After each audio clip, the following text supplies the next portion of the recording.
My dad and a steel bar birthed me, because my mom is the Rui Jingubang steel bar. Just because the women of this world will all awaken into various weapons after they come of age. The primordial axe that divides chaos. A watermelon knife, suitable for chopping and slicing vegetables. Even a seemingly insignificant nail clipper.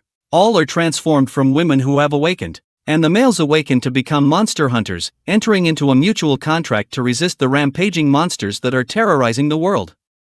At this moment, a resounding voice echoed across the awakening square, as Shin Yuyen activated her innate talent, gathering 05 into a burning stick, and Shin Yoshi activated his innate talent, gathering 05 into a breaking robe. The sound fell, and between the distorted light, a burning stick and a tattered piece transformed into a pair of twin girls, holding hands and standing in front of the testing crystal. The two sisters have delicate facial features, dressed in schoolgirl-style JK short skirts, as if carved from the same mold. The only difference is, Sister Shin Yuyen has a head of silver hair paired with black stockings, exuding elegance and cold allure. Sister Shin Yoshi has a head of black hair paired with white silk stockings, gentle and compliant. These two are the most beautiful twin school flowers at the Shanghai Magic City Dance Academy, as recognized by everyone. The entire Jueqing Square was instantly thrown into an uproar upon hearing the results announced from the stage. The Shin sisters, to everyone's surprise, are both the lowest-ranked lead dancers in the drama series. Such lead dancers might even be inferior to ordinary equipment. With such poor talents, it seems unlikely that any monster hunters would be willing to enter into a contract with them. Some of the trainees feel sorry for them,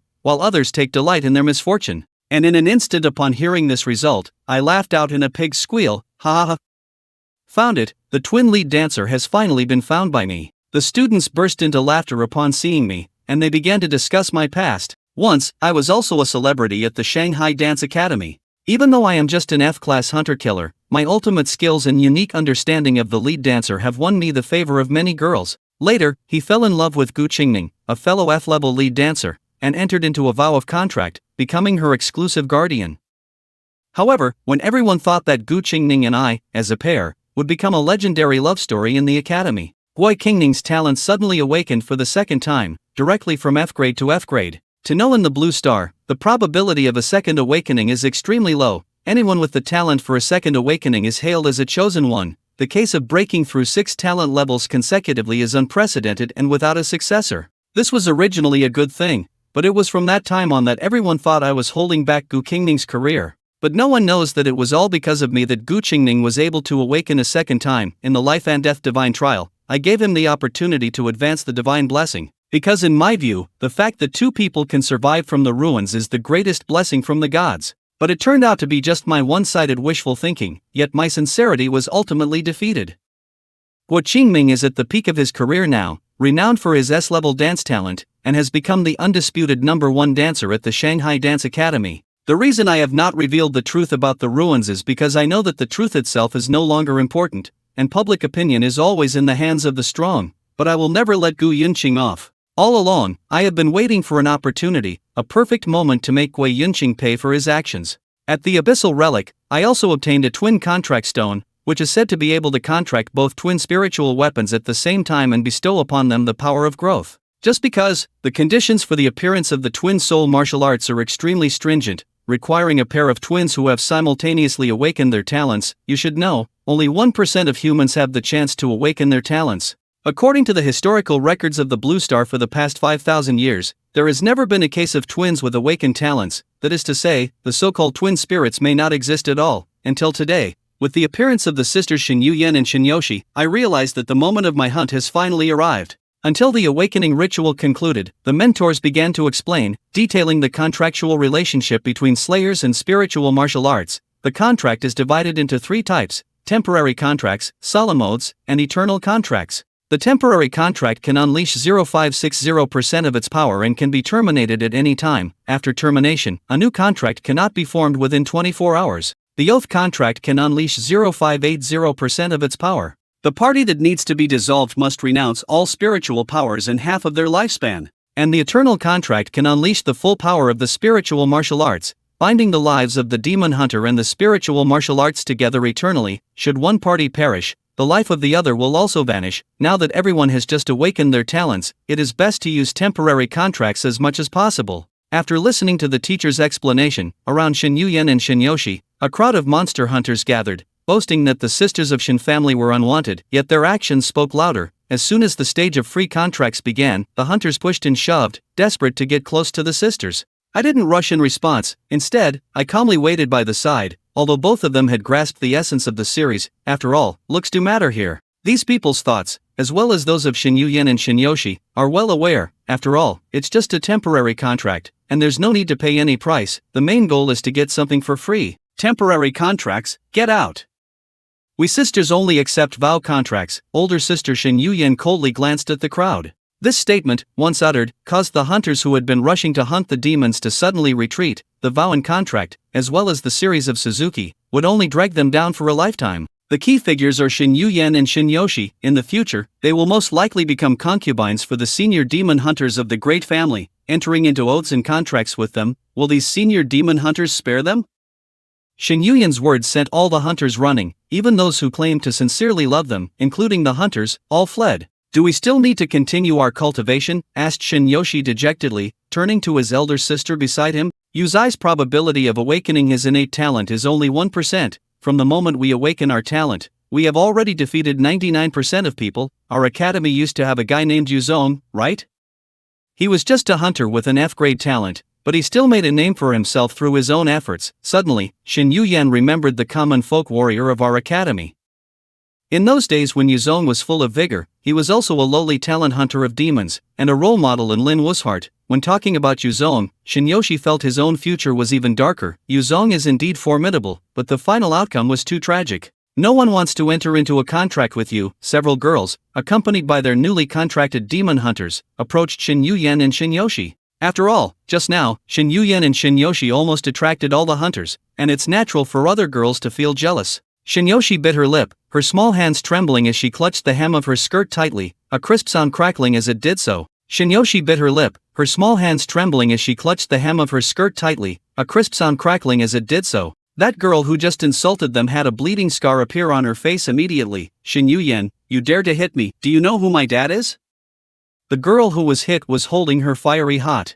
A backhand slap was swiftly delivered across the cheek, and the somewhat timid Shin Yoshi immediately stepped in front of Shin Yu-yen. Although he didn't possess as much courage as his sister, he would unhesitatingly stand in the forefront when his own true self was threatened. In a flash, the girl's arm, waving in midair, was suddenly grasped by a sturdy palm. How come you're so big already? Who's your dad? Your mom is too embarrassed to tell you. You, Yuzong, are a discarded waste. I advise you not to meddle in other people's affairs. Lu Tingting turned her gaze towards me, speaking fiercely and malevolently. You, Yuzong, are a discarded waste. I advise you not to meddle in other people's affairs. Lu Tingting turned her gaze towards me, speaking fiercely and malevolently. I didn't speak a word, I merely gave a glance, allowing the other person to interpret it for themselves. Although my spiritual power has been depleted, dropping from Gold 3 to Bronze 1, my combat experience is still more than enough to handle a group of freshmen even without a leader. The key is that I don't need to intervene at this moment. What's going on? Dueling is prohibited during the contract period, and soon, a mentor wearing a hunter's robe approached. No problem, teacher, we were just playing around. The girls waved to indicate that the mentor didn't need to come over and check. I also reluctantly let go of my hand. No harm done. Disputes are inevitable in a free contract, but fighting is absolutely not allowed. Seeing both parties reconcile, the mentor turned around and walked away. The girl, upon seeing this, dropped a fierce remark and left. I watched beside Shin Yu-yen and Shin Yoshi, and started to joke to myself, now, my heart is too polite, and they offer to treat me to fruit upon our meeting. Shin Yoshi before Shin, unable to contain his laughter, burst out laughing. Just now, if it hadn't been for my timely appearance, the other person's palm would have landed on his face. Thank you, senior you. Shin Yoshi wore a pure and adorable smile on her face, while Shin Yu-yen, who was silent on the side, also softened his usually cold gaze. Why help us? Asked Shin Yu-yen, straightforward and without any circumlocutions, directly stating his purpose. You just saw, Yushi and I are both leading dancers in the series. Are you sure you want to make a vow of contract with us? As for me, Shin Yu-yen, I still have a great appreciation for you, but the ending is rather pitiful. Not a vow, not a contract. Certainly, here is the translation. I waved my hand. Shin Yu-yen's gaze grew cold, and her previous admiration for me vanished instantly. My point is, we enter into an eternal contract, and I am well aware of your current situation, and you are also familiar with my experiences. An oath can be regretted, but rather than trying to change one's destiny, why not take a big gamble? I bet that if I can enter into a contract with my twin, and comprehend and activate the power of growth, I have confidence that I can change both my own and the future of the Shin sisters. And I believe that encountering Shin Yu-Yen and Shin Yoshi at this moment might be arranged by heaven. Shin Yu-Yen and Shin Yoshi exchanged a glance, and they were also well aware that if they couldn't continue to advance in their spiritual power realm, they would most likely be arranged for a political marriage by the family. If they could be contracted by me, there might still be a chance. However, there are two sisters, but I only have one. The Slayer cannot contract with two spiritual warriors at the same time. So, which one of us sisters did you have an eye for? I took a glance at the frosty cold Shin Yu-Yen, another glance at the gentle and adorable Shin Yoshi. Looking at both of you, I choose both of you. Little kids make choices, but of course, I want them all. Shin Yu-Yen and Shin Yoshi widened their eyes, thinking they must have heard wrong. Are you kidding? You're a monster hunter. How could you make a contract with us sisters? My words shocked everyone present directly. A hunter of demons can only contract with one spirit at a time, and this is a law that has never changed throughout the history of Blue Star. I have my own way, just need you all to nod and agree. Of course, willing to. Shin Yoshi danced with joy, while Shin Yu-Yen approached it with a trial and error attitude, and both girls agreed to make a contract with me. The surrounding monster hunters cast envious glances, while contracting two spiritual warriors. Is this even feasible? Even an SSS-level monster hunter at the King's Realm, I have never heard of anyone being able to contract two spiritual warriors. I took the small hands of Shin Yu-Yen and Shin Yoshi, forming a circle, and extracted the twin contract from the space ring. In an instant, a ray of holy light enveloped the three of us. 3 of you have arrived in a sea of starlight, where an eternal contract is being forged. Your lives will be permanently bound to this cosmic expanse, living and dying together, no matter what means cannot sever the bond. With the successful completion of the Eternity contract, I have become the first hunter-killer in the entire Blue Star to have contracted 205 divine artifacts simultaneously.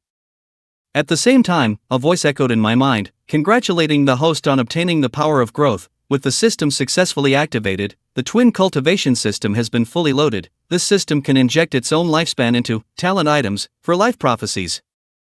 Killing a demon species can absorb 1% of their lifespan, and killing an awakening being that has hostile intent towards the host can grant 700 and 100% of their lifespan, with additional extension based on the spiritual realm level. The twin cultivation system, I never would have thought that after 2 years I could still activate the system, absorb longevity, truly living up to the name of young Master Tongzi. With this, I no longer have to worry about the reduction of my lifespan. Even so, as long as I continue to absorb the longevity of the magical seeds in the awakened, I can achieve immortality. However, the main function of this system of life evolution is something I still don't fully understand. So, I directly opened the system panel and injected lifespan into my innate talent to test the effect. Wild F grade, with a 20% increase in movement speed and a 20% increase in attack speed, currently injecting lifespan into the wild talent. 10 years, your spiritual meridians continuously absorb, and the essence of the sun and moon is gradually smoothing out. At 20 years, the spiritual meridians grow stronger day by day, gradually shedding their original shell. At 30 years, a ray of spiritual light rises, and your spiritual meridians are just a step away from transformation. At 38 years, the crimson power envelopes your entire body. Your F-grade talent's wild nature has awakened to level 1 of ferocity, and you have 3 years of life left. Raging level 1, with a 5% physical drain and a 30% attack speed boost, as well as a 30% movement speed increase. After consuming 38 years of life, my F-grade talent actually awakened to level 1 again. Not only were the increased attributes enhanced, but it also gained an additional physical drain ability, truly adding strength to my might. I know that level 1 is just the beginning. As long as my lifespan is sufficient, I can remain awakened. Since the two sisters chose to bet their futures on me, I must ensure they win beautifully. After that, I released my spiritual energy, transforming them back into their human forms. We agreed to increase our compatibility after school and then left the square. I invested all the money in the exchange, and 5 seasons ago, after breaking the unclear vow contract, all the martial arts skills I had learned were reduced to dust. Now, I can only buy 3 F-level martial arts skills to temporarily make do. After doing all this, I arrived at the agreed-upon location and waited. Mister, you kept you waiting, and Shin Yuxa's mood seemed particularly good, waving his small hand enthusiastically from a distance. I just arrived too, right? Isn't it supposed to be a bit of a warm-up period? Let's get started directly. Shin Yu-Yen went straight to the point. Don't be in a hurry, first go to my house, it'll show you a big treasure. Is that really true? Then let's go quickly, but we've only just met, and it might not be too good to see your treasure on our first meeting. Shin Yoshi looked excited and urged me. The real home is in an old apartment building, the items inside are in disarray, a thief has broken in. and yet you remain so calm. I awkwardly smile, leading them to the bathroom. In the narrow cubicle, a circular smooth mirror began to distort and rotate, and a space vortex with a bronze sheen emerged, which was the relic teleportation gate. After the relics descend on Blue Star, they will randomly refresh relic portals on Blue Star, appearing in the sky, underground, oceans, forests, at any time and any place. As soon as one steps through this teleportation gate, they will be transported into a world brimming with magical creatures. The radiant glow of the spatial vortex signifies the level of the relic, with bronze indicating bronze tier, and relics are accessible only to awakening beings at the bronze level or below. Only those with talent can enter, but for those without magical abilities, who would dare to step into a world teeming with demonic creatures, such as this concealed teleportation gate? Generally, such hidden gates are reported to the Magic City Security Bureau or the Monster Hunters Association in exchange for a reward, but I have no intention of doing so. This portal appeared last night. Time is tight and the task is heavy. Let's dive straight into the practical exercise. We three, are you kidding? Even the usually composed Xin Yuyan. Also, I think that's impossible. Ruins are extremely dangerous places. Generally, one needs to form an exploration team of 20 or more people before daring to enter, among whom the sisters have just awakened their talents. As for me, although I have abundant combat experience, my spiritual realm is only at the initial bronze level. They three directly entered the relic for exploration, which is not seeking death, as their current strength simply does not qualify them for such an endeavor. I have no time for foolishness, and so I led the way into the spatial vortex. My lifespan is dwindling, and I must hunt the demonic species immediately. Shinyoshi followed closely behind. Seeing the two had already disappeared, Shin Yuyan, with his willow eyebrows slightly knitted, could only be forced to follow inside. After all, he had entered into an eternal contract. If I were to die in the ruins, his life and that of his sister would also vanish. Now, there was no turning back for anyone. After entering the space vortex, before us lay an endless daylight. After the light faded, we appeared in a dimly lit mine. It should be a goblin mine. Based on the surrounding environment, I deduced the possible appearance of the demon lord, and I led the way into the mine. 100%. Very soon, the sound of a shovel striking rock echoed ahead. Several goblin miners are mining. Indeed, it's a goblin, the rare dug of goblin miners, the lowest level goblin laborer in the Bronze Aliens Foundation, with a remaining lifespan of 100 years. After discovering that the creatures in the cave were goblins, Shin Yuyan's expression became extremely complex. The goblins were short in stature, covered in green skin, hairless, with a pair of enormous pointed ears, red eyes, and a sinister, greedy gaze. Shin Yuyan is very relieved that this is a goblin lair, as goblins are known for their agility and cunning. Among the myriad of demons, their combat power is not particularly strong. In an instant, a sturdy, black burning stick appeared in my hand, accompanied by a tattered cloak of dark green. There were a total of 8 goblin miners in sight, and before Shin Yuyan and Shinyoshi could react, I charged at them single-handedly. The goblin miners, seeing me alone and without a leader, understood and prepared to flee. Instead, he picked up the mining island in his hand, preparing to resist. The demon masters looked fierce and menacing, and Shin Yuyan felt some concern. Although the goblins' combat power was not strong, they were now only bronze-level awakened beings. However, Shin Yuyan forgot to calculate my strength. I was once a man known as the civilian war god. As I burst into a sprint, my speed skyrocketed, thanks to the aggressive talent's inherent mobility and the sprint boost. In a flash, I was right in front of the goblin miner. Before the opponent could react, I swung the burning stick with all my might, making a resounding thud. One goblin miner collapsed unconscious on the spot. Immediately afterward, I continued to stab at his throat with the burning stick, ensuring his death. The goblin miner, though short in stature, is still of who has awakened his spiritual power. Shin Yuyan can only gather spiritual objects, so a single blow cannot kill him. Therefore, it is necessary to keep hitting him continuously. After the goblin miner fell, a white ghost immediately floated out of his body, followed by a burst of luminous light that entered my body. Congratulations, host, for defeating the goblin miner, which grants you 1 year of life, leaving you with 4 years remaining. The goblin miner has a lifespan of 100, and defeating a demon race grants 1/700 of their lifespan. Therefore, I immediately added another year to your life. A piercing scream echoed through the air. Goblins excitedly waved the miners' tools in their hands, approaching me from all sides. I first executed a sweeping strike, knocking the leg of the goblin miner in front of me. The plane spun around, bending down, and I struck another goblin unconscious with another blow. In just one encounter, I had eliminated 2 magical creatures. Even as the other monsters quickly surrounded me, I remained unfazed. I continuously used the burning stick to pull and tug, swiftly dispatching 7 of the monsters. This is the power of the common folk's war god. Thinking that the last goblin miner wanted to take advantage of the chaos to escape, I directly used my blood hand to suck the goblin in front of me and beat it to death with a stick. Quit this wave. The monster's lifespan is also extended to 11 years. Seeing the lifespan increasing on the system display, I decided to try injecting it into the weapon. Life is being infused into the charged strike. After spending 5 years of life, the charged strike has advanced from level F to level 1. The upgraded charged strike not only has 50% more damage than level F, but also increases the duration of charging, with a maximum of 5 seconds that can cause 500% damage, although it requires charging in place for 5 seconds. It is indeed a good skill if used as a surprise attack.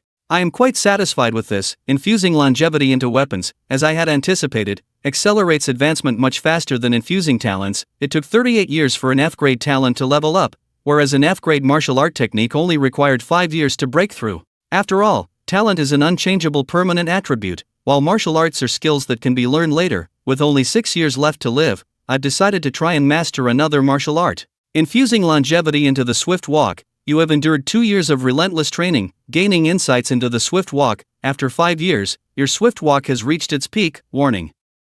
Your remaining lifespan is only 1 year, and you can no longer continue to infuse it. With the same 5-year lifespan and the same F-grade weapon, the swift walk did not directly evolve like the power strike did. Moreover, the system's simulation process was also entirely different, indicating that swift walk does not seem to be as compatible with me as the power strike is.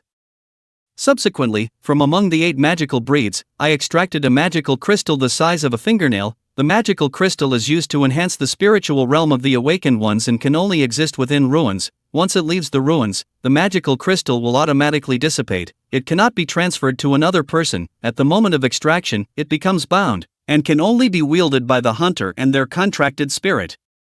Absorption can only be carried out when magic crystals obtained from defeating the relic boss or completing the relic's treasure chest are used. Relic trading. You're amazing, Yuzong. I didn't even see the demon species before they were all killed by you. You can absorb this demon crystal first. I thought Xin Yuyan would pour cold water on herself, but I didn't expect her to praise me instead, and I also didn't expect that Yuyan would praise others.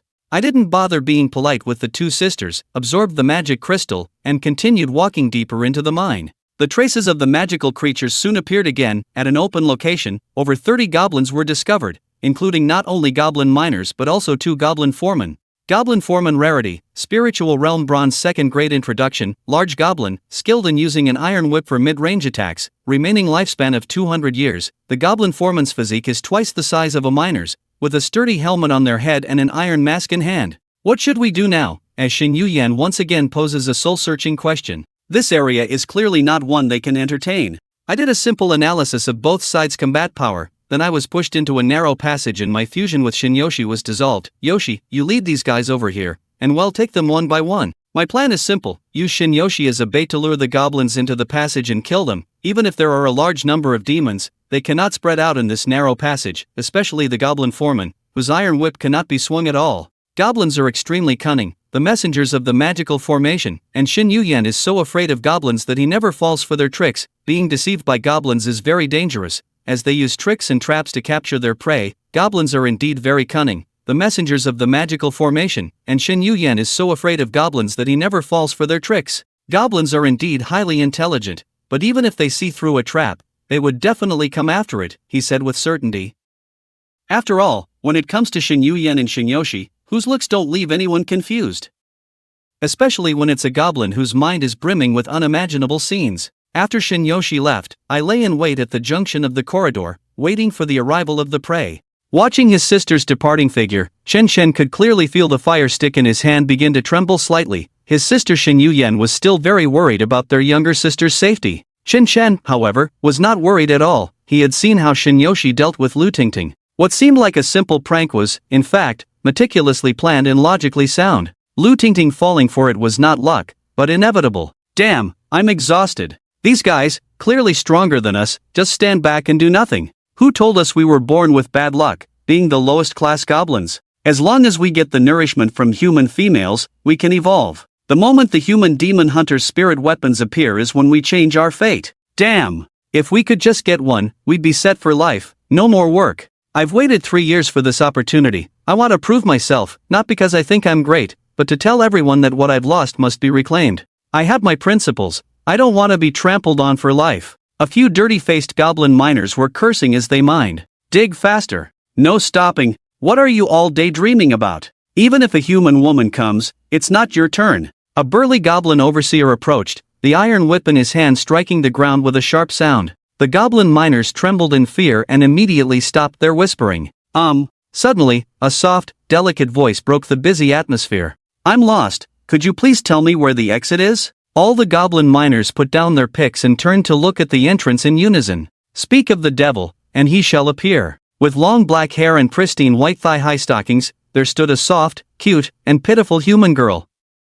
Here it comes, the chance to change our fate. A beautiful human woman like this, I could level up several times. I saw her first, don't you dare snatch her. Gaga gaga gaga. Upon seeing Shinyoshi, the goblins were like hungry dogs spotting a pie, drooling and rushing forward without a care. Ah, goblins? Help! Someone save me! Shinyoshi's little face immediately turned pale with fright, and she desperately fled with a crying tone. Her acting was top-notch. As soon as she turned, a mocking smile unconsciously appeared at the corner of her mouth. This is so fun, it's just too fun. Get out of my way, this human woman is mine. A large goblin overseer swung his iron whip, knocking down the goblin miners in front of him, charging ahead. The narrow passage instantly turned chaotic, and the goblins, driven by lust, abandoned all thought and rushed forward. Before the ambushed Chen Chen could act, their internal conflict had already taken down several of their own. Help! I hate goblins the most, someone save me! Shinyoshi was still putting on a vigorous performance. The goblins chasing her had no idea that her expression was even more excited than theirs. Senior Chen Chen, they're all coming. Goblins are so terrifying. I'm so scared. Soon, Shinyoshi reached the spot where Chen Chen was lying in ambush, her expression instantly switching to one of terror and panic. With tears in her eyes, she dove into Chen Chen's arms. Give me a hug, it's okay, I'm here with your sister. Chen Chen first comforted her by stroking her forehead, then pulled out a sharp dagger from his spatial ring and handed it to her. The spatial ring is a unique product of the ruins, which can be opened once one awakens their spiritual power. The higher the quality of the ring, the larger the internal space. The goblin army is about to charge in. I'll take care of knocking these guys out, and you handle the finishing blows. For now, Shinyoshi's spiritual weapon is almost useless, it would be better to fight side by side. Do I have to finish them off? But, senior, I'm a bit scared. Shinyoshi trembled as she gripped the dagger, her eyes closing in fear. If one didn't know better, they might think she was genuinely terrified. Shin Yuyan watched her sister's poor performance, feeling somewhat speechless. If she weren't still in her spiritual weapon state, she would have rolled her eyes at Shinyoshi. Come on, Yoshi! Chen Chen was very supportive of Shinyoshi's act, preparing to attack the goblins while encouraging her with his gaze. Shinyoshi nodded awkwardly, as if she had mustered all her courage to make up her mind. Then, she returned the dagger that Chen Chen had handed her. Senior Chen Chen, I think I'll give the dagger back to you. I prefer using this. Turning around, Shinyoshi pulled out a steel knife from her spatial ring. Chen Chen was momentarily stunned. Shangwei, you still say you can't fight? Meanwhile, a large group of goblins was almost at the battlefield. Charge up a strike. Chen Chen immediately began to gather energy for his martial skill. Charge strike, E-level charge for 1 second to gather spiritual power in the spiritual weapon, dealing 250% explosive damage. For each additional second of charge, an extra 50% damage can be dealt,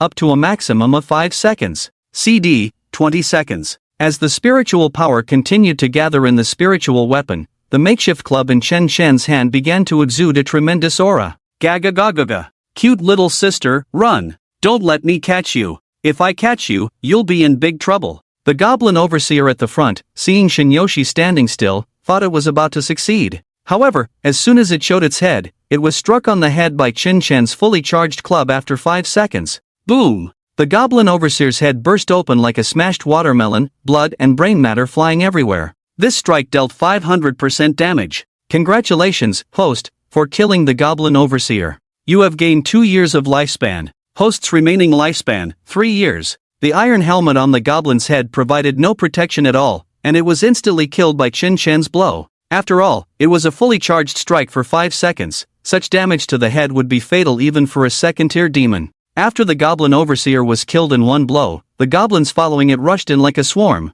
Rumble! Chen Chen immediately pulled the lever he had set up, and the entrance was instantly blocked by collapsed rubble. This maneuver immediately split the rushing goblins in two, preventing them from connecting head to tail. While Shinyoshi was luring the goblins alone, he hadn't been idle, he had already devised an ambush strategy. Such a plan made Shin Yuyan admire him. This guy, Chen Chen, was not only strong in combat but also had a brilliant mind. The goblins that charged in were all the lowest level miners, numbering about 15. Moreover, these goblins had been injured by the overseer's chains and trampled by their companions during the chase, so many of the monsters were already battered before Chen Chen even made a move. Soon after, Chen Chen and Shin Yoshi began to cooperate. He was responsible for using the makeshift club to knock out the monsters, while Shin Yoshi would deliver the finishing blows from a safe position. After all, given the current situation, it was impossible to gather strength. A goblin couldn't be killed with a single blow, and trying to finish it off would only waste time. It was better to leave this task to Shin Yoshi.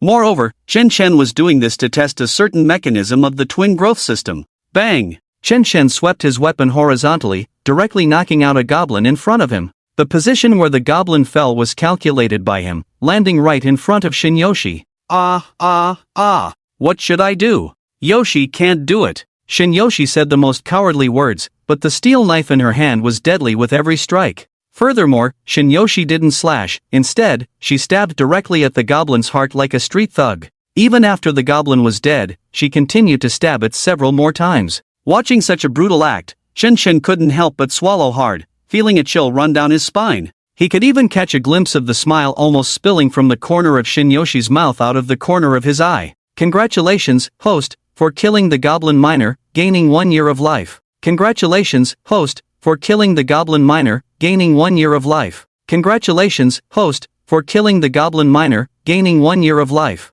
Host's remaining lifespan, 17 years. Later, there was even a moment when Chen Chen hadn't knocked out the goblin yet, and Shin Yoshi rushed up to slay a lively goblin miner. The blood of the demon kind stained Shin Yoshi's cheeks, and even her pure white stockings were covered in crimson. After killing all the demon kind, Shin Yoshi still seemed a bit unsatisfied. Chen Chen's experiment yielded results. Even the souls of the demon kind killed by Shin Yoshi would enter his body. Shin Yoshi was the spirit weapon of Chen Chen's eternal contract. Essentially, they were one. Yoshi, well done. Chen Chen gave Shin Yoshi a thumbs up. How could anyone not love such a decisive little demon? Thanks to Senior Chen Chen's encouragement, I bravely took this step. Shin Yoshi replied shyly. In front of Chen Chen, she transformed back into a cute and soft little fan. After dealing with the demon kind, the two began to clean up the battlefield. Fortunately, Chen Chen was the first to extract 2 magic crystals from the goblin overseer. Yoshi, be careful. Just as Chen Chen was feeling pleased, an unexpected event occurred. While Shin Yoshi was searching the corpse, a goblin miner hiding in the shadows suddenly charged out,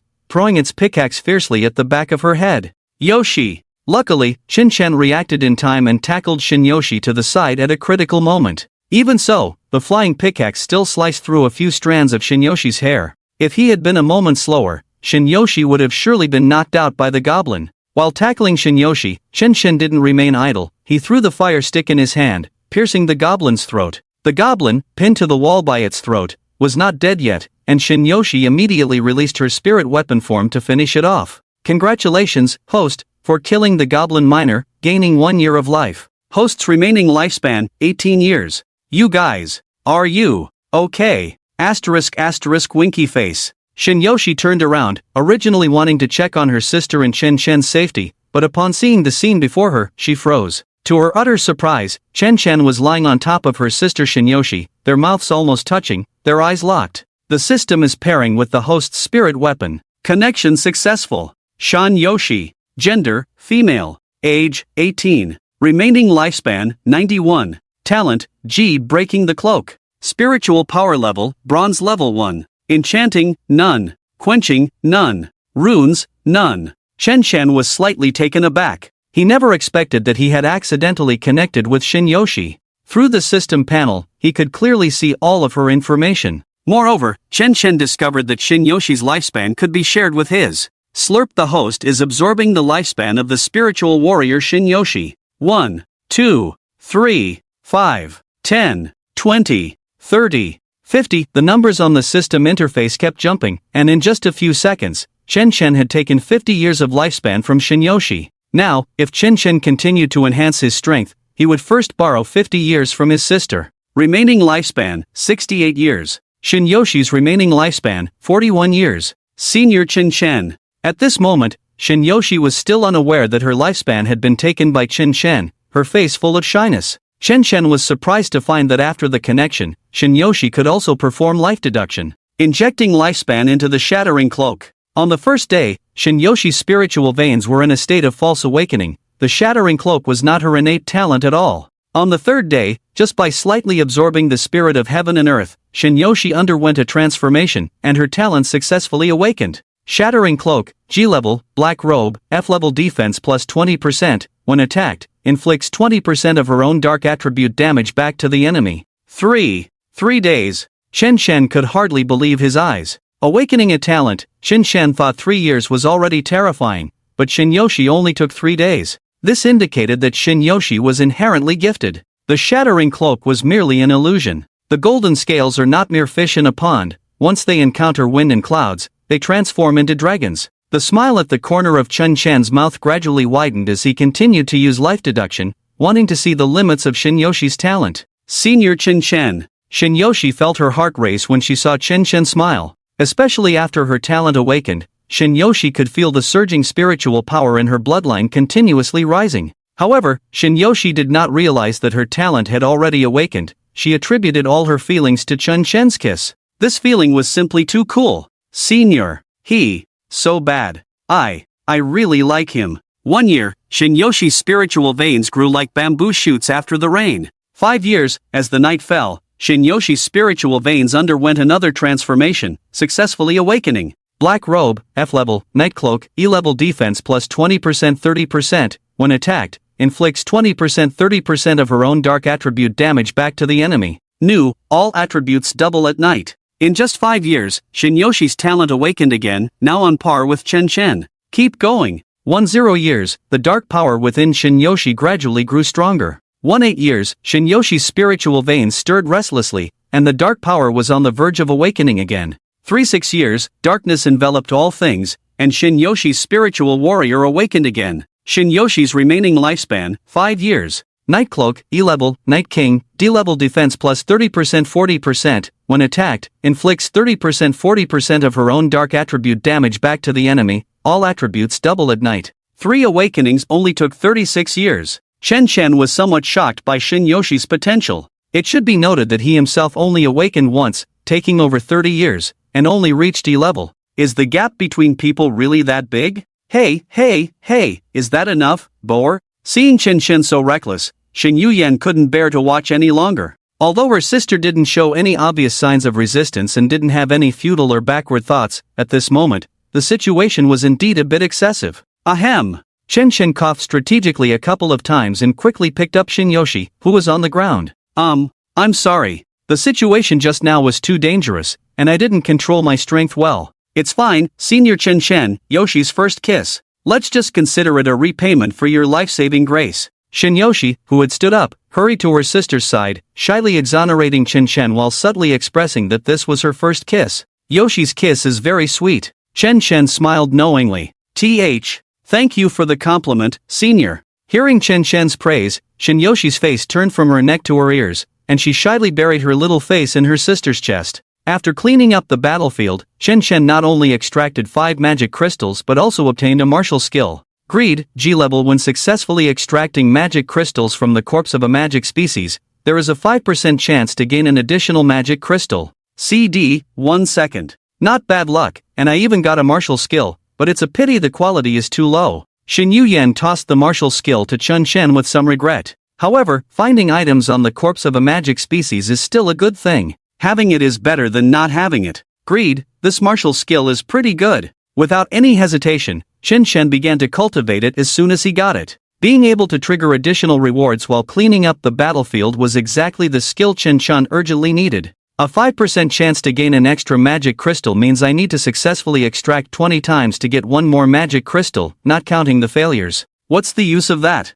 It's just a waste of spiritual power. Shin Yuyan shot Chen Chen a glance. A mere G-level martial skill was practically useless. Hey, probability is hard to say, who knows, I might be the chosen one and get extra rewards every time. Gambling dogs are just gambling dogs. Shin Yuyan shook her head, not believing Chen Chen's nonsense at all. However, the greed martial skill did seem quite useless. The spiritual power consumption was not low, and the returns were almost zero. Moreover, it could only be activated when successfully extracting magic crystals. Not every magic species could yield magic crystals, making that probability even lower. But Chen Shen could use life deduction to advance the martial skill. While G-level greed was indeed of little use now, it might not be the case later. After absorbing all 5 magic crystals at once, Chen Shen felt that his spiritual power was getting closer to the second tier of bronze. Boom! With a deafening roar, the boulder blocking the passage had been dug through by the goblin miners behind. Chen Shen, how about we retreat for now?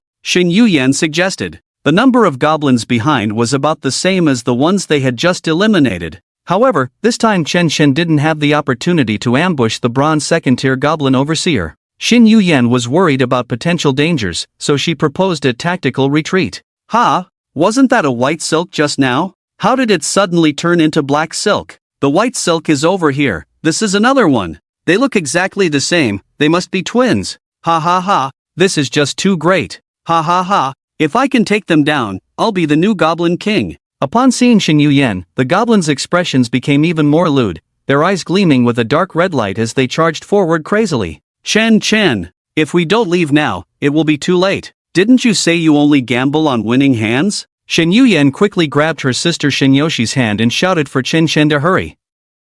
In this situation, any hesitation would lead to a forced confrontation. Okay. Chen Shen nodded and stepped directly in front of the two sisters. Merge! In an instant, Xin Yuyan and Shinyoshi transformed into a ball of light, enveloping Chen Shen's entire body. This time, although Chen Shen still held a fire stick, the tattered cloak behind him had vanished. In its place was a suit of black armor covering his entire body. The knight armor was forged from black meteorite iron, incredibly hard. It lacked a glamorous exterior but possessed a tranquil and profound texture. At this moment, Chen Shen resembled a general clad in darkness, exuding a fierce aura. What is happening? Yoshi, you. Xin Yuyan was completely shocked by the scene before her. The tattered cloak that had just been useless had now transformed into the knight armor? I don't know what's going on either. I just felt a warm current nourishing my spiritual veins when I was shy with Senior Chen Chen. Shinyoshi recalled the moment they kissed. Maybe it was at that moment that my innate talents suddenly awakened.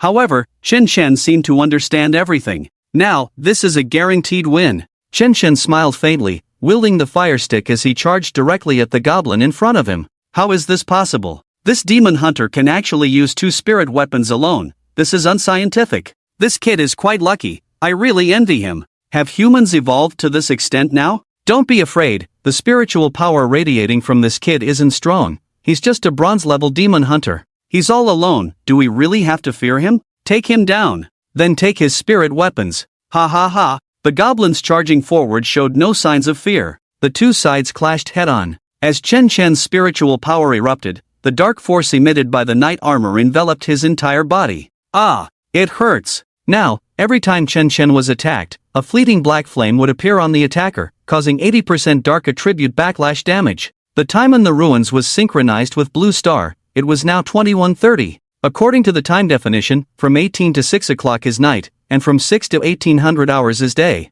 It was night, so all attributes of the knight armor were doubled. With 80% additional elemental damage, just 2 hits could completely take down a goblin miner. There was no need for Chen Chen to lift a finger. His combat power had risen to another level. What is this black flame? He clearly hasn't done anything. Why are we getting hurt? Damn! We can't break through the defense of this black armor. Hurry! Run! We're no match for this guy. Under the goblins' attacks, Chen Chen remained unscathed, while they lost half their lives. The backlash black flames had a 1-second delay, and some goblins, ruthless as they were, attacked twice in a row and fell on the spot. The goblin miners had lost their will to fight and began to drop their weapons and flee. In fact, the flaws Chen Chen displayed were intentionally left behind. It was to test the backlash damage of the knight armor. With the D-level knight armor, Chen Chen was now a bug-like existence. If it were a lower intelligence demon species, they might continue to attack Chen Chen, only to be killed by the backlash of the black flames. Hand of the hole.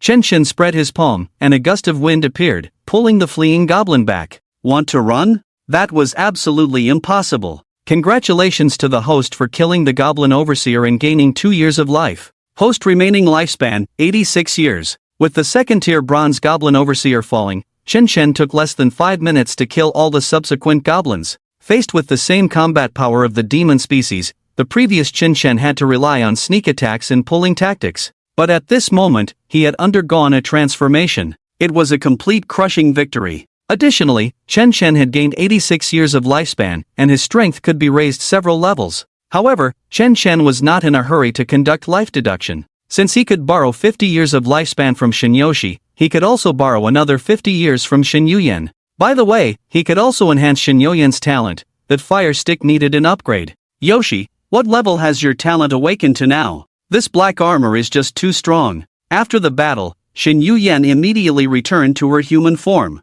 She lovingly stroked the spirit weapon that her sister had transformed into, her eyes filled with joy. Seeing her sister grow stronger made Shin Yuyan even happier than her own talent awakening. I'm not sure either. Once we return to the academy, we should be able to test it and find out the exact level. To be honest, Shin Yoshi was also in the dark about her talent level. D level. Chen Chen answered Shin Yuyan's confusion directly. D level. So, Yoshi's talent level has awakened 3 times in a row. My goodness, that's simply amazing. Yoshi, you're incredible. Shin Yuyan's expression grew more excited. With a D-level spirit weapon combined with Chen Chen's skills, it seemed they really had a chance to clear the ruins. Hee, all of this is thanks to Senior Chen Chen. Although Shin Yoshi wasn't sure, her woman's intuition told her that this awakening was not a coincidence and was definitely closely related to Chen Chen. I just accidentally linked to Yoshi's spiritual vein. The reason for the 3 consecutive awakenings is still due to Yoshi's own intelligence. Chen Chen spoke the truth. He himself had advanced from F level to E level, awakening only once, which cost him 38 years of lifespan. Yet Shin Yoshi had advanced from G level to D level, awakening 3 times, and it only took her a total of 36 years of lifespan. Shin Yoshi was indeed exceptionally talented, even surpassing Chen Chen. Hey, Yoshi was just being polite. Are you really trying to flatter yourself? Shin Yuyan's face darkened. She didn't believe that Chen Chen had awakened her sister's talent at all. Believe it or not, Chen Chen merely revealed a meaningful smile, letting Shin Yuyan figure it out for herself.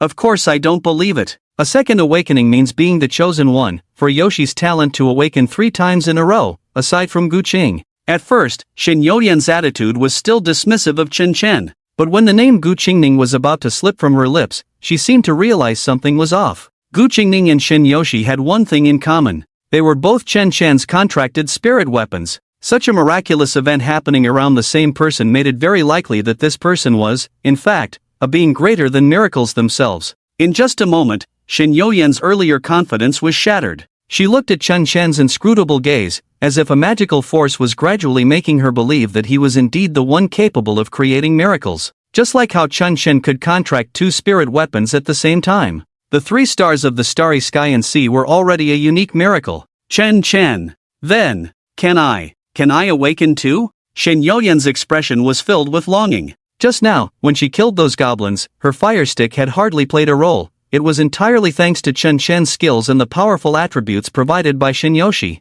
I also want to become a sharp blade in your hands. I don't want to hold you back. Yao Yan, I'm not sure if you can awaken your talent, but we can give it a try. Before Chen Chen could finish his sentence, Shin Yao Yan's delicate lips pressed against his mouth. Chen Chen was momentarily taken aback. He never expected Shin Yao Yan, known as the ice-cold school beauty, to be so proactive. She was simply too eager to improve. Yao Yan. The warmth of the girl enveloped him, and Chen Chen's eyes were filled with the sight of Shin Yao Yan's shy yet determined expression. It was a completely different vibe from Shin Yaoshi. Shin Yao Yan's kiss was as sweet and soft as a snow-capped sundae, lingering and tender. The system is pairing with the host's spirit weapon. Connection successful. Shin Yao Yan. Gender, female. Age, 18 years. Remaining lifespan, 91 years. Talent, G Fire Stick. Spirit power level, Bronze level 1. Chen Chen. Is this okay? Shin Yao Yan's delicate brows furrowed slightly. Since there was no system within her body, she could only feel the awkwardness and rapid heartbeat of her first intimate contact with the opposite sex. It seems not. Let me try this. Chen Chen took the initiative. Slurp. The air was filled with a joyful atmosphere. The host is absorbing the lifespan of spirit weapon Shin Yao Yan. 10, 20, 30, 50. Host remaining lifespan, 136 years. Shin Yao Yan remaining lifespan, 41 years. After a series of actions, Chen Chen directly borrowed 50 years of lifespan from Shin Yao Yan. After all, Chen Chen's lifespan was interconnected with his spirit weapons. He could always exchange it later. If he couldn't clear the ruins, having more lifespan would be pointless. Ugh. Shin Yao Yan let out a soft moan, she could clearly feel that something within her was being drawn out by Chen Chen. After borrowing the lifespan, Chen Chen needed to get down to business, injecting lifespan into the fire stick. 3 years, time flies, but there are no signs of awakening in Shen Yayan's spirit veins. 5 years, the spirit veins remain dormant. 10 years, Shen Yayan's spirit veins begin to wither, even becoming weaker than before. System prompt: Shen Yayan's spirit veins are abnormal. Continuing the simulation may pose risks. Yayan, I'm sorry, but it seems your spirit veins cannot awaken. If I continue, you might not even be able to manifest a G-level spirit weapon. Chen Chen felt a bit troubled. He thought that at this crossroads of fate, Shen Yayan should make her own decision. Although Shen Yayan didn't know what was happening, she could clearly feel that her spirit veins had suffered serious damage. Chen Chen also didn't expect things to develop this way. After all, Shen Yayan and Shen Yaoshi were twin spirit weapons. He had thought this talent awakening would go as smoothly as it did for Shen Yaoshi, but he never expected such a situation to arise. If this continued, Shen Yaoyan might very well become an ordinary person. Yayan, actually, there are other ways to strengthen spirit weapons besides awakening talent, such as enhancement, forging, runes, and gem refining. Chen Chen hoped that Shen Yayan's choice wouldn't carry too much pressure. No matter what talent level your spirit weapon is, I will treat you equally in the future. I promise you will have the same resources as Yaoshi. Shen Yaoyan looked directly into Chen Chen's eyes,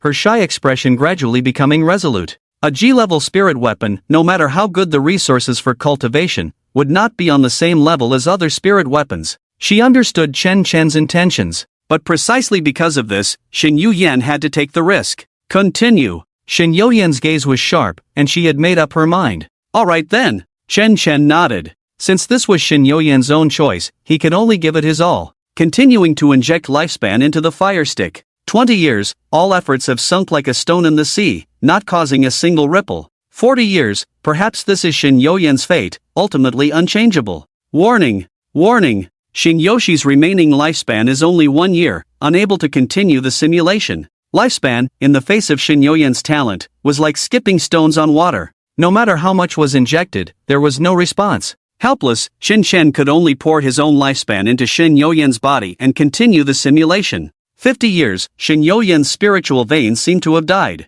80 years, the fire stick, G-level, could no longer transform, and the spiritual veins within Shin Yuyan had reverted to an unawakened state. 100 years, unawakened spiritual veins, no matter how long one cultivates, it would be of no use. How could this happen? Unfortunately, the worst had occurred. At this moment, Shin Yuyan could no longer feel the spiritual power in her bloodline. She had reverted to an ordinary person. It seemed that life simulation was not always a 100% advancement. There were many unknown risks involved. Chen Chen reached out to touch Shin Yuyan's expression of despair. This was not something he could control. He could only comfort her emotions. Chen, help me. Can't you create miracles? I'm begging you. At that moment, a crystal tear slid down Shin Yuyan's warm cheek, flowing into Chen Chen's palm. Chen Chen was slightly taken aback. He hadn't expected that the usually cold and proud Shin Yuyan would shed tears at this moment. This woman could also show such a vulnerable side. All right. Chen Chen nodded, cupping Shin Yuyan's tear-streaked face with both hands.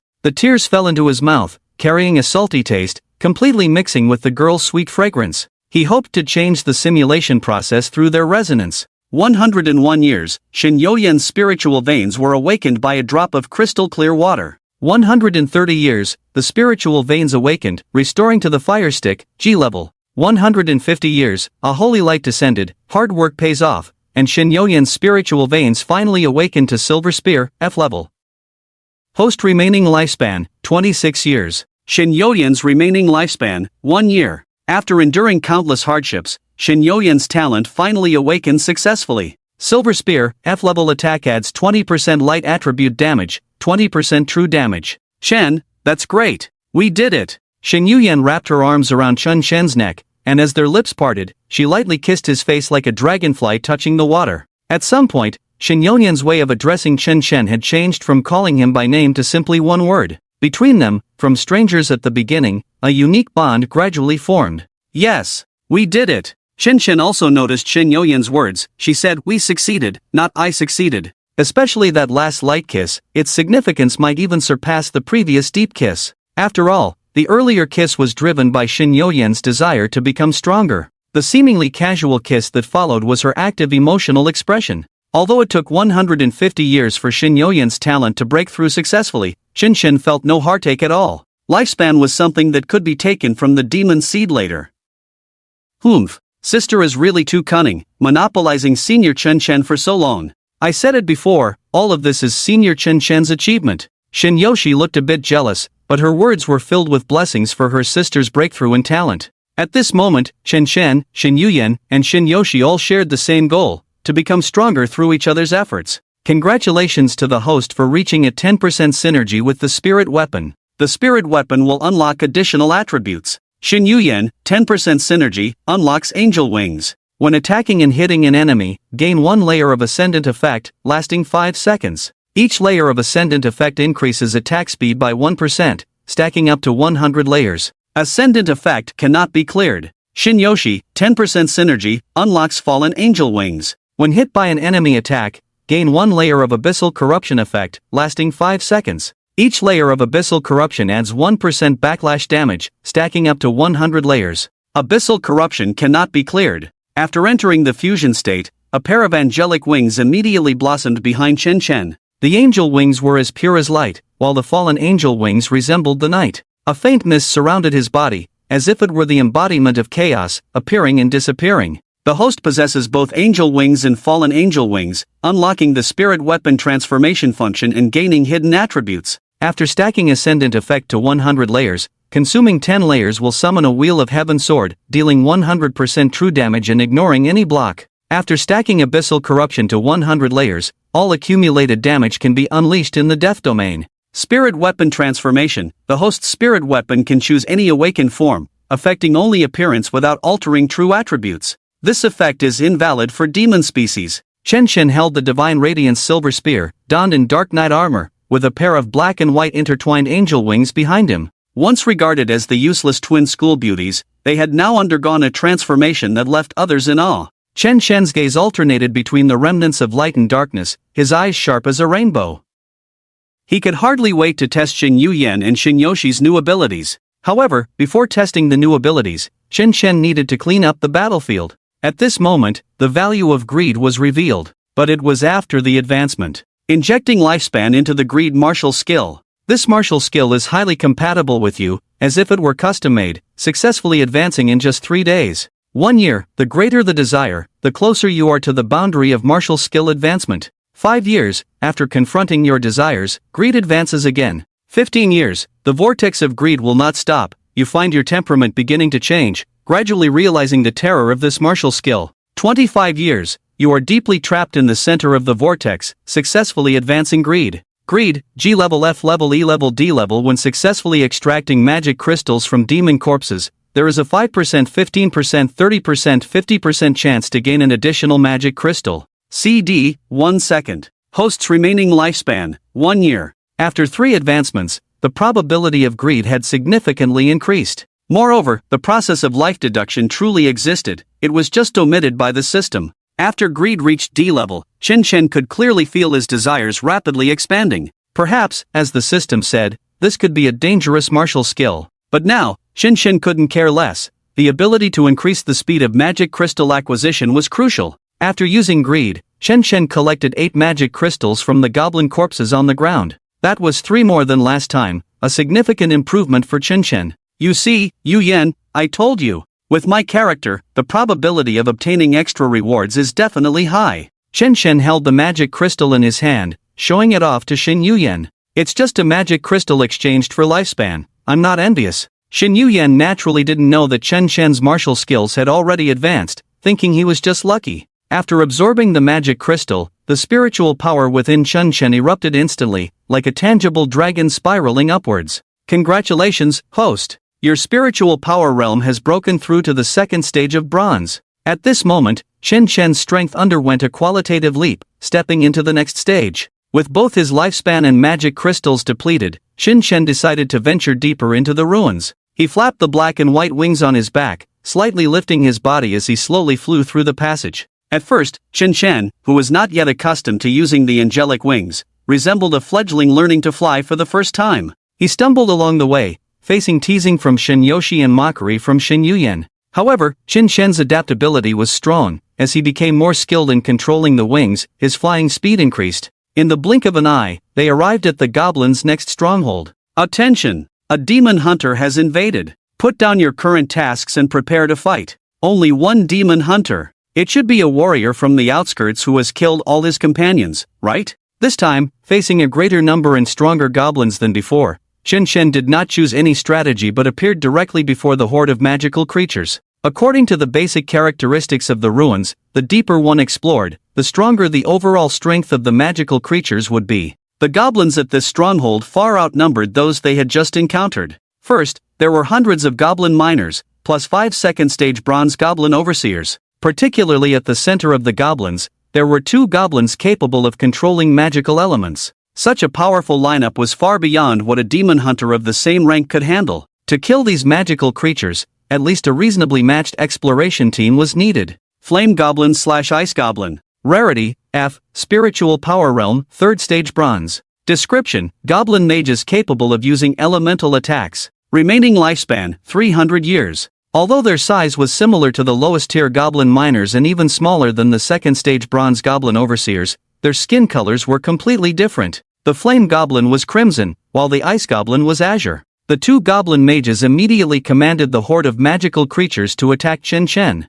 Clearly, their level was higher than that of the goblin overseers. However, facing the numerous magical creatures, Chen Shen did not appear to be in any trouble. He even voluntarily landed within the encirclement of the goblin miners, not dodging or evading the attacks from the magical creatures. With a pair of gorgeous wings on his back, I thought he was some powerful character. Turns out he's just an idiot. He must have been scared out of his wits by his companions' deaths. He's completely given up. Gaga gaga, if the male dies, it's all over, the female will be sacrificed. The magical creatures regarded Chen Shen as an easy target, rushing forward to launch frenzied attacks against him. As long as they killed the demon hunter, they could do whatever they wanted with the disintegrated spiritual weapon, and this thought drove the goblins into a frenzy. Bear! Bear! Bear! Bear! Bear! With each swing of the pickaxe, the backlash damage from Shinyoshi's black flames would immediately manifest. Now, Chen Shen had advanced to the 2nd stage of bronze, and with 80% backlash from the dark attribute, he was capable of instantly killing a lowest tier goblin miner. Every time Chen Shen was hit by an enemy attack, he would stack 1 layer of abyssal corruption, increasing the backlash damage by an additional 1%. Congratulations, host, for killing the goblin miner. You have gained 1 year of life. Congratulations, host, for killing the goblin miner. You have gained 1 year of life. Congratulations, host, for killing the goblin miner. You have gained 1 year of life. Host's remaining lifespan, 101 years. His silver spear had not yet swung once, and the hundreds of goblins surrounding him had already fallen. He directly harvested a large wave of soul lifespan. Damn human, what have you done to our companions? 2 goblin mages were stunned by the scene before them, gathering the magical elements in their hands, fighting to the death. They knew very well that against a powerful enemy like Chen Shen, escape was impossible. Fighting was their only choice. Fireball. Ice spike. A fireball the size of a fist and a sharp ice spike rushed towards Chen Shen. He interwove angelic wings in front of him to block, easily neutralizing the skills released by the bronze tier goblins. After all, it was nighttime, and Shinyoshi's night guard could provide 80% defense. However, the 2 attacking goblin mages were not so lucky. The previous attacks from the goblin miners had already stacked the layers of abyssal corruption to the maximum. At this moment, Shinyoshi's backlash damage reached 180%. Although the Flame Goblin and Frost Goblin were bronze tier mages, their specialties were high-range damage, and their life and defense were even inferior to the bronze tier goblin overseers. They were instantly engulfed by black flames. Congratulations, host, for killing the Flame Goblin. You have gained 3 years of life. Congratulations, host, for killing the Frost Goblin. You have gained 3 years of life. Host's remaining lifespan, 107 years. The continuous influx of lifespan allowed Chen Shen's strength to grow. As he explored the ruins, although the strength of the magical species increased, he found it increasingly easy to cope. Chen Shen hadn't even taken the initiative to attack, and only 5 bronze tier overseers remained in the mine.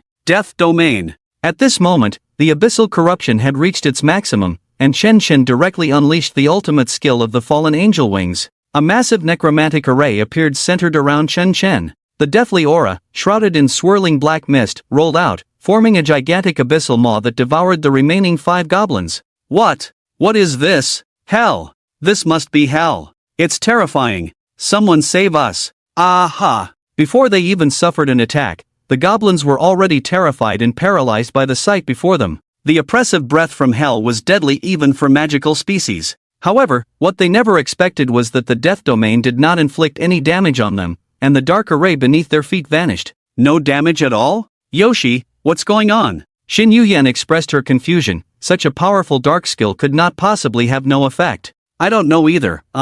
Maybe it's a control skill. Shin Yoshi was also unsure, watching the goblins frozen in fear by the death domain and speculating. After all, neither sister had a system, and they could only explore the effects of all their talent skills step by step. Meanwhile, Shin Chen could directly see the detailed abilities through the system introduction. It was simple. The death domain calculated its attack effect based on the damage it received. Although Chen Chen had stacked 100 layers of abyssal corruption, the goblin's attacks had not inflicted any damage on him. Therefore, the damage value of the death domain was also 0. He knew there was no harm, but he still released the death domain, just to see the range and effect of the skill. The coverage of the death domain was about 10 meters in diameter, and once the abyssal corruption was fully stacked, it would be a devastating killing move. However, the consumption was equally enormous. At this moment, Chen Chen's spiritual power was completely exhausted. Fortunately, the 5 goblin overseers had been thoroughly intimidated by the death domain, standing frozen in place, allowing Chen Chen to slaughter them at will. Congratulations, host, for killing the goblin overseer, gaining 2 years of lifespan. Congratulations, host, for killing the goblin overseer, gaining 2 years of lifespan. Congratulations, host, for killing the goblin overseer, gaining 2 years of lifespan. Host's remaining lifespan, 117 years. As all the goblins in the mine died, a spatial vortex immediately appeared at the center. This meant that the ruins had reached their end, and the Awakeners could return to Blue Star through the portal. Did we clear it so quickly? How boring, there wasn't even a boss, and you haven't had enough fun yet. After clearing the ruins, the 2 sisters transformed into their human forms. According to common sense, the longer the ruins portal exists, the stronger the demon species inside will be. Didn't Chen say before? This portal was discovered by him yesterday, which proves that the demon civilization inside hasn't developed for long, so the demon species is naturally weak. Shin Yuyan analyzed rationally. Along with the appearance of the portal, 3 treasure chests also appeared. This was a reward from the gods for clearing the ruins, which all Awakeners would receive. The treasure chests usually contained magic crystals that could be traded outside the ruins, and with good luck, some items might also appear. Shin Yoshi couldn't wait to open her own treasure chest, which contained only 2 magic crystals. Chen Chen and Shin Yuyan were the same, their chests also contained just 2 magic crystals. The rewards from the treasure chests were closely related to the difficulty of the ruins. After all, there wasn't even a single boss demon in the goblin mine, and the highest level demon was only a bronze tier 3, so such rewards were reasonable. Next, they just needed to clean up the battlefield before they could leave. Wait, don't move. Chen Chen interrupted Shin Yuyan and Shin Yoshi's actions. Leave the battlefield cleanup to me, the one favored by the goddess of luck. Humph, do you think you can always have such good luck? Although Shin Yuyan scoffed at Chen Chen's greedy skill, she still stopped her actions along with her sister. Although the probability was low, 1 more crystal was still better than none. Moreover, Chen Chen's character and luck were indeed quite good. However, Chen Chen did not immediately start extracting magic crystals from the demon corpses, as he still had 117 years of lifespan left, and his greedy martial skill could still be improved.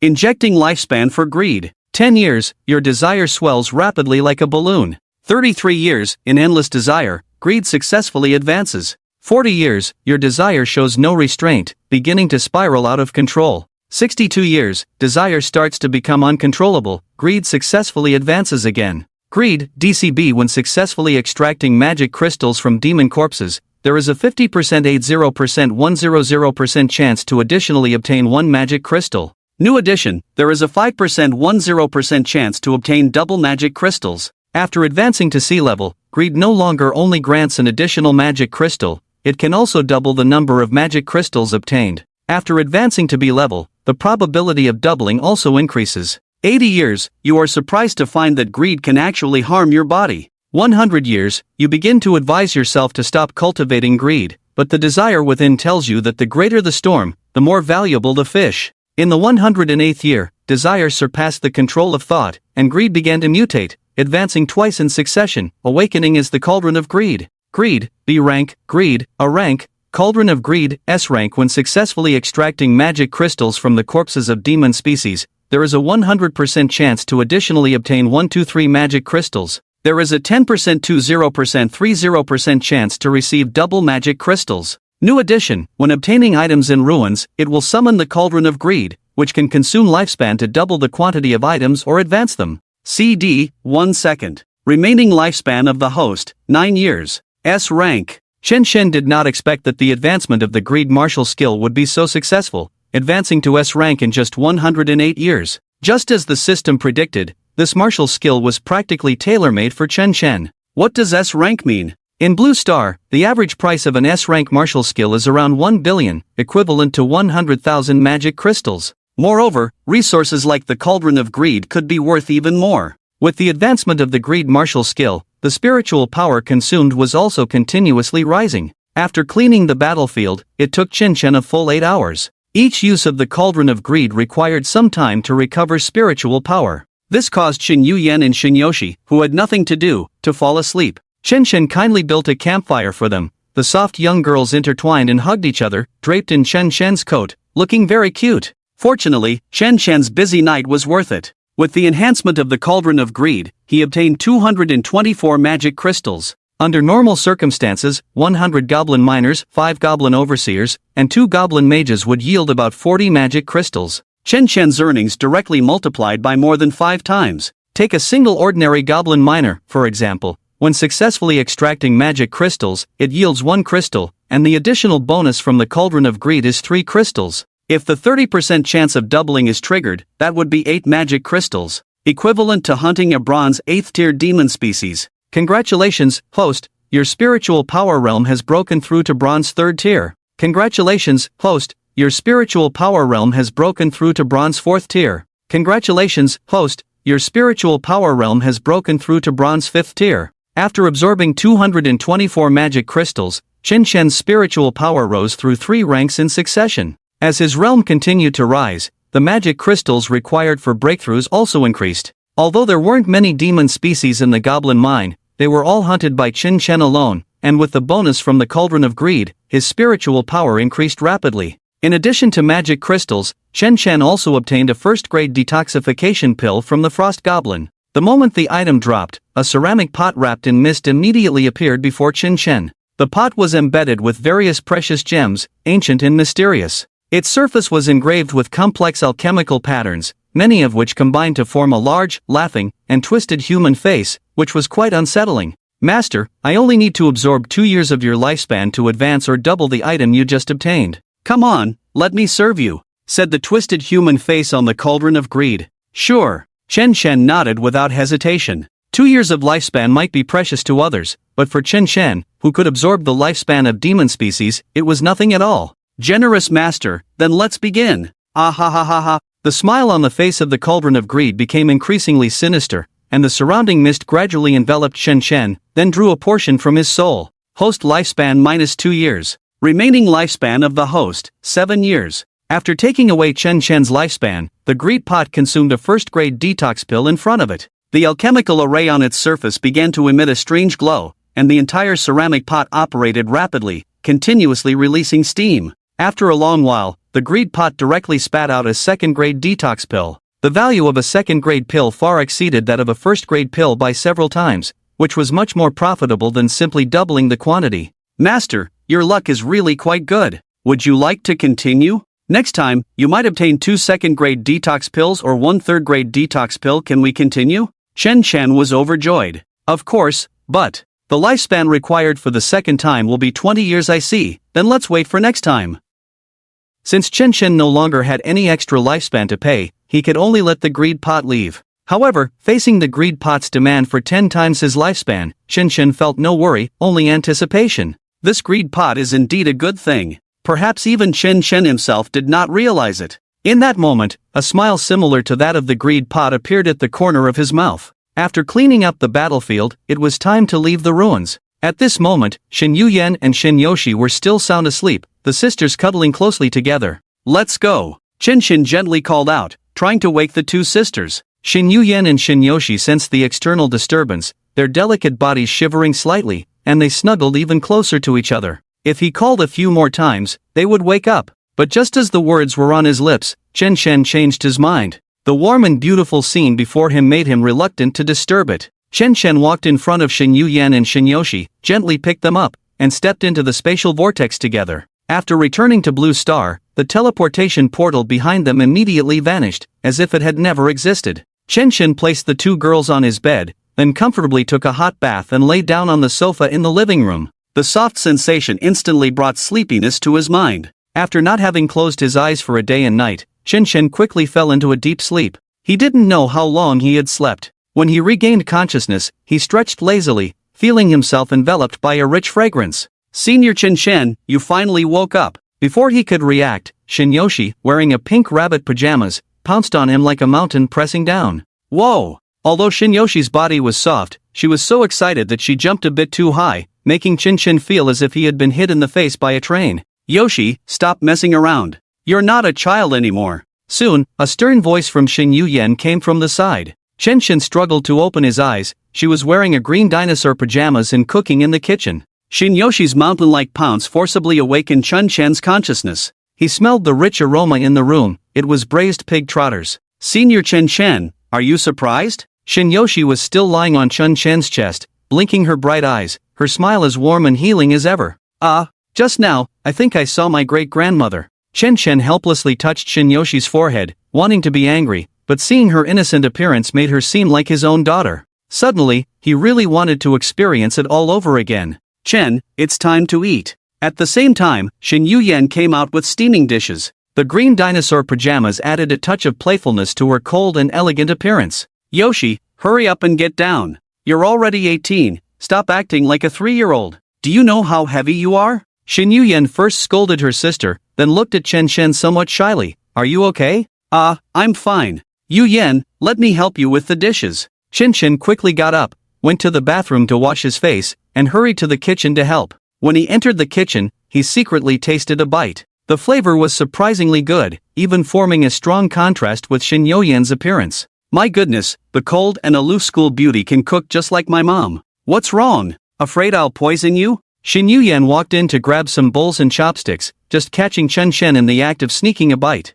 "Not afraid. If you poison me, you won't survive either." Chen Shen responded with a dark joke. "What if it's a laxative?" "If it's a laxative, it wouldn't be you who gave it." "Why not?" Shin Yuyan asked, puzzled. "Because that fits Yoshi's personality better." Chen Shen recalled Shin Yoshi's previous pranks, which were quite bold and amusing. Speaking of his sister Shin Yoshi, Shin Yuyan's expression gradually became serious. "Our parents divorced when Yoshi and I were just over 2 years old. I stayed with mom, and Yoshi went with dad. Yoshi has always liked to play the game of Mount Tai pressing down with dad since she was little, but later, dad passed away in an accident, and she had to come back to live with mom. By then, we were already 8 years old, and our living environment changed drastically. Plus, Yoshi had spent so much time with dad that she didn't understand etiquette, so she naturally wasn't favored by the family elders, which led to her often being bullied. At that time, Yoshi wasn't close to me either. I really wanted to help her, but she was very resistant. Perhaps it was from that time on that another personality began to emerge in Yoshi. Whenever the young Yoshi was bullied,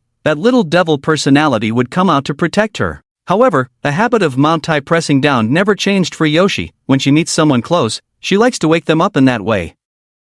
Her emotions might be a bit unstable, so please be more understanding. That little devil personality might just be a protective mechanism in Yoshi's consciousness. Actually, I don't think there's anything particularly special about Yoshi. I find her quite interesting as she is. Chen Shen smiled faintly and then touched Shin Yuyan's forehead, saying, "But Yuyan, after all these years of taking care of Yoshi, you must be quite tired. But it will be much easier from now on because I'm here." Feeling Chen Shen's warm palm, Shin Yuyan was momentarily stunned. Her earlier words, no matter who heard them, would have drawn attention to her sister Shin Yoshi. Yet Chen Shen's reaction was unexpected. He didn't sympathize with her pity sister Yoshi. Instead, he felt a pang of heartache for himself, who had been troubled all these years. In that moment, Shin Yuyan seemed to understand why sister Yoshi was so close to Chen Shen, even more than to herself. She also understood why Chen Shen didn't expose Yoshi's pranks after seeing them but pretended to know nothing. Because from the beginning, Chen Shen never thought Shin Yoshi was abnormal. It was Chen Shen who accepted Yoshi's multiple personalities, which is why her sister treated him like family. Senior Chen Shan, I want to eat that sausage. During dinner, Shinyoshi pointed at the plate in front of Chen Shan, pouting. Go ahead and eat. Chen Shan didn't catch on and continued to eat the food Shin Yuyan made. It was really delicious. Senior Chen Shan, Yoshi wants you to feed me. Shinyoshi pouted her little mouth, looking unhappy. Chen Shan had no choice but to pick up a piece of cut sausage and feed it to her mouth. Senior Chen Shan, can Yoshi still play games with you like that in the future? Sighed for all, Shinyoshi showed a happy expression while eating the food Chen Shan fed her. After being scolded by her sister, she seemed to start reflecting. Of course, I just happened to want to chat with my great-grandmother for a while, Chen Shan replied with a smile. However, to be honest, Shinyoshi's pressure was really painful. After receiving Chen Shan's affirmative answer, Shinyoshi immediately changed her expression and stuck her tongue out at Shin Yuyan. Reflection was impossible, she just wanted to use Chen Shan's mouth to show off to Shin Yuyan. Shin Yuyan said nothing, only looking at Chen Shan with a sympathetic expression. As Shinyoshi's older sister, she naturally knew the power of that move just now. The closer Chen Shan got to his sister Yoshi, the more Shin Yuyan approved, because that way, the one being pressured would no longer be her. Where did you get your clothes? Chen Shan looked at the sister's cartoon pajamas, as he couldn't remember having such things at home. In the past 2 days, the news about me and Yoshi awakening our G-level spirit weapons has spread in the family. Now, the Shin family might be looking for marriage partners for us everywhere, Shin Yuyan explained helplessly. So, Yoshi and I plan to stay here for a while to avoid the spotlight. The pajamas were bought from a stall downstairs. What? Don't you think they look good? They look great, very great, Chen Shan nodded. With Shin Yuyan and Shinyoshi's looks, even in floral cotton jackets, it would still be a fashion show. However, his rented place was a bit small. If Shin Yuyan and Shinyoshi moved in, wouldn't he have to sleep on the sofa every day? What? You don't want us to? Shin Yuyan seemed to see Chen Shan's dilemma. No, how could Chen Shan not want them? At the very least, after Shin Yuyan moved in, he would never have to eat takeout again. Moreover, they were now in an eternal contract, their lives forever bound together. With the sisters under Chen Shan's watch, many accidents could be avoided, and he would feel more at ease. The meal Shin Yuyan cooked allowed Chen Shan to have a hearty feast. He hadn't eaten such delicious food in a long time. After dinner, the three returned to the academy. Chen Shan slept until noon, while the other students had already started training under their mentors. They had just arrived. At this moment, many teachers and students gathered at the academy's entrance, seemingly waiting for something. This scene startled Chen Shan. He thought the news of the three awakening their talents had spread. It wasn't until a familiar figure appeared that Chen Shan realized what was happening. It turned out that the top student of Magic City Spirit Weapon Academy had returned. Gu Qingning, with her long green hair, exquisite makeup, and an air of pride between her brows, exuded an overwhelming presence. With her S-level spirit weapon, the Green Serpent Dark Sword, Gu Qingning's influence and appeal in the entire Spirit Weapon Academy had reached its peak. Beside Gu Qingning was a man with long hair and glasses, looking somewhat refined. It's Sister Qingning. She finally returned to the academy. I heard that the demon hunting team Sister Qingning is in clear to platinum level ruin this time. God, what does that mean? Sister Qingning is simply the pride of the academy, our role model. The man beside her is the one known as the Hell Baron, Hua Jianli. So handsome. His face is even more delicate than a woman's. Even without an S-level talent, I would be willing to marry him. Hey, isn't that Chen Shan? And Shin Yuyan and Shinyoshi are here too. Perhaps it was fate, but Chen Shan returned to the academy at the same time as Gu Qingning. Now there's a good show to watch. If I were Chen Shan, I would take the Shin sisters and walk around, so as not to embarrass myself here. Sister Qingning has an S-level spirit weapon paired with SS-level talent, a perfect match. What is Chen Shan doing with Shin Yuyan and Shinyoshi? F paired with G? A broken pot and a broken lid combination? But let's be honest, I have to ask you, among these people, who do you envy the most? That would be Brother Chen. In terms of looks, both Shin Yuyan and Shinyoshi could easily outshine Gu Qingning, not to mention double the fun. I heard Chen Shan skipped class all morning. This guy can't be coming just now because he was enjoying himself, right? At this moment, under everyone's gaze, Chen Shan and Gu Qingning, the former lovers, met again. Both were accompanied by their respective contract partners. Facing each other, the tension was palpable. Ah Chen, long time no see. I heard you've been doing well lately. You contracted 2 spirit warriors in one go, creating a legend in the Magic City. Gu Qingning took the initiative to attack. Her eyes held a mix of sarcasm, bitterness, and mockery. Chen Shan merely yawned, ignoring her completely, and walked past Gu Qingning. Ah Chen, congratulations. I didn't expect this little dog I discarded would actually find a matching leash. It really is eye-opening. Gu Qingning called out to Chen Shen, not wanting to let him off so easily. She glanced at Xin Yuyan and Xin Yoshi behind Chen Shen. Although she was also a campus beauty, she had to admit there was a gap among the beauties. In terms of looks, figure, charm, and temperament, she couldn't compare to either Xin Yuyan or Xin Yoshi, let alone both together. But in Blue Star, just being good-looking wasn't enough. Powerful talent was the mark of a strong person. Gu Qingning decided to attack from this angle. Sister Yuyan and Sister Yoshi are truly natural beauties, but what a pity, being G-grade spirit warriors. If only you were S-grade like me. Oh, I almost forgot, if you hadn't awakened G-grade spirit warriors, you wouldn't be following a waste like A-chun. Ha! Faced with Gu Qingning's aggressive stance, Xin Yuyan merely smiled faintly. I've heard for a long time that Sister Qingning is quite the schemer, seeing is believing. Abandoning oaths, forcing Chen Shen to actively dissolve the contract after a second awakening, and then climbing the social ladder to hook up with an S-grade demon hunter. Truly a model of our Magic City Spirit Warrior Academy. Everyone should learn from you how to be so shameless. Gu Qingning, exposed in her thoughts, was furious. Hey, Sister Yuyan, don't slander me. The contract was dissolved by A-chun voluntarily, and everyone knows that. Isn't that right? Your knife was already at his throat. How could he not dissolve it? Sister Yuyan, we must have evidence for everything. I represent the face of the Magic City Spirit Warrior Academy. I advise you not to speak recklessly. Ha! The face of the Magic City Spirit Warrior Academy? When did it come to someone like you, a disgraceful thing, representing it? Disgraceful? What are you, a useless vase, talking about? Do you believe I could kill you right now, so soon to reveal your true nature? I thought you could hold it together. Didn't expect you to break so easily? The argument between the two women grew more intense, and it seemed they were about to come to blows. Chen Shen was already prepared to take Xin Yuyan away. Although their talents had awakened, they were still at a certain disadvantage compared to Gu Qingning. Now was not the time to confront Gu Qingning. Throughout the encounter, Xin Yoshi had been hiding behind Chen Shen, appearing like a weak, defenseless little rabbit. What are you all doing crowding here? Get out of the way. This is the Magic City Spirit Warrior Academy, not a place for you spoiled brats to throw tantrums. Just as Xin Yuyan and Gu Qingning were at a standoff, an old man in a black robe suddenly appeared. The vice president is here. If you don't leave now, you'll lose credits. Seeing Vice President Lei Ling arrive, the onlookers among the students immediately scattered. At that moment, Gu Qingning hurriedly approached Vice President Lei, turning the tables. Vice President Lei, you just heard it too. Xin Yuyan insulted my character without any evidence, indiscriminately and recklessly. I, Gu Qingning, represent the entire Magic City Spirit Martial Academy. How dare she? Yes, I did hear that. Lei Ling nodded, then said meaningfully, however, I have been listening from the very beginning. Upon hearing this, Gu Qingning's face turned pale. The arrogance she had just displayed faded away.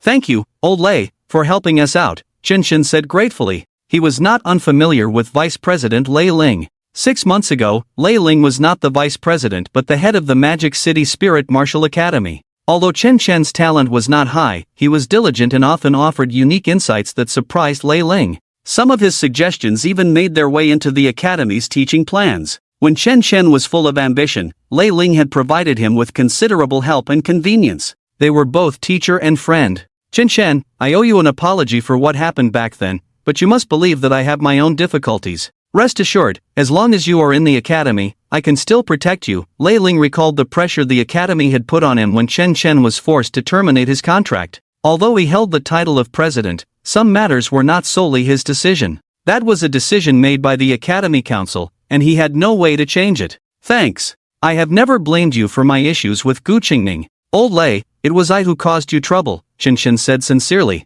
Some things, even if Lei Ling did not say them, he understood. The man who had been standing beside Gu Qingning, seemingly a frail scholar and not good with words, was actually the young master of the Jin Hai Hua family. Unlike Magic City, Jin Hai did not have the four great families vying for power. Instead, the Hua family stood out alone. Behind Hua Jianli was the first family of Jin Hai, and at that time, he and Gu Qingning were colluding. Chen Shen could imagine how much pressure Lei Ling, as the president, must have felt. It was after that incident that Lei Ling voluntarily announced his resignation, stepping down to the position of vice president. Old Lei, I will always remember your kindness and support. I, Chen Shen, will not let your efforts go to waste. I will help them take root and grow strong, Chen Shen said earnestly. He knew that Lei Ling's resignation was also forced. In his heart, Chen Shen silently vowed, Old man, everything you lost, I will help you reclaim.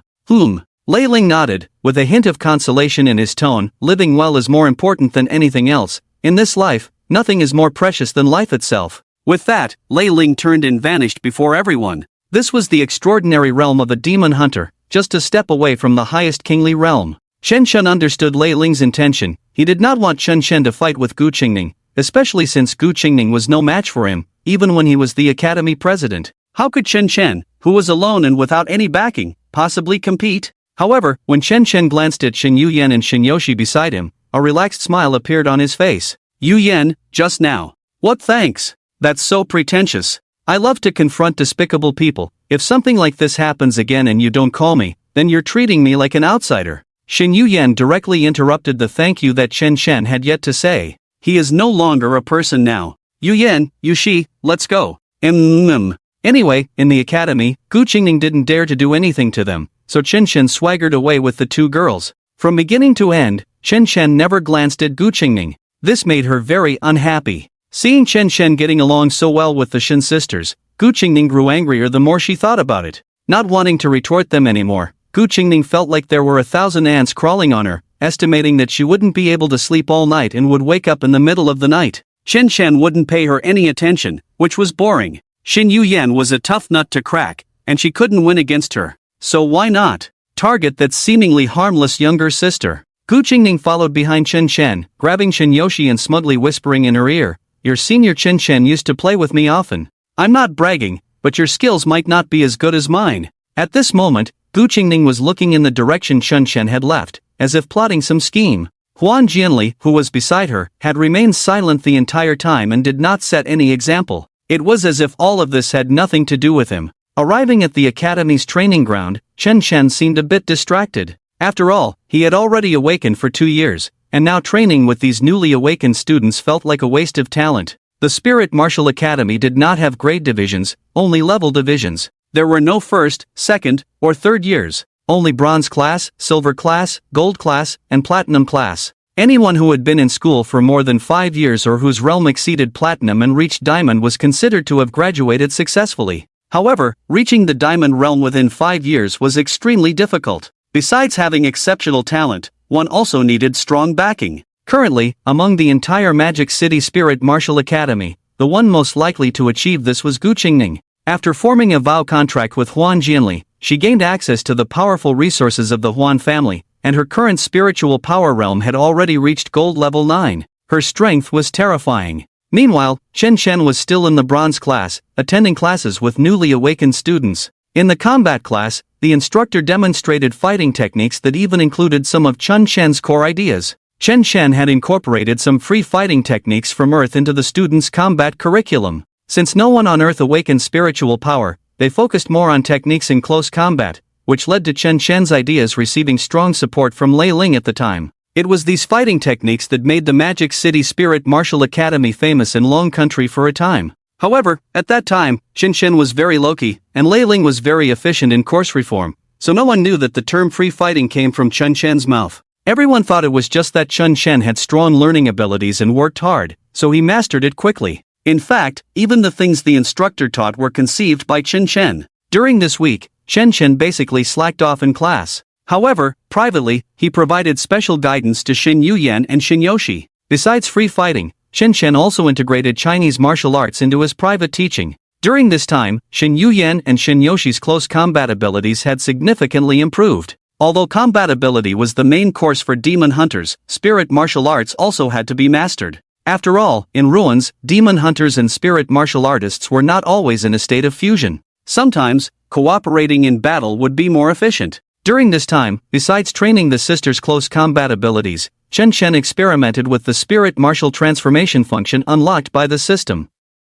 Shen Yuyan. Talent, F level, silver spear. Transformation, G level, fire stick. Shan Yoshi. Talent, D grade, Yi Kai. Transformation, G grade, broken cloak. To prevent the awakening of the sisters' talents from being discovered, Chen Shen chose the most basic forms for both Shen Yuyan and Shen Yoshi. After transformation, to outsiders, Chen Shen's spirit weapon still appeared as a dull G-grade spirit weapon. Even when viewed in the mirror, it looked the same. However, in Chen Shen's own eyes, he could clearly see the pitch-black armor and the cold gleam of silver. This feature was incredibly user-friendly, allowing Qinshan to worry less about the sister's talents being exposed too early. Hey, Qinshan, don't think that just because you awakened 2 years earlier than us, you can act all high and mighty here. If you don't want to train, you can get lost. In the training room, several boys, seeing Qinshan resting on the side, shouted in front of the instructor. But this was just the spark. The main reason they targeted Qinshan was that he had taken Xin Yuyan and Xin Yoshi with the eternal contract. In their minds, they believed that the Xin sisters' oath contract was impossible to establish. As long as all the demon hunters stood united, Xin Yuyan and Xin Yoshi would have to settle for temporary contracts with them. This way, they could take advantage of the beautiful twin sisters. Everyone at the time understood this unspoken rule, just waiting for Xin Yuyan and Xin Yoshi to back down. Who knew that out of nowhere, Qinshan would use the eternal contract to directly secure both girls? Classmate Qinshan, please correct your attitude. A muscular female instructor, somewhat resembling a muscular Barbie, kindly reminded him. Teacher, my attitude is already quite correct. Qinshan shrugged helplessly. Mainly, the theoretical exercises were just too boring, and he wanted some real combat to make it interesting. So, Qinshan pointed at the few classmates who had just shouted, You. Why don't you all come at me together and test whether my attitude is correct or not? Ha, sure, let's all go together. Who's afraid of who? Qinshan, don't think you're amazing just because you awakened a few years earlier than us. Originally, with temporary contracts, everyone could take turns enjoying a few days, but you had to break the balance and harm everyone's interests. Later, don't blame us for being ruthless. People like this should be taught a good lesson. Qinshan immediately pointed out 10 groups of awakened ones. Although they all knew Qinshan had some skills, they naturally weren't afraid of a group fight against him. As for Xin Yuyan and Xin Yoshi, they didn't take them seriously at all. Teacher, we're going to practice real combat. You shouldn't have any objections, right? As long as both sides agreed, the instructor had no right to interfere, but she still kindly reminded Qinshan. Qinshan, are you sure you want to take on 10 groups by yourself? You really don't have to rush to prove yourself. You can challenge them one by one. If you run out of energy, you can stop. No one can force you into real combat training. Thank you for your concern, instructor. As a return, I'll train these freshmen for you. Qinshan smiled confidently. It seemed that these guys wouldn't be convinced unless he showed them some strength. Alright then, this is your choice, and I have no right to interfere. However, the strength disparity is significant, so I hope everyone can stop at the right moment and not hurt the harmony. The instructor then led everyone into a huge octagonal cage. Qinshan, along with Xin Yuyan and Xin Yoshi, entered first. Their opponents were made up of 10 pairs of men and women. Chen, I'll take on 5, and you deal with the remaining 10 by yourself. Xin Yuyan said seriously, assigning roles. This battle looked like a real combat exercise, but in reality, it was a private feud between both sides. Xin Yuyan was very clear that the boy's target was Qinshan, while the girl's targets were her and her sister. So, even if Xin Yuyan didn't allocate it this way, the outcome would still be the same.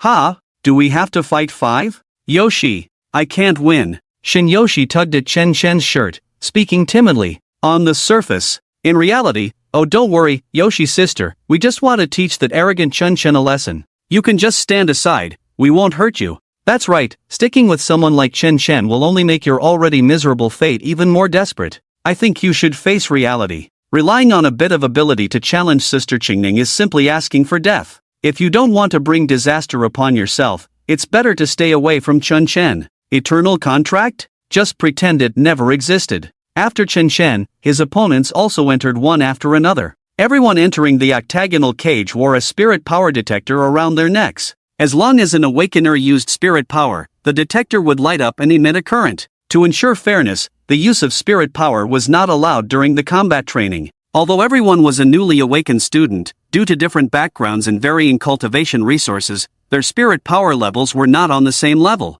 First, the academy students would be allocated magic crystal stones based on their credits, which reflected their overall performance in the academy. Students from well-off backgrounds could easily have their families provide magic crystal stones, allowing them to far surpass other students in spirit power levels. However, while magic crystal stones could be traded outside of ruins, unlike magic crystals, there was a daily limit to how much an awakener could absorb. Demon hunters and spirit warriors alike, those at the bronze level could absorb a maximum of 10 magic crystal stones per day. This number may not seem large, but in reality, it was quite terrifying. Qinshan challenged the ruins and obtained hundreds of magic crystal stones at once because he was the only one in the entire ruin. If it were divided among 10 groups of awakeners, the gains would be minimal. Moreover, the appearance of the ruins teleportation portal was random. Chen Shen just happened to discover a teleportation portal at home. When there were no ruins to explore, he could only slack off at the academy. In contrast, awakeners from wealthy backgrounds had a steady supply of magic crystal stones to absorb every day.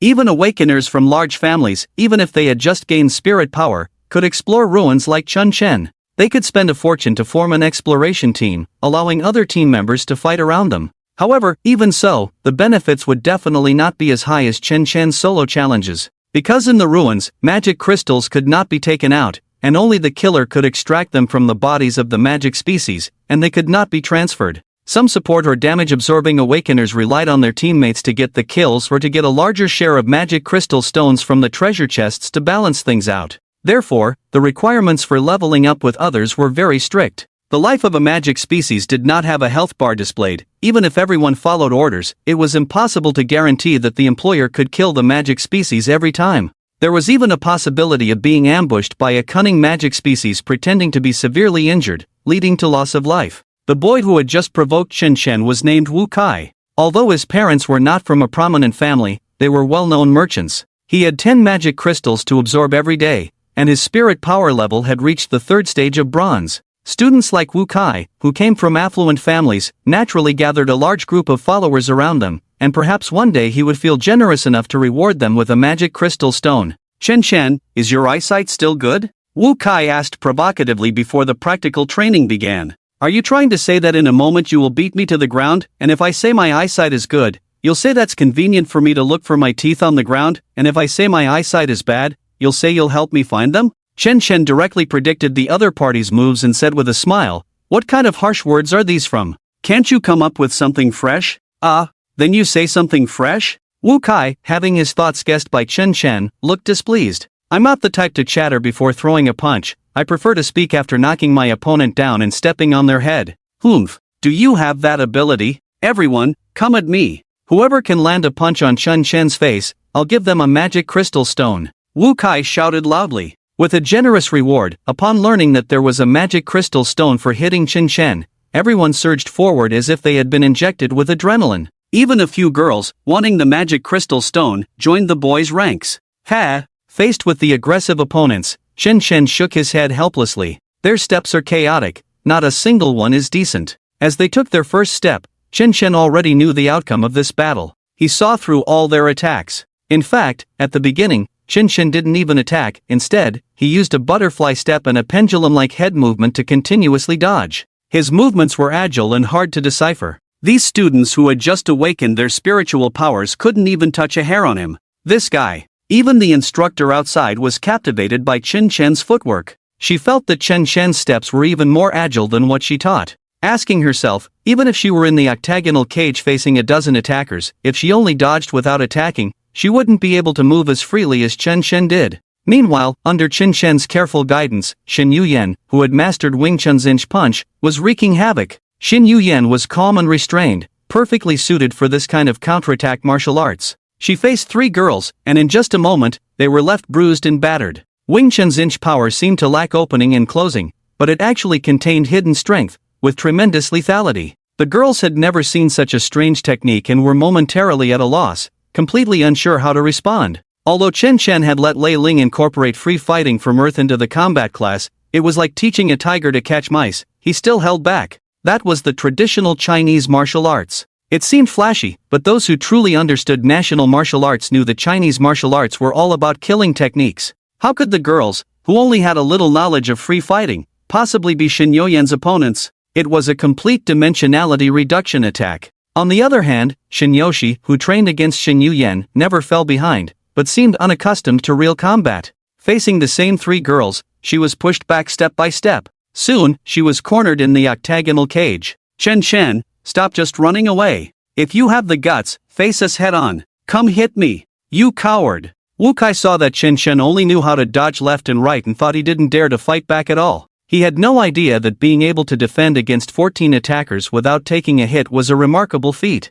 Ignorance breeds fearlessness. Chen Chen had never encountered such a demand. After dodging an opponent's attack, he countered with a punch that directly hit the opponent's face. Bang! With a dull sound, that person fell unconscious. Chen Shen's attacks emphasized speed, accuracy, and ferocity, with no unnecessary movements. Every strike was a killing blow. Young people are great, they just fall asleep, Chen Shen said teasingly. With that punch, he even held back a bit of his strength. Otherwise, the opponent would at least suffer a concussion. So despicable. You didn't fight back just to let us lower our guard, right? Brothers, let's go all out. Wu Kai had no idea of the seriousness of the situation and thought he was in absolute control, wanting to overwhelm Chen Shen with numbers. But strength ultimately wasn't on the same level, and he was still taken down by Chen Shen with a single punch for each of his friends. After a few rounds, half of them were already lying on the ground. Let the girls take the front, and the boys attack from behind. Wu Kai noticed that there were no girls lying on the ground, so he suddenly had an idea to use 4 girls as shields in front.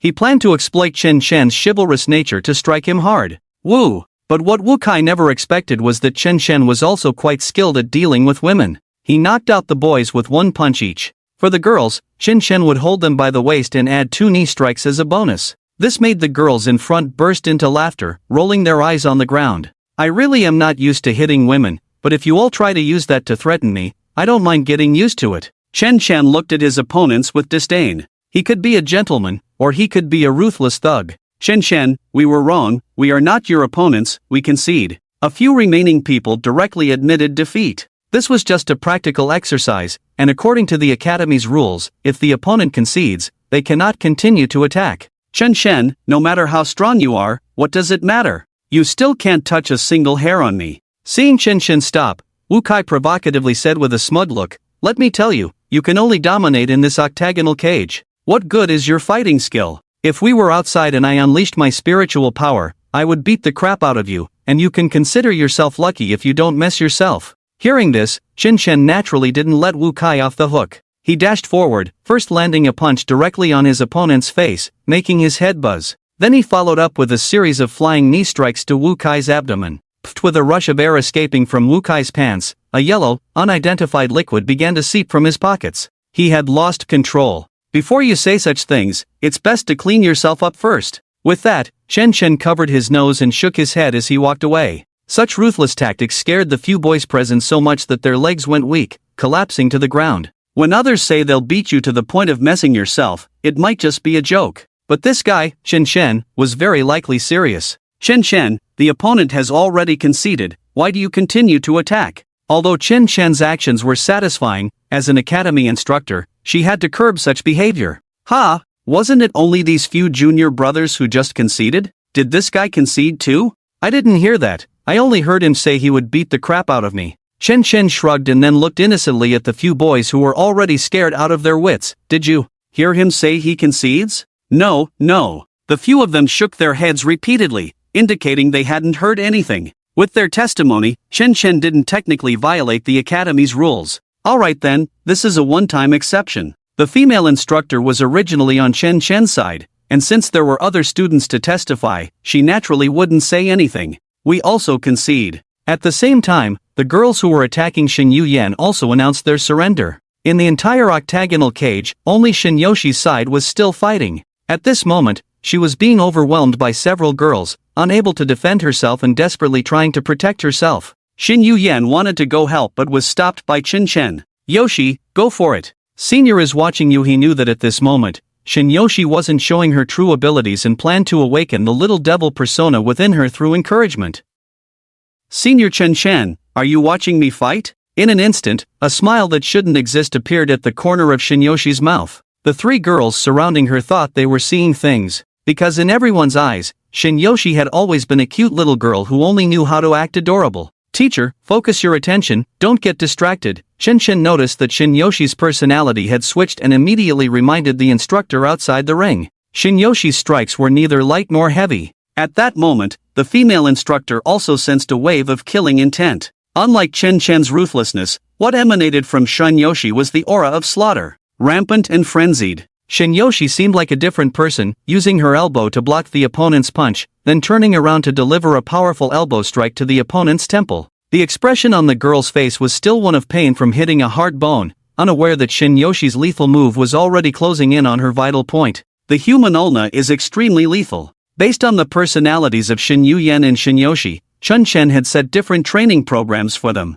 Shin Yuyan was learning a more defensive Wing Chun, while Shen Yoshi was training in the extremely aggressive and fierce Muay Thai. Pause. Seeing this situation, the female instructor immediately pressed the red crystal ball beside her. In an instant, the gravity in the octagonal cage increased several times. Shin Yoshi's attack was immediately neutralized. Although her ulna still grazed the opponent's forehead, under the influence of gravity, it had lost all its force. This red gravity button was specifically established to prevent accidents. Even when Wu Kai was being beaten by Chen Chen, the female instructor did not press it. As an instructor, she was very clear that although Chen Chen's strikes were heavy, he still had a sense of restraint regarding the areas he hit. It would basically not lead to death or disability. But Shin Yoshi was different. If she had pressed the pause button just a fraction of a second later, there might have been a corpse in the octagonal cage. Everyone stop. The practical exercise is over. At this point, the gravity in the octagonal cage had returned to normal. The pause button could only control a brief moment.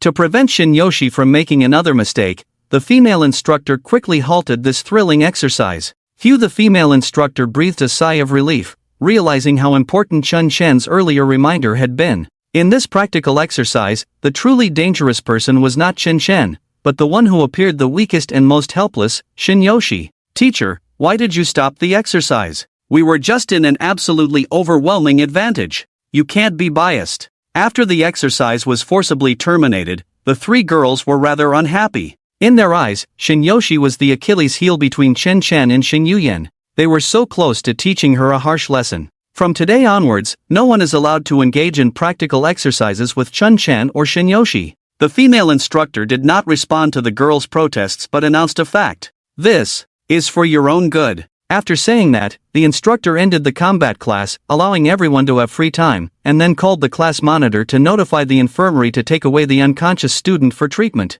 After a small incident, Chen Chen's life at the academy returned to calm. Senior Chen Chen, Yoshi is so bored. When can we explore the ruins again? Just wait a bit longer. Chen Chen was also troubled by this matter. Although he had been inquiring about clues to the bronze ruins these days, there had been no news at all. Generally speaking, once ruins are discovered, they are handed over to the City Safety Bureau or the Demon Hunter Association for handling. The lowest level bronze ruins are mostly transferred to various academies in the Magic City for newly awakened students to practice. The first exploration of the ruins by the Magic City Spiritual Martial Academy needs to wait until a month after the new students awaken. Moreover, for safety's sake, the chosen ruins are of the kind that have only recently appeared. It's similar to the ruins that appeared in Chen Chen's bathroom, and there isn't even a boss demon seed. For the first exploration of the ruins, an entire class is exploring a single ruin. The number of demon seeds in the ruins is even fewer than the number of awakened ones. As a senior, Chen Chen has already experienced such scenes. Only after the students adapt will the intensity of the ruins gradually increase, but it will still be a case of too many monks and too little porridge. After all, the main task of the academy is teaching, and everything is based on the safety of the students. Therefore, Chen Chen has no expectations for the ruins exploration organized by the academy. The current problem is that Chen Chen does not have resources for the bronze ruins. In fact, there is another way, which is to search for the ruins' teleportation portals in the wild. In uninhabited areas, the ruins' teleportation portals are less likely to be discovered by humans early on, so the resources are relatively more abundant. However, this also significantly increases the risk. Because in the wild, you cannot determine the timeline of the demon seed civilization's development, making it impossible to confirm the intensity of the ruins. A seemingly ordinary bronze ruin might have small monsters that are bronze level 7 or 8, and there could even be bosses of silver rank. Exploring alone would be pure suicide. The reason he dared to enter the ruins in his own bathroom is that he knows the time limit for the appearance of this ruin. Everything is under Chen Chen's control. Although he is a gambler, he only bets on sure wins. More importantly, the longer a ruin has been around, the higher the probability of an abyss ruin appearing. The intensity of abyss ruins often exceeds several times the current level of the ruins. Just like the trial of the gods that Chen Chen and Gu Qingning encountered, that was an abyss ruin. Out of 20 awakened ones, only the 2 of them walked out alive in the end. This was still considered lucky. Generally, if a team encounters an abyss ruin and their configuration is not high, they are basically sentenced to death. There wouldn't even be a chance to escape, let alone clear it. Generally speaking, only those who have reached level 7 or above in their own realm, paired with equally powerful teammates, would challenge the ruins in the wild. However, aside from the unstable factors of the ruins, there are also human reasons. Shinyuyen and Shinyoshi are too eye-catching, the wilds of Blue Star are lawless zones, and no one's personal safety is guaranteed. If Chen Chen takes these two attention grabbers to search for ruins in the wild, he might not even find the teleportation portal before several groups of people have already set their sights on him. Therefore, searching for ruins teleportation portals in the wild is a very unwise choice. Brother Chen, can you teach me the movement technique you just used? Just as Chen Chen was feeling troubled, a classmate approached him. After awakening their talents, all students are randomly assigned to a small class of 60. Why should I teach you? Chen Chen asked lightly. The other person's gaze was sincere, not like someone looking for trouble. However, ever since Chen Chen formed a contract with Shin Yuyan and Shinyoshi, most of the looks he received were filled with hostility. In contrast, he remained more vigilant towards this kind of goodwill. Moreover, this young man felt somewhat familiar to Chen Chen. It seemed like he had seen him somewhere, but he couldn't place it at the moment. You teach me the movement technique, and I'll take you to explore the ruins, how about that? The boy grinned and pointed to his own face, saying, Brother Chen, do you really not remember me? When I was 16, you praised my exceptional talent, saying I would definitely become an outstanding demon hunter in the future. It was also your encouragement that led me to enter the Magic City Spirit Martial Academy.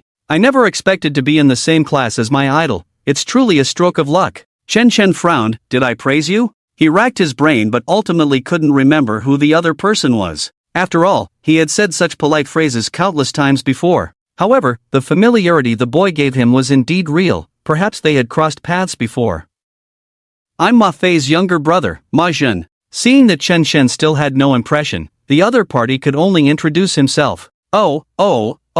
Chen Chen suddenly realized and finally remembered. Ma Fei, that was his old friend from the Golden class. But that kid had already graduated 6 months ago at the age of 23. Plus, after the incident with Gu Qingning, he himself was in a mess, and their contact had dwindled. Chen Chen recalled that when he had visited Ma Fei's home before, he had indeed praised his younger brother. Ma Jun, you've grown up so much. Chen Chen patted Ma Jun's shoulder, unable to help but sigh at how time flies. That little brat from back then is now in the same class as me. That's different. Brother Chen, it's just that you've encountered some bad luck, but we brothers are still fated to meet here. I always believed that you won't stay in this class for long. One day you will soar and reclaim everything you once had. Ma Jun's smile was bright, filled with youthful exuberance. It made Chen Chen feel a bit dazed. When he had just crossed over, he had been just like him. But now, he had already shown signs of weariness. Thanks. Chen Chen was genuinely happy to meet a friend's brother. By the way, Ma Jun, you just mentioned exploring ruins.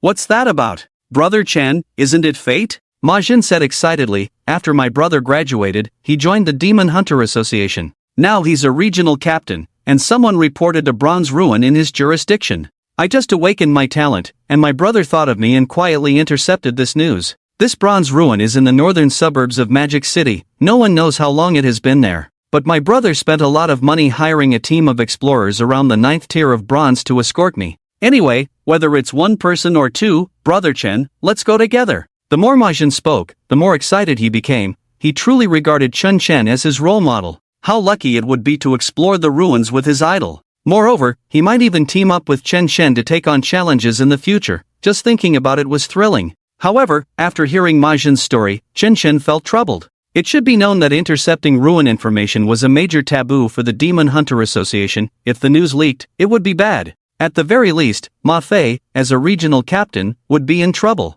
At worst, he could even be expelled from the association. Furthermore, Ma Fei had hired the exploration team for his brother Ma Jun. If he went in and took a share, it might not be good. Did you discuss this with your brother beforehand? Chen Chen thought it was better to confirm first. We talked about it early on. My brother said that regarding the matter with you and Gu Qingning, he couldn't help but felt guilty. Now that you've contracted a spirit weapon and are starting anew, he's very happy and said to let him know if there's anything he can help with. Ma Jun said with a smile. My brother also said not to be polite. The items from the exploration will all belong to me, and you just take a share of the magic crystals. Well, since Ma Fei has thought this through, if I refuse, it would seem a bit pretentious. Unable to refuse such kindness, Chen Chen decisively agreed. After all, he urgently needed to draw lifespan from the demon seed. As long as he raised his own realm, along with his talent, martial skills, and tacit understanding, it wouldn't be impossible for Chen Chen to explore the unknown bronze ruins alone later. That's great! Finally again.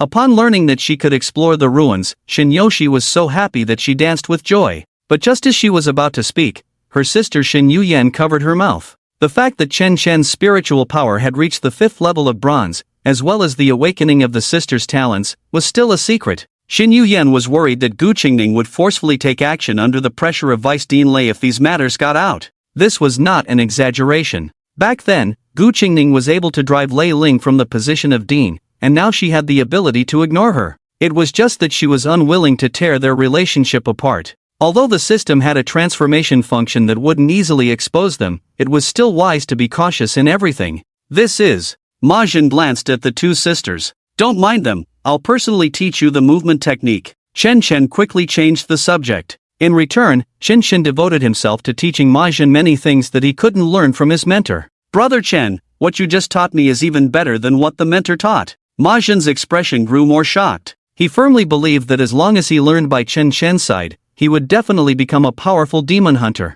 To make the most of Chen Chen's teaching, Ma Jin also called his contract partner to study together. She was a very shy and reserved girl named Li Zihan. Her personality was very similar to Ma Jin's, with a youthful innocence on her face, filled with curiosity about everything unknown as she just stepped into the demon hunter field. This movement technique is amazing. If we had met Brother Chen earlier, we would have been close combat experts by now. Like Ma Jin, Li Zihan was also fascinated by the methods taught by Chen Chen. As the saying goes, birds of a feather flock together, so it was no wonder that Ma Jin and Li Zihan were able to form a contract successfully. Ma Jin secretly told Chen Chen that they were not only in a romantic relationship but also had a vow contract. In the Society of Blue Star, daring to make a vow contract required considerable courage. Perfect match. Absolutely perfect. Chen Chen patted Ma Jin's shoulder, like a senior advising him, that girl truly cares for you, so don't let her down. Of course, Brother Chen, Zihan and I are truly in love. Chen Chen sincerely wished for Ma Jin and Li Zihan, hoping that this newly awakened couple could go far without any betrayal. Moreover, both Ma Jin and Li Zihan were awakened with sea-level talents, so such compatibility would surely lead to great achievements in the future. After class, just as Chen Chen and Ma Jin were on their way to the bronze ruins, Ma Fei's call came in. Ah Chen, long time no see. I haven't contacted you for so long, hope you don't mind. It's fine, I haven't contacted you either. Ha, I know, with that incident with Gu Qingning, you must have been too busy to contact me. But I didn't reach out either because I wasn't afraid of anything, mainly, after graduation, the Demon Hunter Association has been too busy, really no time. Congratulations, I just heard that little Ma Jin said you've already become a regional team leader? That kid just can't keep his mouth shut. Sigh. Regional team leader is a tough job on the front lines. Ma Fei paused, then suddenly said, but Chen, to be honest, I've recently taken on a big task, and if all goes well, I might have a chance to move up in the association. Then I'll congratulate you in advance, Brother Ma. Don't forget to help me out when the time comes. That's a given, ha ha ha ha. I also wish you a smooth exploration of the ruins. My younger brother is still young and hasn't seen much of the world, so you need to keep an eye on him in the ruins. Of course. Alright, I need to organize personnel to enter the ruins now, so I'll hang up. When you come out, I'll throw a celebration banquet for you and Ma Jin. Ha ha ha, I'll treat you then. Hanging up the phone, Chen Chen felt a deep sense of emotion. In just half a year, that guy Ma Fei seemed to have shed his academic demeanor and transformed into a big shot thriving in the Demon Hunter Association. Truly, a person should be viewed differently after 3 days apart. In the northern suburbs of the Magic City, Chen Chen and his group gathered at a tavern with the exploration team hired at a high price by Ma Fei. You finally made it. We've been waiting so long that the flowers have wilted. The one who stood up to greet them was a burly man with a full beard, the captain of the exploration team, Luo Ji. The entire exploration team consisted of 10 members, all fully armed and waiting for quite some time. Their spiritual power levels were around the 9th tier of bronze, and Captain Luo Ji had even reached the peak of bronze, just a step away from the silver realm. The team was well equipped, functioning as a mercenary group specifically for leveling up others. In Blue Star, many awakeners would get stuck at the highest tier of a certain realm and then use the restrictions of relics to help others level up. They would make a fortune through this method to exchange for the resources they needed later. These types of awakeners were referred to as professional fighters. In fact, professional fighters were often the lowest tier awakeners. They had average talent and backgrounds, so they could only serve others to make up for the resources needed to break through realms. In contrast, awakeners from prominent families didn't have to worry about such things, as they received a steady supply of magic crystals daily, and their martial skills were all high tier. Sorry for wasting everyone's time. Chen Chen scratched his head a bit awkwardly, then boldly draped his arm over Luo Ji's shoulder. Brother Luo, it's fate that we're all gathered here. Since it's already this late, why not drink heartily? This round is on me. Ma Jin also thought this suggestion was excellent. Let's have the celebration feast early. Luo Ji was taken aback for a moment, then burst into hearty laughter after a while. Alright, I couldn't ask for more. Generally speaking, when employers arrived and saw them drinking, they would likely be displeased. After all, drinking could lead to mistakes, which was a big taboo for professional fighters. But Chen Chen and Ma Jin went against the grain, inviting them to drink together without any airs of superiority. Soon, the group became one, talking about everything under the sun. Luo Ji and his teammates, slightly tipsy, shared stories about various bizarre employers, including a young master who needed to be carried into a relic, a young lady who fainted at the sight of demon blood, and even a lecher who wanted Luo Ji's wife to accompany him for a night. His wife, Zhao Yi, was right beside him, a sexy woman with big, wavy hair. Zhao Yi wasn't particularly beautiful, but her figure was stunning. Even in light armor, her towering curves and round, perky backside were incredibly eye-catching, making Chen Chen unable to resist stealing another glance. Your sister-in-law's figure is truly something else. After saying this, Chen Chen raised his glass to Luo Ji and Zhao Yi. His gaze held no ill intent, just natural and generous. God gave us a pair of clear eyes, and we should use them to appreciate beautiful things. As long as it's within reasonable bounds, there's no need to feel shy or awkward. Thank you for the compliment. Zhao Yi smiled slightly and clinked glasses with Chen Chen. Appropriate praise could even make the other person feel happy and confident. Damn it, these little brats think that just because they've thrown a few stinky coins our way, they can treat us like cattle. Damn! Luo Ji vented his dissatisfaction while clinking glasses with Chen Chen. Sigh, we just have bad luck, our talent is only E rank. If I had C rank or above talent, I would have broken through to the Golden Realm long ago. By the way, little brother, what's your talent level? Me? Chen Chen said a bit awkwardly, F rank. F level. Lower than me? You're not joking with me, are you? Luo Ji found it hard to believe. In his impression, those who could afford to hire thugs were usually the talented young masters from prominent families. No one's money comes easily, even if a family has great power. They wouldn't waste resources on worthless awakeners. Take the Shin family, for example. Although they are not one of the four great families of Magic City, they still have a bit of a reputation. If Shin Yuyan and Shin Yoshi had decent talents, they would have long invested heavily in their training, without needing to rely on Ma Jin. Brother Luo, I'm just here to make up the numbers. Chen Chen pointed at Ma Jin beside him. He is your boss, with C-level talent. In Blue Star, the probability of awakening E-level talent is over 50%, which is considered average. F-level is 10%, D-level is 30%, and together they cover 90% of the population. Awakening C-level talent means surpassing over 90% of awakeners and 99.9% of humanity. So, without a doubt, C-level Ma Jin and Li Zihan are high-tier talents. Oh, I see. No problem. It's all the same to us. As long as you pay, I'll do the work. Ha ha ha ha. Upon hearing that Chen Chen was actually an F-level demon hunter, Luo Ji immediately empathized and even started arranging future work for him. Little brother, listen to me. Once you reach the 9th level of bronze, don't try to go higher. Stick with me as a thug, and when there's a job, I'll save you a spot. Thanks a lot. Chen Chen smiled faintly, not refusing. After all, more friends mean more paths. As Chen Chen chatted happily with Luo Ji, Shin Yoshi was clutching his shirt hem, shrinking behind him and saying nothing, seemingly very uncomfortable in this environment. The tavern was a mix of people, filled with the pungent smell of alcohol, and there were loud voices everywhere. This kind of noise was undoubtedly a torment for Shin Yoshi, who was in a timid state. On the other hand, Shin Yuyan had already infiltrated the enemy camp, drinking heartily with a group of professional thugs. We won't go back until we're drunk tonight. If Chen Chen remembered correctly, this was already her 8th cup. The cups used in the tavern were like small barrels. With Chen Chen's drinking capacity, he could manage at most 3 cups, any more and he would be sick. He never expected that Shin Yuyan would have such a capability. Beneath her cold and reserved exterior, there was such a wild and passionate side. Perhaps it was the alcohol, but Chen Chen felt a stirring in his heart towards the two sisters beyond mere friendship.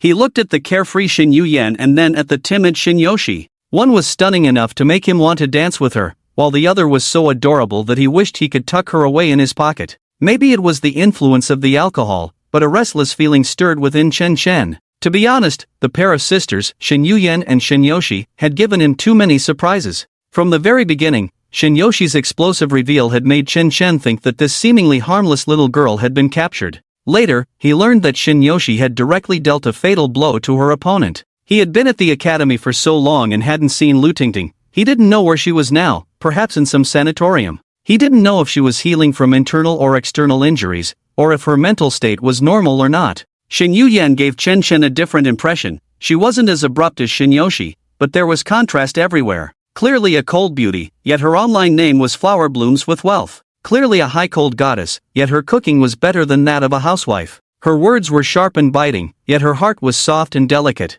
Suddenly, a thought surged in Chen's mind. On the Blue Star, due to the close cooperative relationship between demon hunters and spirit warriors, they basically all develop into couples or spouses. Pure friendship can be said to exist, but it is rare. If one were to say that they wanted to develop a romantic relationship with one of them in the future, should they choose Shin Yuyan or Shinyoshi? If Chen chose one of them, it would surely be a lifelong torment for the other. After the revelry, night had already fallen. However, the exploration team's pace did not stop, and they directly set off to the entrance of the ruins. In fact, Chen had a selfish motive for inviting Luoji and the others to drink. Because at night, Shinyoshi's night attribute would double. After all, the ruins were a random otherworld, and no one knew what the situation inside would be like. Naturally, Chen could not rely entirely on Luoji and the others. However, although everyone was slightly tipsy, as soon as they saw the ruins, the team members immediately got into position.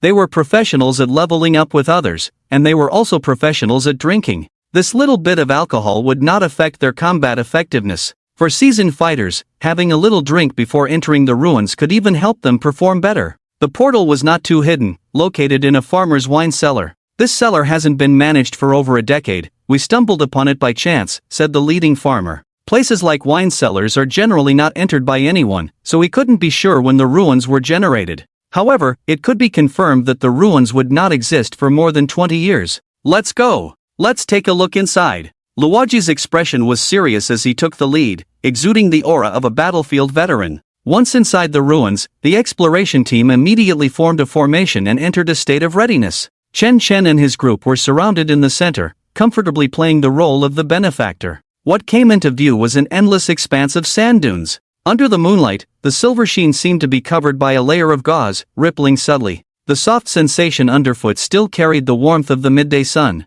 This drink we had was quite timely. Luoji gave Chen a thumbs up. No one expected that this time the world of the ruins would actually be a desert. In such an environment, even if they entered the other world in the afternoon, they could not avoid the fate of being scorched by the blazing sun. Chen's seemingly impulsive decision inadvertently allowed the entire exploration team to escape a calamity. Senior Chen, the desert at night is so beautiful. Shunyoshi looked up at the clear, transparent sky above. The stars in the desert seemed brighter than anywhere else, as if they were within reach, yet too distant to touch. A gentle breeze blew, stirring up fine grains of sand. Desolate and silent. It is beautiful, but the hidden dangers are even more deadly. Chen reminded everyone not to celebrate too early. These vast sand dunes could have demon seeds appearing at any moment. Moreover, the desert environment was extremely harsh. Although it was much better at night and the climatic pressure was not as great, the demon seeds that survived in the desert were often very resilient. Hey, no need to be so tense, trust us, we are professionals.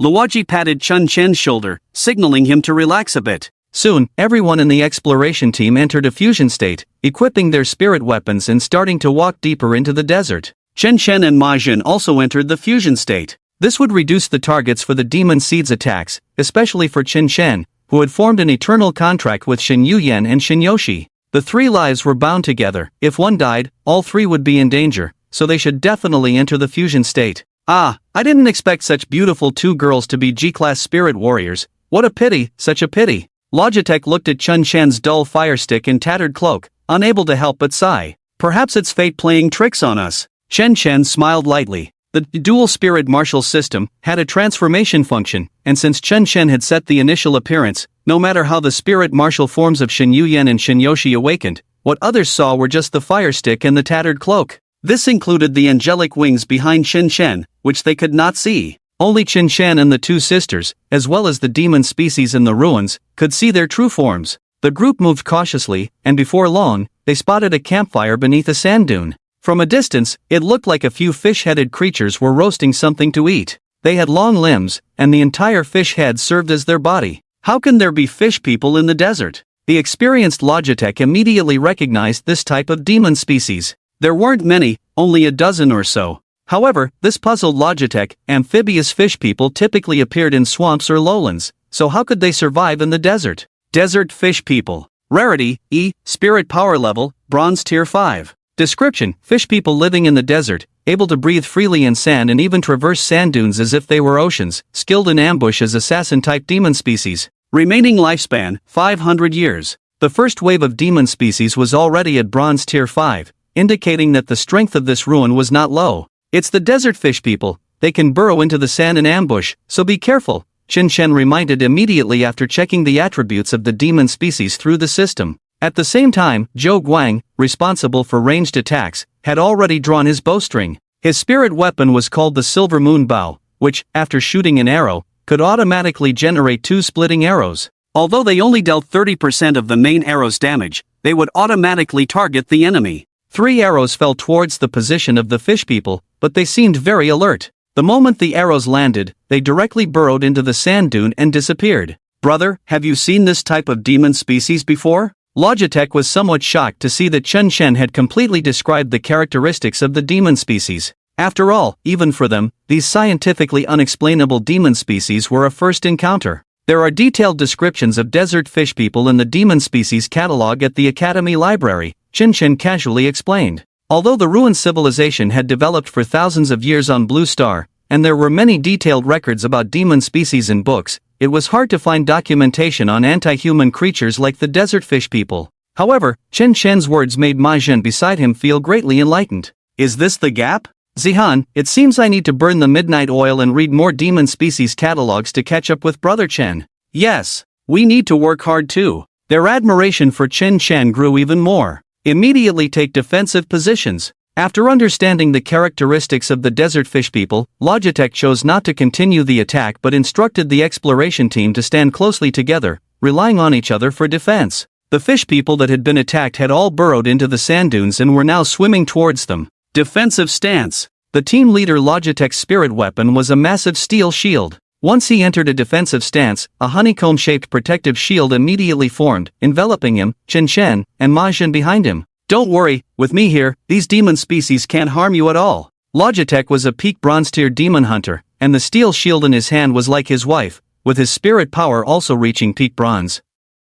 His defensive shield was specifically designed to protect the boss. As a professional mercenary team, while it was certainly important to feed the demon species to the boss, the most crucial aspect was how to ensure the boss's safety. This will always be the top priority. With Logitech's protective shield in place, Qin Shen and Ma Zhen felt very reassured. It was enough to prove the professionalism of the Logitech team. While Logitech was protecting the boss, the 4 demon hunters outside were already prepared to defend. They were, respectively, the archer Zhou Guang, the physician Lu Xing, the gunner Zhao Wu, and the dual-wielder Niu Dali. Qin Shen could barely recall their names, but Xin Yuyan was quite familiar with these guys. Zhou Guang is hot-tempered, Lu Xing seems simple but is actually very shrewd, Zhao Wu is stingy but loyal, and Niu Dali is a sycophant, Xin Yuyan whispered in Qin Shen's ear. Not only did she know their names, but she was also well aware of their personalities. Wow! You're that impressive, Yuyan? Just from one drink, you've dissected their personalities? Well, why do you think I drank with them? Ah, I thought you just liked to drink. Shun Yuyan. Yuyan, since we have nothing to do right now, how about you analyze me? What kind of person am I in your eyes? Qin Shen was very curious about how he appeared to Xin Yuyan. A lecherous gambler. Ptaha Xin Yuyan almost burst out laughing. No, that evaluation is a bit biased, Qin Shen protested. Don't explain. You think I don't understand what Gu Qingning said to Yoshi? Shen, you're quite the player. Qin Shen was momentarily speechless. However, he didn't know that in Xin Yuyan's heart, he was a meticulous thinker and decisive in action. He did have quite a few bad habits, but they only added to his charm. The term charm rarely appeared in Xin Yuyan's mind, as she believed all men in the world were the same. Only certain details about Qin Shen made her feel he was different. Just as Qin Shen was chatting with the 2 sisters, the little fishmen that had just infiltrated the sand dunes launched a surprise attack. They suddenly leaped out from the sand beneath their feet,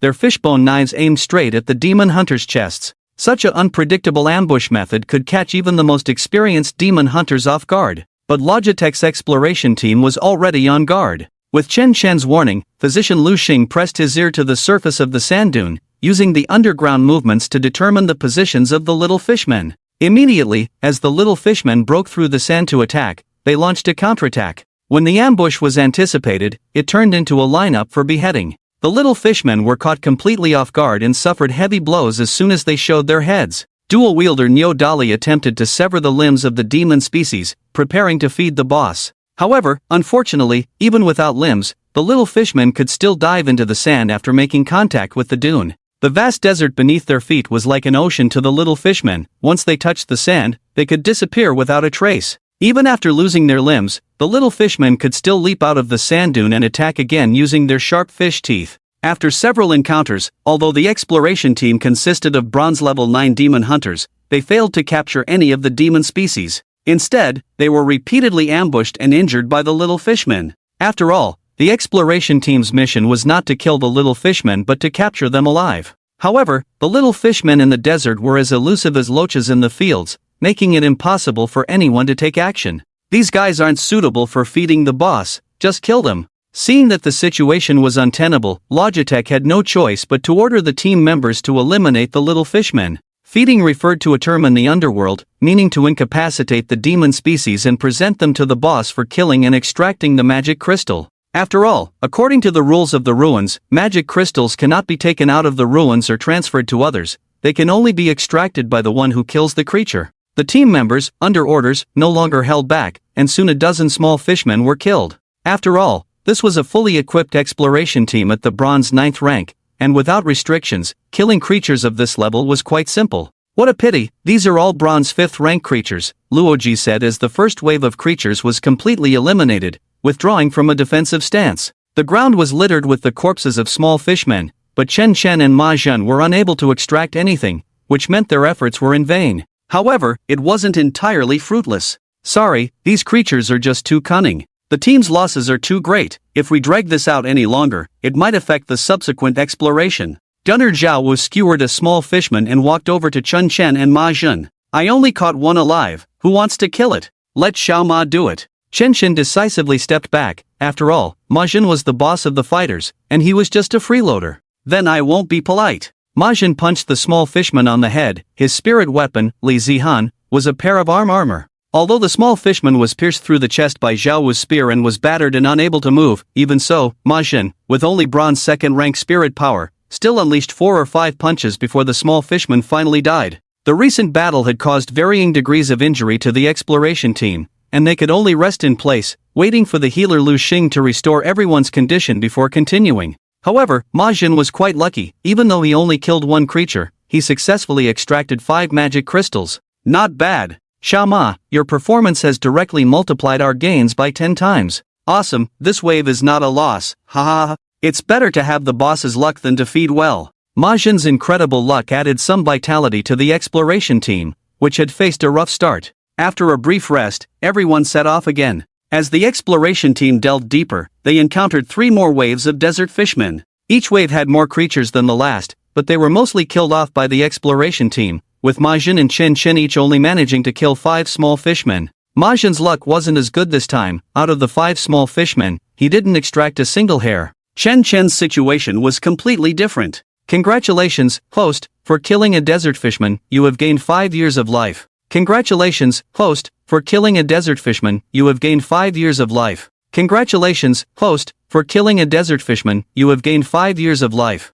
Host's remaining lifespan, 32 years. First, from the 5 small fishmen, Chen Chen collected a hefty 25 years of life. Although he didn't extract any magic crystals, he did receive an F-level martial skill. Wall passing technique, E-level. Enter a spirit state for 3 seconds, during which you can ignore collisions with conventional objects. CD, 20 seconds. The moment Chen Chen obtained the item, the greedy pot shrouded in mist reappeared. Master, the alchemical base for the wall passing technique is 5 years of life. Are you willing to pay? Yes. Lifespan minus 5 years. Host's remaining lifespan, 27 years. Generous master, I am very pleased to serve you. As the smile on the greedy pot's face grew increasingly brazen, the alchemical array around it began to glow with an eerie light. Congratulations, master, you have received double the alchemy. After a flash of lightning and thunder, the greedy pot spat out 2 copies of the wall-passing technique. Master, would you like to continue? Step back. Of course, Chen Shen didn't have 10 times the lifespan to continue alchemy and could only reluctantly give up. However, the double reward had already made him very satisfied. The appearance and disappearance of the pot of greed were effects of Chen Shen's martial arts, completely invisible to those around him. Lucky me, I just got a martial arts technique. Chen Shen directly cultivated a wall-passing technique and then handed another book to Ma Jin. Little Ma, I think this martial arts technique suits you better, take it. After all, this ruin was prepared for Ma Jin by Ma Fei, and besides being grateful, Chen Shen genuinely believed in this kid Ma Jin. An E-grade martial arts technique is worth about 50 magic crystal stones. That's not a small sum. Brother Chen, this won't do. Ma Jin refused Chen Shen's kindness. Although the exploration team's efficiency in sharing rewards was low, he couldn't just take Chen Shen's spoils because of that. Otherwise, it would defeat the purpose of inviting Chen Shen into the ruins. This went against Ma Jin's original intention, so he absolutely couldn't do it. I told you to take it, just take it. At worst, you can give me a few more magic seeds later, Chen Shen insisted, forcibly stuffing the martial arts technique into Ma Jin's arms. Well, okay then. Ma Jin accepted the martial arts technique with a grateful expression. In his heart, he had long regarded Chen Shen as a master, and seeing Chen Shen so sincere, he couldn't refuse any longer. I'm really sorry. Luo Ji felt a bit embarrassed seeing the two of them decline the spoils. We are fated to meet, and if the magic seeds we encounter later are still those damned little fishmen, we'll let you pass through this ruin for free, no charge. Brother Luo, how can we accept that? Ma Jin felt even more guilty. Ruins appear randomly, and this desert little fishman couldn't be fed by anyone. Luo Ji and the others had already tried their best, and it wasn't their fault, everyone just had bad luck. It's fine, being able to teach friends like you, I think this job is very worthwhile. Luo Ji was also a person of sentiment, valuing feelings over profit. The few of them exchanged smiles, understanding each other's intentions. The friendship between gentlemen is as light as water. Communication between men requires no words, just a glance is enough. Perhaps heaven favored them, and the exploration team's nightmare finally came to an end. In a desolate abandoned palace, they encountered new magic seeds. Wow! Finally not those damned little fishmen. Luo Ji couldn't help but curse. Under the moonlight, a group of mummified corpses wrapped in bandages wandered in the abandoned palace. In the center of the palace, a golden coffin floated strangely in mid-air. This should be the final challenge of the ruins. Chen Shen immediately recognized the magic seed sleeping inside the coffin, likely the boss of the ruins. Mummy. Rarity, F. Spirit power level, bronze level 7. Description, a magic seed with extremely high defense, though it moves slowly. The bandages on its body are very resilient, making it hard to break free once entangled. However, while entangling its opponent, the bandages wrapping itself will also decrease, significantly lowering its defense. Remaining lifespan, 2,000 years. These corpses are a group of bronze level 7 mummies, control-type defensive magic seeds, nothing special. Although Chen Shen said this, he was already overjoyed inside. This bronze level 7 magic seed actually had a lifespan of 2,000 years. It seems that the lifespan of magic seeds is not entirely dependent on their spirit power level, it also relates to their type. These mummies were practically tailor-made for Chen Shen. Who wouldn't be dazzled by such a lifespan? It's a pity that Chen Shen didn't want to expose his own strength and couldn't take the stage himself. It was truly a shame. Brothers, be careful, don't get close to the coffin, deal with these small monsters around first. Seeing that the area was filled with slow-moving mummies, Luo Ji personally joined the battle. According to his experience, getting too close to the coffin is likely to awaken the boss demon seed inside, so it is essential to keep a distance from the coffin hovering in midair. The current priority is to clear out these mummies. After being disgusted by the little fishmen for a long time, he can finally feed the boss properly. Although mummies have tough skin and thick flesh, with vitality and defense far exceeding that of demon seeds of the same realm, they are clumsy. When they move, they are like wooden dummies. One just needs to be careful not to get entangled in their bandages. Each time a mummy is attacked, its bandages decrease. This is also why their defense is so high, as these bandages absorb most of the damage for them.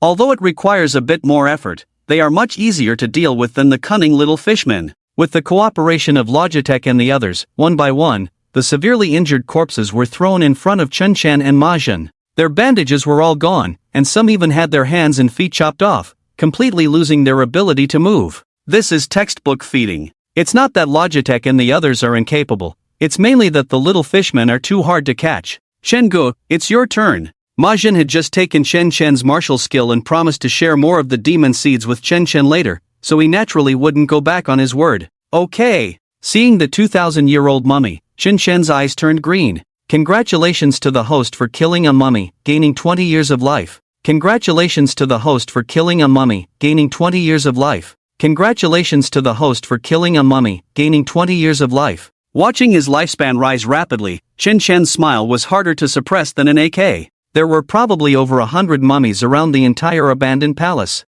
To make up for their previous mistakes, Logitech's exploration team displayed extremely professional qualities, not wasting a single demon seed, all fed to Chen Chen and Ma Jin. However, mummies are very tough demon seeds, which kept Logitech's team busy for most of the night, and they only managed to kill over 80 mummies. We can't go on like this. Let's retreat. We've used up all our supplies and elixirs. Reluctantly, Logitech had to announce the retreat. The group found a sand dune and decided to rest for a while. Fortunately, the mummy demon seeds not only move slowly but also have very low intelligence, so they did not follow them. It was already past 4 a.m. The night was about to end. A golden halo was already rising on the desert horizon. The sun was about to rise. Log, I suggest you just kill the mummies behind us, Chen Chen said with a serious expression, looking at the desert horizon. Everyone has used up their supplies. If we continue at this slow pace, we might drag it into the daytime, and when the sun rises, things will get troublesome. Little brother, you make a good point.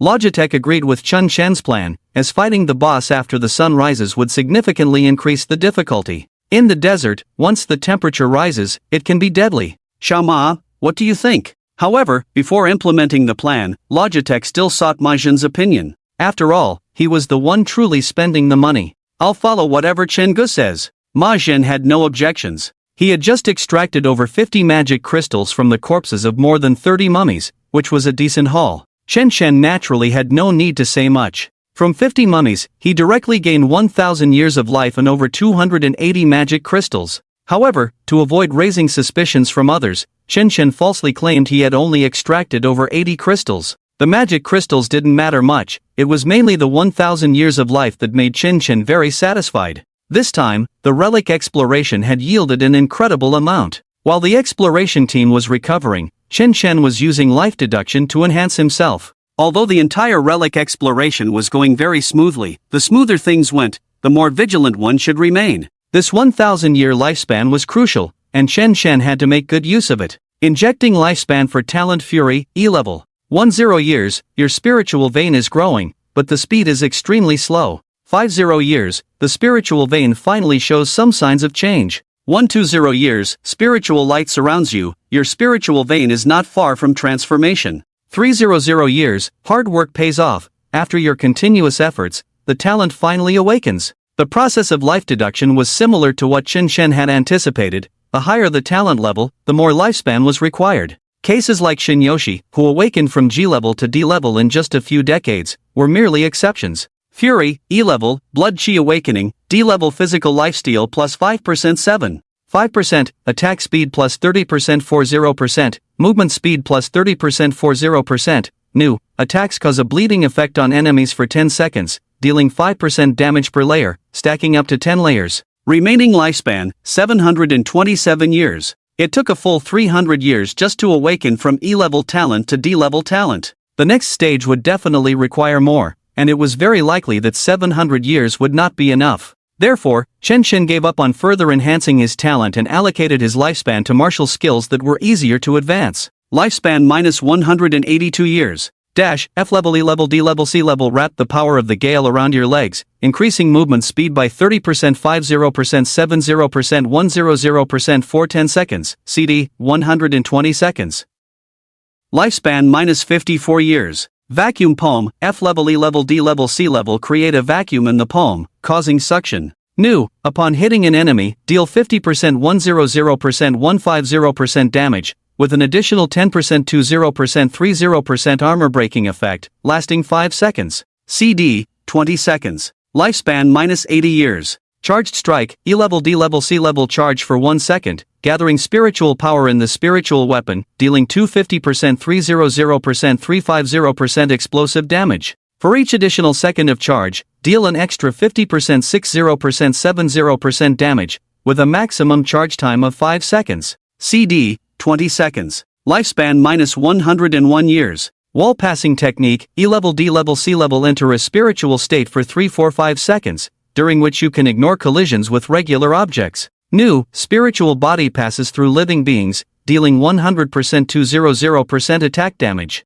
CD, 20 seconds. Remaining lifespan, 310 years. After consuming 417 years of lifespan, Qin Shen advanced all the martial skills he had learned to C-level. Although his overall strength had made a qualitative leap, Qin Shen felt regret that none of the martial skills had soared to S-level like greed. It seemed that the success rate of martial skill advancement was greatly related to one's compatibility. As for the magic crystals he obtained, Qin Shen evenly distributed 200 of them to Shin Yuyan and Shin Yoshi. Congratulations, host, your spiritual weapons Shin Yuyan and Shin Yoshi have broken through to Bronze Tier 1. Congratulations, host, your spiritual weapons Shin Yuyan and Shin Yoshi have broken through to Bronze Tier 2. Congratulations, host, your spiritual weapons Shin Yuyan and Shin Yoshi have broken through to Bronze Tier 3. Although the D-level Night Kai was much stronger in attributes compared to the F-level Silver Spear, Qin Shen had promised them that future resources would absolutely not favor any one side, and he would never go back on his word. On the other hand, after resting for half an hour, the exploration team quickly cleared away the remaining mummies. Now, within the entire ruins, only the coffin floating in mid-air remained. Xiao Wu, Dili, you two go ahead and check the situation. Luo Ji instructed the two to take the lead, actively moving closer to the coffin's position. The archer Zhou Guang and the healer Lu Xing provided support from the back, while Luo Ji himself stood beside Qin Shen and Ma Jin, ready to offer protection at any moment. Even though this was the final stage of the entire ruins, Luo Ji and the others remained vigilant, always prioritizing the safety of Qin Shen and Ma Jin. This was the professional quality of a skilled team. Crack! As Zhao Wu and Niu Dili approached step by step, the coffin floating in midair suddenly opened. Ha! How is this possible? Inside, there's actually nothing? What no one expected was that the coffin not only lacked a sleeping boss but was completely empty. Nothing at all. Immediately after, a spatial vortex, symbolizing a successful clearance, appeared.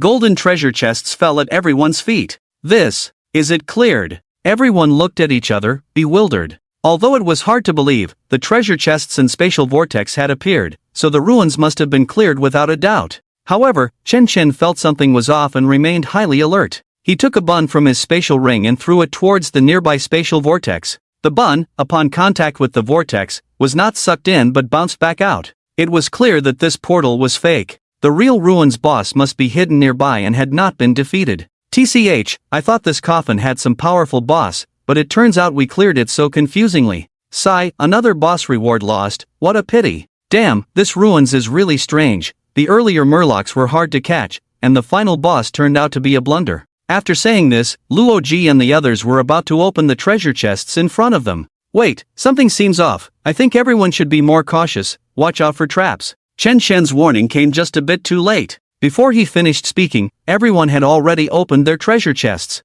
Empty? What the hell? Why are the clearance treasure chests in this ruins also empty? No boss is one thing, but no treasure chests either? Nothing at all. What's the point of having a treasure chest? Is this ruins playing us? However, the traps Qin Shen had anticipated did not appear. Instead, after Luo Ji and Ma Jin opened the treasure chests, they found them completely empty. Just like the coffin floating in mid-air, there was nothing inside. This infuriated Luo Ji and the others, who began cursing at the air. Due to the presence of the murlocs, their efficiency in feeding had been very low, causing Ma Jin and Qin Shen to waste a lot of resources. If there were no boss and no clearance treasure chests, it would be very difficult for them to explain to their employer upon returning, and they would likely have most of their commission deducted. After all, Ma Jin and Qin Shen's gains were very limited. Although Qin Shen had obtained a lot of lifespan and magic crystals, on the surface, what he had was even less than Ma Jin's. Don't worry, the boss you want will appear soon, Qin Shen shrugged helplessly. At this moment, only the 3 treasure chests in front of him remained unopened. Although Qin Shen was temporarily unclear about what was happening, he already knew that the entire exploration team, except for him, had fallen into the trap of the magic seed. Ha! Luo Ji looked bewildered, completely unaware of the impending danger. Just as everyone was still pondering the meaning of Qin Shen's words, the fake portal began to stir. Crack! Crack! Crack! Crack! Crack! Cracks began to appear around the portal, constantly emitting sounds like glass being shattered by heavy objects. Do you want to defeat me? First, defeat yourselves. Immediately after, a strange voice echoed. From each crack generated by the portal, a clone identical to each team member emerged. Shield Guardian Luoji, Archer Zhou Guang, Healer Lu Xing, Gunner Zhao Wu, Dual Dagger User Niu Dali, and the Financier Ma Jin. And all of their spiritual weapons were replicated as well. At this moment, Chen Chen finally saw the true nature of the fake portal. Replication Mirror. Rarity, B. Spirit Power Level, Silver Tier 5. Description: a mirror with cloning abilities. As long as you open its treasure chest, your genetic sequence will be copied. Remaining lifespan, 15,000 years. Since Chen Chen did not open the treasure chest, there was no trace of him among the clones. This is truly unexpected. Luoji lamented, slapping his forehead. He never imagined that the spatial vortex leading to Blue Star was fake, nor did he expect that the opponent was the boss of the entire ruins. Although the boss they had been thinking about appeared, given the current situation, the entire exploration team had fallen into the trap of the demonic species and was in a very passive position.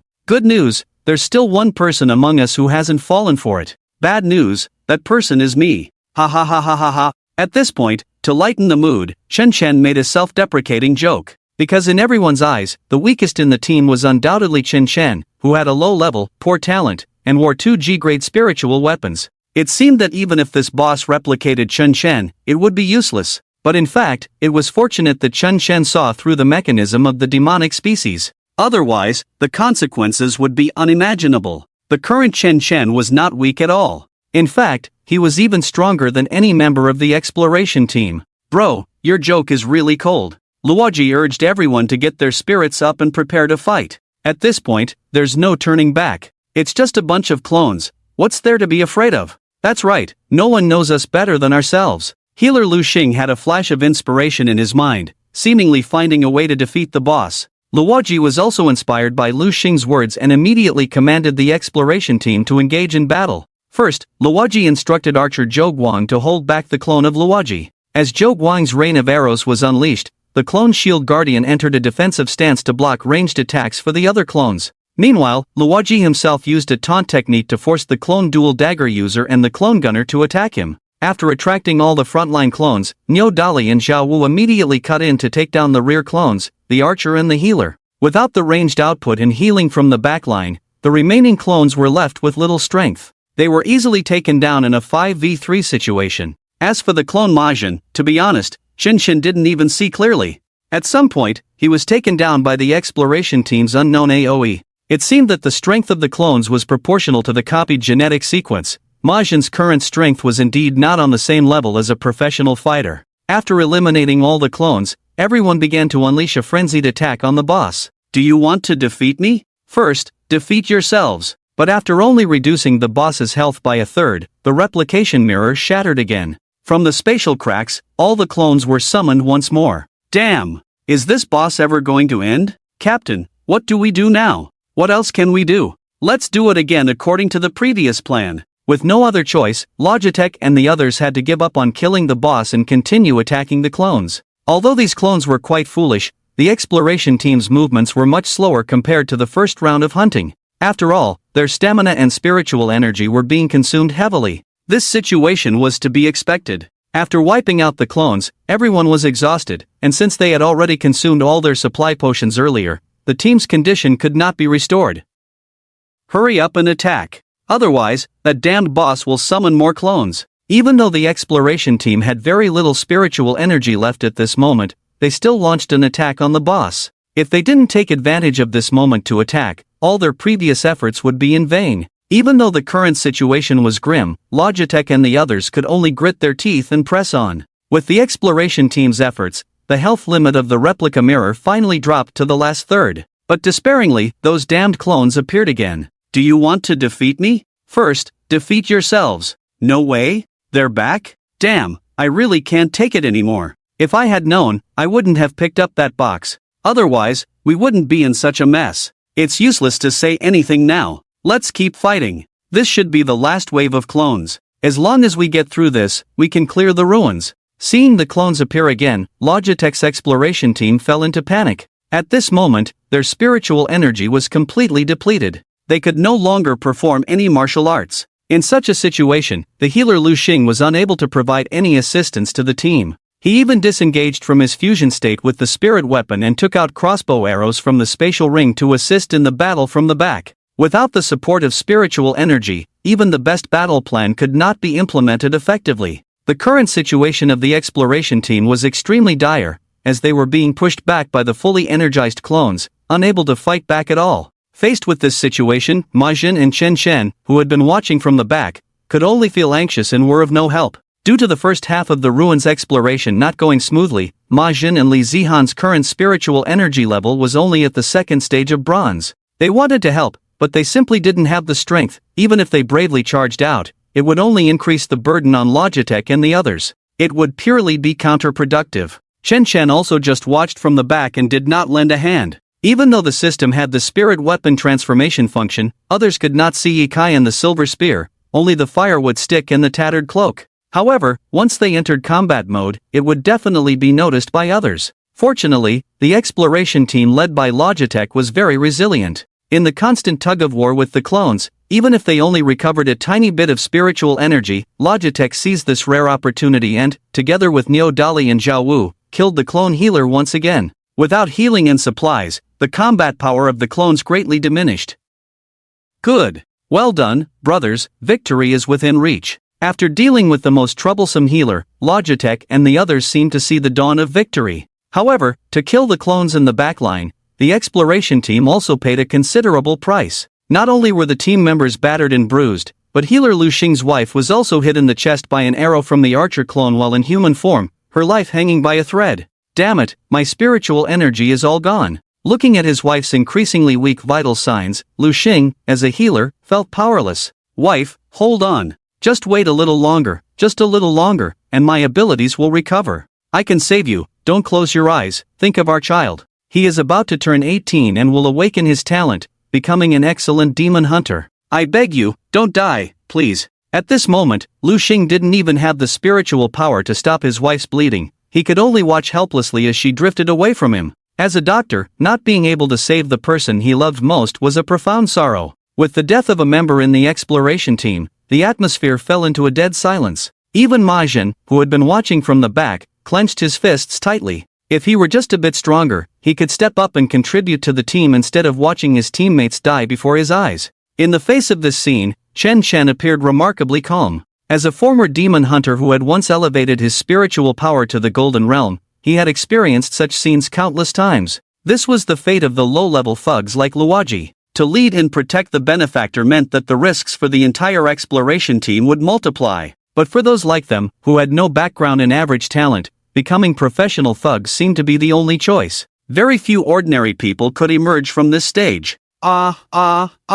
In utter despair, Lu Xing dropped the crossbow bolt in his hand, pulled out a long knife from his spatial ring, and charged angrily at the clones. At this moment, the fury of the entire exploration team was ignited, launching a reckless and desperate assault. There was no plan, no strategy, just a pure exchange of lives for lives. Although this fighting style was reckless and irrational, resulting in heavy casualties, it was effective. Luoji and the others defeated all the clones at the cost of half their lives. Unfortunately, the Dr. Lu Xing, who was at the forefront, lost his spiritual weapon and had to fight the magic creatures with ordinary weapons. At the moment all the clones were killed, he collapsed into a pool of blood, feeling a sense of relief. Quick, concentrate fire. We must take this opportunity to finish off the boss completely. Otherwise, everyone here will die. Without time to mourn their fallen comrades, Luoji immediately ordered everyone to attack the boss, who was in a vulnerable state. Let's go, Ma Jin, we're going too. Chen Shen, worried that the exploration team would lack output without spiritual power, pulled Ma Jin to charge forward together. Everyone worked together, using all their strength to continuously attack the replica mirror. Charged strike. Chen Shen seized the moment, his silver spear fully charged, and pierced through the boss's mirror surface. A sea-level charged strike, at maximum charge, could deal up to 700% damage, with an explosive effect. Congratulations, host, for killing the boss replica mirror, gaining 150 years of lifespan. Host's remaining lifespan, 460 years. With everyone's combined efforts, Chen Shen ultimately secured the kill on the boss. In the chaos, no one noticed this, nor did anyone care. After all the resources dropped by the boss were magic crystals and items that could be taken out of the ruins. There was no need to fight over the kill and ownership. The shards of the replica mirror burst open, scattering across the ground. Each piece reflected the bloodied faces of the team members. As the boss's life faded, the shattered mirror pieces emitted dazzling fluorescence, transforming into a large pile of magic crystals. There were over 100 of them. In addition, there was a martial skill wrapped in a golden light column, along with various materials. Defeating a boss like the replica mirror, which possessed both strength and mechanism, would yield abundant resources. However, in the face of the rewards scattered on the ground, the exploration team showed no signs of joy. "Take it," Luigi expressionlessly picked up the magic crystals from the ground and placed them all in front of Maijin. According to the rules of the enforcers, the magic crystals that cannot be traded in the ruins belong to the boss. The magic crystals that can be traded all belong to the enforcer team. However, due to the failure of the Little Merman's feeding, Logitech gave all the magic crystals dropped by the boss to Maijin, as a way to compensate for the boss's loss. As for the other resources, he distributed them among the remaining team members. No, this is against the rules, I absolutely cannot accept it. Maijin naturally did not want to accept Logitech's goodwill, especially since there had been casualties among the team members. Under such circumstances,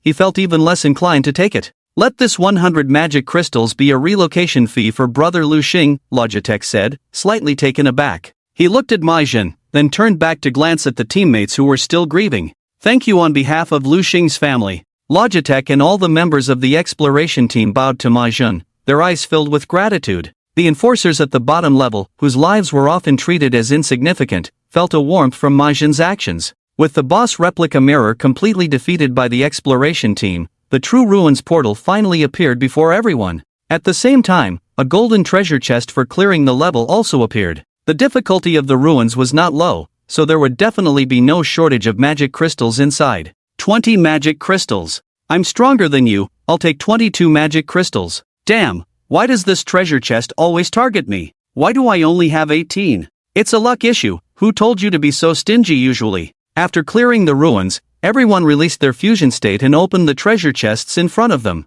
The treasure chests for clearing the level were calculated based on the number of people who cleared the ruins, so there were 3 in total at Chen Chen's feet. Among everyone, only Chen Chen did not release his fusion state with the spirit weapon and did not open the treasure chest. "What's wrong? Little brother, is this your first time seeing such a scene? Are you scared?" Seeing Chen Chen frozen in place, Logitech slowly walked up to him to comfort him. Following behind Logitech was his spirit weapon, Zhao Yi. Chen Chen nodded, as if deep in thought. "We are all the lowest level awakeners, dying in the ruins is a very normal thing." Although it was Logitech's teammate who had died, he spoke in a gentle tone to comfort the dazed Chen Chen. The seemingly rough Logitech had a delicate heart. No wonder he could become the captain of the entire exploration team. Logitech placed a hand on Chen Chen's shoulder and changed the subject. "Even if it were you or me who died, it would still be very normal." Before his words fell, a dagger glinting with cold light pierced straight towards Chen Chen's chest. Clang! The sharp blade met Shinyoshi's Night Kai, producing a crisp sound. Logitech's pupils constricted as he looked at the dagger in disbelief, wondering why it couldn't even pierce through Chen Chen's ordinary sweatshirt. At that moment, Chen Chen was completely covered in the pitch-black Night Kai, holding a silver spear, with wings symbolizing light and darkness poised behind him. However, due to the spirit weapon's transformation function of the system, to the eyes of other awakeners, Chen Chen only appeared to have a tattered cloak and a firewood stick. Bear! Logitech's sneak attack not only failed but was also met with a backlash from Shinyoshi's black flames. At the same time, Chen Chen's silver spear was thrust forward, accurately aiming at Zhao Yi beside Logitech. "Ha ha ha ha, you little brat, who taught you to use a stick like that? You don't even have a spearhead, and you still want to stab someone?" As a spirit weapon at the peak of the bronze level, Zhao Yi knew that her lower abdomen had already been hit by Chen Chen's firewood stick, yet she didn't care at all, speaking with a teasing expression. "Is that so? Who said you can't kill someone without a spearhead?" Chen Chen smiled faintly. Then he gave Zhao Yi a look, prompting her to check her own lower abdomen. Zhao Yi followed Chen Chen's gaze, but unfortunately, her proud curves blocked her view. She couldn't see her own lower abdomen at all. In the end, it was the flowing blood that made Zhao Yi feel a strange warmth. She reached out to touch it. How is this possible? At this moment, Zhao Yi suddenly felt something was wrong. Her lower abdomen had indeed been pierced by the fire stick in Chen Chen's hand. Due to her own curves blocking her view, Zhao Yi still couldn't comprehend how Chen Chen, a first-tier bronze demon hunter, could pierce her body with a G-class fire stick. After all, she was a peak bronze realm spiritual warrior. Even in her human state, her biological strength was extremely high. Although both Zhao Yi and Luo Ji were peak bronze realm awakeners, and Shin Yuyan was merely a bronze 3rd-tier F-class spiritual warrior, the exploration team had just experienced a bloody battle with the boss, leaving them not only drained of spiritual power but also exhausted. This outcome had long been anticipated by Chen Chen. Seeing Zhao Yi severely injured, the members of the exploration team immediately entered a fusion state and surrounded Chen Chen. You guys really have no confidence in being human, choosing to act in such a situation. Chen Chen pulled the spear out of Zhao Yi's body and immediately retreated, creating distance from the others. The exploration team's supplies had been exhausted, and the medic Lu Xing had died in the battle with the boss. Now, with Zhao Yi's body pierced by Chen Chen, combined with the bleeding effect awakened by Chen Chen's D-class talent, if not treated in time, she would definitely not survive long. Moreover, during the retreat, Chen Chen also took the bewildered Ma Jin as his hostage. All of this was thanks to the exploration team's arrogance. They had never regarded Chen Chen as a qualified opponent, but rather as a fool to be toyed with. However, when you think the other party looks like a fool, you should be cautious, because you might just be the real fool. Yay! Sister, I won. I knew these guys were no good. They really made a move. Shin Yoshi said triumphantly. Alright, these guys were too deep in disguise. Shin Yoyan's tone was somewhat helpless, as if she hadn't expected Luo Ji and the others to actually attack them. I lost, Chen, you have to wash Yoshi's feet for a month. What the heck? Why should I wash Yoshi's feet just because you lost? Chen Chen looked confused. Because we bet on who would win, and the loser has to wash the winner's feet.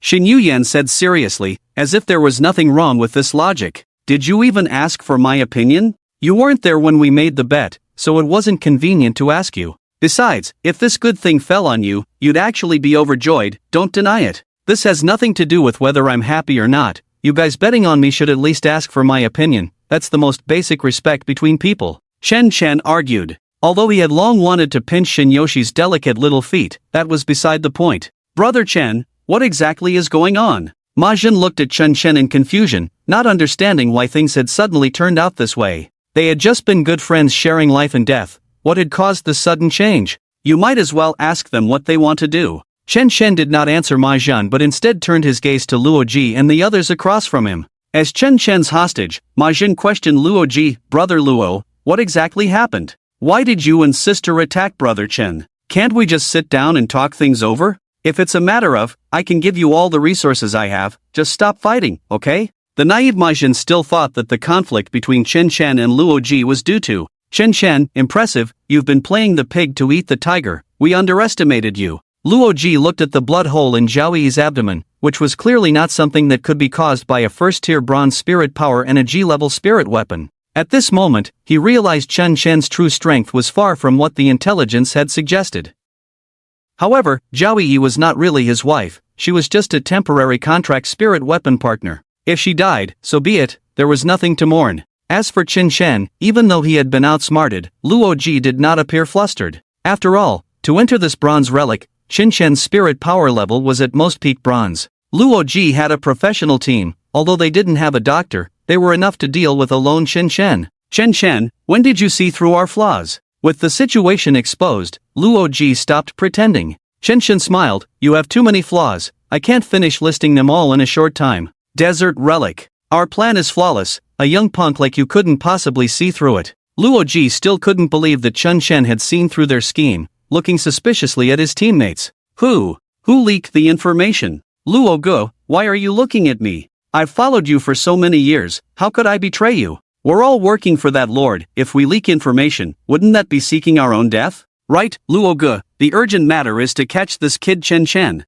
If he gets out alive, none of us will survive. The members of the exploration team immediately pledged their loyalty in front of Luo Ji. They had no reason or motive to turn against him. As for Ma Jin, he had been kept in the dark the entire time. Wait, could it be that little brat Ma Fei? Luo Ji thought for a moment and placed the source of the problem on Ma Fei. He initially thought that Ma Fei's phone call with Chen Chen had leaked something. Chen Chen remained silent, allowing Luo Ji to guess wildly. Chen Ge? What does this have to do with my brother? Ma Jin was getting more and more confused as Luo Ji mentioned his brother. It's simple, Gu Qingning wants to kill me, so she set up a trap using your brother to lure me into the relic to get rid of me. After all, making a move in the academy or city could easily attract the investigation of Vice Dean Lei or the Security Bureau. So, Ma Fei found Luo Ji's team, and you, who were completely unaware. In fact, long before, Chen Chen had already seen through the tricks of Ma Fei and Luo Ji's group. The only thing he was uncertain about was whether Ma Zhen was aware of it.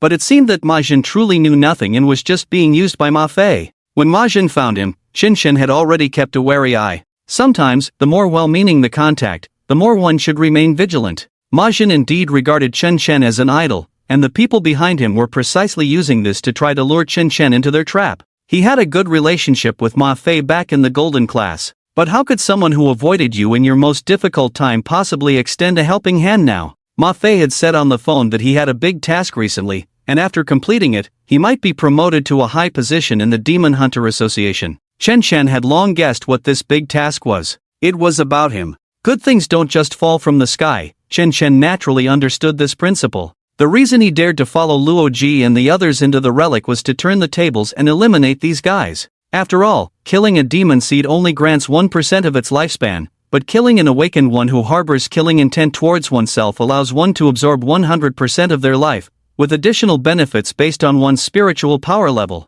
So from the beginning, Chen Chen always regarded himself as a weakling, showing no signs of murderous intent. The highest level hunters often appear in the form of prey. Since the other party had already delivered their lifespan to Chen Chen, he naturally had no reason to refuse. In fact, Chen Chen had been waiting for Luo Ji and the others to make their move, but he didn't expect them to be so greedy, wanting Chen Chen's 3 completion treasure chests. They actually delayed until the very end before preparing to strike. Impossible, this can't be true. My brother is definitely not that kind of person. He even warned me to learn more from you before entering the ruins. The overwhelming information left Ma Zhen momentarily unable to react. Chen Chen patted Ma Zhen's shoulder and smiled. Look at you, how naive you are, still not understanding what's happening. How could I possibly fall for it using you as bait? Chen Chen's words made Ma Zhen shiver. Although he was reluctant to believe it, the truth was right in front of him. He was just a pawn in his brother's ascent up the power ladder. Ma Zhen, Chen Chen is right. We, along with your brother Ma Fei, are all working for the Hua family. Seeing that Chen Chen had figured everything out, Luo Ji decided to lay it all bare. The first family in Jinghai, the Hua family. Although you are just a student, you should understand the weight of that name. If we fail, you, I, and your brother will all die. Chen Chen, don't think that just because you've captured Ma Zhen, we won't dare to do anything to you. Let me be honest with you, even if Ma Zhen dies here today, we still have to take you down. Luo Ji wanted to use Ma Fei as leverage to make Ma Zhen understand the stakes involved. He saw that although Chen Chen was clever and decisive, he held Ma Zhen in high regard. If he could make Ma Zhen turn against Chen Chen, it might deal a heavy blow to him. Actually, I saw through the trap of the boss stage long ago. I intentionally waited until you were about to fall into it before reminding you, just to let the ruins boss wear down your team's strength. Chen Chen was deliberately provoking Luo Ji and the others to make them act first, so he could counter their moves. I didn't expect this boss to be quite powerful, directly taking out the most troublesome healer, Lu Xing. Otherwise, it wouldn't have been your turn to sneak attack me with Zhao Yi just now. Once the boss is dead, I will have to ambush Lu Xing and take out your team's sustainability first. Chen Chen was not just talking nonsense. If Lu Xing hadn't died, he would have definitely taken the initiative. As soon as their fallen teammates were mentioned, Luo Ji and the others could no longer sit still. Get him! Capture this kid! Luo Ji guarded the ruins teleportation portal to prevent Chen Chen from escaping. He then instructed Niu Dali and Zhao Wu to flank him, preparing to capture Chen Chen alive. Meanwhile, the archer Zhou Guang drew his bowstring tight, ready to block Chen Chen's movements at any moment. Faced with the encirclement of the exploration team, Chen Chen remained calm and composed. Luo Ji's move at this moment was exactly what he wanted. First, the exploration team's spiritual power had not yet recovered. Each of them could at most unleash their martial skills once. Secondly, it was now 5:50, in another 10 minutes, the time would be defined as daytime. By then, Shin Yoshi and Yi Kai's double attributes would be gone. Therefore, Chen Chen had to resolve the situation quickly, ideally within 10 minutes. You little brat, stop struggling. Running into professional thugs like us is your bad luck. You should be hoping that the ruins boss kills us all, otherwise, you have no chance of surviving. The dual-wielding Niu Dali and the gunman Zhao Wu closed in from both sides. The two were warriors specifically responsible for breakthroughs in the exploration team, both at the 9th level of bronze in spiritual power. If they were at full power and in peak condition, Chen Chen would definitely not be able to defeat them alone. But in the current situation, Chen Chen didn't take the two of them seriously at all. Flowing fire slash. Continuous thrust. Niu Dali and Zhao Wu simultaneously unleashed their signature martial techniques, which were also the result of the little spiritual power they had just recovered. Flames enveloped the dual blades in Niu Dali's hands, mixed with a wave of scorching heat, exuding a fierce momentum. Zhao Wu, on the other hand, danced a flurry of spear flowers, the cold gleam piercing to the bone. The positioning and coordination of the two were extremely tacit, leaving no openings for Chen Chen. In Niu Dali and Zhao Wu's eyes, when they executed their techniques from this position, Chen Chen was already a corpse. Whoa! However, what the two never expected was that the seemingly tattered cloak behind Chen Chen suddenly billowed up, stirring a gust of strong wind. The G-level spiritual weapon, the shattering cloak, seemed to emanate a strange magical power. Chen Chen pushed Ma Jin aside and leaped into the air. Like a kunpeng soaring through the sky, he shot straight up into the clouds. The reason Niu Dali and Zhao Wu believed their attacks had no openings and that Chen Chen had nowhere to escape was that they had never considered. This guy could actually fly. What the hell? Is this G-level spiritual weapon really that awesome? This broken cloak even has a flying function, and it's so fast? Is this really a G-level spiritual weapon? Niu Dali and Zhao Wu on the ground were stunned as they watched Chen Chen soar into the sky. They could never have dreamed that Chen Chen would evade their encirclement in such a manner. There was no way, under the system's spiritual weapon transformation, they could see the wings that were flapping behind Chen Chen.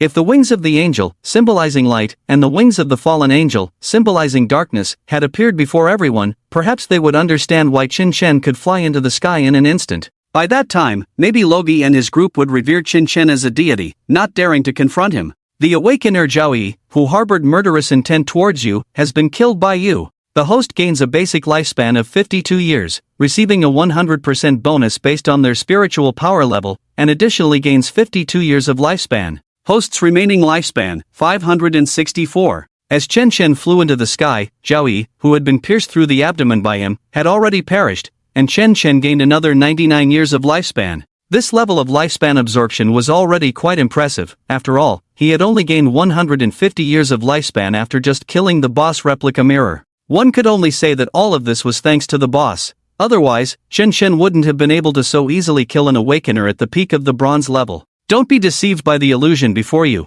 Chen Chen must have used some flying martial technique. That broken cloak is just a decoy. Logi felt no sadness over Zhao Yi's death. Instead, he calmly analyzed Chen Chen's abilities. He firmly believed that the fire stick and the broken cloak in Chen Chen's hands were both G-level spiritual weapons. Zhou Guang, shoot him. At this moment, although Chen Chen had flown to a high altitude, he was also exposed to the archer Zhou Guang's line of sight. Rain of arrows. Zhou Guang, who had long since drawn his bowstring to the limit, showed no hesitation and immediately shot a magical arrow. The rapidly flying arrow emitted a glow just before it was about to hit Chen Chen, instantly exploding into a rain of arrows that covered the sky and descended upon Chen Chen. Faced with the rain of arrows, Chen Chen could have easily used his angelic wings to fly away. However, he did not dodge. For Chen Chen, possessing angelic wings meant he had absolute air superiority, and the only one capable of launching a ranged attack against him and Logi's exploration team was Zhou Guang. Therefore, Chen Chen's target was clear. After the death of the healer Lu Xing, his primary target for elimination was the archer Zhou Guang.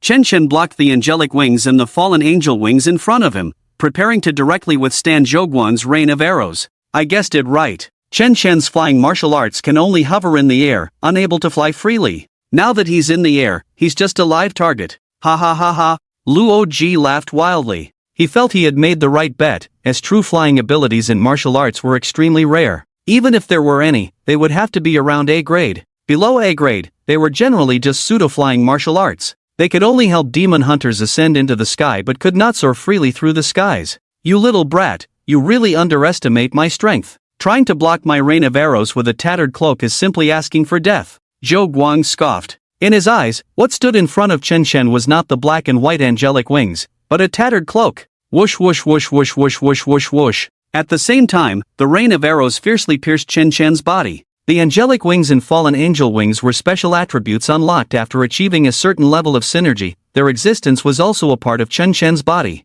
With every arrow piercing the wings, Chen Chen could feel a bone-chilling pain. Zhou Guang and his silver moon bow were both awakened beings of the bronze 9th tier, so the power of this rain of arrows was evident. Although Chen Chen avoided the vital points, his wings and body were still pierced like a hedgehog, slowly descending from the air. Ha ha ha, Luo Gu, this kid is dead. Zhou Guan laughed wildly upon seeing all his arrows hit their target. But in the next moment that Luo Ji looked over, the backlash of black flames ignited continuously from Zhou Guang's body. Each attack resulted in a backlash. This meant that for every arrow Zhou Guang shot that hit Chen Chen, he would suffer a backlash from the black flames. At this moment, Chen Chen had already been pierced like a hedgehog. Correspondingly, a second later, Zhou Guang was instantly engulfed in flames. Moreover, every time Chen Chen suffered an attack, he would accumulate a layer of abyssal corruption, adding an extra 1% backlash damage.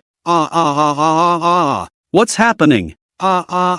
Who can save me? The exploding black flames continuously burned Zhou Guang's body, causing him to emit a series of tragic screams. It felt like he was undergoing some kind of torture from hell. It was chilling. Zhou Guang. Although he didn't know what was happening, Luo Ji had the most authority to speak in this situation. Because when he first ambushed Chen Chen, he had also suffered a backlash from the black flames. The excruciating pain from that moment was still fresh in Luo Ji's memory. He still bore a charred mark on his chest, and as the black flames continued to backlash against Zhou Guang, that mark seemed to throb with pain. When the black flames disappeared, both Zhou Guang and his silver moon bow had turned to ashes. The awakened being Zhou Guang, who harbored murderous intent towards you, has been killed by you. The host gains a base lifespan of 62 years, receiving a 90% bonus based on their spiritual power realm, and gains an additional 55 years of lifespan. The awakened being Mao Shuatong, who harbored murderous intent towards you, has been killed by you.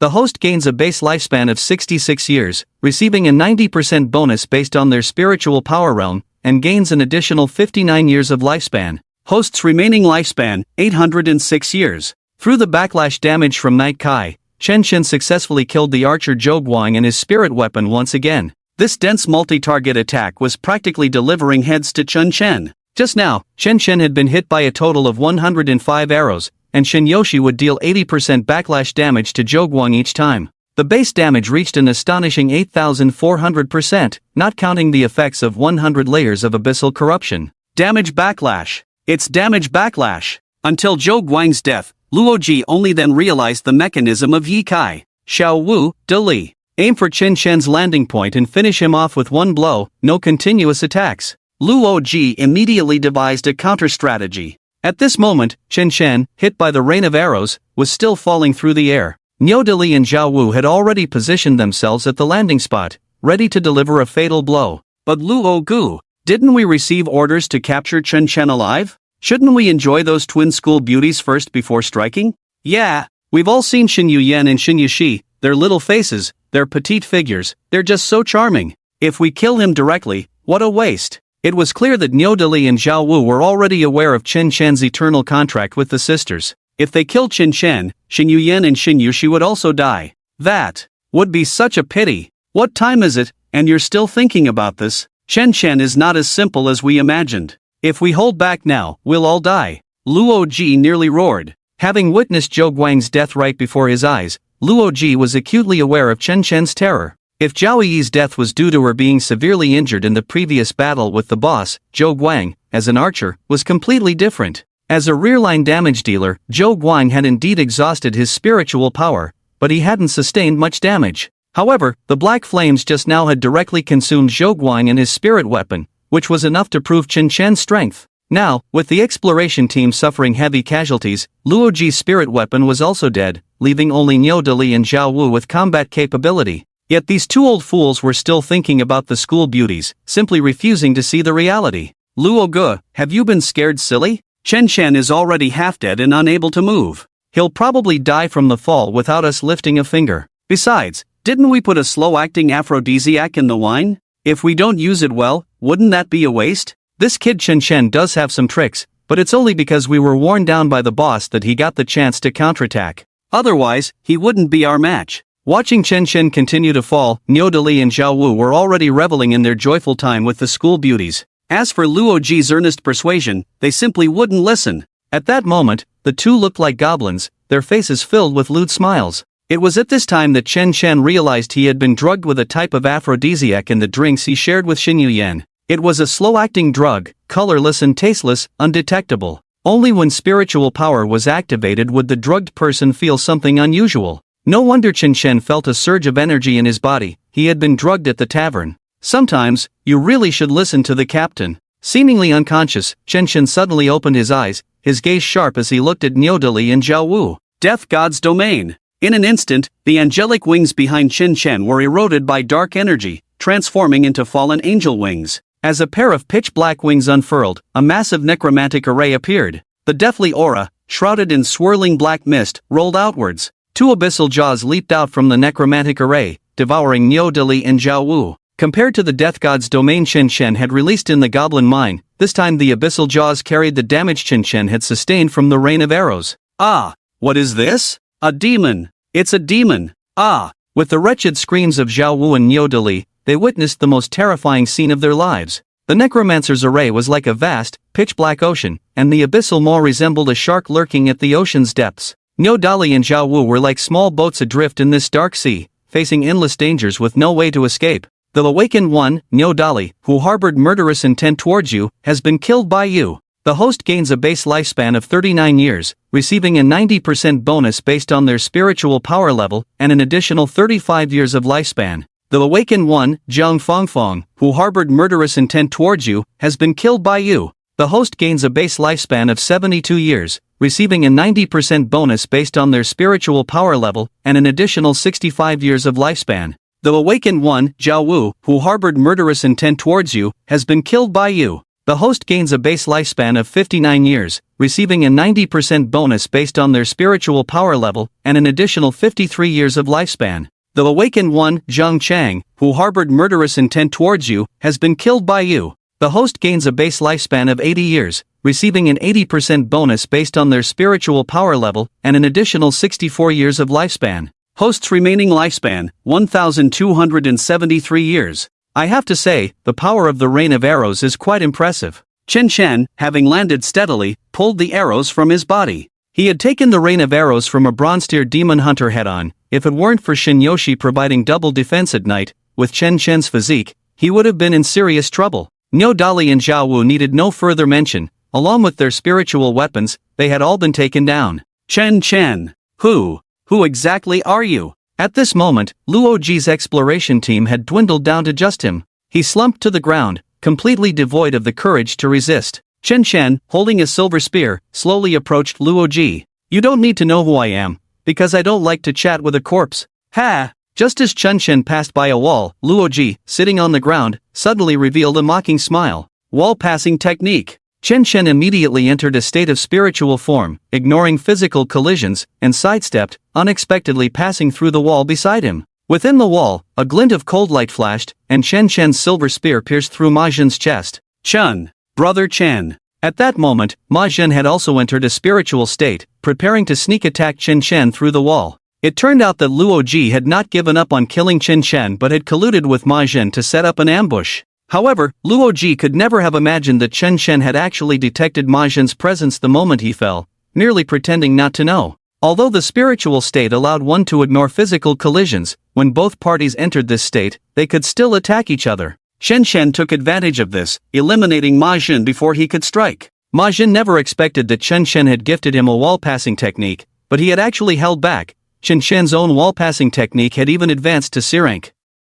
You think you can use the wall-passing technique I gave you to kill me? Isn't that a bit naive? The silver spear in Chen Chen's hand had already pierced through Ma Zhen's chest, pinning him directly to the ground. Chen Chen's brow furrowed as he faced the ambushing Ma Zhen, feeling a mix of emotions. Brother Chen, I'm sorry, just kill me. The failed ambusher, Ma Zhen, saw death, unable to face the mentor who had treated him sincerely. After learning the truth, Ma Zhen had been struggling. He knew the power of the Hua family. If this mission failed because of him, as Luo Ji had said, he, along with Ma Fei and even their families, could very well face the Hua family's retaliation. Although Ma Zhen found his brother Ma Fei's actions disgraceful, at this point, as a member of the family, he ultimately chose to stand against Chen Chen. Shan Gu, I beg you, don't kill Ma Zhen. He and I have always regarded you as our master. He knows nothing, and what he's doing now is out of necessity. I plead with you, for the sake of our past friendship, let him go this once. Li Zihan released her fusion state, kneeling at Chen Chen's feet, pleading.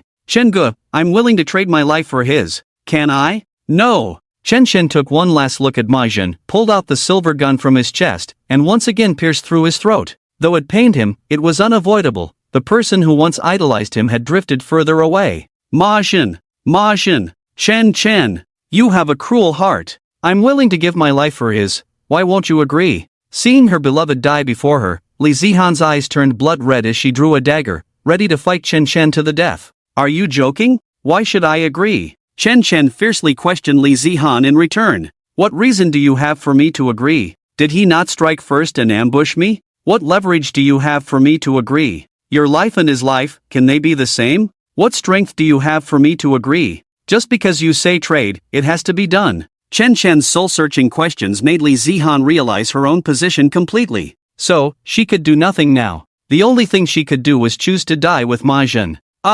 Without a moment's hesitation, Li Zihan gripped the dagger tightly. Using the technique Chen Chen had taught her, she thrust it fiercely towards his vital points. Swoosh! Chen Chen also showed no hesitation. The silver gun in his hand pierced through her throat directly.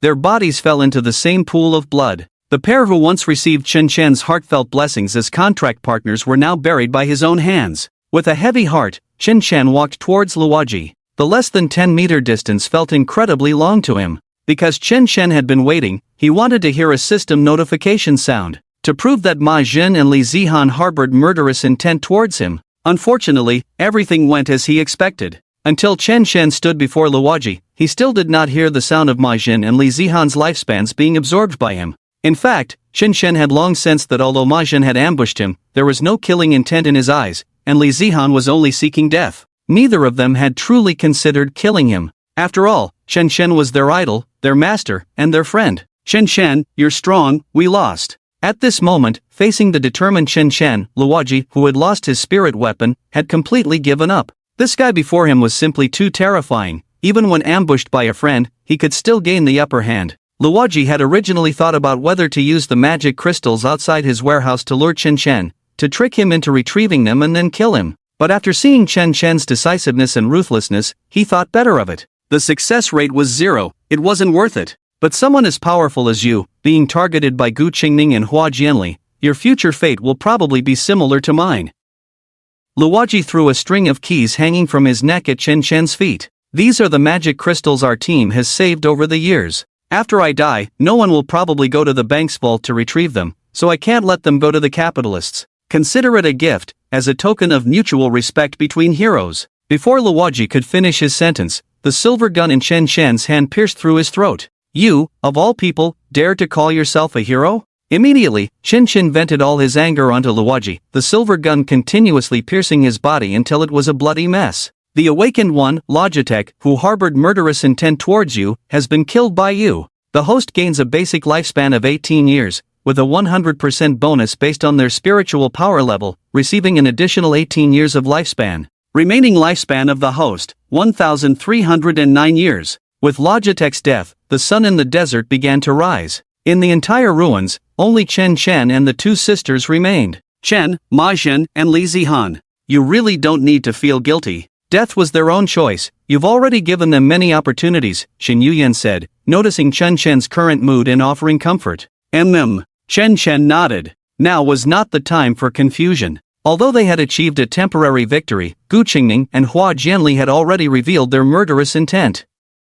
The most critical question now was how Chen Chen would respond. It seems Gu Qingning and Hua Jianli can't wait any longer. Chen Chen took the space rings from everyone, cleaning up the battlefield as he spoke, but we still don't have the capital to confront them. After we go out, we need to leave Magic City first. Logitech's exploration team not only granted Chen Chen several hundred years of lifespan, but their space rings also contained many stored magic crystals. Space rings are bound to the souls of the awakened, and to enhance the quality of a space ring, one must go to a specialized institution on Blue Star for promotion. Generally, only the holder can open the backspace. Of course, there is another situation in which it can be opened. Just like now, when the holder has already died. From everyone's space rings, Chen Chen discovered over 300 magic crystals, as well as some martial skills and materials. Among them, what caught Chen Chen's eye was a martial skill dropped from the boss replication mirror, now found in Logitech's space ring. Clone, C-level, select a target and summon a clone identical to it, lasting 60 seconds, CD, 300 seconds.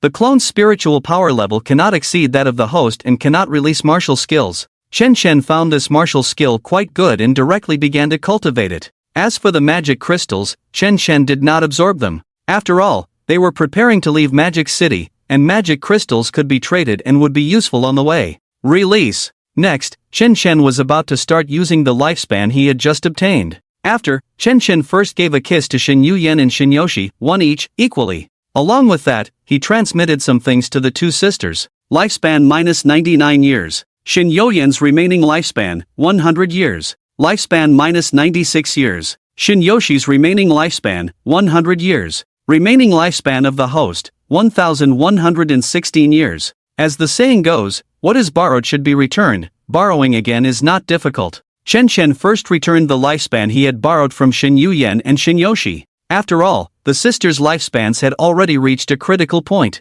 If they encountered any special mechanisms in the ruins that could devour lifespan, they could very well die suddenly. Thinking of this, Chen Chen also felt a warning. It seemed he needed to keep some lifespan as a safety net in the future. He couldn't exhaust his lifespan every time. Whoa, it's been so long since I kissed senior Chen Chen. Chen Shen's kiss made Shin Yoshi feel very pleased. The little one looked forward to it every day. Chun. Meanwhile, Shin Yuyan felt very strange. The usually calm and reserved Shin Yuyan appeared shy and restless at this moment. Chen Chen himself felt the same way. He even felt the saliva in his throat becoming hot and boiling. At the moment their gazes met, both seemed to be jolted by an electric shock. It was then that Chen Chen realized what Neo Dali had just said. Logitech and the others had received a mission to first capture him alive, and then take the opportunity to do something inappropriate to Shin Yuyan and Shin Yoshi. Moreover, they had prepared in advance, putting a drug in the wine. This slow-acting aphrodisiac was hard to detect and nearly impossible to guard against. At this moment, both Chen Chen and Shin Yuyan had already fallen victim to it. No. Chen Chen shook his head, struggling to let reason triumph over desire. Yoshi, come here. Chen Chen called Shin Yoshi to the side and gently covered her soft, fragrant lips. Injecting lifespan into Tianfu Night Kai. Shin Yuyan's situation could wait. The urgent matter was to let Shin Yoshi's extraordinary talent take effect. The difficulties they would face next would surely exceed their imagination. Therefore, Chen Chen planned to give all of his remaining 1,000 years of lifespan to Shin Yoshi. In 10 years, Shin Yoshi's spiritual veins had long been stirring, waiting for this opportunity. In 30 years, even though her talent had already reached D level, Shin Yoshi's spiritual veins continued to grow rapidly. In 80 years, Eternal Night descends, talent awakens. Night Kai, D level, Eternal Night armor, C level defense plus 40% 50%, when attacked, inflicts 40% 50% dark attribute damage back to the enemy, all attributes double at night. New, can change the time within 1 kilometer to night for 5 minutes. CD, 24 hours. As expected, Chen Chen was not disappointed. Shin Yoshi's talent awakened from D level to C level, using only 80 years of lifespan. Cultivating her with all his lifespan was currently the fastest way to enhance their strength. In fact, he and Shin Yuyan's talents could be postponed. It wouldn't be too late to enhance them when there was surplus lifespan. After Shin Yoshi's talent awakened to C level, in addition to the increase in basic attributes, it surprisingly added a new function that could alter time. Although the cooldown was as long as 24 hours, this meant that Shin Yoshi could also enjoy 5 minutes of double attributes during the day. This way, Shin Yoshi's period of strength would no longer be limited to the night, she could also shine briefly during the day. Moreover, 5 minutes was quite a lot of time. In a duel between experts, victory or defeat often hinges on a moment, let alone a full 5 minutes. After the awakening, Chen Chen did not stop the life simulation. He was eager to see just how many surprises Shin Yoshi could still bring him. In 100 years, the recently awakened spiritual veins began to sprout again. In 150 years, before nightfall, Shin Yoshi's spiritual veins began to resonate with nature. In 200 years, endless eternal night, talent awakens. In 300 years, Shin Yoshi's spiritual veins began to merge with the darkness. In 500 years, imprisoning the endless darkness in the sea of consciousness, Shin Yoshi became the night itself. Talent awakens again. Eternal Night armor, C level B level A level defense plus 50% 60% 70%, when attacked, inflicts 50% 60% 70% dark attribute damage back to the enemy, all attributes double at night. Can change the time within 1-2-3 kilometers to night for 5-10-20 minutes. CD, 24-23-22 hours. Talent awakens, attributes comprehensively enhanced. Continue. In 600 years, in your endless night, Shin Yoshi endured loneliness alone. In 800 years, loneliness can drive one mad, but Shin Yoshi, with her dual personality, could entertain herself. In 1,000 years, in the boundless darkness, staying too long allows one to see the ugliness of human nature at a glance. But even if reality is like this, only those who can find joy within can grow. Without a doubt, Shin Yoshi is such a person. In the year 1001, the Lord of Chaos was born, and the talent awakened once more. Eternal Knight Armor, a grade, Chaos Armor, S-grade defense 70% 80%, when attacked, inflicts 70% 80% dark attribute damage to the enemy. Chaos damage backlash, all attributes double at night. New, can modify the time within 3-5 kilometers to night, lasting 20 minutes 1 hour. CD, 22-18 hours. New, can imprison the souls of creatures killed by oneself, turning them into shadow servants. The spiritual realm of shadow servants cannot exceed one's own, and a maximum of 3 souls can be imprisoned. Remaining lifespan of the host, 115 years. In just 1,000 years, Shinyoshi's talent had awakened from D grade to S grade. Chen Shen even felt that if he had given his lifespan to Shinyoshi earlier, the S-grade Chaos Armor could have easily wiped out the Logitech team. There would be no need to outsmart them. Yoshi! Chen Shen gazed into Shinyoshi's face. After awakening to S-grade, her entire aura had undergone a qualitative change. Her cascading black hair resembled a starry river of the long night, tranquil and elegant. Senior Chen Shen, I feel. The spiritual power within me seems to have undergone a tremendous transformation. Shinyoshi seemed to sense that her spiritual veins had already metamorphosed. I feel that all dark attribute elements have merged with my spiritual power, turning into something new, murky, bizarre, and twisted.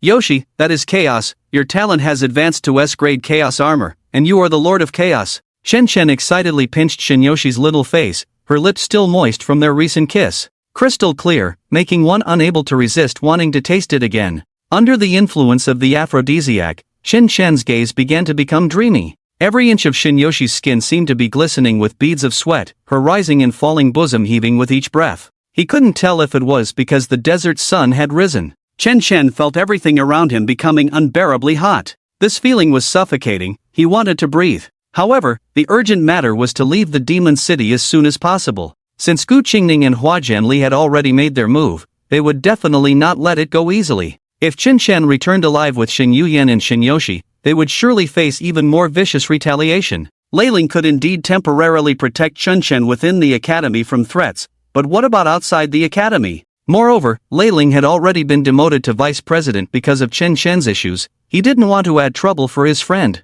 It would be better to play along and fake his death in the secret realm. Temporarily disappear from the demon city. Yuyan, Yoshi, let's go. Chen Shen, under the influence of the drug, prepared to take the 2 women away from the ruins. He also wanted to try out the newly learned cloning martial arts. Xing Yuyan bit her lip and nodded silently. Her current state was similar to Chen Shen's, using her remaining consciousness to resist her blood-pumping body. As dawn broke, the first light of day began to appear. The warm sunlight cast a pale yellow glow over the farms on the outskirts of the demon city. Brother Ma, I think your worries are a bit unnecessary. Isn't it just a bronze-level waste student? Can't Logitech handle it? We shouldn't have to guard outside, right? A middle-aged man guarding outside the cellar complained. He, like Ma Fei beside him, wore the long robe of the Demon Hunter Association. He looked significantly older than Ma Fei but still called him Brother Ma. Old Xiao, this mission is related to our promotion. We cannot afford any mistakes. Ma Fei, with his short black hair, leaned against the golden holy shield behind him, a piece of dried grass he had casually picked up from the farm in his mouth,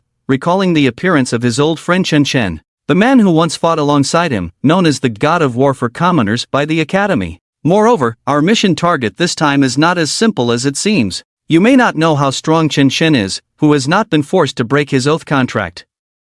Just thinking of Chen Shen made Ma Fei, who was guarding outside the cellar, feel a wave of anxiety. When they explored ruins together in the past, Chen Shen's thinking was always ahead of everyone else. Despite having an F-level talent, he managed to become the captain of the exploration team. Even Ma Fei, with his B-level talent, could only obediently follow his lead. At that time, those who entered the Academy's Golden Class were either exceptionally talented or came from prominent families. Only Chen Shen and Gu Qingning had low talents and no background. Yet, the students in the Golden Class admired Chen Shen greatly, as his skills and awareness far surpassed everyone present. Ma Fei clearly remembered that feeling. Chen Shen was someone whose way of thinking was completely different from everyone else's. His existence gave the impression of someone who did not belong to this world. Thus, he felt out of place among them. The students in the Golden Class indeed admired him, but at the same time, they were very jealous of him. They had all reached this point due to their rare talents and the strong backing of their families. Only Chen Shen was a freak. So when Gu Qingning's talent awakened for the second time and completely abandoned Chen Shen, none of the teammates who had once followed Chen Shen stood up to speak for him.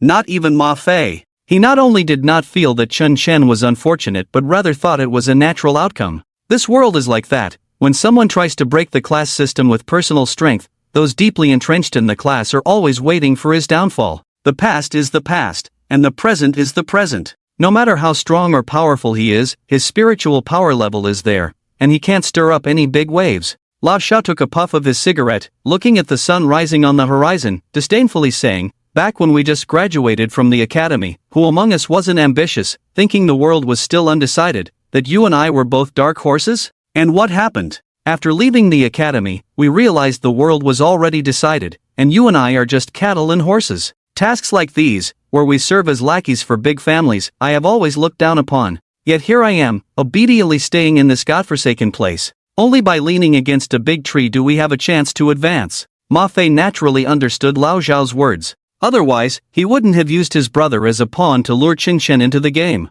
Even if their plan was seamless and progressing smoothly, Ma Fei was confident that the naive Ma Jin and Li Zihan would definitely lead Chen Shen to take the bait. But for some reason, Ma Fei always felt an ominous premonition in his heart. "Lao Shao, let me tell you the truth. The reason I'm so worried is that back in the academy, I was always following behind Chen Shen. He was always several levels ahead of us. This time, he fell into my trap, and I led him, which makes me feel a bit unaccustomed." Ma Fei's eyes narrowed slightly. He vaguely remembered that back in the ruins, he had also wanted to lead everyone to break the deadlock and become the admired captain. Unfortunately, no matter how hard he tried, he had never been ahead of Chen Shen. While ordinary people were on the first level, Ma Fei could think of the second level, but Chen Shen was always on the fifth level. The gap between them was several layers apart. You were just suppressed by this guy for too long back in the academy." Old Xiao comfortingly patted Ma Fei's shoulder. "Don't worry, even if Logitech and the others fail, we have more than 10 silver-level demon hunters lying in wait here, and with you at the peak of the gold level, Chen Shen won't be able to escape. If there's a chance, I'll personally take care of that kid for you, helping you rid yourself of your inner demons." Ma Fei nodded and smiled faintly. "Yeah, I hope I'm just overthinking." Over the years, he had worked hard to climb up, all to create an unobstructed path for his younger brother, Ma Jin, to advance. As an older brother, he had suffered greatly from having no background. Therefore, after leaving the academy, Ma Fei was determined to become a support for his brother, Ma Jin. The main reason for bringing Ma Jin into this was that his youthful spirit was the only way to deceive Chen Shen. Additionally, it was to train Ma Jin's mentality, allowing his brother to experience the cruelty of this world early on. Moreover, Ma Fei didn't have to worry about Ma Jin being in any danger. After all, from what he knew of Chen Shen, this guy acted decisively but never harmed innocent people. Even if Chen Shen saw through his plan, he wouldn't make things difficult for the unsuspecting Ma Jin. Someone's coming out. Just as Ma Fei was anxiously waiting, a teammate guarding the relic's teleportation portal shouted loudly, "Brother Ma, I told you, good news is here." Upon hearing this, Old Xiao immediately perked up and walked toward the cellar. In his view, the strength disparity between the two sides was significant, and Logitech's group was efficient. This mission couldn't possibly fail. "I hope it's good news." Ma Fei also felt a bit more alert and followed Old Xiao into the cellar. "Captain, it's Ma Jin. He's the only one who came out of the relic." A few demon hunters guarding the teleportation portal rubbed their sleepy eyes. They had been on watch all night and were indeed a bit tired. "I told you, it's good news, right?" Old Xiao patted Ma Fei's shoulder and smiled. "Ah Jin, where are Logitech and Chen Shen?" Ma Fei looked at Ma Jin, whose face was ashen in the cellar, and let out a long sigh of relief. Although he looked a bit strange, at least he was alive. And most importantly, there was no sign of Chen Shen. However, the situation was somewhat different from what Ma Fei had expected. At this moment, the relic's teleportation portal in the cellar had disappeared, indicating that the relic had been successfully cleared and all surviving awakeners had left. But Ma Fei couldn't understand why the only surviving awakener was Ma Jin. Moreover, Ma Jin had no spirit weapon, which meant Li Zihan hadn't come out either. "Brother, it's over, everything is over. They were all killed by the boss and the relic." Ma Jin collapsed onto the ground, staring blankly at the cellar's lights, incoherently shouting, "It's okay. As long as you're alive, that's what matters. Your big brother is here." Ma Fei squatted down, hugging his trembling brother tightly, comforting him while asking, "What exactly happened? Tell your brother slowly, really no one else came out of the secret realm besides you?" "Yeah, just me, Chen Gu, and Logitech. They're all dead." Ma Jin said, trembling. His voice was very strange, sounding not only disordered and fearful but also hollow, as if some part of his vocal cords was leaking air. People can't come back to life, we need to strengthen ourselves and work hard to avenge our fallen comrades. While Ma Fei was still trying to uplift his brother, who was on the verge of a mental breakdown, old Xiao seemed to have noticed something. He whispered in Ma Fei's ear, "Brother Ma, your brother's voice and his clothes seem a bit off." Ha! Only then did Ma Fei realize and scrutinize his brother in his arms. Ma Jin was wearing a trench coat that didn't belong to him, wrapping his body tightly, and emanating a strange earthy smell. Ma Fei peered through the collar of the coat and noticed the scars on his brother's neck. "Ma Jin, what happened?" Ma Fei unfastened the collar, and the scene before him left everyone around him dumbfounded. On Ma Jin's neck, there was a penetrating wound, a massive gash that had torn through his entire throat. The blood on it had long since congealed. Even the most novice demon hunters could tell that such a wound was fatal. "Doctor! Get the doctor here quickly! Brother!" Ma Jin's lifeless eyes were fixed on Ma Fei, trembling as he moved one hand in front of Ma Fei. His hand was clenched into a fist, as if there was something inside he wanted to show his brother. "Ma Jin, what do you want to tell me?" Realizing the gravity of the situation, Ma Fei hurriedly pried open Ma Jin's palm, sensing that his brother was likely on the brink of death. This must be his last words. What did Ma Jin want to tell him? Ma Fei swallowed nervously as he opened his brother's hand.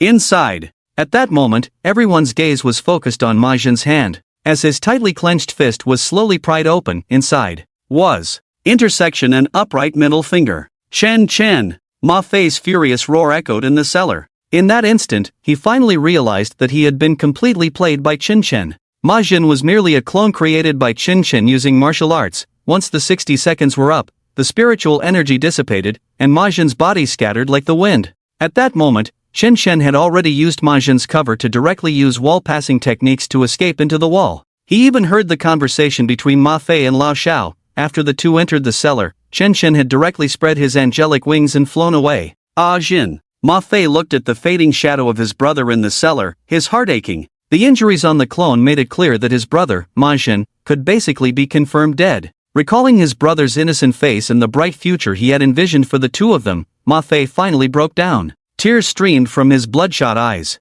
"Quick! Notify all the brothers to spare no effort in hunting down Chen Chen's whereabouts." Lao Xiao, as Ma Fei's capable aide, immediately made a judgment. He had been indifferent to the mission until now, but he finally realized the seriousness of the situation. "Wait! No one move!" Ma Fei, who had been squatting on the ground, suddenly stood up and intercepted Lao Xiao's command. His gaze was sharp and fierce as he said, "Chen Chen is dead, the mission is complete." Upon hearing this, the team members were left bewildered, some unable to grasp the situation. However, Lao Xiao suddenly understood. He seemed to grasp Ma Fei's thoughts. "That's right, just now, Ma Ji's brother said in his dying moments that Luo Ji and Chen Chen both died in the ruins. Our mission is complete, no one survived this ruin." Lao Xiao summarized slowly on the surface, but inside, he was drenched in cold sweat. His earlier actions had almost cost everyone here their lives. The order from Huajian Li was a death command. If Ma Fei and the others couldn't even handle a bronze-level waste student, the consequences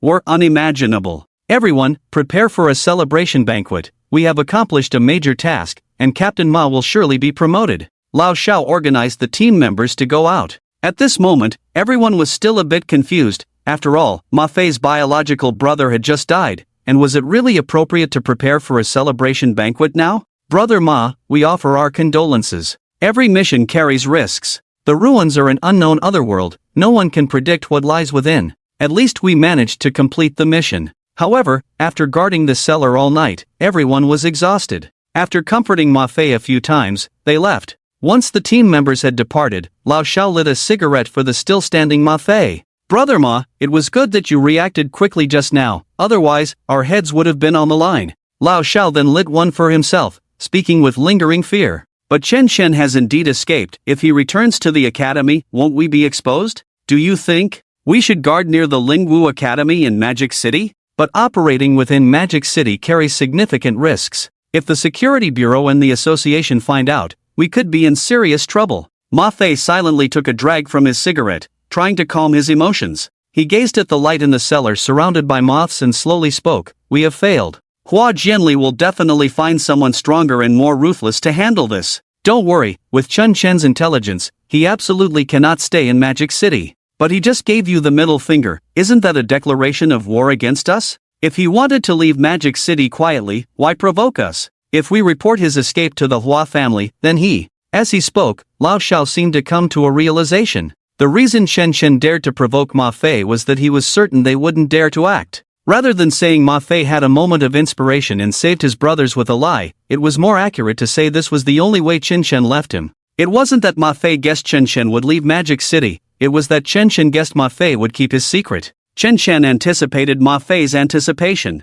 Thinking of this, Lao Zhao's fingers holding the cigarette began to tremble unconsciously. He finally understood why the usually calm Captain Ma Fei had been so agitated while guarding outside the cellar. Although Lao Shao had never had any contact with Chen Chen, and had only seen his appearance in a file, the name Chen Chen brought him endless pressure. Damn it! Ma Fei clenched his fists tightly. Although he had just saved his teammates with his intelligence and might even be promoted to a high position in the Demon Hunter Association, he felt no joy. From start to finish, Chen Chen had treated him like a monkey. After leaving the academy for so long, Ma Fei had once thought that the spirited Chen Chen from back then was gone, and he no longer had to live in the shadow of the other. But today, Ma Fei finally understood a truth. Your Chen Gu will always be your Chen Gu. He, Ma Fei, could only stay well within that shadow. However, even though Ma Fei knew he could never surpass Chen Chen, he would never give up. Chen Chen, the only mistake you made was killing my brother Ma Jin. This life, we are not done. Senior Chen Chen, where are we going now? Shinyoshi asked excitedly as she flew with Chen Chen at dawn. She had grown up in Magic City and had never left. Hearing that Chen Chen was taking them away made her incredibly happy. Wandering the world. Chen Chen replied with a smile. Although he said this, he had already made plans while in the ruins. His next target was Jinghai. As the saying goes, the most dangerous place is the safest place. Even if Hua Jinli and Gu Qingning had thought that Chen Chen was still alive, they could never have imagined that he would dare to go to Jinghai. Although Jinghai and Magic City are separated by a bay, they are not actually far apart. For Chen Chen, who has the ability to fly, this is not a challenge. After leaving the farm, he flew over 2 mountain ranges and soon saw the sea. However, the main reason Chen Chen chose to go to Jinghai was to surprise Hua Jinli. If you like to rely on your family's power to act tyrannically, then I'll take down your Hua family first. Of course, with Chen Chen's current strength, he couldn't even deal with Hua Jinli, let alone the Hua family behind her. However, sometimes such matters do not require one to act personally. Although the Hua family dominates Jinghai and monopolizes many industries there, Chen Chen had already learned that a new force had recently emerged in Jinghai, causing the Hua family considerable trouble. It is said that this new force has the surname Gao. Wandering the world. Wow, that sounds so cool. Shinyoshi was not worried about their future at all. Instead, her expectations were at an all-time high. But if Mom asks about me and my sister, what do we say? Say what? We faked our deaths. Have you ever seen a dead person report safety to their family? Oh, so, in our current situation, does that count as eloping? This question left Chen Chen momentarily speechless. Eloping doesn't count, at most, it counts as running away. Who elopes with 2 women? If this is eloping, then it undoubtedly sets a new standard in the elopement world. After flying for about 2 hours, Chen Chen finally discovered a rather hidden cave on a steep cliff. Along the way, it was Shinyoshi who kept him company, while Shin Yuyan showed no reaction at all. Realizing the situation was not good, Chen Chen landed on a rock in front of the cave and carefully observed the surrounding environment. Time had passed, and the effects of the drugs in Chen Chen and Shin Yuyan's bodies had been continuously fermenting, already deeply ingrained in their bones. They needed to rest properly. The cave entrance was overgrown with vines, and there were no signs of any biological activity. Turning on the flashlight function of his smartphone, Chen Chen began to slowly explore inside. The technological development on Blue Star is not as advanced as on Earth. However, this mainly reflects in the military aspect. In terms of daily technology, it is actually not inferior to Earth. Because on Blue Star, humans have awakened spiritual power, making themselves the most powerful military force, so technology has primarily developed to facilitate human life. However, due to the size of Blue Star, which is several times that of Earth, and the existence of magical species, the proportion of human cities is actually less than 1% of the total area of Blue Star. Most of it is still in its original ecological state. There are even areas that humans have not yet explored. These places are very dangerous. Some relic teleportation portals are bidirectional. Humans can enter other worlds, kill all the creatures inside, and defeat the strongest boss, the highest ruler of that civilization. So, is there a possibility that, in the eyes of magical species, Blue Star is also a relic? Therefore, deep in the wilderness, one could encounter unknown civilizations' magical species at any time. In such places, human signal bases do not exist, so the phone can only serve as a lighting tool. It's safe here, let's take a break. Fortunately, there was nothing in the cave where Chen Chen was. After all, it was a cliff. The main thing was that the space inside was not very large, just enough for them to rest for a while. It would be best to set off at night. After all, at night, Shinyoshi's S-Class Chaos Armor could gain double attributes. 160% defense, 160% backlash damage. This was a terrifying enhancement. After confirming safety, Chen Chen immediately released the fusion state. After all, it was better for Shin Yuyen to get some fresh air given her current condition. In the spirit martial form, Shin Yuyen couldn't do anything, it would only cause her negative thoughts to swell. TCH. What kind of broken cave is this? There's not even a manual? Let me see if there are any mysterious old bones around. Maybe I can get a sage's inheritance. Shinyoshi excitedly rummaged through the cave. Chen Chen, on the other hand, took out tools from his spatial ring and started a campfire in the cave. It shouldn't be. A handsome guy like Senior Chen Chen is usually the protagonist. How could the protagonist come to a place like this and find nothing? Shinyoshi pouted, very angry. She turned the less than 10 square meter cave upside down, but still found nothing. At this moment, Shin Yuyen was sitting at the cave entrance, getting some air, her face flushed and looking very unwell. Chen Chen opened his phone and started playing Snake, lost in his own world. His condition wasn't much better than Shin Yuyen's, even the pixelated snake looked charming and alluring. The midsummer pill from Blue Star was much more potent than the inferior aphrodisiacs on Earth. This was a second-grade pill that could directly turn someone into a stud. If not resolved, it could very well lead to a bloodline explosion and death. At this point, both Chen Chen and Shin Yuyen had reached their limits. Seeing Shinyoshi asleep in the cave, Chen Chen slowly leaned closer to Shin Yuyen. Don't come near me. Shin Yuyen tightly closed her eyes, not daring to look at Chen Chen. Right now, she felt like a riverbank filled to the brim with floodwaters, ready to burst at any moment. Yuyen, this is for you. Chen Chen took out a second-grade detox pill from his hand, which he had previously obtained in the goblin mine. He hadn't expected it to come in handy at this moment. Although it wasn't his area of expertise, the principle of detox pills was purification, which could also suppress the effects of the midsummer pill to some extent. Fortunately, Chen Chen had upgraded the detox pill to second grade through the pot of greed, otherwise, it would have been useless even if he had it. Why didn't you take out the detox pill earlier? Were you just here to watch me make a fool of myself? Shin Yuyen took the detox pill from Chen Chen's hand and shot him a fierce glare. Do you know what I've been through during the time you flew over?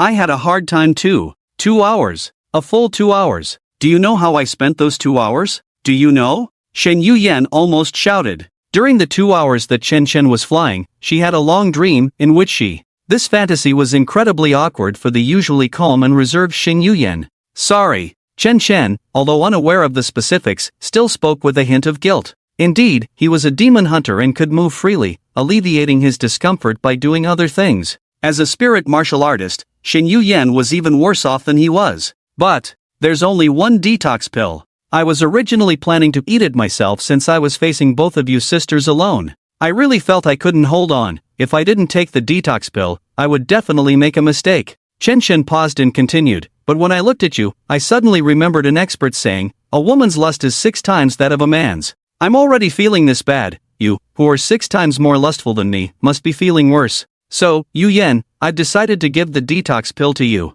Shin Yuyen was slightly taken aback. What? There's only one detox pill? She thought Chen Chen had already taken it. Yes, there's only one. You should take it quickly, you need it more than I do. Then, what about you? Shin Yuyen was a bit at a loss. The scorching aura emanating from Chen Chen made her head feel a bit muddled. And no, it's fine, my willpower is quite strong, maybe, I can hold on. Chen Chen spoke incoherently, completely losing his usual calm and confident demeanor. The two looked at each other with heated gazes, and eventually reached a consensus. Since there was only one detox pill, whoever took it would leave the other feeling unwell. So why not just not take it at all? 3 hours later, Shinyoshi rubbed her sleepy eyes and groggily woke up. She sniffed the air, feeling that there was a peculiar scent lingering around. Humph, sister is so cunning. Shinyoshi looked at Chen Chen and Shin Yuyen tightly embracing each other at the cave entrance, feeling a bit jealous. However, despite saying that, Shinyoshi still took out a cloak from her spatial ring and kindly draped it over their shoulders. In a moment of distraction, Chen Chen secretly grabbed her butt. Due to the strong effects of the Mi Dai Dan, Chen Chen and Shin Yuyan hadn't actually slept. They had seen Shinyoshi looking dazed and about to wake up, so they hurriedly embraced each other to pretend to be asleep. Guliulu at that moment, Shinyoshi's stomach betrayed her with a growl. Having not eaten anything for so long after leaving the ruins, she was indeed a bit hungry. Seeing that Chen Chen and Shin Yuyan were sleeping so soundly, Shinyoshi didn't want to disturb them, so she took out a few small fish from her spatial ring, skewered them with a stick, and set them over the fire to roast. The space within the spatial ring was a completely still dimensional space, so the food stored inside wouldn't spoil at all. Shinyoshi was usually quite fond of eating, so most of what was in her spatial ring was food. Of course, there were also tools for pranks. For example, a chainsaw, machete, wrench, butterfly knife, pliers, entrenching tool, steel cable, candles, and so on. In short, there were no decent supplies, just personal preferences. She even brought salt and chili powder, which was quite nice.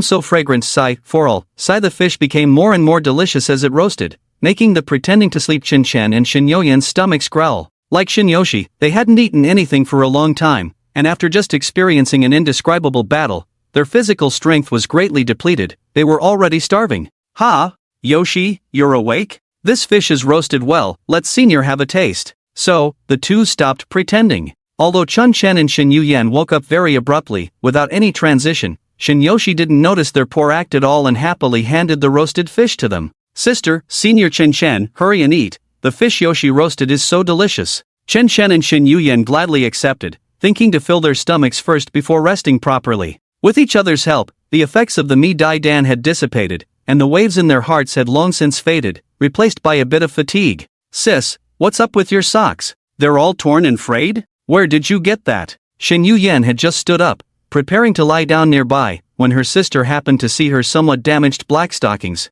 Oh, I must have accidentally snagged them on a branch in the cave. It's fine, I'll buy a new pair when we reach our destination. Shin Yuyan explained incoherently while pinching Chen Chen's back hard, as if to say, look at the good trouble you've caused. At this moment, one couldn't help but admire Chen Chen's patience. Oh, even though his skin was about to be pulled off by Shin Yuyan, he still didn't utter a word. Seeing Chen Chen's pained expression, Shin Yuyan finally satisfiedly let go. But it was precisely at the moment Shin Yuyan released him that Chen Chen, who had been enduring the pain in silence, let out a groan. His expression was somewhat complex. Meanwhile, Shinyoshi, watching the two of them act so sneakily, was momentarily confused. *** winky face. These two guys are acting strange. Did they do something behind my back while I was asleep? They rested in the cave until 6 p.m., and only then did Chen Chen prepare to set off. After all, this time would be defined as evening, and moving under Shinyoshi's chaotic armor's double attribute boost would be safer. The crisis of the Medea Dam was finally passed without incident.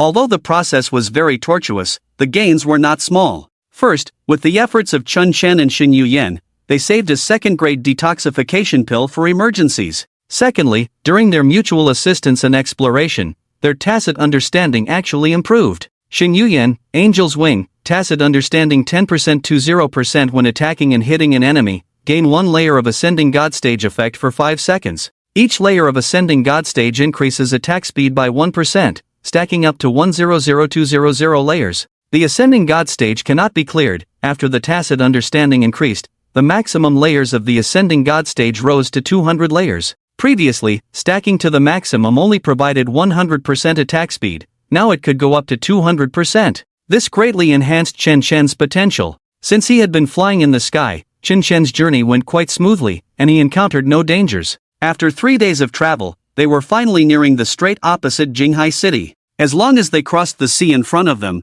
they could reach Jinghai territory directly. Why is there a watchtower here? Deep in the jungle by the coast, Chen Chen discovered a lookout tower that was clearly built by humans. There were no signs of human activity nearby, yet a watchtower appeared, which struck him as very strange. Should we go down and take a look? Shin Yuyan suggested. No need, let's just go around it. Our destination is Jinghai, and it's best not to stir up trouble. Chen Chen chose to ignore the strange watchtower. After all, at his flying height, it would be hard for them to notice him. Approaching recklessly would only increase the risk of unexpected events. At our current speed, it will take at least 10 hours to fly across the sea area. After reaching the coast, Chen Chen took out a map. After his precise calculations over the past few days, he realized that his physical limit could only allow him to fly continuously for 6 hours at most. This meant that if Qin Shan wanted to cross the sea area, he had to find a transfer point to rest in between. Otherwise, it would be impossible to complete. Shen Youyan's finger traced the map. This route is the ferry service between Jinghai and the Demon City. If we time it right, we can rest on the ship. Let's do that. This was the only way, and Qin Shan thought the same. Before heading to the sea area, Qin Shan gathered a lot of wood and vines in the jungle and stored them in his spatial ring. In case of any accidents, he could quickly craft a wooden raft as a foothold on the sea. However, he hoped that his actions would be unnecessary, as the seas of Blue Star were extremely dangerous. Countless unknown relic teleportation portals lay hidden beneath the sea, and ocean demon species could appear at any moment. Because of this, the ferry service between the Demon City and Jinghai was very infrequent, with only one passenger ship named the Bronze Age making the round trip. There are platinum demon hunters specifically responsible for security on the Bronze Era, so when we land later, we must be very careful not to expose our whereabouts, Shen Youyan kindly reminded. After all, they were faking their deaths, and their destination was the heavily guarded Jinghai of the Hua family. If their movements were discovered, it would be troublesome. Don't worry, I'll be careful. After calculating the time, Qin Shan set off in the early morning. It would take about 4 hours of flight to encounter the sailing Bronze Era. According to the plan, Qin Shan would rest for 2 hours on the Bronze Era before flying alone to the Jinghai territory. The morning sea was shrouded in a thin mist, with sunlight filtering through, sparkling on the water's surface. In this tranquil sea, Qin Shan spread his wings, resembling a free-flying kunping, overlooking the waters below. A small boat appeared faintly on the misty sea. Strange, why is there a fast boat in this position? Chen Chen felt puzzled. Due to the dangers of the Blue Star's waters, the entire strait only had the Bronze Era as a passenger ship. This boat was not on the designated route. Although it was fast, it was not large, unlike a passenger or merchant ship. Could it be pirates? Shin Yoshi guessed excitedly. The waters of Blue Star are so treacherous that there are no merchant ships passing through, so there can't be any pirates. Shin Yuyan answered her sister's question before Chen Chen could speak. Then what is it? A ghost ship? Where would a ghost ship come from in broad daylight? Chen Chen was also at a loss, as according to their planned schedule, they were supposed to fly for 4 hours before meeting the Bronze Era. But it was only 3 hours in, and they had encountered a small fast boat an hour early, which no one had anticipated. From the direction the small boat is heading, it's not going towards the Demon City dock but rather towards the mountains we just passed. This made Shen Yuyan even more perplexed. Such a small boat, if attacked by demons in the waters, would likely be doomed. Who would take such a huge risk to bring a boat to this godforsaken place? Is there a possibility that this fast boat came from the Bronze Era? Chen Chen found something new in Shen Youyan's analysis. That could be true. I read a report about the Bronze Era before. It's a giant passenger ship jointly built by the Demon City and Jinghai, equipped with several fast rescue boats. What we are encountering now could very well be one of them. It should be right. Combining the information Shen Youyan provided, Qin Shan became more convinced of his guess. Could it be that something happened to the Bronze Era? Shen Youyan was very shocked. She had carefully read the introduction of the Bronze Era. It was a massive steel monster. The displacement of the Bronze Era exceeded 60,000 tons, measuring 333 meters in length and 80 meters in width. During its voyage, there would be at least 3 teams of platinum demon hunters guarding it, along with diamond-ranked demon hunters as captains. Shen Youyan found it hard to imagine what kind of danger such a powerful Bronze Era could encounter to implement an emergency distress plan. It's still uncertain. Let's go down and take a look. Shen Chen began to descend. The fast boat was about 10 meters long, and there was no one on the deck, which did not fit the situation of an escape. To avoid being detected, Shen Chen flew almost at sea level, like a torpedo, directly heading towards the rapidly approaching fast boat. Woohoo! The intense visual impact excited Shen Yoshi, who shouted out loud. At the moment of contact with the boat's hull, Chen Chen used his wall-passing technique, which ignored object collisions, successfully penetrating into the interior of the boat. This girl is really something. Can we not touch her? Stop thinking nonsense. Do you know who she is? The commander of the Jinghai Security Bureau, Su Tingshan's daughter. If you touch her here, all of us on this ship will be buried with you. Wow! This girl has such a big background? Stop daydreaming about taking hostages all day. Can't you show a bit of professionalism? The boss is still waiting for us to dock. As Chen Chen walked in, he discovered an explosive scene in the cargo hold. A young girl had her eyes covered with a black cloth, her mouth stuffed with a rag, and her hands and feet bound, thrown into a corner of the cargo hold. Surrounding her was a group of professional thugs armed with spiritual weapons, all at least at the silver level, if not higher. I just observed, there are no pursuers behind us. To be able to infiltrate the Bronze Era and quietly kidnap the daughter of the commander of the Jinghai Security Bureau, the mastermind behind this group is not simple. Through the earlier conversation, Chen Chen had basically figured out the situation. Based on the direction the fast boat was sailing, he even guessed the destination. It was the watchtower he had discovered deep in the jungle. There must be more hidden secrets at that location. Chen, what should we do now? Xin Yuyan asked softly. They had two choices. Either pretend they hadn't seen anything and wait until they safely reached Jinghai to notify the security bureau, or take the risk and rescue the girl. This is the daughter of the commander of the Jinghai Security Bureau, we have to save her. Chen Chen's gaze deepened as he began to formulate a rescue plan in his mind. If they were to deal with the Hua family in Jinghai in the future, having a foothold in the security bureau would make things much easier. Old 2, you stay here and keep watch while we observe the surrounding waters. If there's any sign of trouble, report immediately. After giving the instructions, the thugs gradually left the cargo hold, leaving only a shifty-eyed demon hunter to guard. This was the same guy who had been shouting about taking hostages. Woo woo woo woo woo. Once the others had left, the girl, with her mouth blocked, made a series of sounds as if trying to communicate with the thugs. Stop messing around. As long as you behave and listen, once our boss gets what he wants, we'll let you go back. The thug shook his head, feeling a sense of regret. Such a good hostage right in front of him, yet he couldn't take advantage of it. What a pity. As the daughter of Su Tingshan, the commander of the Jinghai Security Bureau, Su Wenwen had a capable short haircut, looking like a refined young lady. Even when captured, her expression remained resolute and unyielding, showing no fear. Woo woo woo woo woo. Su Wenwen tried to communicate again, but the thug ignored her. So, she decided to use the thug's weakness and directly banged her head against the iron wall of the ship. Bang! Bang! Bang! Each sound was sharper than the last, and soon blood began to flow from Su Wenwen's forehead. Alright, I'll take the rag out of your mouth. With no other choice, the thug had to help Su Wenwen remove the rag blocking her mouth and warned her in advance. But let's agree first, once your mouth is open, you're not allowed to scream. Woo woo woo woo woo woo woo. Su Wenwen nodded repeatedly, indicating her agreement. Help! Is anyone there? I'm here. Help me. Sure enough, women are fickle. Just as she had promised the thug not to shout, the moment the rag was removed from her mouth, she immediately began to cry for help. Stop shouting. This cabin has the best soundproofing. Even if you scream your throat raw, no one will pay attention to you. The thug seemed to have anticipated that Su Wenwen would do this. The reason he took the rag away was that he was bored being alone there. And he wasn't lying. The fact that his teammates didn't rush over to check on Su Wenwen after her scream indicated that the soundproofing in this cabin was indeed good. Cabin, Bronze Age? Su Wenwen, blindfolded, thought she was still on the passenger ship. Since you know who I am, you should understand the consequences of what you're doing.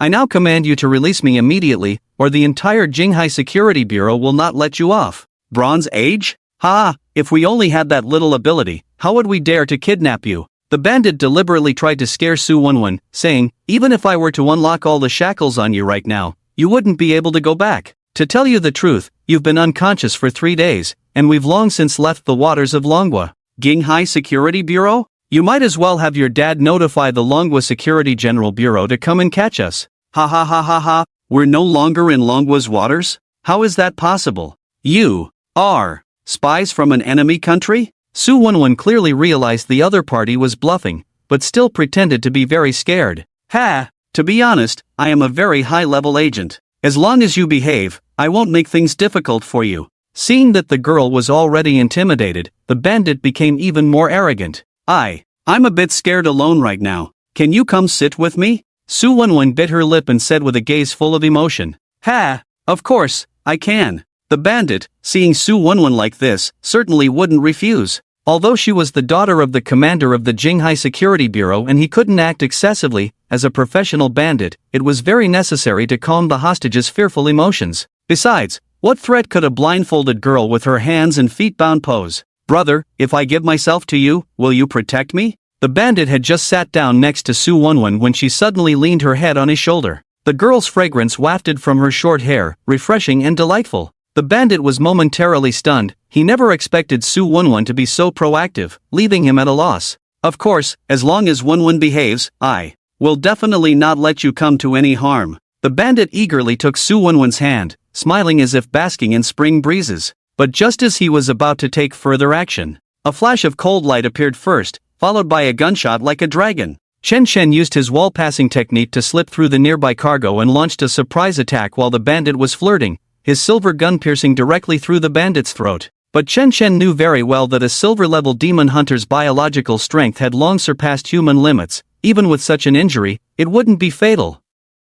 Shadow Servant. After severely injuring the bandit, Shinyoshi immediately summoned the souls imprisoned by the Chaos Armor. Shadow Shield Guard, Logitech. Shadow Dual Dagger, Nyo Dali. Shadow Gunner, Zhao Wu. In the desert ruins, Chen Chen had used the Chaos Armor to imprison the souls of the three, turning them into Shinyoshi's shadow servants. The summoned Logitech and the others had no outlines, appearing like a mass of three-dimensional shadows. Although the shadow servants also possess spiritual weapons, their spiritual power levels did not inherit from the souls themselves but from the spiritual powers of Chen Chen and Shinyoshi. Therefore, Logitech, Zhao Wu, and Nyo Dali, along with their own spiritual weapons, were only at the bronze level 5. The severely injured bandit was immediately besieged by the shadow servants. Holy Shield Impact. Flowing Fire Slash. Continuous Stab. The three shadow servants immediately unleashed their signature skills. The bandit was first struck in the face by Logitech's large shield, then bisected by the flaming dual daggers, and finally pierced through the heart by Zhao Wu's continuous stabs. He died thoroughly. Shadow servants are different from clones. They can wield martial skills and possess immense combat power. The only downside is that the opponent hasn't even figured out what's happening before they are done for. They haven't had the chance to develop any killing intent towards Chen Chen, so this silver demon hunter's lifespan cannot be drained. I'm here to save you. Chen Chen immediately untied Su Wenwen's bindings, preparing to take her away. To avoid exposing his identity, Chen Chen wore the E-grade night cloak of Shinyoshi, with a mask covering his face. Moreover, he had already punctured the bottom of the speedboat earlier. The remaining bandits were currently like ants on a hot pan, frantically trying to repair the hull, completely oblivious to this side. I know. Otherwise, do you think I just lured him over for no reason? Su Wenwen glanced at Chen Chen with sparkling eyes, seemingly unfazed by what had just happened. It felt as if Chen Chen was one of her subordinates she had planted in advance. Chen Chen was slightly taken aback. Reflecting on Su Wenwen's earlier actions, it indeed seemed like she had coordinated with him beforehand. Thanks to her lure, Chen Chen was able to succeed smoothly. Otherwise, if the silver-ranked demon hunter had fought back, it would have been troublesome. You knew I was coming? Chen Chen was puzzled. He had clearly encountered Su Wenwen by chance, so she couldn't possibly know he would save her. But if Su Wenwen didn't know, then her earlier actions were far too dangerous. That didn't add up. Seeing Chen Chen in shock, Su Wenwen smiled triumphantly and playfully said, "No way? Is there anyone who doesn't know the name of my future goddess, Su Wenwen? How are you mixing with my dad? Future goddess." Seeing that Chen Chen was completely clueless, Shin Yuyan explained from the side, Su Wenwen, S-rank spirit weapon, future sight, has the ability to glimpse a brief future. Why didn't you say so earlier? I thought you were so determined to go to Jinghai that you already knew this information. Su Wenwen noticed Chen Chen's dazed expression and realized something was off.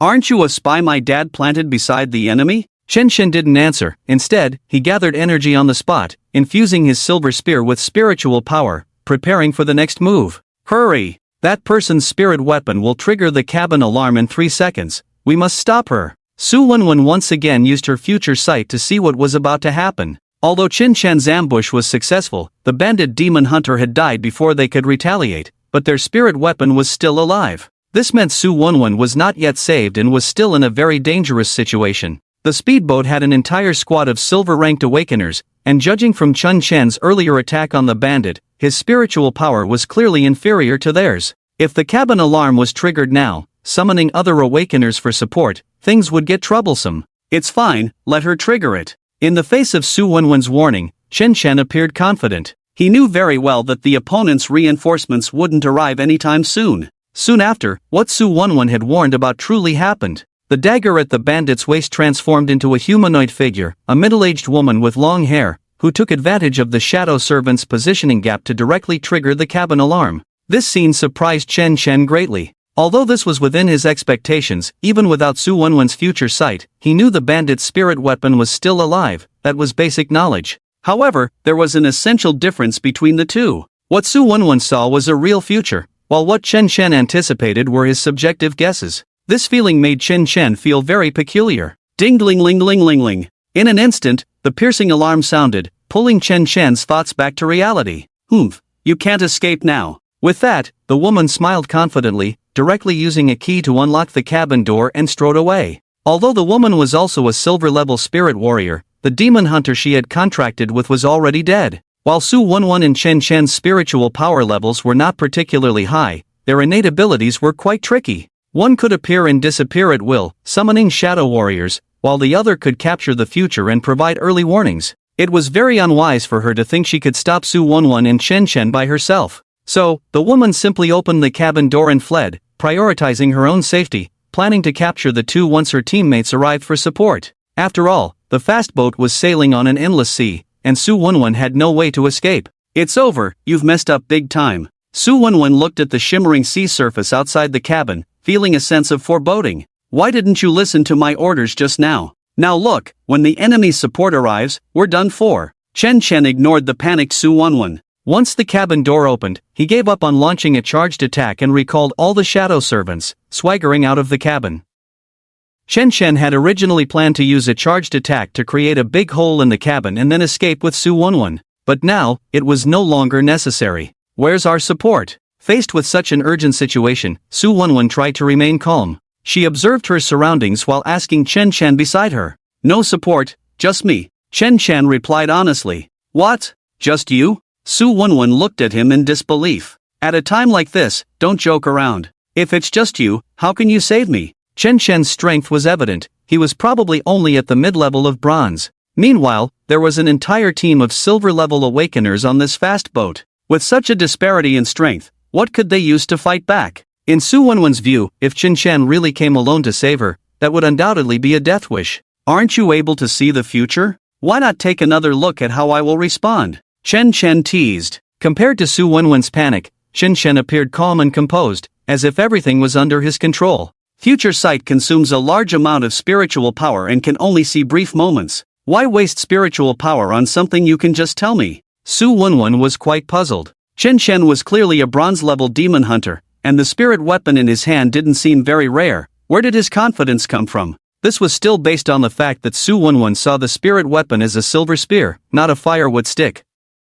Since the firewood stick and the G-level spirit weapon of the tattered cloak were too conspicuous, Chen Chen had preemptively changed the spirit weapon illusions for the two sisters. He set the appearances of Xin Yuyan and Xin Yoshi to F-level black robes and silver spears. In the Magic City Spirit Weapon Academy, Chen Chen, who had contracted two G-level spirit weapons at the same time, was quite famous. After all, he was the first man in the entire history of Blue Star to contract twin spirit weapons simultaneously. To some extent, Chen Chen's name was much more renowned than Su Wenwen's as the goddess of the future. However, at this moment, his figure was hidden beneath the black robe, and with a mask on his face, it was hard for Su Wenwen to connect him to his true identity. Chen Chen had already thought it through. He would claim that the contracted spirit weapon was an F-level silver spear, while Shun Yoshi's F-level black robe would be falsely claimed to possess flying capabilities. After all, in Blue Star, only Chen Chen could contract two spirit weapons at the same time, and both Xin Yuyan and Xin Yoshi were G-level spirit weapons, making them highly recognizable.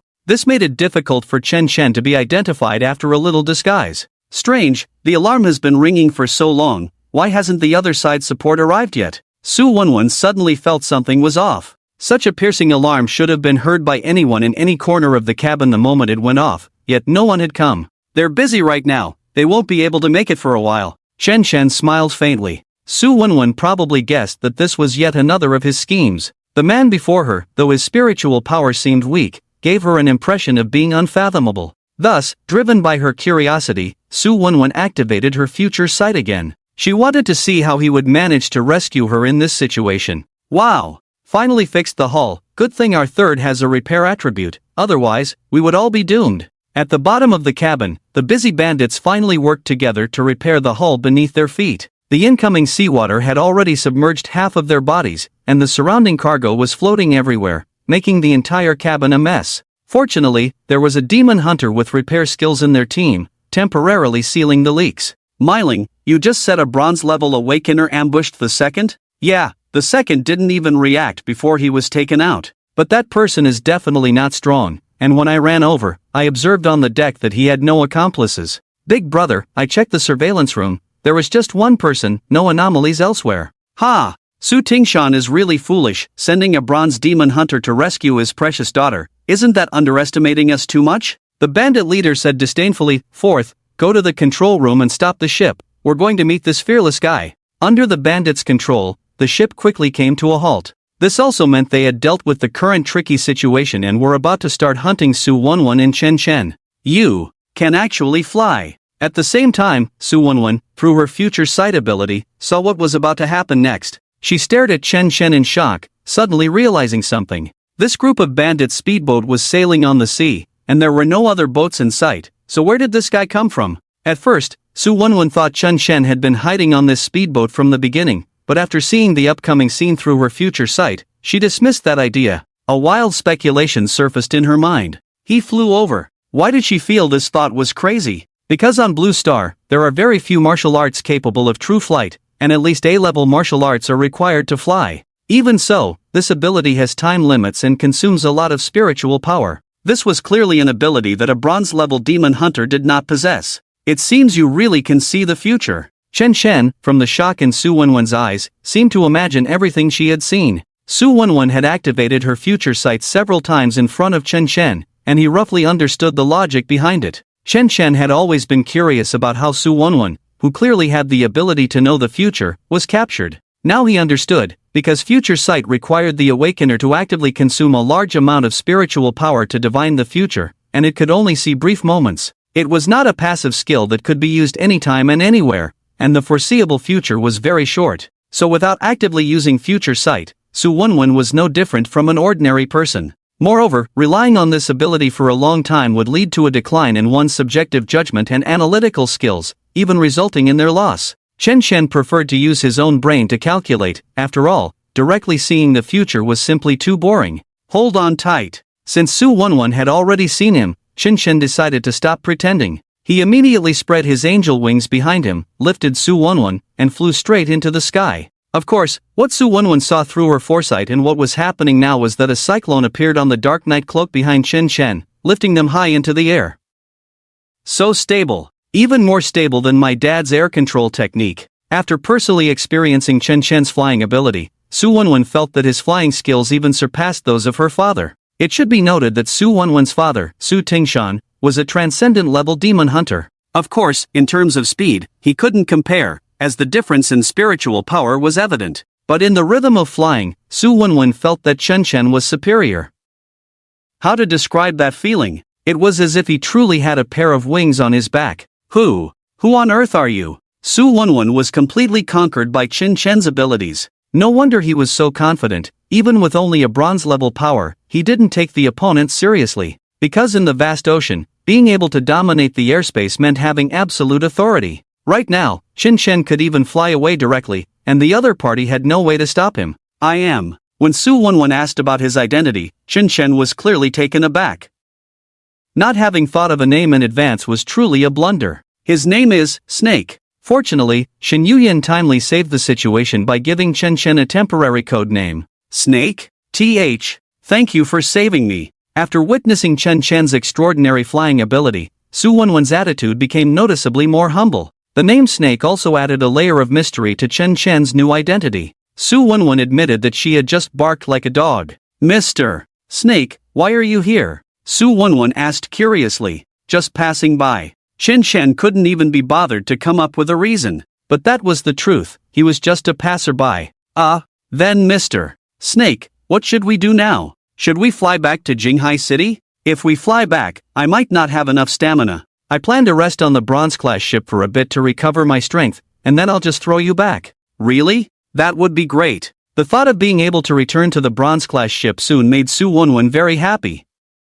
Moreover, Chen Chen's words were very casual, as if saving her was truly just a coincidence, without any ulterior motives. Although it was a coincidence, Chen Chen did have a purpose. But now was not the time to reveal it. What he wanted was to play the long game and catch the big fish. You, hold on to the life buoy and stay here alone for a bit. I have some things to take care of, I'll be back soon. Chen Chen first brought Su Wenwen to a safe area of the sea, then took out a life buoy from his spatial ring, instructing her to stay put. The life buoy was something Chen Chen had found while hiding in the cabin. It was much more useful than wood. After securing Su 11, Chen Chen once again used his wall-passing technique to sneak onto the ship. At this moment, the small boat had been stopped by the bandits, who were searching everywhere for the traces of Chen Chen and Su 11. How strange. Where are they? I just saw them walk out of the cabin on the monitor, and in the blink of an eye, they've disappeared? They must have jumped into the sea. Everyone put on your diving suits and get into the water to search. Big brother, don't worry.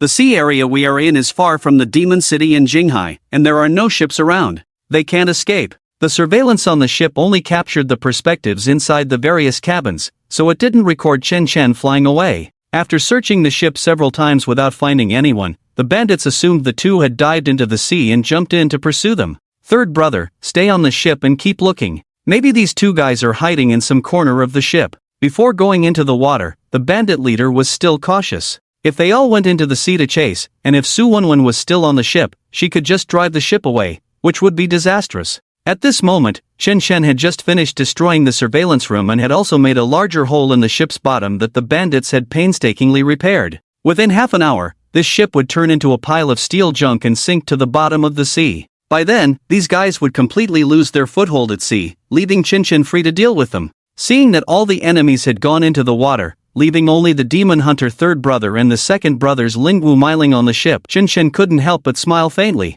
A bit of intelligence, but not much. Miling, let's split up. With the second brother dead, you no longer have a demon hunter. If you find the enemy, don't act recklessly, just notify me directly. The bandit third brother was a shipworker in repair gear, wielding a huge wrench as his Lingwu. From the appearance and words of the opponent, he seemed to be more difficult to deal with than the second brother, who only thought about super hostages. But at this moment, the enemy was in the open while Chen Chen was in the dark, so there was no need for a direct confrontation. Moreover, the two acting separately provided Chen Chen with more room to maneuver. Even if the two sides' spiritual powers differed by an entire realm, as long as he struck unexpectedly, there was still a chance of victory. The second bandit, who had been taken down by Chen Chen, was a good example. Ha! Who destroyed the surveillance room? Miling, be careful. The enemy is very likely still on the ship. I understand, third brother. That guy killed the second brother. I must drag him out and tear him to pieces to avenge the second brother. Third brother communicated with Miling through the intercom. Ha! Why does it seem like the ship is sinking? However, just as one wave settled, another rose. Third brother had just discovered the surveillance room had been damaged when he noticed the sea level rising. He hurried to the previously damaged area to check and indeed found more damage to the ship's body. The rushing seawater had already submerged the entire hull. Miling, the recently repaired hull seems to have been damaged again. Be careful alone, I'm going down to continue the repairs. Third brother's talent was E-level repair, and in this situation, he could only go down himself to check. Since the location Chen Chen had damaged was the same as the previous repair, although the hole was larger, third brother couldn't tell whether it was man-made or caused by the impact of the water flow. Judging from the damage to the hull and the water level inside the cabin, the entire ship was at a critical moment of life and death. If the repairs failed, they would all be buried at the bottom of the sea. At this moment, the brothers were still chasing Su 11 underwater.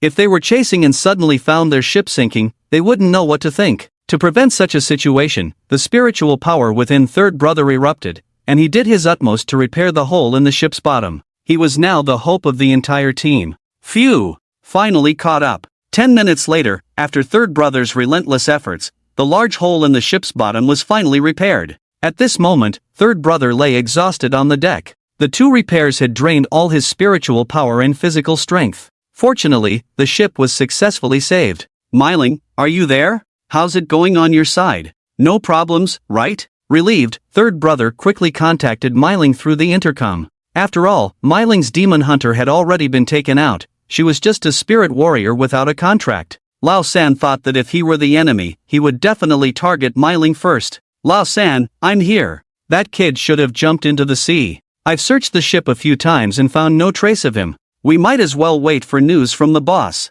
By the way, how's the repair on the hull going? If the ship sinks, we're done for. Ha! Don't worry, I'm a professional. Hearing Miling's voice, Lao San finally breathed a sigh of relief. It seemed the opponent really wasn't on the ship and had already gone into the sea. After all, in the vast ocean, that was the only escape plan. If that were the case, they wouldn't have to worry. After all, this was the sea, not some river or lake. Su 11 and Chen Chen couldn't escape. Lao San let out a long breath, then shakily pulled out a pack of cigarettes from the toolbox, preparing to light one for himself. The previous situation had been too urgent, his hands felt a bit weak. But just when Lao San thought he could relax, with the cigarette at his lips, he couldn't get it lit. He felt a sharp pain in his chest, and when he slowly lowered his head, a glowing spear was still piercing through his heart. Cough! Immediately, the spear was pulled out, and bright red blood continuously poured from Lao San's lungs into his throat. Chen Shen seized the opportunity, giving no space for the opponent to fight back, as he thrust his silver spear repeatedly, piercing through the opponent's chest. In fact, at that moment, Lao San had no strength to resist. His spiritual power and physical strength had been exhausted while repairing the hull. "You bastard! Stop it!" He knelt on the ground, glaring at Chen Shen with a fierce look. At that moment, Chen Shen had already summoned shadow servants, attacking his equally exhausted spirit warrior. That huge wrench gradually transformed into a human form after being continuously attacked by the shadow servants, collapsing in front of Lao San. "Damn it!" Lao San cursed, but unfortunately, he had no chance to fight back. From the very beginning, he had already lost completely in the game against Chen Shen. Chen Shen's target had never been Myling, who had no demon hunter, but him, who could repair the hull. As a silver spear pierced through both their throats, the awakened one Zhang Yi, who harbored killing intent towards you, has been killed by you. The host gains a base lifespan of 85 years, with a 130% bonus based on their spiritual power level, gaining an additional 110 years of lifespan. The awakened one Xiaoyaxin, who harbored killing intent towards you, has been killed by you. The host gains a base lifespan of 80 years, with a 120% bonus based on their spiritual power level, gaining an additional 96 years of lifespan. Host's remaining lifespan, 486 years. After successfully killing 2 awakened ones of the Silver Realm, Chen Shen gained quite a bit of lifespan. Moreover, from the lifespan data he obtained, he learned that when human awakened one's spiritual power levels increased, their lifespans would also increase. These bandits looked to be over 40 years old, yet they still had over 80 years of lifespan left, clearly much longer than those like Luoji that Chen Shen had killed. No wonder powerful beings in the King Realm often lived for hundreds of years and remained youthful. Of course, the 2 spatial rings were also taken by Chen Shen. Then, Chen Shen used his cloning martial technique to create a clone of Lao San, Zhang Yi. "Hey, Myling, come over quickly. I've found the traces of Su 11 and that guy over here. You hurry and flank them from the other side." "Really? That's great. Tell me the location." "I'm coming right over." "Okay, they are just." The awakened one, Jiang Myling, who harbored murderous intent towards you, has been killed by you. The host gains a basic lifespan of 91 years, with a 110% bonus based on their spiritual power level, and an additional 100 years of lifespan. Remaining lifespan of the host, 677 years. Through the clone of the 3rd Zhang Yi, Chen Shen easily took down Jiang Myling. The main strategy was to play dirty. Whenever possible, he never faced his enemies head-on. Not only did he want to rub the enemy's body into the ground, but he also wanted to rub their intelligence into the ground. Shrimp and pig heart. Yo, this is a good find. In the spatial ring of the 3rd Zhang Yi, Chen Shen successfully discovered a batch of explosives. As expected of a professional bandit, it seems Zhang Yi was the team's engineer responsible for maintenance and demolition. After arranging the explosives, Chen Shen flew into the air, quietly waiting for the other bandits to come ashore. Damn! This is unbelievable. There's nothing in the sea. Where the hell did they go? Scared me to death. I just encountered a platinum-level steel sea dragon in the deep sea, almost got killed. We better not go into the sea. This is not a place for us humans to tread. If you ask me, that kid is definitely still on the ship with Su 11. After all, this is a sea area where demon seeds can pop up at any time. Maybe they've already been caught by the 3rd. What the hell are you talking about? You were acting like a pig before, and now you're a genius after the fact. Just now, it was you shouting that they must have gone into the sea. Not long after, the group of bandits returned to the deck in a disheveled state. Each one was gasping for breath, as if they had just encountered some indescribable creature in the sea. This was quite normal. On Blue Star, the deep sea is an extremely dangerous realm, just like the unexplored depths of a jungle on land. 3rd, what's going on? Did you find anyone? The bandit leader shouted, panting. They had been busy in the sea for half a day without seeing a single hair of a person, and could only place their last hope on the 3rd on the ship. Damn, that 3rd guy doesn't even know what he's doing. He doesn't even dare to reply to me. Damn. I'll definitely teach him a good lesson later. Seeing no one responding on the ship, the bandit leader cursed. Brother. At that moment, a trembling subordinate suddenly ran over, looking terrified. as if he had seen something more horrifying than a sea monster. "What's wrong?" the bandit leader said irritably. "Brother, you might not be able to teach the third a lesson anymore." "What? As your big brother, I can't teach him a lesson? If he wasn't the only one among us who could repair the ship, I would have thrown him into the sea to feed the fish." "Brother, what I mean is, the third. He's already dead." The subordinate pointed to a nearby corpse. Besides the third Zhang Yi, there was also his spiritual weapon, as well as the second spiritual weapon. In short, everyone left on the ship was dead. "Everyone be careful, we are very likely surrounded by enemies." The bandit leader glanced at the third's corpse, then shifted his gaze angrily towards the distant sea surface. His first reaction was that the support to rescue Su Wenwen had arrived. After all, how could a bronze-level demon hunter dare to come here alone? That would be pure suicide. The other side must have a backup. The bandit leader's words immediately sent the entire Awaken team into a state of panic. Everyone hurriedly sought cover to hide, glancing towards the sea from time to time. But the sea remained calm, without a ripple. "Brother, there's no one around. In a radius of dozens of nautical miles, not even a fly is present." "Brother, could it be that you're being too sensitive? Old 3 must have been ambushed by that kid." "That's good news. This means the enemy is definitely still on the ship." "Are you stupid? Old 3 is dead, and you think that's good news?" The sea was terrifyingly calm, making the bandits even more anxious. After all, the fear of the unknown often brings the strongest sense of oppression. At that moment, a strange voice broke the bandits' argument. "Don't move! You are all surrounded." Chen Shen slowly descended from the sky in front of everyone, his black robe billowing in the wind like the arrival of the Grim Reaper. "Boss, look, it's the kid who rescued Su Wenwen." The bandits gasped as they looked at Chen Shen hovering above the ship. "Damn, this kid can fly. No wonder we couldn't find him anywhere." "Don't panic, big brother. The duration of flying martial arts won't last long, and it consumes a lot of spiritual power. With his strength, he definitely can't hold out for long. I see his body is stiff. He's probably using some B-grade or lower pseudo-flying skills." "You little brat, you killed old 3 and the others, right? You better not come down, or we'll kill you." Seeing that there were no other people around Chen Shen, the bandits seemed to regain their confidence. In their view, Chen Shen appeared because he could no longer fly. "Is everyone here?" Chen Shen asked without warning. The bandits were confused, completely not understanding the meaning of Chen Shen's words. "Everyone is here, so I can send you on your way." "Ha ha ha ha ha, really a newborn calf not afraid of tigers. Don't think just because you got lucky and learned a flying martial art that you can flaunt your skills." Boom! Too lazy to listen to their rambling, Chen Shen directly pressed the timer on the bomb on the ship. With a brilliant mushroom cloud rising, a huge wave surged across the sea surface. After the explosion, the ship quickly caught fire, emitting thick smoke, and began to sink at an alarming rate. The Awakened 1XXX who harbored killing intent towards you has been killed. The host gains a basic lifespan of 74 years,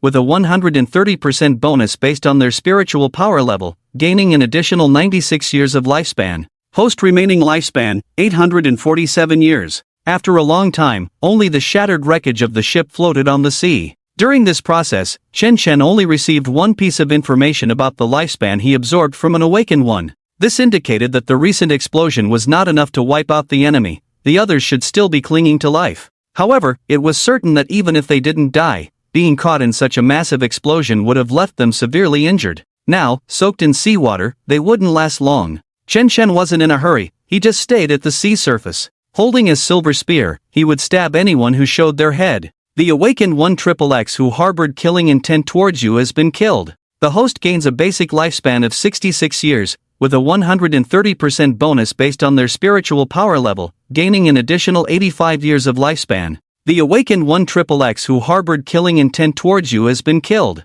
The host gains a basic lifespan of 82 years, with a 150% bonus based on their spiritual power level, gaining an additional 123 years of lifespan. Host remaining lifespan, 1,499 years. After taking down the last bandit, the lifespan Chen Shen absorbed had already exceeded 1,000 years. With a 100% lifespan absorption, plus the additional bonuses from his spiritual power level, it was clear that killing Awakened ones who harbored killing intent provided a much faster rate of lifespan absorption than killing monsters in ruins. Not only lifespan, but from these people's spatial rings, Chen Shen also discovered a large number of magic crystals. The other items were varied and numerous, and Chen Shen packed all the supply pills into his own space. The remaining items, he planned to sell directly in the black market once he reached Qinghai. Among them were two C-grade combination martial arts techniques that Chen Chen felt were very suitable for him, so he began to cultivate them. Thunder Spear, C-grade summons a thunder long spear, dealing 100% lightning attribute damage to enemies and causing paralysis. The spear lasts for 10 seconds, during which it can be picked up to increase movement speed by 20% for 10 seconds. It also grants the next attack a thunder piercing effect. CD, 20 seconds. Shock Thunder Spear, C-grade throws a thunder long spear, dealing 100% lightning attribute damage to enemies and causing paralysis. The spear lasts for 10 seconds, during which it can be picked up to increase movement speed by 20% for 10 seconds. It also grants the next attack a thunder piercing effect. CD, 20 seconds. Thunder Piercing, dashes forward at high speed, dealing 200% lightning attribute damage and inflicting a kill effect based on 5% of the enemy's lost health. After hitting an enemy with Thunder Piercing, all martial arts cooldowns are reduced by 1 second. Chen Chen's spirit weapon happened to be a spear type, and Thunder Piercing could reduce the cooldown of all martial arts, which was a very rare attribute. However, Thunder Piercing required picking up the thrown Thunder Spear to trigger. This made Chen Chen feel somewhat unsatisfied. If there were a way to automatically retrieve the Thunder Spear, that would be perfect. After dealing with all the bandits, Chen Chen immediately returned to the sea area where Su Wenwen was located. Mr. Snake, you finally returned. As soon as she saw Chen Chen's figure, Su Wenwen immediately called out for help. The explosion of the ship had frightened her greatly, and she thought that Chen Chen had encountered some danger in the distance. If Chen Chen had died and the ship had sunk, she would be left floating on the endless sea, truly waiting for death. So upon seeing Chen Chen, Su Wenwen was so excited. Let's go, everything has been taken care of, we can start heading back now. Chen Chen lifted Su Wenwen out of the water and tossed her onto his back. There was still an hour's journey ahead, and if he kept carrying her, Chen Chen would feel very tired. But if he held her in his arms, it wouldn't be good either. Shin Yoshi would definitely get jealous. If she couldn't hold it in and jumped out to object, then the matter of their dual spirit weapons would be exposed, and Su Wenwen would immediately guess Chen Chen's identity. Therefore, Chen Chen had already set some ground rules with Shin Yoshi beforehand. In the presence of others, she was absolutely not allowed to make any sound. Mr. Snake, are we going back to the Bronze Age now? Su Wenwen suddenly asked. While she was alone in the sea just now, she had thought about many things. This kidnapping was definitely not as simple as she had imagined. If she returned unharmed now, it would be difficult to trace the mastermind behind it. It would be better to play along and go with the flow. What? Have you changed your mind? Chen Chen guessed some of her thoughts from her tone. Yes, I've decided not to go back. Oh, tell me your thoughts. Mr. Snake, you are so smart, you should have guessed it long ago. As the daughter of the commander of the Jinghai Security Bureau, being openly kidnapped on the Bronze Age would definitely cause a huge uproar. Su Wenwen analyzed, the boss behind this group of bandits must want to use me to blackmail my father for something valuable. Now that the fast boat that kidnapped me has been destroyed, it means that, apart from you, no one currently knows about my life or death. Perhaps the other party will think this is an accident and will not terminate their plan. Anyway, with Su Wenwen's life and death uncertain, they can still pretend to have kidnapped me and continue to threaten my dad, pulling off a trick to catch a wolf with empty hands. I want to go directly back to the Jinghai Security Bureau, and work with my dad to lure the snake out of its hole. Chen Chen nodded thoughtfully, fully agreeing with Su Wenwen's plan. This little girl not only had S-level talent but also remained calm in captivity. She was indeed a good seedling. Since you want to do this, I can give you an extra piece of information. Chen Chen slowed down his flying speed, marked the location on the map, and handed it to Su Wenwen, who was lying on his back. This location should be the base of that group of bandits. When I flew over that mountain range earlier, I spotted a watchtower there. Considering the direction of that speedboat we just saw, after they kidnapped you, they should be heading to this location. Really? Su Wenwen glanced at Chen Chen's marked point. This direction was definitely correct. Great, Mr. Snake, with this clue, we will definitely uncover the mastermind behind this conspiracy. The clue Chen Chen provided was crucial. It gave Su Wenwen more confidence in her plan, and her excitement was hard to contain. She couldn't help but kiss Chen Chen's mask from behind. However, the kiss from the girl did not make Chen Chen feel happy at all. Sigma, degree winky face, oh no. Chen Chen thought to himself. At this moment, he could clearly feel the spiritual power of the chaos armor was now very chaotic. Shinyoshi didn't say anything, but Chen Chen seemed to hear a strange whisper in his ear. Go die. The dark robe instantly covered Su Wenwen's face, tightening against her cheek. Tighter and tighter. Mr. Snake, I'm I'm sorry, I didn't mean to, I just wanted to share my joy, Mr. Snake, even if you hate me. You don't have to kill me. Phi, winky face phi. Su Wenwen never expected that her unintentional action would bring about a deadly disaster. Moreover, it didn't seem like a joke at all. She could feel a suffocating killing intent enveloping her face, as if it were going to completely devour her. Woo woo woo. As the black robe tightened more and more, Su Wenwen could only emit weak whimpers. The black fabric confined her face, revealing a look of panic and despair, like in the scream. Mr. Snake. Under the tight binding of Shinyoshi's black robe, Su Wenwen gradually lost consciousness. Seeing that the person involved had already fainted, Shinshen immediately released the fusion state, allowing Shinyoshi to revert to human form. If he didn't take action soon, Su Wenwen really might be killed. No joke. After the black robe disappeared, the fallen angel wings behind Shinshen also dissipated, and with only one angel wing, he naturally couldn't maintain balance in the air. With a plop, the group fell into the sea together. You really went too far, Yoshi. Shinshen quickly pulled Su Wenwen up and placed her on a life buoy. Do you know who she is? I went through so much trouble to save her, and because of such a small matter, you want to kill her?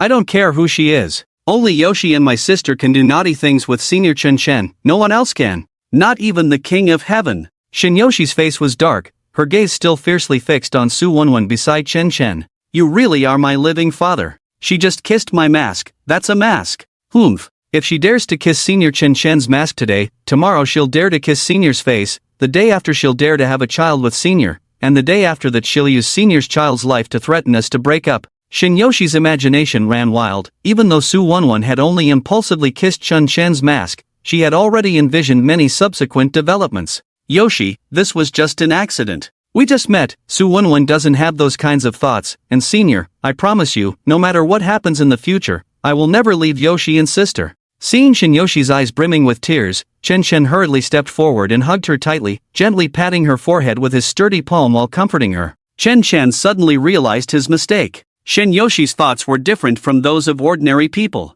so Shinshen couldn't use ordinary standards to measure her thinking. Perhaps in Shinshen's eyes, Shinyoshi's thoughts were extremely absurd. After all, how could someone have a child in just 2 days? That completely contradicts the process of human embryonic development. But in Shinyoshi's mind, these things were always possible. She didn't think there was anything wrong with her worries. Therefore, for the somewhat yandere Shinyoshi, Shinshen should be more patient with her. Being liked by a yandere is actually both thrilling and terrifying. You can't just accept her kindness, you also have to accept her series of abnormal actions. Yu Yen, I'm counting on you to give Su Wenwen artificial respiration quickly. Shinshen could only hold the emotionally unstable Shinyoshi tightly, trying to soothe her. For Su Wenwen, who was standing by, Shinshen released Shin Yuyen from her fusion state, asking her to help take care of the situation. After all, Su Wenwen would be very useful to Shinshen when it came time to take down the Hua family. He. At this moment, Shinyoshi pressed her small face tightly against Shinshen's chest, revealing a little devilish smile. Senior Shinshen, you really love Yoshi the most. After receiving Shinshen's embrace, Shinyoshi's emotions calmed down a lot. But just after being released from the fusion state, Shin Yuyen was not happy. I'm not here to clean up your mess. I can give Su Wenwen artificial respiration, but what's in it for me? You really know when to ask for something. Shinshen shot her a glance, helplessly saying, what do you want? You decide. Last time I lost a bet to Yoshi, right? Then you have to wash Yoshi's feet for a month, and I want the same treatment. Deal. Shinshen didn't hesitate at all. After all, Su Wenwen was in a bad state, and he didn't have time to mess around with the two sisters. Okay. With the deal made, Shin Yuyen began performing CPR on Su Wenwen while giving her artificial respiration. Hey, Su Wenwen, are you okay? Wow, you finally woke up. You almost scared me to death just now. When Su Wenwen opened her eyes again, she saw Mr. Snake with a worried expression and a stunning girl with silver hair. Although the girl wore a mask similar to Mr. Snake's, just her icy long hair and delicate figure made it clear that her looks and aura surpassed Su Wenwen's. Even in front of Shin Yuyen, Su Wenwen didn't dare to call herself a goddess. This girl must be the silver gun spirit weapon in Mr. Snake's hands. She didn't expect her to be so beautiful. Stunning, truly stunning. Su Wenwen, are you okay? Seeing the other party staring blankly at Shin Yuyen, Shinshen quickly stretched out his palm and waved it in front of her. Could it be that she just fell into the water and got her brain soaked? Mr. Snake, what just happened? Su Wenwen felt a bit disoriented. Earlier, It seemed like something had covered her, as if someone had turned off the lights in the dark night, and the whole world was shrouded in darkness. That feeling made her feel suffocated. Suffocation was certain, but it wasn't a feeling, it was a mechanical suffocation caused by someone. Ha! Chen first smiled awkwardly, then said seriously, "What just happened was just a little accident. The black robe I was wearing is a magical artifact with flying capabilities. You know, during the flight, due to the influence of the airflow, it accidentally brushed against your face, and the adhesive power of this black robe is very strong, so it knocked you out. So that's how it is." Su Wenwen seemed to remember something and said with lingering fear, "I thought my offensive action touched Mr. Snake's reverse scale, and you were going to kill me. How could that be? We just met by chance, why would I kill you?" Seeing that this little episode was finally brushed off, Chen let out a long sigh of relief. However, to avoid similar situations in the future, Chen wrapped one arm around Shin Yuyan's slender waist and smiled, saying, "But, I am already married to Miss Christina. I am a more traditional man, and I hope Miss Wenwen can be a bit more composed." Since Shin Yuyan had given herself a name, he might as well give her one too. I understand. I'm sorry. I was just too excited earlier, I'll be more careful in the future," Su Wenwen said somewhat awkwardly. After all, Mr. Snake and Miss Christina looked so well matched, and she expressed her blessings. But mainly, she had just kissed Mr. Snake's mask, and such a thrilling event occurred. Although Mr. Snake kept emphasizing that it was an accident, a woman's sixth sense told Su Wenwen that there must be some connection between them. After a small accident, Chen once again set off on his journey to Jinghai. Due to the malicious incident of Su Wenwen being kidnapped on the Bronze Age ship, the entire ship was definitely on high alert. If he chose to go back to the Bronze Age ship to recover his strength at this time, he would likely be discovered by the ship's guards. This would complicate Su Wenwen's plan to lure the snake out of its hole. Therefore, Chen changed his strategy and did not rest on the Bronze Age ship as originally planned. Instead, after reaching his physical limit, he lay on the surface of the sea using a life buoy, and once he had recovered enough strength, he flew directly to the dock in Jinghai. "Mr. Snake, thank you for saving me and safely escorting me to Jinghai." At the parting moment, Su Wenwen left Chen her contact information to express her gratitude and said again, "Do you really not need me to repay you in any way?" "No need, hurry up and go, don't delay your great plan. By the way, about meeting me, you must keep it a secret, it's best not to tell anyone." Chen waved his hand and left. His part was done, and he didn't care how Su Wenwen's plans would unfold afterward. Let the bullets fly for a while. After arriving in Jinghai, Chen first rented an apartment opposite the local black market. Such places are mixed with fish and dragons, making it difficult to expose one's identity, and it's also easier to gather intelligence. After a hearty meal, the three of them went to the mall to buy daily necessities. "Yoshi, what do you need this for?" Chen saw Shin Yoshi enter the mall holding a large foot basin and asked in confusion, "Washing feet? Senior Chen, have you forgotten? My sister lost a bet with me, and you have to wash my feet for a month. You have to honor the bet, you can't back out."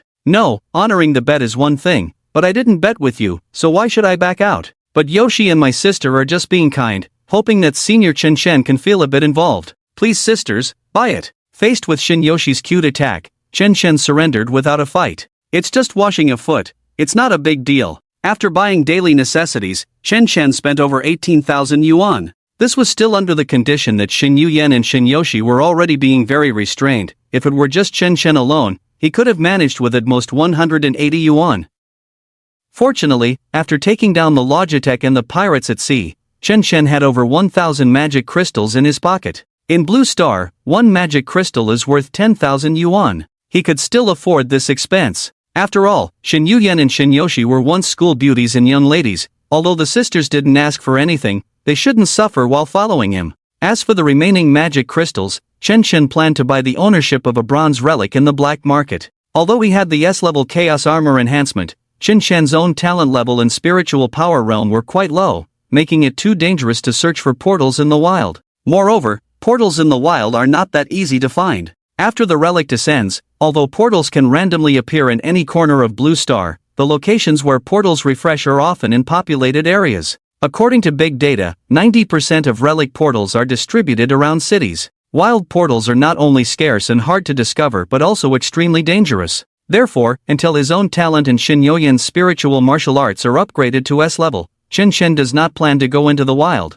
Buying the challenge rights for relics within the city would only cost some magic crystals. As long as the life deduction function is available, Chen Chen and the sisters have the ability to grow infinitely, so there is no need to rush. Why only rent one room? After returning to the apartment, Shen Yuyan asked with some confusion. It's quite inconvenient for one man and two women to live together. We are now in an eternal contract. I did this for safety reasons, Chen Chen replied. He was indeed concerned about safety. Generally, demon hunters and spiritual warriors do not stay too far apart, even when sleeping. Otherwise, if they were ambushed, it would be over. Especially with an eternal contract, they cannot be separated. Wow, there's only one bed. Does that mean Yoshi and my sister have to sleep with Senior Chen Chen? Upon entering the rented room, Shin Yoshi lay down on the soft bed with a big smile. She thought it was very exciting to live with Chen Chen. She even started looking forward to their future cohabitation. What if Yoshi gets pregnant with Senior Chen Chen's baby?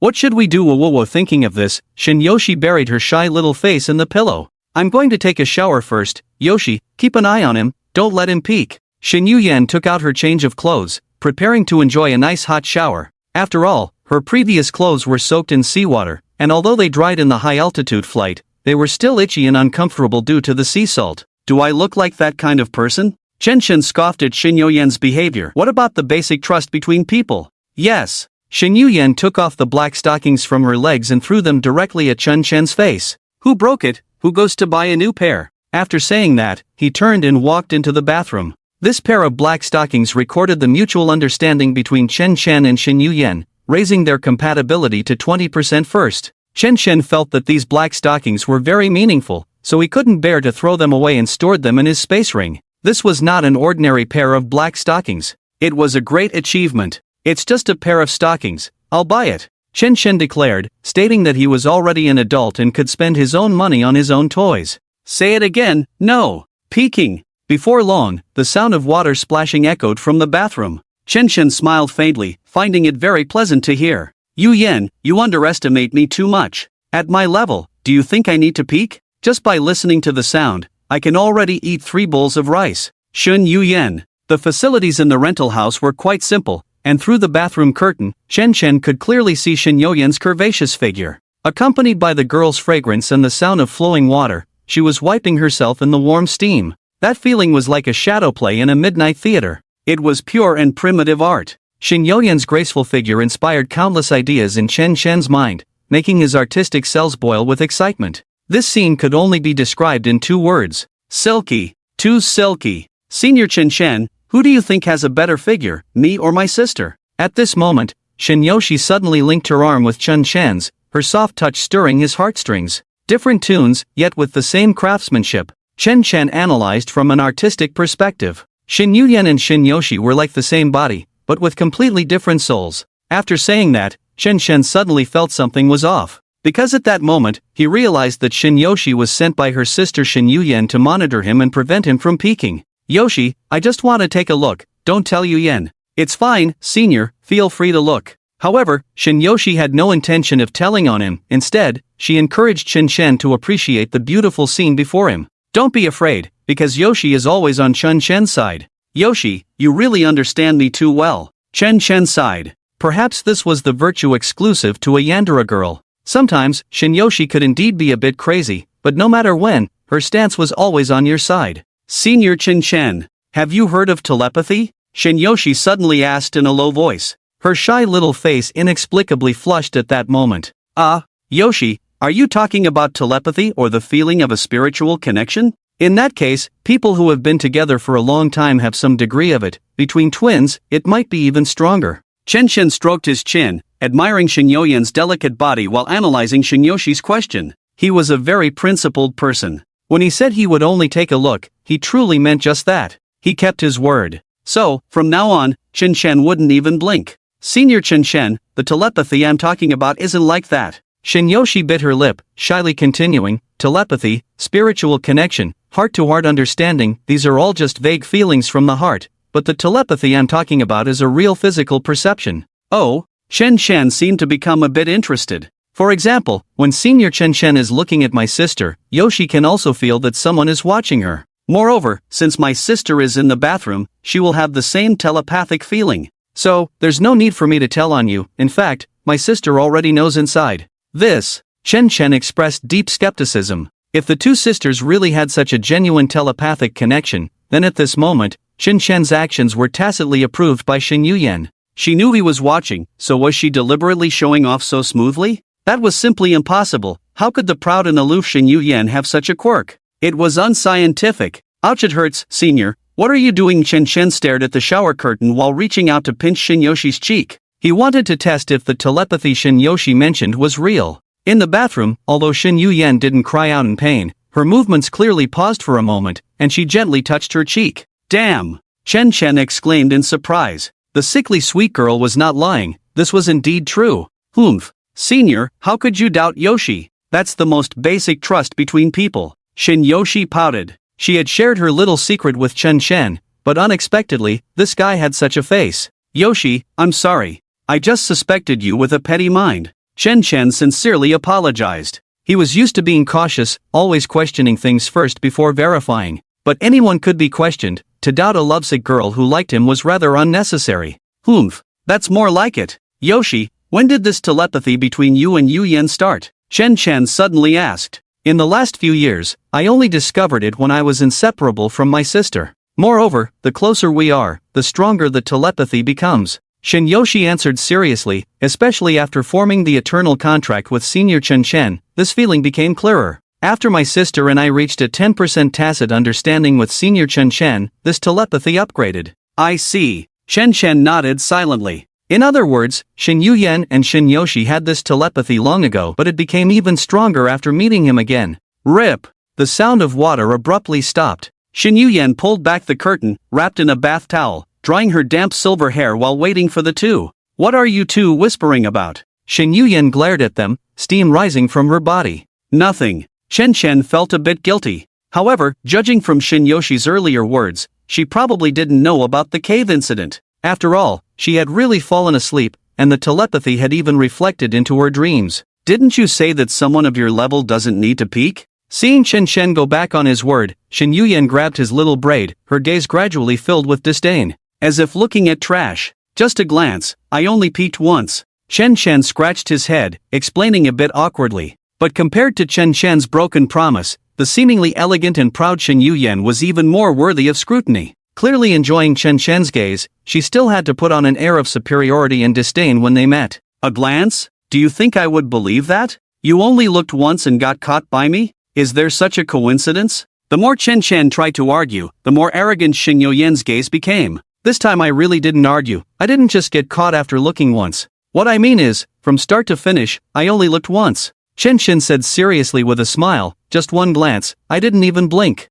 If you don't believe me, Yoshi has been right beside me, she can prove it. That's right, I can prove it to Senior Chen Chen. He indeed stood here staring from the very beginning, even when talking to me, he didn't blink once. Shen Yoshi nodded repeatedly. Bang! Bang! Shin Yuyan gave Chen Chen and Shin Yoshi each a smack on the head. Yoshi, I asked you to stay outside to supervise him, not to vouch for him. Sometimes there are time-space wormholes, and the plot automatically connects. No, the one who made the mistake is Yoshi, why are you hitting me? Chen Chen protested. You, the culprit and a big pervert, how dare you speak? Shin Yuyan's brows furrowed slightly in anger, preparing to give Chen Chen another smack on the head. You guys chat first, I'm going to take a shower. Seeing the situation was not good, Chen Chen dashed into the bathroom. Just as the warmth of the girl had not yet dissipated, he turned on the faucet. Sister, then I'll go take a shower too. Shin Yoshi, seemingly unfazed, picked up a change of clothes and headed straight for the bathroom. She was ready to join Chen Chen for a couple's bath.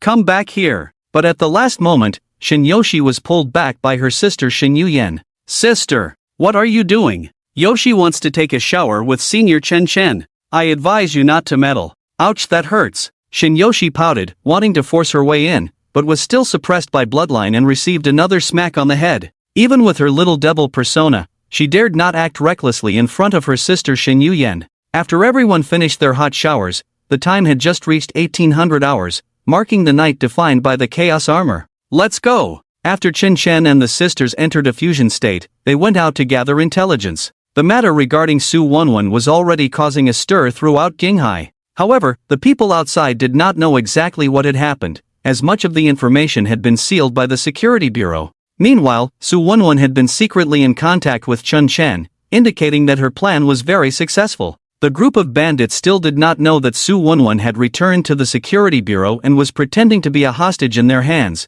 negotiating with the security bureau. In response, Mr. Snakehead only replied with 2 words, "Keep it up." Chen Shen did not care about these matters. His main task now was to find a suitable ruin to enhance his spiritual power. "Help me find a suitable bronze ruin." After several introductions, Chen Shen found a man called Glasses in the black market. This man was a subordinate of Gao Tianxiang. Chen Shen wanted to win over the Gao family in Jinghai to deal with the Hua family, so he first got familiar with Glasses. In Blue Star, the teleportation gates for ruins are mainly distributed within the city and the surrounding suburbs within 100 kilometers. Because beyond 100 kilometers, which is densely populated, it is defined as the wilderness. The teleportation gates in the wilderness are extremely rare and uncontrollable, considered highly dangerous public resources. Within the 100-kilometer range around the city, once a teleportation gate is discovered, it will be sold to major forces by witnesses. The most common among them are the Security Bureau and the Demon Hunter Association. The Security Bureau belongs to the Dragon Kingdom and is a government agency that controls all teleportation gates within the city center's second ring. Next is the Demon Hunter Association. This organization is an international association, not subject to any empire's jurisdiction, but it is also a formal institution, with its resource control mainly distributed in the 3rd to 5th rings of teleportation gates. Finally, there are the large families and some small forces within the city. The teleportation gate resources in their hands are mostly beyond the 5th ring. To compete for regional control, major forces often engage in skirmishes. The stronger one is, the more teleportation gates they can possess. In the city of Jinghai, there are not many complex power distributions, only 2 types of forces exist. One is the all-powerful Hua family. One type is the other struggling forces besides the Hua family. The 2 brothers, Gao Tianshan and Gao Tianshan, are among them. How many of you are there? The man with glasses was a tall, thin figure sporting a mohawk. His appearance was completely at odds with Chun Shen's imagined image of a bespectacled, refined individual. The man with glasses glanced at Chun Shen, who was dressed in a black robe and wearing a mask, and, as per usual, began to probe the situation of the Awaken team.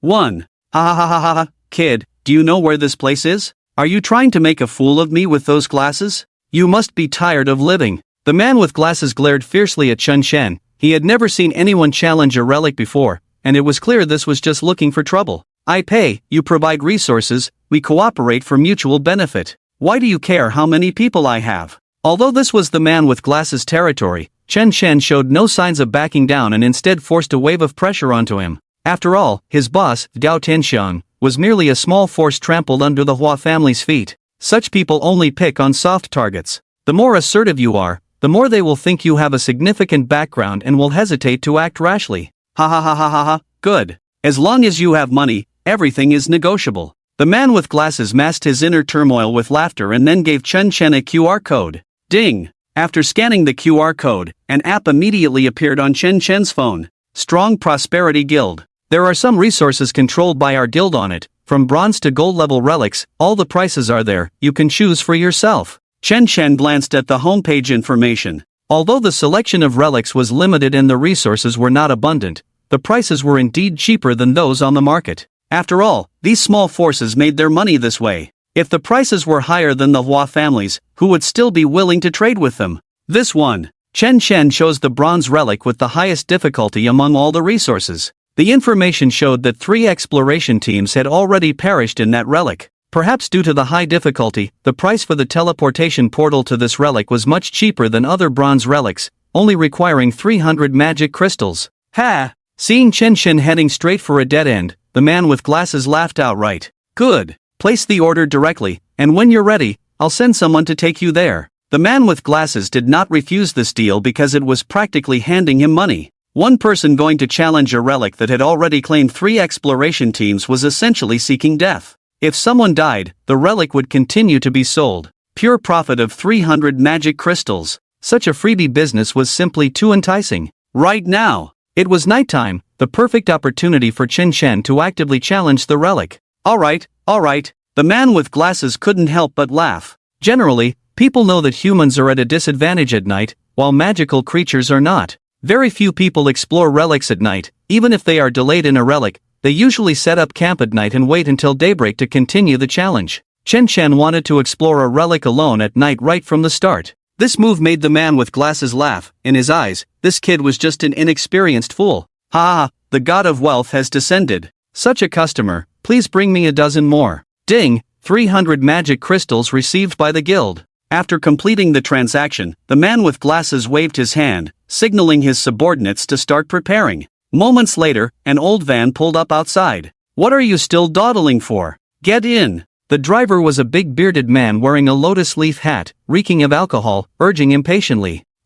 Chen Chen was taken aback and then looked at the man with glasses with some confusion. After all, he had paid 300 magic crystals, which was equivalent to 3 million in the universal currency of Blue Star. Are you going to sit in this thing that looks like a black car? Recently, the Hua family has been cracking down on us small forces, disguising themselves as black cars. It's safer this way. The guy with glasses awkwardly patted Chen Chen's shoulder. The special service of the Qianxin Guild guarantees your satisfaction. Alright then. Chen Chen could only nod helplessly. When in Rome, do as the Romans do. The space in the van was quite large. If squeezed a bit, it could fit at least 20 people. If it was just Chen Chen, it felt a bit empty. What are you standing there for? Haven't you ever been in a car? Go find a seat in the back. The driver, an older man, said gruffly as he saw Chen Chen standing in front of the driver's door. You go find a seat in the back, I'll drive. Chen Chen replied calmly. What do you mean? Don't you trust my skills? It's not that I don't trust you, I'm just a person of principles.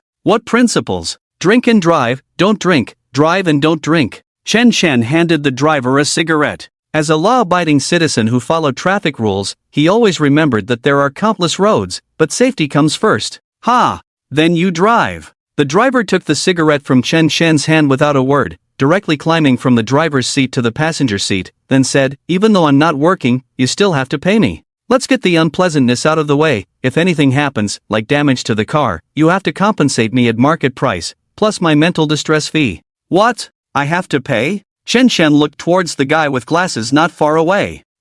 It's like this, our relic teleportation portal is already the lowest price in the industry. The travel fee is on you. We only help call the car, the accountant uncle, who actually wore glasses, explained. Damn! Is this what they call the special service of the Qianxin Guild? Chen Chen couldn't help but curse. It seemed that if he really wanted to cooperate with the Qianxin Guild in the future, he would have to reform them. This was just spending money to suffer. It didn't feel like being a god at all. Beep beep beep. Beep beep beep. Beep beep beep. Beep beep beep. Wait, can you drive? You can't even start a fire. Chen Chen struggled for over 10 tries before finally getting the damn van to start. This experience was simply terrible. Especially as soon as he got in, Chen Chen caught a whiff of a pungent fishy smell, so he couldn't help but ask, Master, what do you do for a living? The driver shot him a meaningful glance but didn't say a word. Is this guy a bit slow? I'm a black car driver. Why are you asking what I do? Chen Chen also sensed that the atmosphere was a bit off, so he quickly added, what I mean is, this car has a strong smell. What did you haul before? Oh, now I understand what you mean. I thought you were a bit slow. The driver laughed while continuing to drink. Young man, you don't look like a local. Our boss used to make a living selling fish. I used to haul fish in the market. Now the guild is getting stronger and has started doing business with relic teleportation portals. But I haven't changed. I still sell fish, and occasionally when I'm free, I moonlight as a driver. So that's how it is. As Chen Chen drove the Wuling Hongguang Max, he kindly reminded, since you're drinking and driving, try to drink less in the future. But to be fair, the handling of this Wuling Hongguang van was quite good. It was clearly modified. However, driving in the congested roads around the black market was indeed a bit challenging. After 2 hours of travel, Chen Chen finally arrived safely at the cemetery. That's right, the destination was a cemetery. With your level, even without drinking, you need to hire a designated driver. A 30-minute journey took you 2 hours. The driver complained, then returned to the driver's seat. Chen Chen thought he would leave in a cool manner, but instead, beep beep beep, beep beep beep, beep beep beep, beep beep beep. To his surprise, even the car owner couldn't get the engine to start. Ignoring the driver's awkwardness, Chen Chen walked alone into the desolate cemetery. At the entrance, there was a dilapidated little wooden house, and from a nearby large tree, the occasional long hoot of an owl sent chills down his spine. Oh, another one who isn't afraid of death has come. The branches cast mottled shadows in the moonlight, reflecting on a ragged old man with white hair. The old man's hunched figure and tattered clothes seemed to blend into the surrounding background. If he hadn't suddenly spoken, Chen Chen wouldn't have noticed anyone was there. You must be the gravekeeper here? Chen Chen politely inquired. According to the Strong Guild app, after arriving at the cemetery, all he needed to do was present the electronic QR code to the gravekeeper. The other party would guide the guests. You are Snake and Christina? The old man glanced at Chen Chen and the silver gun in his hand. Yes. Then follow me. Following the old man's footsteps, Chen Chen arrived deep within the cemetery. The accumulated leaves on the ground made their footsteps rustle continuously. Damp and dark. No wonder the old man exuded an aura of death. Staying in such a place for long would make anyone feel oppressed. This is it. The old man pried open a coffin and pointed to a space vortex next to a pile of bones. I want to ask, how was this relic's teleportation portal discovered? Chen Chen was somewhat puzzled. Who would pry open someone else's coffin for no reason? Could it be tomb raiders? This is a fake coffin made by the Strong Guild. The bones are props. After the relic was discovered, they dug a pit here. Oh, Chen Chen nodded thoughtfully. To be honest, this disguise was quite skillful. Hey, Snake, should we look for another relic to explore? I always feel this entrance is a bit strange. Xin Yuyan maintained her usual cautious attitude. The stranger the entrance, the faster we get through.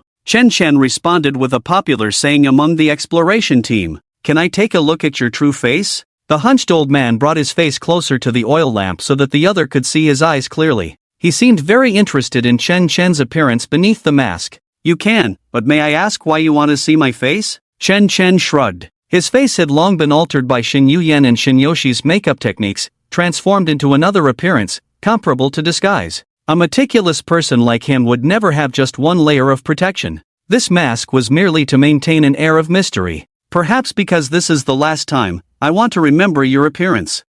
Don't worry, old man, we will meet again. You should remember my appearance when I come out of the relic. Chen Chen smiled lightly. With that, he directly entered the relic. As the dazzling white light faded, the world within the relic began to gradually reveal itself.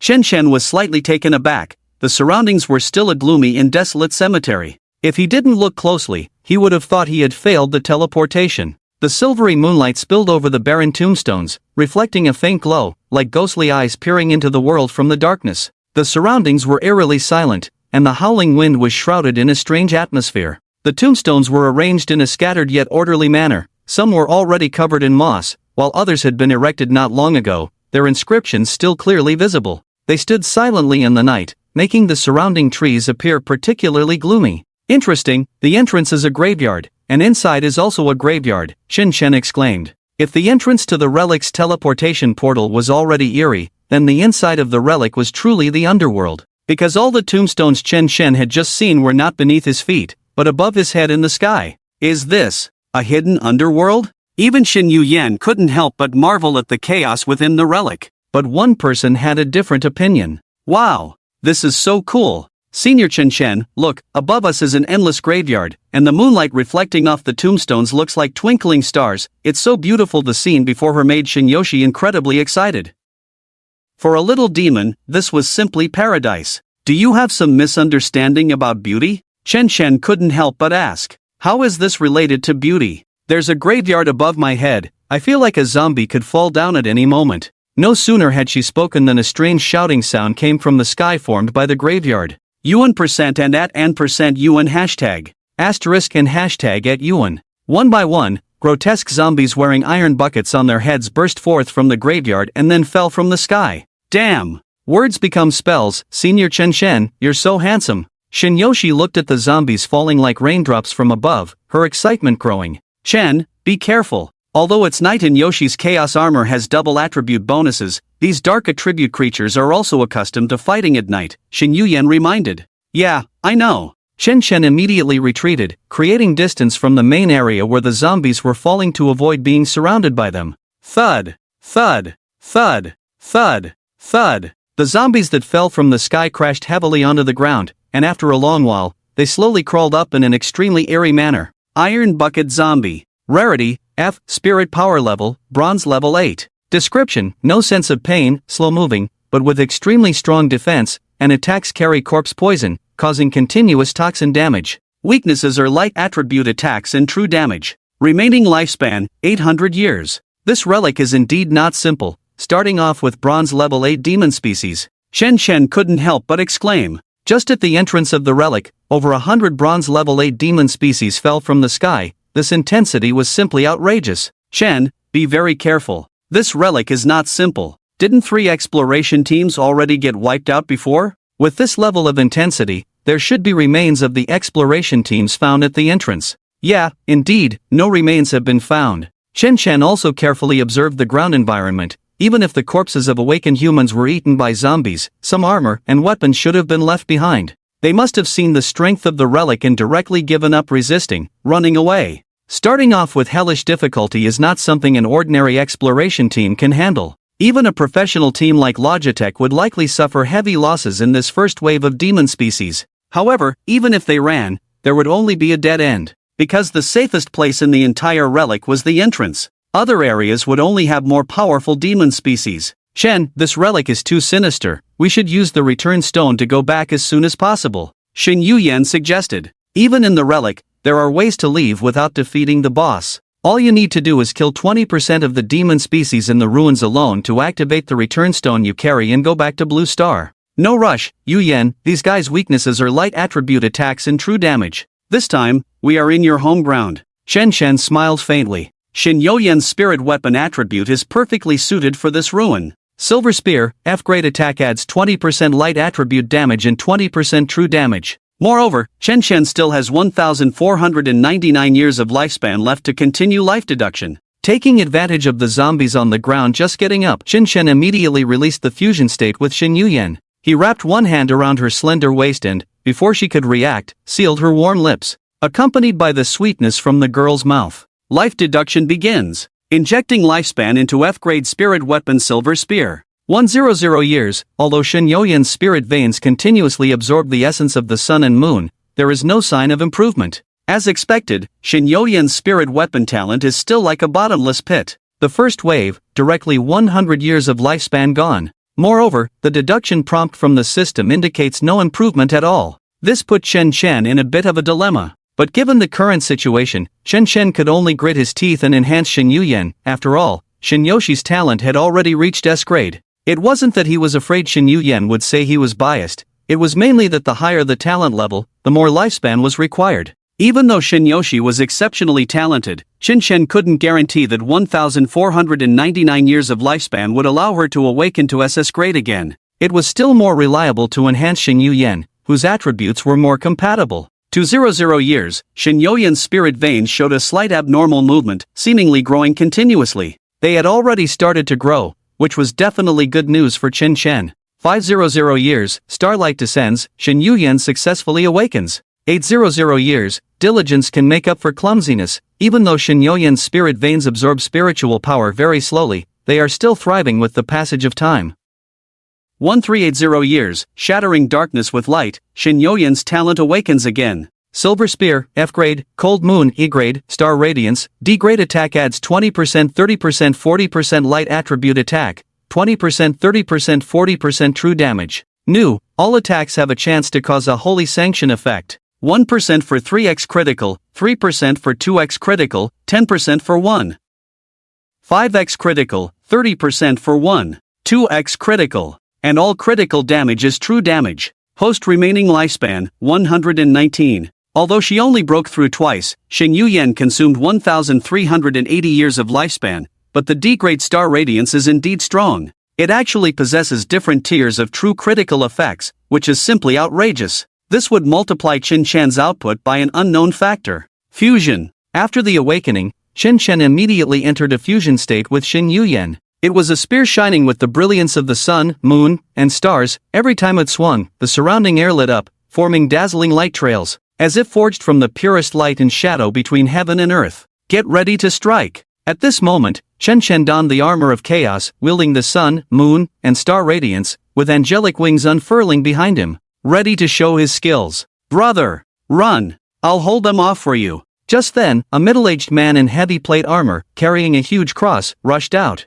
He resolutely stood in front of Chen and shouted, "I can temporarily block these demon species with holy light, you hurry and run." "Wait, uncle, who are you?" This sudden scene left Chen stunned in place. In this ruin, there were actually surviving human awakeners? Don't worry about who I am, this ruin is not as simple as it looks. You should quickly retreat to the safest place first. The burly man in heavy armor tightly gripped a cross, looking quite nervous. But, isn't this the safest place? Chen Chen frowned. Although the other party meant well, it was indeed a bit unnecessary. Moreover, Chen Chen had always felt that their current position was the safest in the entire ruin. Uncle, you must be a cleric, right? Chen Chen, not grasping the other person's good intentions, calmly walked in front of him. Clerics were a frontline support role, requiring good damage absorption and team enhancement attributes. I am. The armored man, seeing Chen Chen suddenly appear from behind, quickly advised, "Brother, I see your spirit weapon is a spear. You should be the charge position in the exploration team.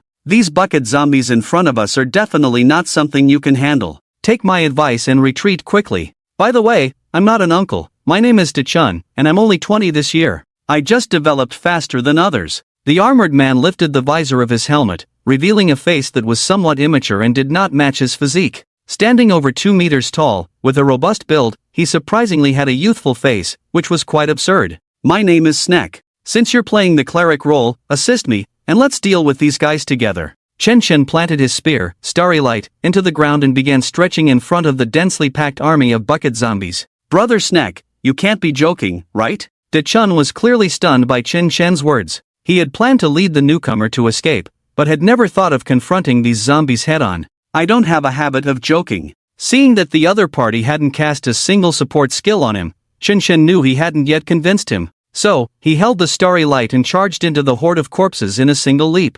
Thunder Spear! Lightning elements surged toward Chen Chen's arm, dancing in the air and flashing with dazzling light, each flicker accompanied by the roar of thunder. These lightning elements gathered in Chen Chen's palm, gradually forming a spear covered in thunder. He directly threw the newly formed Thunder Spear into the horde. Rip! Accompanied by crackling arcs of electricity, the spear's tip gathered the purest lightning power, piercing through a line of zombies and finally landing 20 meters ahead of Chen Chen. Wherever the Thunder Spear struck, the zombies' hit suffered 100% lightning damage, along with 80% light damage and 40% true damage. The bucket zombies were dark attribute creatures, so the light damage they received would double. Moreover, the lightning attribute of the Thunder Spear would cause a brief paralysis effect, leaving the struck zombies stunned for a full second. However, zombies were still bronze-tier monsters, and even with attribute suppression, this strike did not take away half of their health. Nevertheless, Chen Chen had anticipated this. Dash! The sea-level dash skill directly increased his burst movement speed by 100%, and Chen Chen's figure raced like the wind, quickly picking up the Thunder Spear he had thrown. The moment he touched the Thunder Spear, it transformed into shining bolts and merged into his entire body. At that moment, Chen Chen was enveloped in golden lightning, even his black short hair turning golden. He looked as if he had transformed into a Super Saiyan. At this point, Chen Chen had accumulated a layer of thunder-piercing effect. Thunderstrike, charge forward at high speed, dealing 200% lightning damage and inflicting a kill effect based on 5% of the enemy's lost health. After hitting an enemy with Thunderstrike, all weapon skill cooldowns are reduced by 1 second. The faster the movement speed, the faster the charge speed. Thunderstrike can store up to 2 layers. However, Chen Chen did not rush to use Thunderstrike. Instead, he summoned a Thunder Spear again, 20 meters away from himself. Lightning Spear! The Thunder Spear fell from the sky like a golden meteor. The power of thunder crashed down, dealing damage while instantly paralyzing all nearby zombies. The Thunder Spear and Lightning Spear are essentially the same.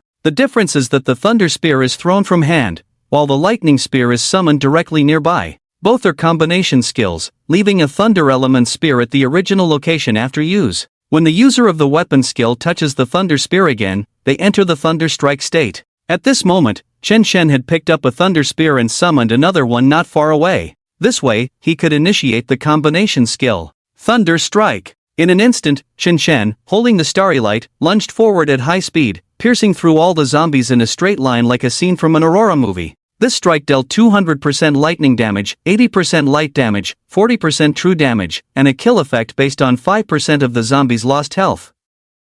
All the iron bucket zombies had their buckets fall off. This also meant that the health of these demonic creatures had dropped below 1/3. After Chen Chen lunged, he landed exactly where the lightning spear was. Thunder Strike! The lightning-like lunge was initiated again, moving back and forth in rapid succession. After a series of combos, the zombies in that straight line received multiple segments of damage. Even the bronze 8th tier zombies could not withstand such an attack. They were directly killed. Wherever the thunder struck, it turned to scorched earth. Congratulations to the host for killing the Iron Bucket Zombie, gaining 8 years of lifespan. Congratulations to the host for killing the Iron Bucket Zombie, gaining 8 years of lifespan. Congratulations to the host for killing the Iron Bucket Zombie, gaining 8 years of lifespan. Host's remaining lifespan, 229 years. 2 thunder strikes seamlessly connected, directly taking down over 10 Iron Bucket Zombies. Damn! That's impressive. De-chun stared at the fallen Iron Bucket Zombies around Chun Chen, completely stunned.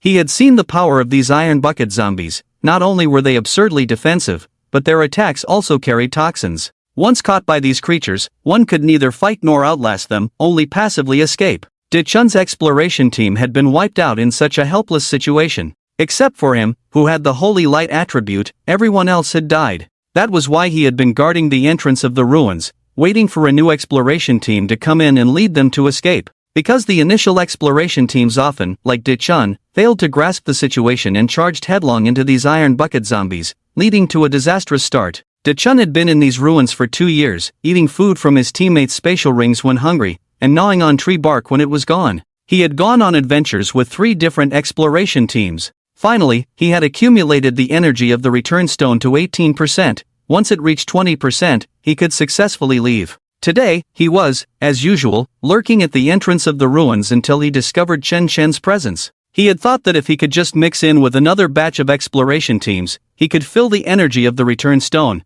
but he never expected that Chen Chen was all alone. At this moment, Dachuan had been gnawing on tree bark for 3 months. Originally, he thought that this one-man exploration team was definitely here to die, so it would be better to wait until Chen Chen was dead before dividing the inheritance. But when those terrifying barrel zombies appeared again, Dachuan remembered his teammates who had been killed. In the end, he couldn't just watch Chen Chen die. So, he bravely stepped forward. A bronze-level demon hunter can actually kill a barrel zombie with a single set of skills. Who on earth is this person? Dachuan, who thought he was sacrificing himself for righteousness and burning his life away, never expected to encounter a big shot. Yuan % and at % Yuan hashtag. Asterisk and hashtag at Yuan. At the same time, the surrounding barrel zombies also began to swarm towards Chun Chen. Si Xiao, be careful. After witnessing Chen Chen's strength, Dachuan's tone towards him carried a hint of respect. What are you waiting for? Give me a shield. Chen Chen shouted while grappling with the barrel zombies.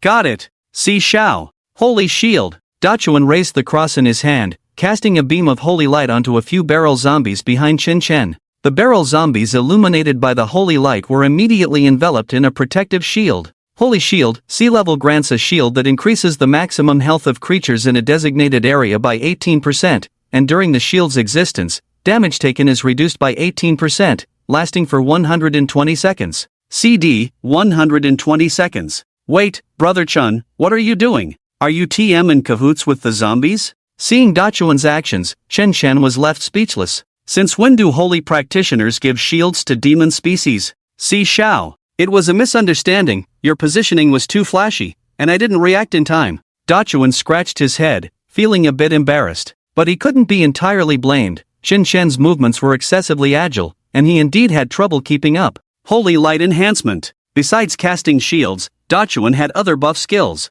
Holy Light Enhancement. B-level increases the light attribute damage of oneself and one teammate's spirit weapon by 30%, lasting for 120 seconds, CD, 120 seconds.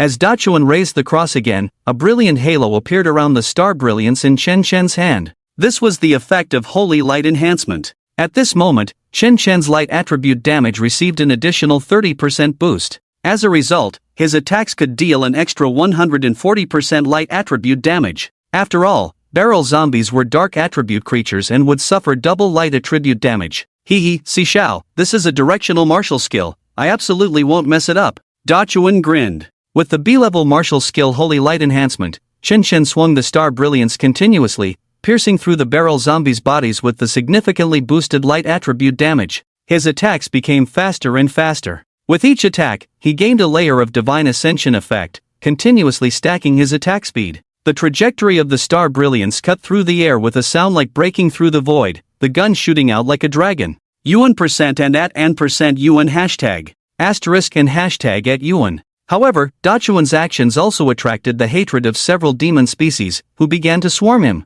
Wearing heavy plate armor and having just messed up the shield, Dachuan found it very difficult to face the zombie onslaught. Shadow Servant. Seeing this, Chen Chen directly summoned the Shadow Holy Shield, with Shadow Gunman and Shadow Dual Wielders forming a triangular formation to protect Dachuan firmly. Wow, Si Xiao, you're a gunman, and you can summon too. Impressive. Dachuan highly praised Chen Chen's actions. As a holy practitioner who took damage in the front line, it was Dachuan's first time experiencing the feeling of being protected by someone else. I know a little. Chen Chen smiled faintly. Although it was their first meeting, Dachun was quite likable, albeit a bit foolish. But that wasn't a big problem. Who could refuse a partner who could provide stable buffs while also shouting 666? With the protection of the Shadow Servant, the situation on Dachun's side was temporarily safe. The Holy Light enhancement could give Chen Chen 2 minutes of stable buffs. Moreover, if Dachun didn't act foolishly, he could provide a shield while also increasing damage reduction.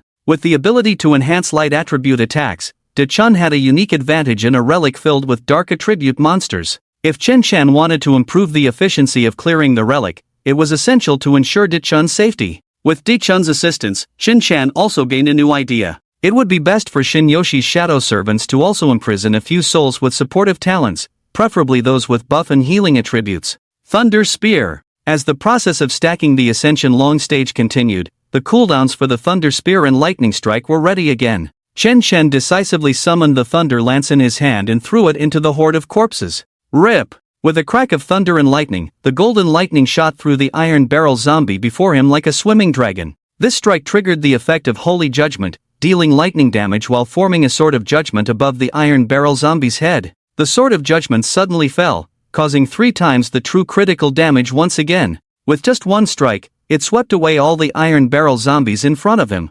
Congratulations, host, for killing the iron barrel zombie, gaining 8 years of lifespan. Congratulations, host, for killing the iron barrel zombie, gaining 8 years of lifespan. Congratulations, host, for killing the iron barrel zombie, gaining 8 years of lifespan. Is this the true critical hit of Holy Judgment? Even Chen Chen was shocked by the scene before him. 3 times the critical effect was one thing, but true damage? Who could withstand that? Although the probability was a bit low, only 1%, if luck triggered it, the damage would be catastrophic. Moreover, the Star Radiance was only a D-grade spirit weapon, with plenty of room for improvement. If Shin Yoshi's Chaos Armor was both offensive and defensive, providing high defense while also having backlash damage, then Shin Yoyen's Star Radiance was simply the ultimate output. Damn, as expected of Si Xiao, under my Holy Light enhancement, he instantly killed the bronze 8th tier iron barrel zombie with just one skill, like a demon descending from the heavens, truly a divine being. Dachun's praises for Chen Chen flowed like a continuous river. He thought it was his Holy Light enhancement that suddenly made Chen Chen's skill damage explode. But it couldn't be said that his Holy Light enhancement was useless, it just meant its significance was limited, as the main damage still relied on the true critical hit of Holy Judgment. Next, Chen Chen used the same trick again, employing the combination of Thunder Spear and Lightning Strike. The 2 consecutive Thunder Strikes pierced through the horde of iron barrel zombies back and forth. Once again, he knocked down a group of zombie monsters. Congratulations, host, for killing the iron barrel zombie, gaining 8 years of lifespan. Congratulations, host, for killing the iron barrel zombie, gaining 8 years of lifespan. Congratulations, host, for killing the iron barrel zombie, gaining 8 years of lifespan. At this moment, hundreds of iron barrel zombies had already been dealt with by Chen Chen, with only a small portion remaining. After repeatedly using his martial skills, the spiritual power within him was nearly depleted. There were still 70 or 80 zombies around, and dealing with them was no easy task. If it were an ordinary exploration team, they would face 2 choices: either use the remaining spiritual power to fight these monsters to the end, or strategically retreat with Dachun, wait for a recovery, and then continue hunting these creatures. Si Xiao, how about we withdraw for a bit? I know a safe place where we can regroup. Dachun seemed to notice Chen Chen's embarrassment. He had survived in this ruin for 2 years because he found an excellent hiding spot. Otherwise, with such a high-intensity horde of iron barrel zombies, he wouldn't have lasted this long in the ruins. I still stand by what I said, this place is the safest spot in the entire ruin. As he spoke, a powerful spiritual energy erupted from Chen Chen's body. Amidst the constant pulling and attacking, the effect of the Angel's Wings Ascension had already stacked to its limit. When attacking and hitting an enemy, gain 1 layer of Ascension effect, lasting 5 seconds. Each layer of Ascension increases attack speed by 1%, stacking up to 200 layers. Ascension effect cannot be cleared. After stacking 100 layers of Ascension, consuming 10 layers summons 1 will sword, which deals 100% true damage and ignores any block. While providing Qin Shen with a 200% increase in attack speed, it also unlocked Xin Youyan's ultimate skill. It's time to experience what ultimate output feels like. Wheel Sword. Behind Qin Shen, countless wheel swords gathered, each shining with holy light, like brilliant stars in the night sky. 20 blades intertwined, forming a pair of massive steel wings, their shape both resolute and elegant. Fire. Qin Shen's gaze was sharp as he pointed with one hand at the horde of zombies before him. The steel wings unfurled behind him, and each wheel sword seemed to possess life, vibrating and emitting a deep, resonant sound. The wheel swords shot forth in unison towards the direction Qin Shen pointed, like 1,000 swords returning to their source, transforming into a rain of blades. Ignoring any blocks, each wheel sword could pierce through a line of iron barrel zombies, and with varying critical hits, they were utterly devastating. Dichun couldn't help but murmur, "Heaven did not give birth to you, Snake. The grave ruins are eternal like the long night. Congratulations, host, for killing an iron barrel zombie, gaining 8 years of life. Congratulations, host, for killing an iron barrel zombie, gaining 8 years of life. Congratulations, host, for killing an iron barrel zombie, gaining 8 years of life. Host's remaining lifespan, 907 years. Done. Let's wrap it up." Qin Shen put away the starlight, then drank a potion that could continuously restore spiritual energy and began to clean up the battlefield. The recent battle had completely exhausted his spiritual energy, and he could no longer use the Cauldron of Greed. Any potion's recovery amount was vastly different in combat versus non-combat situations. The difference was a full 10 times. During battle, whether using life potions or spiritual potions, their effects were minimal. Therefore, when using potions for recovery, one must stay away from demon species and be in a safe area. If interrupted during recovery, the potion's effectiveness would be greatly reduced. Qin Shen's thought was that as long as he killed all the demon species, he would naturally exit combat. "Si Xiao, you are just too amazing. Are you really an awakened one of the Bronze Realm?" Dichun scampered to Qin Shen's side, seemingly wanting to cling tightly to this big leg. Qin Shen did not answer Dichun's question but focused on extracting magic crystals from the demon corpses. After the recent battle, Dichun's return stone had fully charged with energy. As a support role, he could also energize the return stone by assisting in kills. At this moment, he could return to Blue Star anytime he wanted. This had been Dichun's dream. Trapped in this strange ruin for 2 years, he missed his family on Blue Star every moment. After meeting Qin Shen, Dichun suddenly changed his mind. If he could have teammates like Qin Shen in the future, wouldn't that be an instant liftoff? The torment he endured in the ruins over the past 2 years would finally yield its due rewards. Moreover, having been trapped in this ruin for so long, Dichun was eager to see what the boss behind it all really was. "Si Xiao, although my strength and talent aren't particularly strong, I've been wandering in this ruin for 2 years and know its mechanisms like the back of my hand. If you still need a guide, I would be more than happy to serve you," Dichun said with a smile. In his eyes, with such strength, Qin Shen could easily slay these dark attribute monsters as if chopping vegetables. This was hardly exploration and challenge, it was more like a vacation in sightseeing. Therefore, the role he needed to play was that of a guide.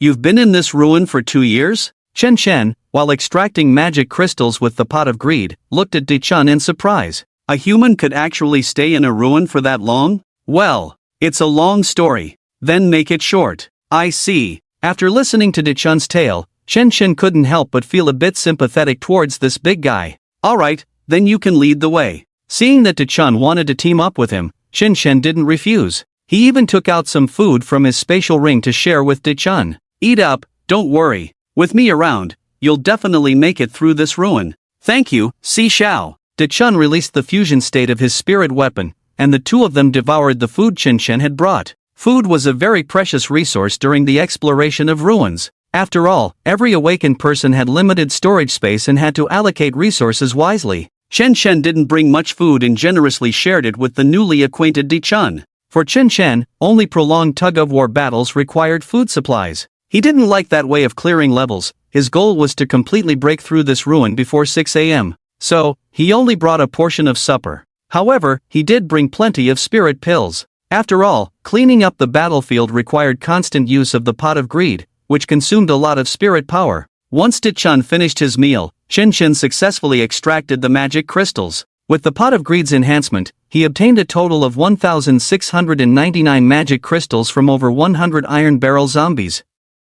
One could only say his luck was off the charts. The S-Class Pot of Greed was simply too powerful. Congratulations, host, your spirit power realm has broken through to bronze level 6. Congratulations, host, your spirit power realm has broken through to bronze level 7. Not only that, but Chen Chen also used the magic crystals to elevate the spirit power realms of the sisters Shin Yuyan and Shin Yoshi to bronze level 7. Besides the magic crystals and some ordinary materials, Chen Chen also obtained a piece of armor from the Iron Barrel zombies. Iron Chain Armor. Level, bronze level 8. Quality, C. The equipment that appeared in the ruins, unlike spirit weapons, did not have percentage attribute bonuses. Moreover, ordinary equipment had no life. If damaged, it couldn't be repaired like spirit weapons. Its level and quality were the basic attributes. This Iron Chain Armor was equivalent to a C-level talent, a spirit weapon of bronze level 8. It seemed quite good, but in reality, it had no special attributes, making it vastly inferior compared to spirit weapons of the same level. However, not everyone could be like Chen Chen, possessing dual spirit weapons, achieving the optimal solution where both weapons and armor were spirit weapons. In general, demon hunters can only choose to wear one piece of spiritual armor as a weapon and select ordinary equipment as armor. Because 99% of spiritual weapons are weapons, spiritual armor like Shin Yoshi's is actually extremely rare. My esteemed master, I am more than happy to serve you. I only need 10 years of your lifespan to help you refine this armor. Do you need it? As the mist rolled back, the greed pot, carved with a twisted monster face, appeared once again. Sure. Chen Chen nodded silently. For some reason, every time Chen Chen saw the smiling face of the greed pot, he would unconsciously show a similar smile. Lifespan minus 10 years. Host remaining lifespan, 897 years. Congratulations, host. Your Iron Chain Armor has gained X2 in quantity. Would you like to spend another 100 years of lifespan to refine it again? Under the operations of the greed pot, the Iron Chain Armor transformed from one piece into two. Let's do it again. Lifespan minus 100 years. Host remaining lifespan, 797 years. Without any hesitation, Chen Chen chose to refine it once more. Congratulations, host. Your Iron Chain Armor has gained X2 in quantity. Would you like to spend 1,000 years of lifespan to continue refining? After absorbing 100 years of Chen Chen's lifespan, the smile on the greed pot's face became even more sinister, once again making a bold request. After the previous refinement, Chen Chen had now obtained 4 pieces of Iron Chain Armor. Step back. To be honest, if it weren't for the lack of lifespan, Chen Chen would really want to try again. After all, a C-grade armor of the 8th rank is already considered quite good equipment, worth at least over 100 magic crystals.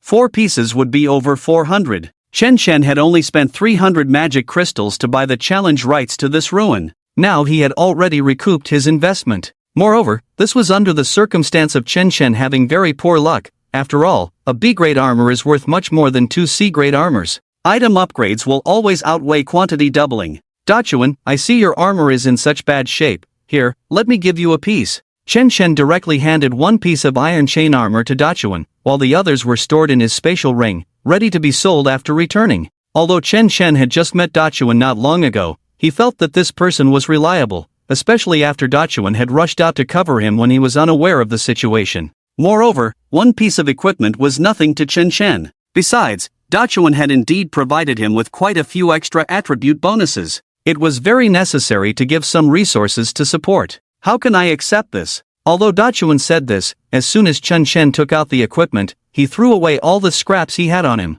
He. Thank you, Si Xiao. After shedding the already tattered armor, Dachuan's seemingly mighty physique had shrunk to nothing but skin and bones.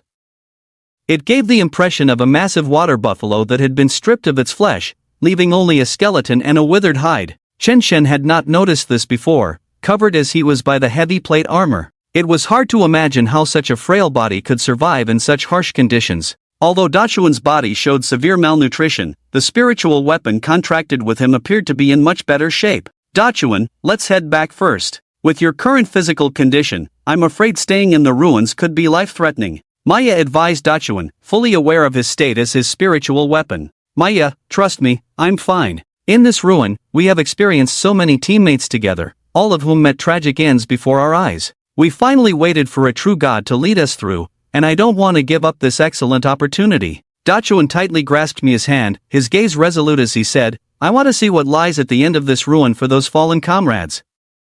Moreover, Si Xiao needs us. Our understanding of the ruins has been accumulated bit by bit through countless fallen partners, and we cannot let it go to waste. Chen Chen originally wanted to persuade Dachuan, but seeing his determined attitude, he decided against it. After all, everyone has the right to choose their own fate, we just need to do our part and respect others' destinies. After a brief rest, under Dachuan's lead, Chen Chen continued deeper into the sky cemetery. Be careful, Si Xiao, this area is the territory of the Hellhounds. These guys are extremely fast. If the Iron Barrel zombies represented ultimate defense, then the Hellhounds represent ultimate offense. Next, we are entering the section of the ruins with the highest mortality rate. As soon as there was any movement in the sky cemetery, Dachuan's expression became serious, giving Chen Chen a heads up about the attributes of the demon species. This was faster than the system itself. After all, the system needed to see the demon species before it could scan their accurate information. Dachuan, however, provided a warning from a considerable distance. The stronger the attack, the worse their defense and life will be. Don't worry, for an ordinary exploration team, this might be the most dangerous area, but for me, this is the fastest racing ground, Chen Chen said with a smile. After all, the attributes of any demon species are balanced. If the attack is maxed out, then correspondingly, the defense will be poor. Woof woof woof woof woof woof woof woof woof woof. With a series of eerie barks, the cemetery above Chen Chen began to stir. One by one, slender-limbed hellhounds, with fangs protruding from their mouths, descended from the sky. Hellhound. Rarity, D, Spirit Power Level, Bronze 9th Stage. Description: a dual-attribute demon species of darkness and fire, highly aggressive and fast-moving. Once injured by a hellhound's fangs, it will cause continuous bleeding and burning damage. Remaining lifespan, 1,000 years. Upon seeing the complete attributes of the hellhound, Chen Chen couldn't help but frown slightly. No wonder the exploration teams that entered this ruin were wiped out. The hellhound not only had a higher spirit power level than the previous Iron Barrel zombies but also had a rarity 2 levels higher. Even a well-equipped exploration team would struggle without a high-level talent. It seems we must settle this quickly. After Dachuan finished buffing him, Chen Chen immediately retreated to a safe position to hide. The hellhounds were not like the Iron Barrel zombies, which took a long time to get up after falling to the ground. These agile creatures could adjust their bodies midair and land steadily on the ground. Although the hellhounds had slender limbs, their bodies were incredibly strong, allowing them to possess both high speed and powerful offensive capabilities. Moreover, the hellhounds were engulfed in blazing flames, exuding a scorching aura. This indicated that these creatures also had a strong fire attribute attack. Thunderfall Spear. Thunderclap Spear. Chen Chen now had 2 thunder spears stored around him. As the hellhounds surrounded him, he absorbed the thunder spears and unleashed thunder-piercing sun in quick succession. While dealing high damage to the hellhounds, he could also reduce the cooldown of all skills by 2 seconds. Furthermore, the Thunderfall Spear and Thunderclap Spear were released in advance, and by the time Chen Chen finished casting Thunder-Piercing Sun twice, the cooldowns for these 2 skills would be nearly up. This is the essence of storing weapons. Before the demon species arrived, skills were released in advance to maintain a good state. Thunderfall Gun. Thunder Strike Gun. Thunder pierces the Sun X2. Chen Chen once again employed his old tricks, unleashing 2 sets of combination skills in quick succession. Congratulations, host, for killing the Hellhound, gaining 10 years of lifespan. Congratulations, host, for killing the Hellhound, gaining 10 years of lifespan. Congratulations, host, for killing the Hellhound, gaining 10 years of lifespan. In an instant, he had taken down a third of the surrounding Hellhounds. Although the Hellhounds were much stronger than the Iron Barrel zombies, they were no match for the latter in terms of durability. Once the 2 sets of combination skills were finished, Chen Chen spread his angel wings and flew into the sky. No matter how the demon species on the ground cried out, he paid them no mind. The Hellhounds, though agile, could only jump about 20 meters at their peak, posing no threat to Chen Chen, who had the ability to fly. Once his martial skills were off cooldown, Chen Chen once again wielded the Star Spark and charged into the enemy ranks. In less than 2 minutes, he had hunted down all the Hellhounds on the ground. Host's remaining lifespan, 2,908 years. Effortlessly, he had added over 1,000 years to his lifespan. Ha ha, as expected of you, young Master C. The Hellhounds are no match for you, let alone those demon species behind them. De Chun looked at the corpses of the demon species scattered on the ground, feeling even more confident in Chen Chen. Next came Chen Chen's favorite part, cleaning up the battlefield. A classic 2 minutes of monster fighting, followed by half an hour of extracting magic crystals. Congratulations, host, for breaking through to the bronze level 8 realm. Through the magic crystals from the Hellhounds, Chen Chen, along with Shin Yuyan and Shin Yoshi, had their realms elevated once again. Not only that, but he also obtained a C-level martial skill. Hellhound, C-level summons 3 B-level Hellhounds of the same realm as the user, lasting 60 seconds. CD, 300 seconds. Dear Master, we meet again. I can help you refine this martial skill for just 10 years of lifespan. Sure. Lifespan minus 10 years. Congratulations, Master, your martial skill has gained an advanced effect. Again. Lifespan minus 100 years. Congratulations, Master, your martial skill has gained an advanced effect once more. Continue. Lifespan minus 1000 years. Master, your martial skill has gained an advanced effect yet again. Ha, this feels great. With 3 consecutive advanced effects, Chen Chen couldn't help but burst into laughter. If he hadn't run out of lifespan to pay, he would have gladly spent another 10,000 years to refine it again. Hellhound, C-level B-level A-level, Hell 3-headed dog, S-level summons 1 S-level Hell 3-headed dog of the same realm as the user, lasting 60 seconds. Each kill by the Hell 3-headed dog extends the duration by an additional 10 seconds. CD, 300 seconds. Through the continuous advancement of the Greed Pot, Chen Chen directly obtained a new S-level martial skill. This was also Chen Chen's second S-level martial skill after the Greed Pot. However, this time, the Hell 3-headed dog was not a resource-type martial skill, but a summoning-type martial skill that could directly enhance combat power. Dichun, let's continue. Chen Chen walked up to Dichun, patted him on the shoulder, and smiled faintly. In the subsequent exploration, with his greatly enhanced strength, Chen Chen pushed forward and directly arrived at the entrance of the final boss. It was a massive tombstone hanging upside down in the sky. Is this the final boss? Dichun looked up at the enormous grave in shock, unable to suppress his soul's questioning. Although he had spent 2 years in the ruins, he had never reached this place before. Rumble. As Chen Chen and Dichun approached, the entire ruin suddenly began to tremble. The stones beneath his feet trembled at a high frequency,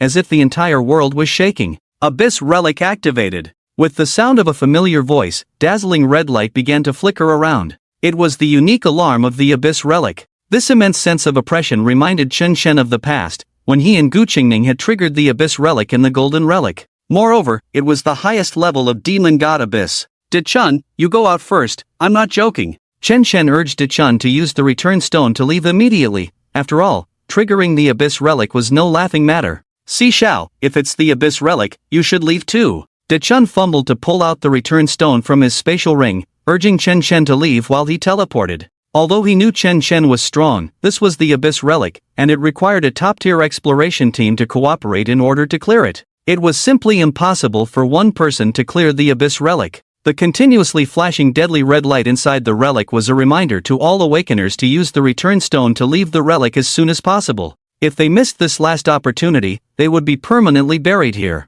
I'm here specifically for the Abyss Relic, you just wait for me outside, I'll be out soon. Chen Chen responded to Dichun with a confident smile. It was a stroke of fate that the two met in this relic, and seeing the honest and simple Dichun's figure gradually disappear from the relic, Chen Chen felt at ease. Phew, Senior Chen Chen, finally no one is here. Can Yushi talk now? As soon as Dichun left the relic, Shinyoshi's voice immediately rang out. She seemed to have been holding back for too long, letting out a long sigh as soon as she spoke.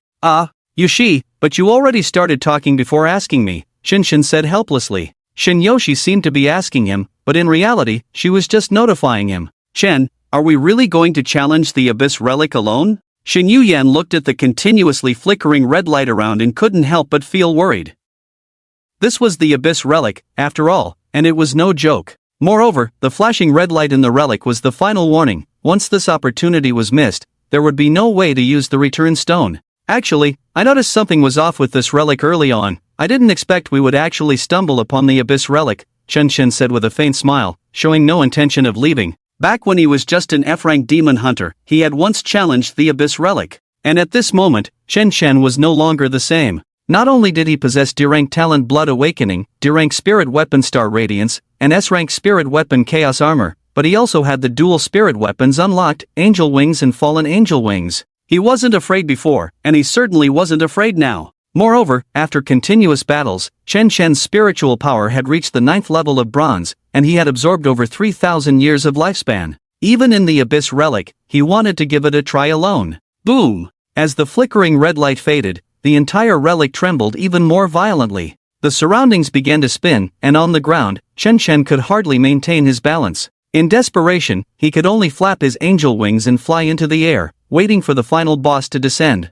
Whoosh! A strange sound suddenly echoed in Chen Shen's mind. It wasn't an external sound, but rather a noise coming from within his brain. Chen Chen felt a sudden weightlessness in his body, and the angelic wings on his back began to stiffen, as if he had fallen into a vacuum. What is happening? Unable to control his body, Chen Chen could only watch helplessly as he fell downward. Everything around seemed to freeze at that moment. Time felt as if it had come to a standstill. Whoosh! After a long while, the voice in his mind echoed again. Everything returned to normal. However, Chen Chen had just experienced weightlessness and fell hard to the ground. Where's the sky grave? It's gone! Chen Chen quickly got up after falling, but when he looked up at the sky again, he discovered something extremely bizarre. The huge grave above him was gone. Not just that grave, but the entire sky grave that had always existed had completely vanished. It's not that the grave has disappeared, but that the entire space has reversed. Chen, take a good look in front of you. Shen Yuyan articulated the doubt in Chen Chen's heart.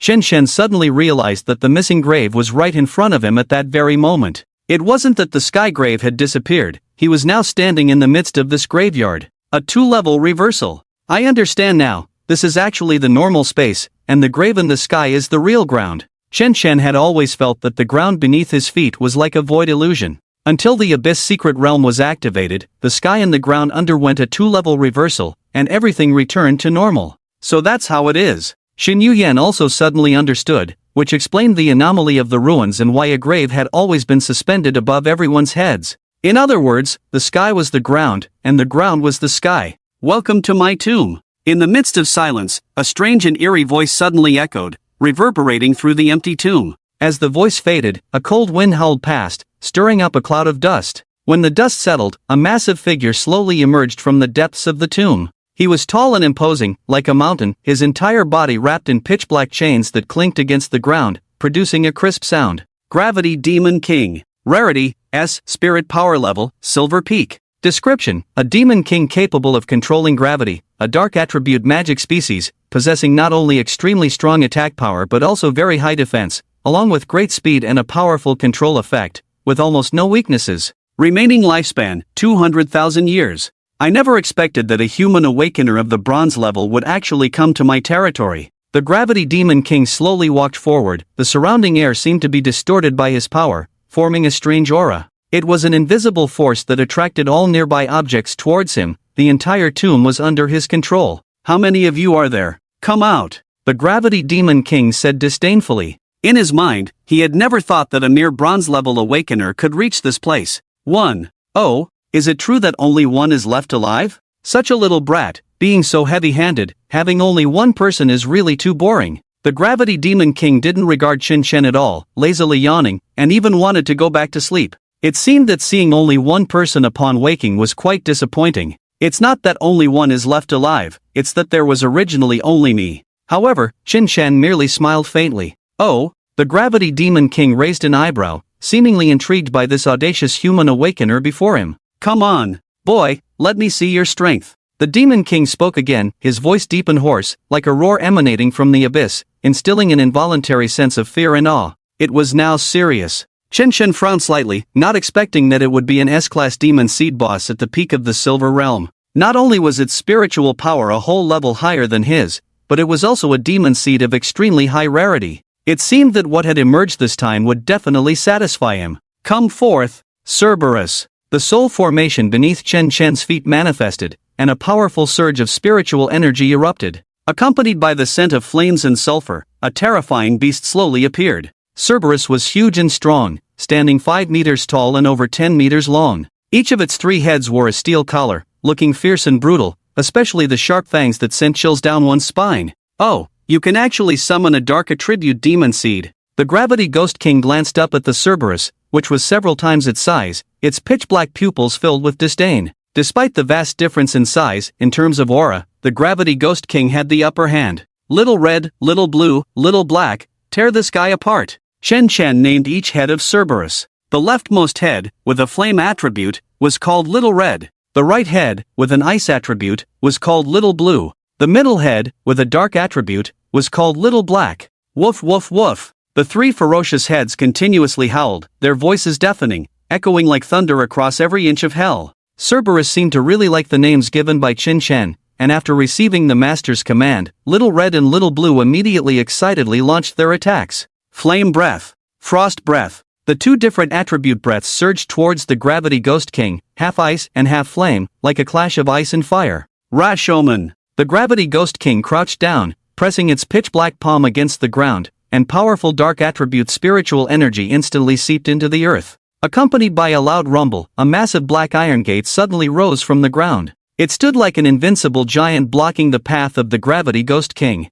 Rashomon, a mysterious gate carved with a ghostly face, was said to separate the realms of life and death. Boom! The cold frost breath and the scorching flame breath, these two completely different forces slammed against Rashomon, producing a deafening sound as if they were trying to tear the mysterious gate apart. Each impact made the surrounding air feel as if it were ignited. The temperature soared, only to be instantly cooled by the frost breath, creating strange air currents. Little Red and Little Blue continued to howl, pouring out their spiritual energy. Their eyes flickered with a crimson glow, appearing increasingly ferocious and terrifying, as if they were trying to channel all their power into this gate, attempting to break through the Ghost King's barrier.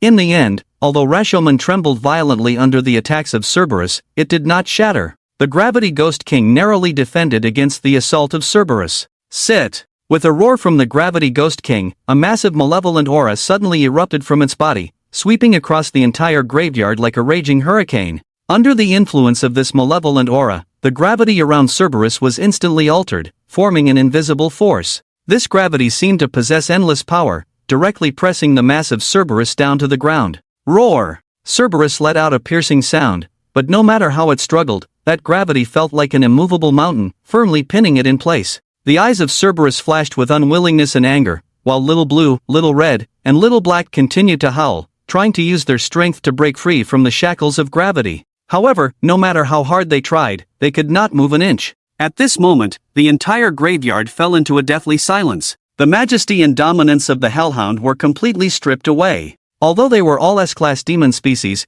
the Hellhound merely inherited Chun Chen's spiritual power level, which was only at the meager bronze 9th tier. In contrast, the Gravity Ghost King was an S-class demon species at the peak of silver level. The disparity in strength was immense. Despite the Hellhound giving its all, it could only be firmly suppressed by the opponent. However, even though the Hellhound was temporarily under the firm control of the Gravity Ghost King, in Chen Shen's eyes, it was also controlling him. Swish! In the dark pupils of the Gravity Ghost King, a glimmer of cold light flashed. Chen Shen, wielding the Starry Spear, unleashed the thunder strike he had prepared long ago, piercing back and forth at the Gravity Ghost King. The golden holy light mixed with the power of thunder instantly dealt tons of damage to the Gravity Ghost King. "You little brat, how dare you ambush this king?" The voice of the Ghost King echoed in the empty graveyard like a cold wind from the abyss, laced with icy mockery. Chen Shen's figure transformed into a golden streak of light in the Ghost King's gaze, speeding past. By the time the Gravity Ghost King regained its senses, Chen Shen had already created distance between them.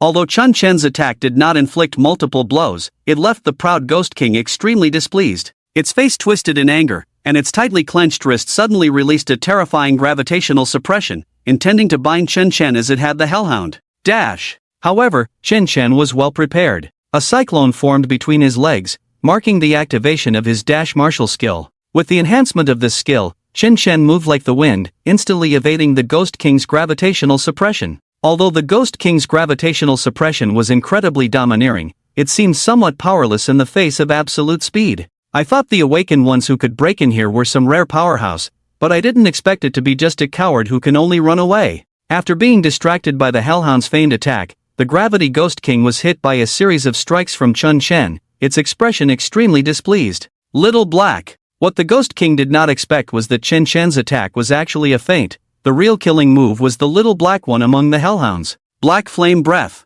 As the Ghost King used gravitational suppression to pursue Chun Shen, the Hellhound that had been suppressed immediately got up. Suddenly, a jet of black flame erupted, like the wrath of hell, violent and unstoppable. Its appearance instantly shattered the surrounding silence, causing even the air to tremble. This black flame was not something ordinary, it came from the deepest depths of hellfire. The black flames emitted a profound and chilling light, devouring all the surrounding light. Little Black's target was the Gate of Resurrection summoned by the Ghost King. The door, engraved with intricate patterns, had already been on the verge of collapse from the previous attacks of Little Blue and Little Red. Under the renewed fierce assault of the black flames, the Gate of Resurrection was pierced through as if it were made of paper. As the flames spread, the Ghost King's body was also ignited. "Damn it! How dare you play tricks on this king?" The Gravity Ghost King was furious, and at that moment, it realized that the true main attack was the Hellhound from the very beginning, while Chen Chen had merely been distracting it. The Ghost King struggled continuously, trying to extinguish the flames on its body. However, the black flames seemed to have a life of their own, clinging tightly to it and continuously devouring its life.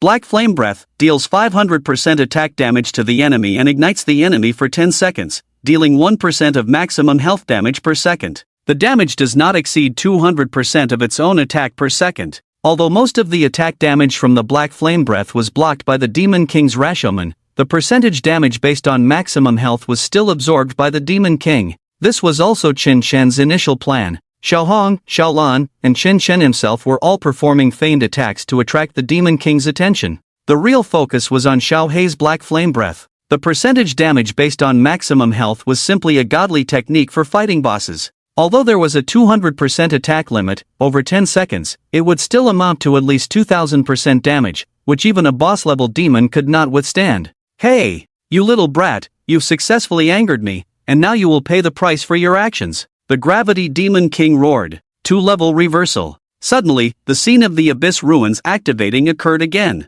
Chen Chen found himself in a state of weightlessness, the ground and sky flipping upside down once more. His body fell into the boundless sky, while the grave below returned to the top of his head. As the malevolent energy within the Gravity Demon King erupted violently, the gravestone that had been suspended in the sky seemed to be pulled by some mysterious force and suddenly fell. Under the acceleration of gravity, the gravestone plunged into the ground like a drawn sword, striking with tremendous force. The ground trembled violently under this impact, cracks spreading like a spider web. The entire ruin swayed under this force, as if it could collapse at any moment. Woo woo woo! The massive Hellhound, caught off guard by this sudden change, had no time to react. Its eyes, filled with terror, widened, and all three mouths opened simultaneously, letting out a roar of fear and despair. However, no matter how it struggled, it could not escape this fatal blow. Countless gravestones pierced its body like a sieve, continuously burying it. Blood gushed from its wounds, staining the ground around it. At that moment, the Hellhound's vitality was completely drained, its body gradually stiffening, ultimately turning into a wisp of white smoke. Buried under the Gravity Demon King's grave, the Hellhound was utterly killed in an instant. Humph. Beasts are ultimately just beasts. The Gravity Demon King looked at the Hellhound killed by the gravestone, a cold glint flashing in its eyes as it turned to Chen Chen. Facing the overwhelming gravestones, Chen Chen kept dodging and weaving, using his agility to evade. But the entire sky was now a graveyard, as the gravestones falling under gravity were like countless stars, making it impossible for him to avoid them. Die! The Gravity Demon King opened its mouth wide, revealing its sharp teeth, exclaiming with excitement. Its gaze was fixed on Chen Chen, eager to witness this human who had toyed with it being completely buried by the gravestones. At this moment, Chen Chen was also very clear that the Gravity Demon King's skill could kill even an S-class demon like the Hellhound in an instant, let alone himself. However, the grave burial was achieved through multiple and dense attacks that killed the Hellhound, rather than a sudden burst of damage. This gave Chen Chen a bold idea. After all, at this moment, Chen Chen was wearing the Chaos Armor, which provided a 160% defense boost in the nighttime environment, and each time he was attacked, he could inflict 160% chaos damage back to the enemy. Since the gravestones were multiple attacks, Chen Chen decided to take some hits first and then find a way to escape when he reached the critical point of life. Bang! Bang! Bang! Bang! Bang! As Chen Chen stopped dodging, countless gravestones began to smash down on his body, creating a series of explosive sounds. Ha ha ha ha ha ha! Die, you little brat! The Gravity Demon King laughed maniacally, its already hideous face becoming even more twisted. Finally caught you, you jumping little mouse. With each gravestone crashing down on Chen Chen, his body endured immense dark attribute damage. Fortunately, the Chaos Armor, also a dark attribute spirit weapon, not only increased his defense by 160% but also absorbed a portion of elemental damage. This allowed Chen Chen to withstand over 20 attacks from the Gravity Ghost King's gravestones without falling. However, the Chaos Armor, embodied by Shinyoshi, suffered severe damage. Even as an S-class spirit weapon, it began to show numerous cracks. Chen Chen could clearly feel the power of the Chaos Armor rapidly depleting. Its defensive capabilities were no longer what they used to be, unable to easily withstand enemy attacks as before. With each impact, Shinyoshi's body was severely injured, her insides churning, blood and energy surging. Senior Chen Chen! Shinyoshi gritted her teeth, struggling to suppress her internal injuries, her gaze resolute. Chen, hurry and go. If this continues, we will all die. Seeing her sister so gravely injured, Shinyoyan's emotions were a mix of anxiety and despair. Their lives were eternally bound together. If Shinyoshi were killed by the Gravity Ghost King's skills, all their lives would vanish with hers. I know. But the damage I'm taking isn't enough yet. At that moment, blood surged from Chun Shen's mouth. Facing the continuous heavy blows of the gravestones, his injuries were not much better than Shinyoshi's. However, Chen Shen still chose not to dodge, continuing to endure the Ghost King's attacks. Yoshi, do you trust me? Chen Shen suddenly asked. Shinyoshi answered firmly. The person Yoshi has always trusted the most is Senior Chen Shen. Thank you, Yoshi. Chen Shen opened his arms, continuing to withstand the Gravity Ghost King's gravestone attacks. 30 hits. 40 hits. 50 hits. Roar! Roar! Roar! Roar! Roar! As Chen Shen continued to take damage, the Gravity Ghost King also suffered from the backlash of the Chaos Armor. Under the double attributes of the Knight, each attack Chen Shen endured dealt 160% damage back to the Ghost King. Moreover, the S-Class Chaos Armor did not just reflect Dark Attribute damage, it unleashed a more terrifying Chaos damage that surpassed true damage. While true damage ignores defense, it can be blocked by shields, but Chaos damage can ignore any situation, dealing true damage. Additionally, with each attack Chen Shen received, he accumulated a layer of abyssal corruption effect, causing the backlash damage to stack continuously. Aha! The Gravity Ghost King howled in pain from the backlash of the black flames. What is this thing? Aha! Where did this damned flame come from? How dare it burn this king's body? Extinguish it at once. Damn it! The black chaotic flames clung to the Gravity Ghost King like dark matter, continuously devouring its life. This flame seemed to contain a special power, not just high temperature and destruction, but also a curse from the abyss, making the Gravity Ghost King struggle in agony. Once imperious and majestic, it now appeared so fragile and vulnerable amidst the endless black flames. Its howls grew increasingly mournful, each cry sounding like a desperate scream from the depths of its soul. The Gravity Ghost King's body began to tremble violently, each tremor accompanied by an even more intense eruption of chaotic flames. Its body gradually became transparent, life being slowly drained away by the chaos. Why? Why do those cricket human awakeners possess such powerful strength? This is impossible. The Gravity Ghost King wailed in pain, suffering from the agony of being consumed by chaotic power. On Chen Shen's side, things weren't much better. After continuously suffering attacks from the Grave King, his life had reached a critical point. Die for me. Even if I die, I will drag you down with me. The Gravity Ghost King glared at the dying Chen Shen, seemingly realizing the source of this chaotic fire. So it's a backlash effect. Ha ha ha ha, you little brat had quite the plan. But you've overestimated your vitality. It seems the first one to collapse will be you. Ha ha ha ha ha. At this moment, the battle had completely turned into a race for survival.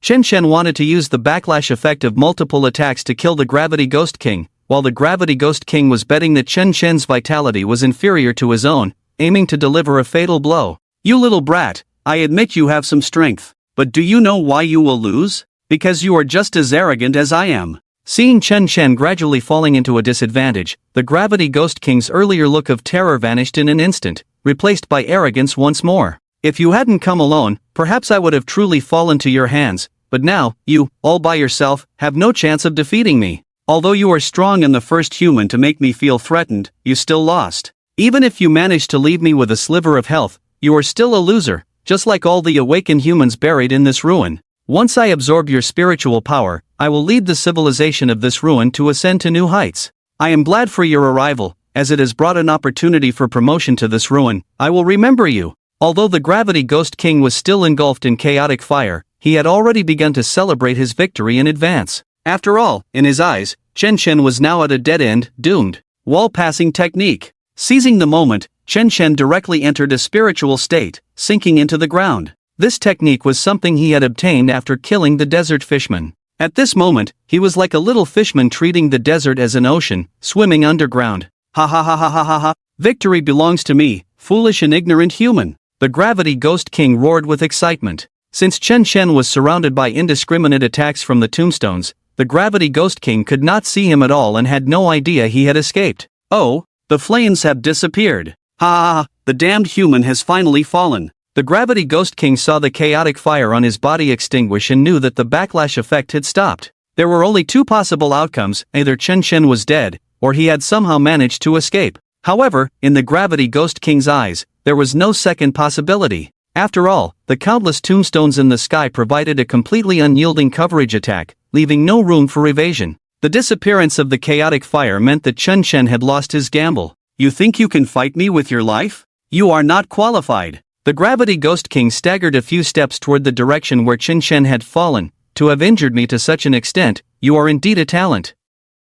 But you should also thank me for holding such a grand funeral for you. At this moment, the Gravity Ghost King was covered in hollows devoured by chaotic fire. If Chen Chen's vitality had been a bit stronger, he might have truly managed to kill him with the backlash. Unfortunately, the Gravity Ghost King was an S-class demon at the peak of the Silver Realm. With Chen Chen's current state, he could not kill him by trading blood for blood. I do enjoy such a grand funeral, but this is not my funeral. Suddenly, a whisper reached the Gravity Ghost King's ears. In his dark pupils, Chen Chen's figure appeared like a ghost. But, rather, your funeral. Chen Chen's hoarse voice was like a king pronouncing life and death. As soon as the words fell, the starlight in Chen Chen's hand shot out in a stream, piercing directly through the heart of the Gravity Ghost King. You actually didn't die. The Gravity Ghost King looked at Chen Chen with a face full of panic, and at that moment, it finally felt the fear of death. As Chen Chen slowly withdrew the starlight, the Gravity Ghost King fell to the ground, its body starting to turn pitch black and stiff, ultimately transforming into a wisp of dust. Chen Chen slowly pulled out the brilliant starlight, and the Gravity Ghost King's body instantly lost its balance, crashing heavily to the ground. I lost. With a loud rumble, the Gravity Ghost King's body began to undergo violent changes. Its skin rapidly lost its original color, turning as black as ink, while emanating a chilling aura of death. That once mighty body now seemed as if death itself had descended, stiff as a cold stone. A gentle breeze swept by, and the cold stone statue suddenly cracked, gradually turning into wisps of black dust that scattered in the air. These dust particles seemed to carry its resentment and unwillingness, yet were helplessly consumed by fate. When the last wisp of dust dissipated into the air, the clamor of the graveyard also fell silent. Congratulations to the host for killing the Gravity Ghost King, gaining 2,000 years of lifespan. Current remaining lifespan, 5,320 years. Everything has come to an end. Congratulations, you have cleared the difficult level of the Abyss Ruins. After the Gravity Ghost King's death, the portal to Blue Star finally appeared. A golden treasure chest dropped out. The level of the Abyss Ruins could only be known after clearing it, divided into 4 levels: normal, difficult, hell, and demon god. This time, the Abyss Ruins was ultimately defined as difficult level, which was within Chen Chen's expectations. If it had been hell level or demon god level, Chen Chen probably wouldn't have cleared it so easily. You, are you okay? Chen Chen immediately released the fusion form of the two sisters, and Shen Yoshi was in very poor condition, already severely injured. Senior Chen Chen, I'm fine. Shen Yoshi lay in Chen Chen's arms, speaking with great difficulty. Her eyes were filled with exhaustion and a deep sense of helplessness. The tattered JK shirt was already stained red with blood, revealing her injured skin and pink straps. Don't talk, take the healing pill first. Chen Chen quickly took off his coat and draped it over Shen Yoshi's delicate body. After feeding Shen Yoshi a pill, Chen Chen took one himself. To ensure the final blow could kill the Gravity Ghost King, Chen Chen had taken a lot of damage from the opponent, and at this moment, his condition was not much better than Shen Yoshi's. However, fortunately, the Gravity Ghost King had been completely defeated, and they could finally take a good rest. You. Shen Yuyan looked at her severely injured sister with a pained expression, but she couldn't do anything to help. After all, Chen Chen's decision was without any issues. The Gravity Ghost King's strength was terrifying, and if he hadn't decisively struck and killed it in one blow, their current situation would definitely be more dangerous. Shen Yuyan absolutely believed in Chen Chen because he had said that he only gambled on winning situations. In other words, since Chen Chen chose to do this, he already had the confidence to kill the Gravity Ghost King. Congratulations to the host, the tacit understanding with Shen Yoshi has increased by 10%, current tacit understanding 20%. Abyss corruption effect, upper limit increased to 200 layers. After the life and death battle with Shen Yoshi, the two became even more in sync, and their tacit understanding increased again. The Abyss corruption effect, like the Ascension to God, was raised to 200 layers. This also meant that the backlash damage that the Chaos Armor could stack would reach a new level, and the cumulative damage that the Death God domain could accumulate would also be greatly enhanced. Unfortunately, the Sword of the Celestial Wheel and the Realm of Death can only be unleashed after stacking at least 100 layers, otherwise, Chen Chen wouldn't have to take such risks. He would only need to endure 30 to 40 attacks and then directly release the Realm of Death to reap the Gravity Ghost King. However, the activation of the Realm of Death has strict limitations, and the Gravity Ghost King simply cannot allow Chun Chen to stack 100 layers. Overall, the difficulty level Abyss Ruins can be considered successfully soloed by Chun Chen. Next, it remains to be seen what can be extracted from the boss's corpse. Such a high difficulty Abyss Ruins surely won't disappoint Chun Chen. If he can obtain something good, it will be a significant boost for him. After a brief rest, Chen Chen entrusted Shinyoshi to Shin Yoyen's care and slowly stood up. Although the Gravity Ghost King's body had long turned to dust, Chen Chen could still extract from the spot where it died. Gravity Ghost King, I hope you can give me some strength. Arriving at the location where the Gravity Ghost King had vanished, Chen Chen began to extract using the Pot of Greed. Congratulations, host, the Pot of Greed has triggered the magic crystal doubling effect. Congratulations, host, you have obtained S-level martial skill, Gravity Control. Gravity Control, A-level can affect the gravity within a certain area. CD, 5 seconds. From the Gravity Ghost King's body, Chen Chen extracted 3,000 magic crystals in one breath, along with an A-level martial skill. Master, I am pleased to serve you again. I can help you refine this martial skill for just 50 years of lifespan. Would you like to? Sure. When the Pot of Greed reappeared, Chen Chen did not hesitate at all and consumed his lifespan to refine it. Lifespan minus 50 years. Congratulations, host, you have obtained a quantity X2 effect. Lifespan minus 500 years. Congratulations, host, you have obtained the martial skill advancement effect. Host's current remaining lifespan, 4,770 years. It's a pity he didn't have 5,000 years of lifespan to pay, otherwise, Chen Chen would really want to take another gamble. Now he had obtained 2 S-level martial skills, whether it was quantity X2, gaining 4 S-level martial skills, or the advancement effect, gaining 2 SS-level martial skills, it was all a huge profit. Gravity Control, A-level, Gravity Suppression, S can affect the gravity within a certain area, additional effect, deals an extra 200% physical damage. CD, 5 seconds. After advancing to S-level martial skill, Gravity Control became Suppression, gaining additional damage effects. Although the damage coefficient isn't high, this skill has a 5-second CD and comes with a lot of control effects. With such a powerful skill, Chen Chen naturally practiced it without a second thought. Friendly reminder, the martial skill learned by the host has reached a critical point, specialization is key, and human energy is also limited. The system suggests that if the host learns skills afterward, they will need to forget the martial skills already learned, otherwise, in the future life evolution process, the probability of successfully breaking through in martial skills will decrease. After successfully learning gravity suppression, Chen Chen received a friendly reminder from the system. At this moment, he took a glance at his own panel attributes. Host, Chen Chen. Gender, male. Age, 20 years. Remaining lifespan, 4770. Spiritual power realm, Bronze Ninth Stage. Talent, D. Blood Chi Awakening. Physical life steal 7. 5%, attack speed plus 40%, movement speed 40%, attacks cause a bleeding effect on enemies for 10 seconds, dealing 5% damage per layer, stacking up to 10 layers. Skills. Dash, sea level wraps the legs in the power of the gale, increasing movement speed by 100% for 10 seconds, CD, 120 seconds. Abyssal Hand, sea grade creates a wind hole in the palm, generating suction. Upon hitting an enemy, it deals 150% damage and applies a 30% armor breaking effect, lasting for 5 seconds. CD, 20 seconds. Charged Strike, sea grade charge for 1 second to gather spiritual power within the spiritual weapon, dealing 350% burst damage. For each additional second of charging, it can deal an extra 70% damage, with a maximum charge time of 5 seconds.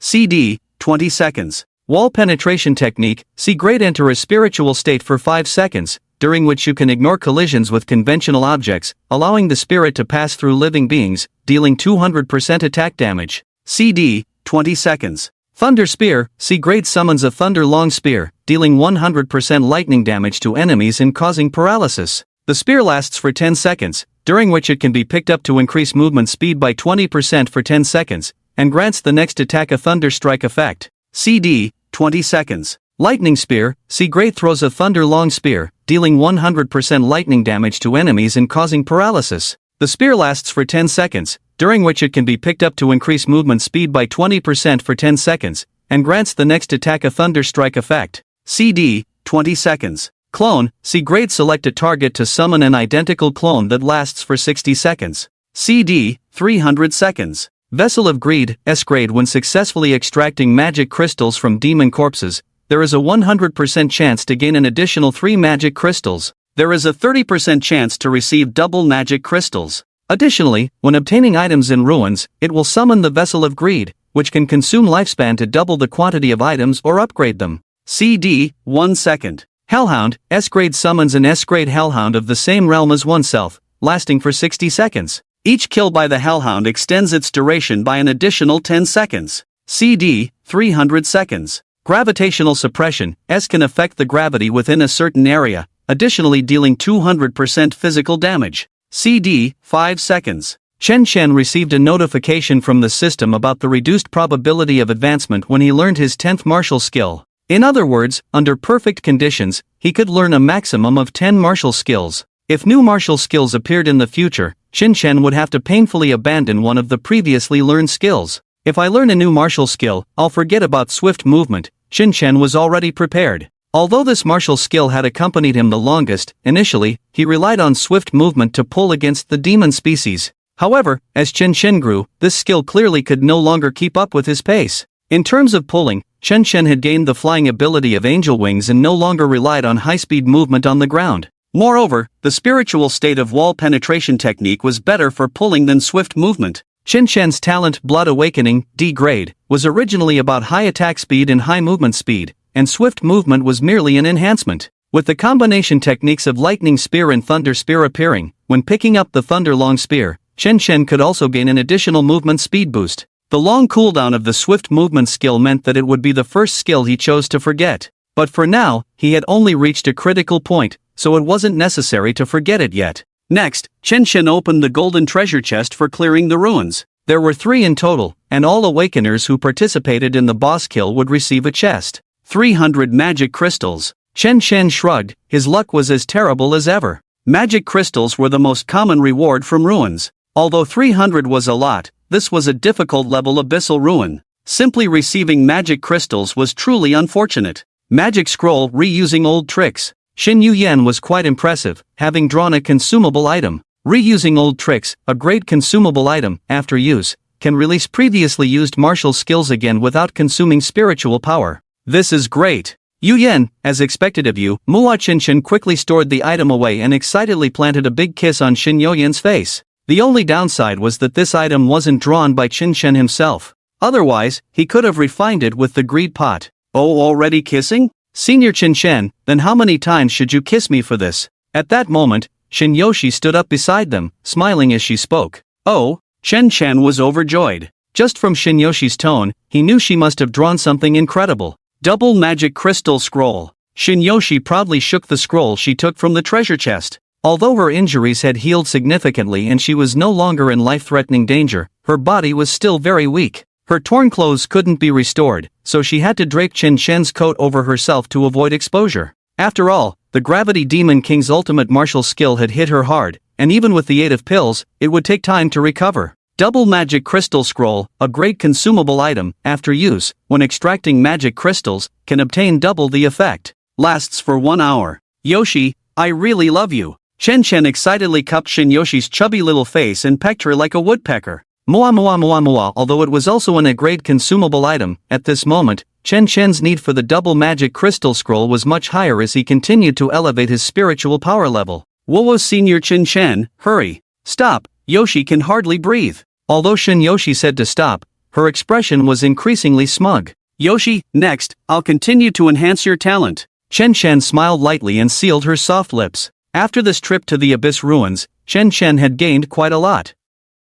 Aside from the 3,000 magic crystals dropped by the boss that he couldn't absorb directly, everything else was pretty good. Especially his lifespan, he had already saved up over 4,000 years. He planned to give it all to Shinyoshi at once. After all, among the 3, Shinyoshi undoubtedly had the highest talent. So using life deduction to enhance her talent was naturally the most cost-effective. The S-grade Chaos Armor was already so overpowered, if it were upgraded to SS grade, it would be something else entirely. As Shinyoshi wore a look of enjoyment, life deduction began. Injecting lifespan into the talent Chaos Armor, S-grade. 100 years, the S-grade talent cannot be changed in such a short time. Shinyoshi's spiritual veins showed no response. 500 years, still no response. 1,000 years, Shinyoshi's spiritual veins remained unchanged.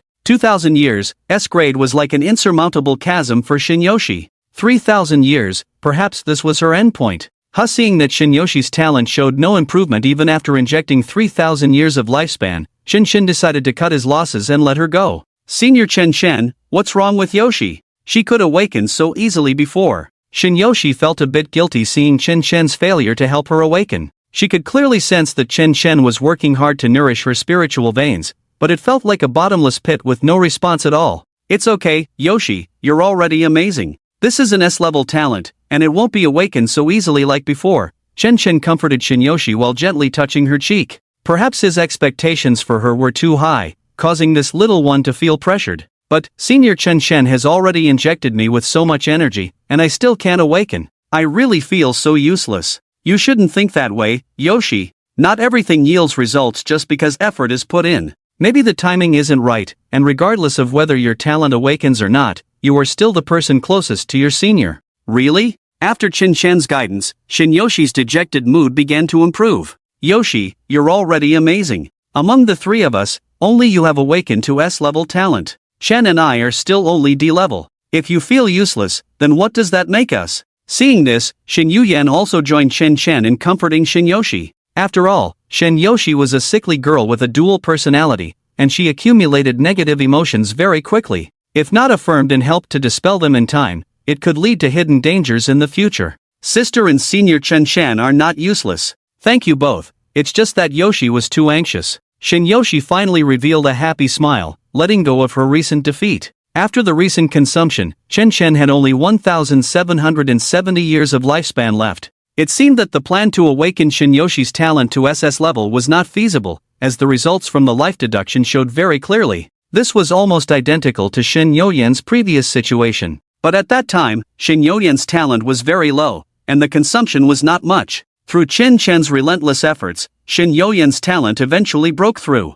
But the current situation was somewhat different. Shinyoshi was already an S-level spirit warrior, and life deduction easily consumed thousands of years. Chen simply did not have that much lifespan to fill this gap. Nevertheless, Shinyoshi was still the one with the best talent among them. After all, she awakened to S-level in the shortest time. Chen and Shin Yuyan were still uncertain about their own situations. Even if they both awakened to S-level, perhaps their circumstances would be worse than Shinyoshi's. Since Plan A was not feasible, Chen could only settle for a secondary option and perform life deduction for Shin Yuyan. Yuyan, I still have some energy left. Let me see if I can help you awaken your talent. Chen called Shin Yuyan to his side, preparing to try something different. Well, okay then. Shin Yuyan bit her lip, appearing somewhat shy. After all, Chen had just awakened Shinyoshi's talent, and his mouth still carried her scent. Now, he was about to awaken hers immediately. Wasn't that a bit inappropriate? Although feeling a bit embarrassed,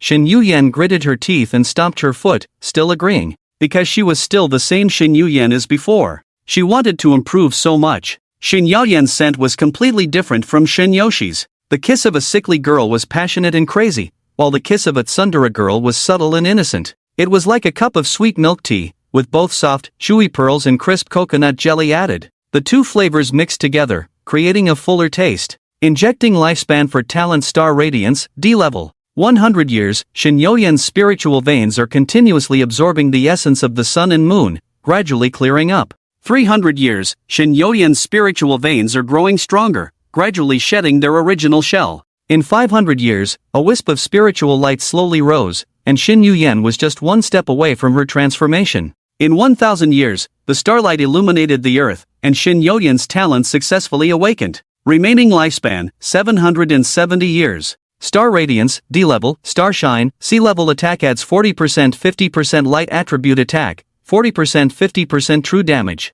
All attacks have a chance to cause a holy judgment effect. 1% chance for 3-4 times critical hit, 3% chance for 2-2. 5 times critical hit, 10% chance for 1. 5-2 times critical hit, 30% chance for 1. 2-1. 4 times critical hit. All critical hit damage is true damage. Although she consumed 1,000 years of lifespan, Shin Yuyan did not disappoint Chen. Her talent awakened successfully once again. Not only did it enhance her basic attributes, but it also increased the true critical damage of the holy judgment effect. Now, the maximum can reach up to 4 times. Great! As expected of my sister, her talent has awakened successfully again. After Shin Yuyan left, Shin Yoshi felt a sense of elevation and immediately bounced over to congratulate her sister. Compared to the sadness brought by her own failure, her sister's successful awakening made her feel much happier. Alright, it's time for us to leave the ruins. With 700 years of lifespan remaining, Shin Shen did not plan to use it and decided to save it for now. After all, their talent levels had reached D level or above, and this lifespan was not enough to awaken further. It could be used to enhance some C-level martial skills. However, as Chen Chen challenged stronger ruins, the ruins themselves could uncover higher-tier martial skills, and gradually using up lifespan to enhance them would indeed be a waste. After all, not all martial skills could easily advance to S-level like greed. The martial skills Chen Chen had mastered had already reached a critical point. Learning new martial skills would require forgetting existing ones. If he enhanced his martial skills now and then forgot them later, it would be too wasteful. Therefore, he planned to use the remaining lifespan solely for awakening his and the Shin sisters' talents, without advancing martial skills unless he had an excess of lifespan. Young Master C, you finally came out. After such a long delay, I thought something had happened to you too. As soon as Chun Chen emerged from the portal, De Chun excitedly hugged him. He and Maya had been guarding the entrance of the ruins without leaving for a moment. A mere difficult level abyss ruin, I can still handle it. Chen Chen smiled faintly and patted De Chun's shoulder. Although the Gravity Demon King had caused him quite a bit of trouble, he ultimately passed through without any major incidents. So it was a difficult level abyss ruin, no wonder the strength of the monsters in the entire ruin was so high. Young Master C, quickly tell me, what kind of monster was the boss? As they left the graveyard, De Chun eagerly followed Chen Chen, wanting him to recount his battle with the Gravity Demon King. Having been trapped in the ruins for 2 years, De Chun was really curious about what the final boss of this ruin was like. Unfortunately, the situation at that time was too dangerous, and he had to leave the ruins early. So that's how it is. Luckily, Maya and I left, otherwise, I would probably have died buried under the Gravity Demon King's tomb by now. De Chun listened with excitement, as if he were there himself. De Chun, what are your plans now? Having been trapped in the ruins for 2 years, Shin Chen was very curious about how he felt now. I want to go home and take a look first, then form an exploration team to continue the adventure with Maya. Although the surroundings were a gloomy graveyard, De Chun, who had been reborn, did not feel the slightest bit of sorrow. Instead, he was filled with visions of the future. It's pretty good, Shin Chen nodded silently in agreement. Seeing De Chun still so passionate about life reassured him. Generally, if someone experienced what De Chun had, they might have already shut themselves off by now. Si Xiao, can you join my exploration team? De Chun suddenly said, sincerely inviting Chen Chen to join. I'm used to being alone, it's a bit uncomfortable for me to join an exploration team. Shin Chen politely declined De Chun's invitation, as he still had many things to do. Next, he would have to face the largest family force in Jinghai City. Having someone like De Chun by his side would be too dangerous. Well, okay then. De Chun's tone fell a bit when he heard Chen Chen's refusal. However, he did not blame Chen Chen. After all, Chen Chen was his savior. If it weren't for Chen Chen's appearance, he didn't know how long he would have to stay in the ruins. But, we can still team up to explore the ruins in the future, Chen Chen said sincerely, looking at De Chun. Although he wouldn't join the exploration team, he could definitely take De Chun's entire exploration team on adventures when he had the time. Really? That's great. Of course. The two chatted happily all the way, and before parting, they even agreed to go eat hot pot together. Knock, knock. Hey, is anyone there? Suddenly, a series of urgent knocks came from the small wooden house at the entrance of the graveyard. Ah, ah, ah, ah, ah. A few startled crows continuously let out sharp cries, adding a touch of eerie atmosphere to the quiet dawn. Who is it? Is someone coming to die again so soon? Am I getting old and confused? I remember that young man just came here, right? The gravekeeper staggered to push open the door, complaining a bit. He thought it was another new exploration team introduced by the glasses wearer. Ah! However, when the gravekeeper opened the rickety wooden door, he was startled by the sight before him. It's you! The gravekeeper's eyes widened, staring fixedly at the figure outside, as if he had seen something evil, and he said in terror, You are actually still alive. Great, I've lived another day, Chen Chen said with a faint smile, in an extremely lazy tone. Didn't you say you wanted to remember my appearance? Chen Chen slowly took off his mask, revealing the face that had been made up by Xing Yuyan. He still remembered the promise he made to the gravekeeper before entering the graveyard, that he would let the other see what was behind the mask after coming out. You really cleared that ruin? The hunchbacked old man tightly grasped Chen Chen's hand, his eyes filled with gratitude. The old man's palm was like dry wood, trembling constantly. Of course, old man, our seashell single-handedly cleared the hard level abyss ruins. I dare say, in the entire blue star, within the bronze realm, our seashell is the strongest existence. De Chun praised from the side. After Chen Chen took off the mask, he also curiously took a look. Chen Chen's originally handsome face, under Shin Yoyan's makeup, became even more exquisite, making De Chun exclaim, "This world is truly unfair. Why can some people be so strong and still so handsome? Is it you?" At this moment, the gravekeeper also recognized De Chun beside him. "I've seen you, 2 years ago. You were among the first to challenge this ruin. You actually didn't die?" "Yes. It's me, old man. Your memory is really not bad. It's been so long, and you still remember so clearly." Dachuan clearly did not expect that the gravekeeper here would still remember him. "It's not that I have a good memory, it's mainly because this graveyard has long been abandoned, and usually, no one comes here. It was only when a relic portal suddenly appeared that I saw quite a few living people." The reason the gravekeeper could remember everyone's face was that he had spent a long time in the dim environment, cherishing every face he saw. "Actually, I'm very curious about something," Shinshin suddenly asked. "Go ahead and ask," the gravekeeper replied. In his deep gaze, it seemed he had already guessed what Shinshin wanted to ask. "You look like you must be over 100 years old. I want to know, what exactly are you guarding in this graveyard?" This was the true purpose of Chen Shen's visit to greet the old man. In an already abandoned graveyard, why was there an elderly man keeping watch? This place was already on the outskirts of Jinghai City, and the surrounding environment was very complex. How could an old man survive here? All the questions felt like riddles, troubling Chen Chen. But his intuition told him that things were definitely not that simple. Everything that exists has its value and meaning. Since the old man had been here all this time, there must be something worth guarding. So, Chen Chen was very curious. What exactly was that thing? Ha! Hearing Chen Chen's question, the seemingly decayed old man unexpectedly let out a light laugh, as if a burden had been lifted. After so many years of waiting here, someone finally asked this question. "Actually, I don't even know why I have to guard this place," the old man said somewhat helplessly, then walked into the wooden house and took out a piece of broken jade from a dusty box in the corner. "My name is Gu Yu. Our Gu family has been the guardians of this graveyard for generations. Together with my ancestors, we have been here for 1,000 years, and no one has ever told us why we must stay here. I was originally doing business outside when my father called me here on his deathbed and handed me this box without any explanation, then passed away peacefully. At that time, I was only 40 years old. I knew my father's intention was for me to inherit the role of the gravekeeper and fulfill the wishes of our ancestors. But having been accustomed to traveling outside, how could I willingly spend my remaining years in such a place? Just when I thought that the legacy of the Gu family would be destroyed in my hands, something strange happened. Under the dim light of the oil lamp, the old man's face seemed like a painting weathered by time, his eyes particularly deep. His gaze seemed to traverse a tunnel of time, reaching into the distant past. Chen Shen furrowed his brows slightly, knowing that the doubts in his heart were about to be revealed at this moment. Dachuan beside him silently swallowed, mentally preparing himself. The turning point of the story was at this moment. The old man continued, "I originally planned to finish my father's funeral and leave here, but when I came into contact with this box, my mind changed in an instant. Without any warning, my heart felt as if it were imprisoned by a strange energy, which forcibly altered my thoughts. Only when I stay in this graveyard do I feel peace and comfort. Once I leave, I experience various discomforts. Not just mentally, but physically as well: dizziness, chest tightness, nausea, and vomiting.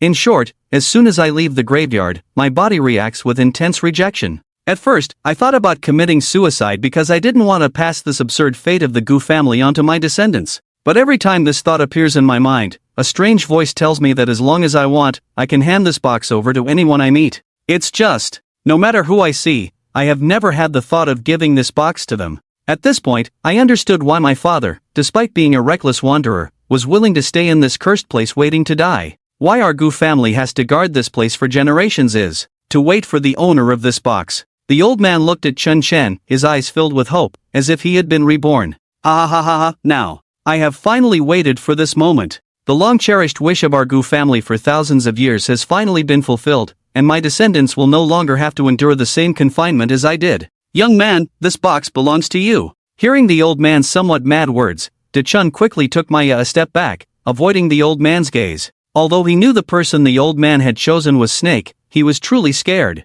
That step back was purely instinctive behavior. "Ah, this." After hearing the old man's story, Chen Chen scratched his head awkwardly. It turned out to be a cursed object with the ability to confine thoughts. He really didn't want to get involved with such things. What if he also had his thinking changed? Wouldn't he end up like the old man, staying here to become a gravekeeper? That absolutely could not happen. He still had many things to accomplish. Ku Qingning, that bitch, was still waiting for him to take her down. And Di-chun, were you serious about that step back? Such a small action had such a big impact. Phi, winky face Phi, curiosity really does kill the cat. Now, it was Qin Shen's turn to break out in a cold sweat. Old man, actually you misunderstood. I am just purely curious and have no intention of taking over this graveyard. Just as Qin Shen was about to refuse, he was interrupted by the gravekeeper's words. Young man, this box belongs to you. The gravekeeper's gaze swept over Qin Shen and finally landed on Shinyoshi. At that moment, Qin Shen realized that the young man the gravekeeper referred to was not him at all. From beginning to end, the other party's attention had been on Shinyoshi. At this moment, Qin Shen realized, oh no, really? Really? It's for me? That's amazing. Shinyoshi looked around in surprise, as if she had won the Best Actress award at the Golden Horse Awards. Without any hesitation, she reached out to take the box from the gravekeeper, and by the time Qin Shen was ready to stop her, it was already too late. Little girl, how do you feel? The gravekeeper's hollow gaze remained fixed on Shinyoshi. He was very curious about what kind of person the Gu family had been waiting for with this item for thousands of years. What kind of story would this little girl have with this broken piece of jade? Shinyoshi slowly picked up the jade from the box, and seeing that the boat had already sailed, Qin Shen did not stop her. According to the gravekeeper, the moment he touched this box, his thoughts had already been changed, and it was too late to do anything now. It was better to see what this jade, which had been passed down for 1,000 years, really was. The jade was circular, with broken edges revealing some exquisite patterns, like an old tree that had weathered the storms, losing its former vitality and luster. The surface of the jade was covered with the marks of time. Some areas had been eroded to a deep brown, while others appeared smooth as a mirror due to long-term friction. When the broken ancient jade gently touched Shinyoshi's palm, it emitted a dim glow. The light and shadow, like a misty breath, deeply attracted Shinyoshi. She seemed to sense that a wonderful connection was being established between the ancient jade and herself. That feeling was like a dormant seed being sown into the moist earth, beginning to take root and sprout. The dark roots of the plants connected to Shinyoshi's bloodline, invading her body. In an instant, Shinyoshi, enveloped in darkness, began to float gently. Her entire body was wrapped in a strange black mist. At that moment, Shinyoshi's consciousness was drawn by an invisible force, and she felt as if she were being pulled into an endless whirlpool of darkness. Hello? Just then, Shinyoshi saw a massive statue of a demon god standing before her. Its form resembled a towering mountain, with a pair of demonic wings draped behind it, and its huge horns and devilish face were chilling. However, Shinyoshi felt no fear upon seeing it. Instead, she greeted it. The demon god statue seemed to hear Shinyoshi's voice. It slowly lowered its head and glanced at the little girl at its feet, curiously asking, "How do you know I'm not a real statue?" Its voice echoed like a deep resonance from the abyss, low and powerful. "Because I can feel your presence." Shinyoshi tilted her little head and looked up at the giant before her. Compared to the demon's voice, her slightly childish tone sounded too thin, giving the impression of a human child encountering a demon lord. "Aren't you afraid of me?" The demon god statue leaned its demonic face closer to Shinyoshi, trying to scare her. "Not afraid," Shinyoshi nodded. Not only was she unafraid, but she also playfully touched the horns on the demon god statue's head, excitedly exclaiming, "Wow, it's real." The demon god statue allowed Shinyoshi to play with its horns, its expression seemingly one of helplessness. "I didn't expect that 1,000 years later, the one inheriting the position of the Hell Demon King would be a heartless little girl? So you, the bat-headed bull monster, are the previous. What was it? Demon King." Shinyoshi's ability to accept was incredibly fast. As soon as the demon god statue spoke, she immediately fell into character without any doubt or verification process. It was all about one daring to speak and the other daring to believe. By the way, she even gave the demon god statue a nickname based on its appearance. "How old are you?" the demon god statue suddenly asked. It seemed to have readily accepted Shinyoshi giving it a nickname. "Just turned 18, Shinyoshi replied, and then she didn't forget to ask back, "What about you, bat-headed bull monster, how old are you?" "As for me," Shinyoshi seemed to have caught the demon god statue off guard. It counted on its fingers for a while before answering, "Probably over 2,000 years old." Oh. Shinyoshi casually nodded and then perfunctorily summarized, "That's pretty old." She was just asking casually, with no real purpose or logic behind it. "You're only 18 and have awakened to the S-level chaos armor? The demon god statue scrutinized the delicate human girl before it, seemingly doubting her strength. How do you know? Did Senior Chen Chen tell you? Senior Chen Chen? Who is that? Of course, I know. Because if you hadn't awakened to S level, you wouldn't be able to see me. You mean, if I hadn't awakened to the S level chaos armor, the old man in the graveyard wouldn't have given me that box? Exactly. The demon god statue nodded with a smile, praising Shinyoshi. You seem a bit silly, but actually quite clever. Truly worthy of being this king's heir. Shinyoshi's reactions and instincts at times were even sharper than Shinyoyen's. For instance, when Chen Chen previously encountered people like Luoji, even Shinyu who could analyze their personalities, failed to notice their issues. Yet, Shinyoshi saw through them at a glance and ended up losing a bet.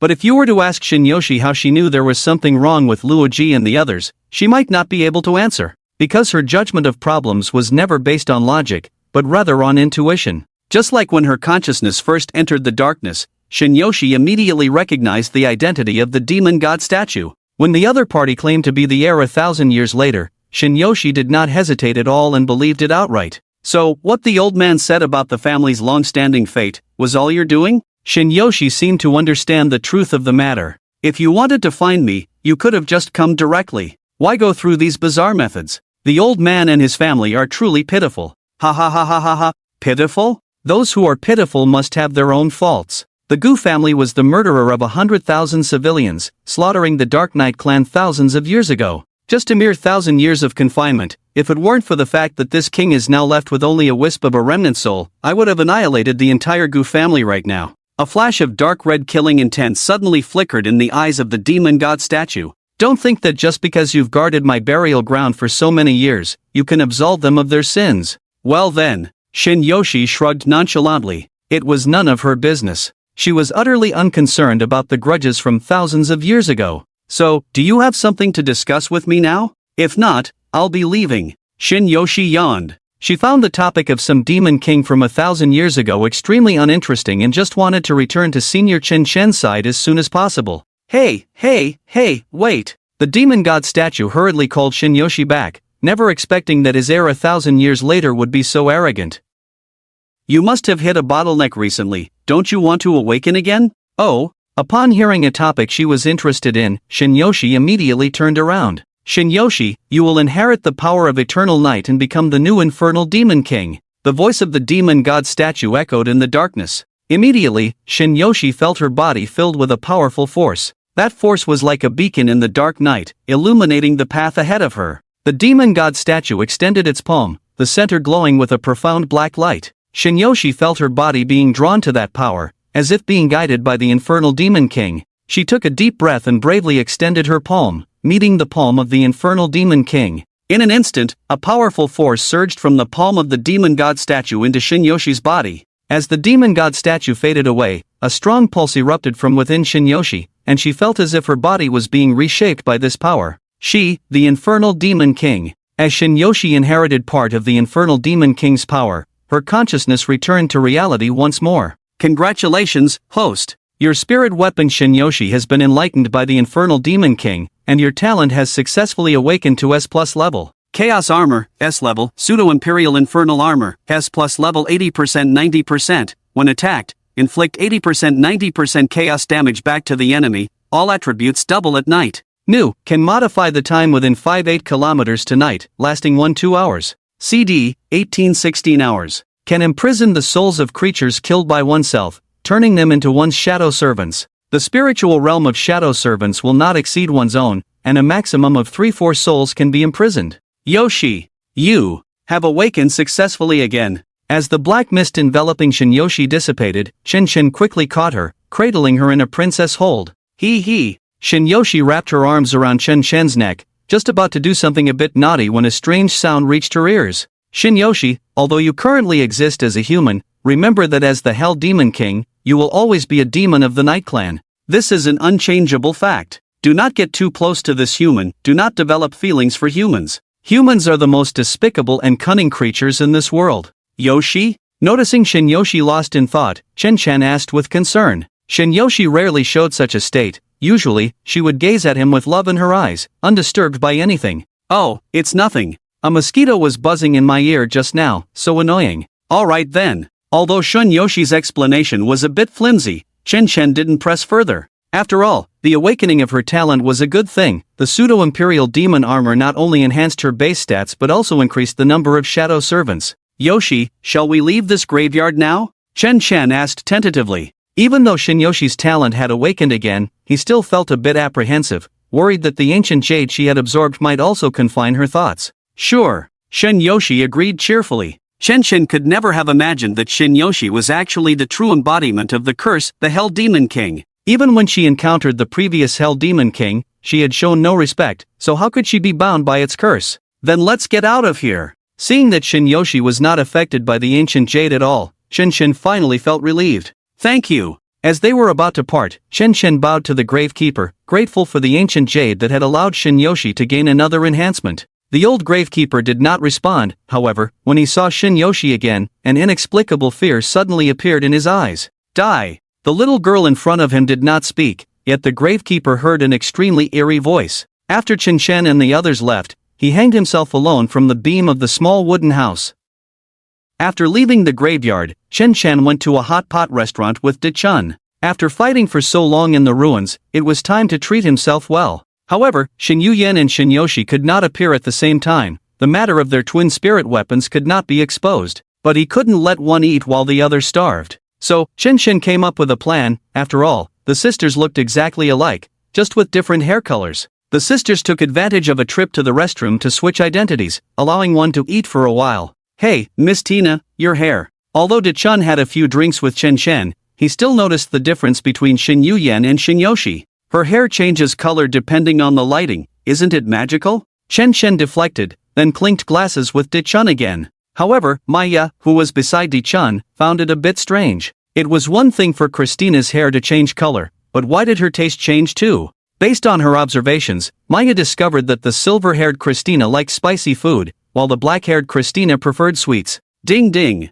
At that moment, Chen Chen suddenly received a message from Su Wenwen. She reported the progress of her plan. During the time Chen Chen had entered the ruins, the group of kidnappers who had taken Su Wenwen had gradually surfaced. They pretended to have Su Wenwen in their hands, threatening Su Tingshan to hand over a serious criminal detained in the security bureau. This man's name is Mo Yen, who was once the top assassin under Gao Tianxiang. After assassinating an elder of the Hua family, he was personally captured by the head of the security bureau, Su Tingshan. Now, this group of bandits is openly demanding the exchange of Mo Wentian, and it is highly likely that the mastermind behind this is the Gao brothers, who are in conflict with the Hua family. Keep it up, Snake. Upon seeing Su Wenwen's message, Chen Chen did not respond at all. He originally just wanted to rescue Su Wenwen to find a backing for his actions in Jinghai. Unexpectedly, he had stumbled into the conflict between the Hua family and the Gao brothers. Hiss! Chen Chen held a piece of tripe to his mouth but hesitated to take a bite. From the information provided by Su Wenwen, he suddenly discovered a significant doubt.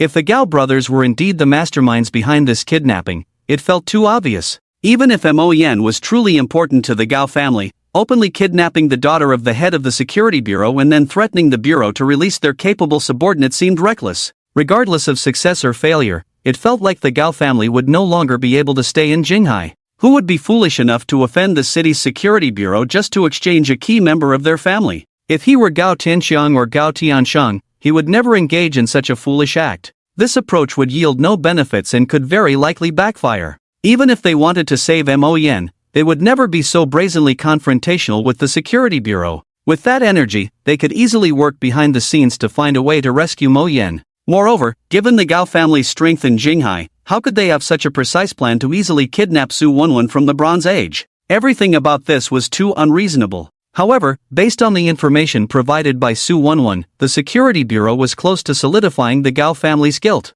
From various signs, Chen Chen could only draw one conclusion: someone was framing Gao Tianxiang and Gao Tianchang. With this conclusion, even with a little thought, Chen Chen could figure out who the mastermind was. That's right, it was the Hua family, the #1 family in Jinghai. What a clever two birds with one stone strategy. Realizing this, Chen Chen couldn't help but admire it, then finally tossed the tripe that had gone cold into his mouth. With this commotion, the Hua family could easily eliminate the Gao brothers, who had just begun to make a name for themselves in Jinghai, and at the same time, directly take out Mo Yen, who had assassinated their elder. If this plan succeeded, no one in Jinghai would dare to challenge the Hua family again.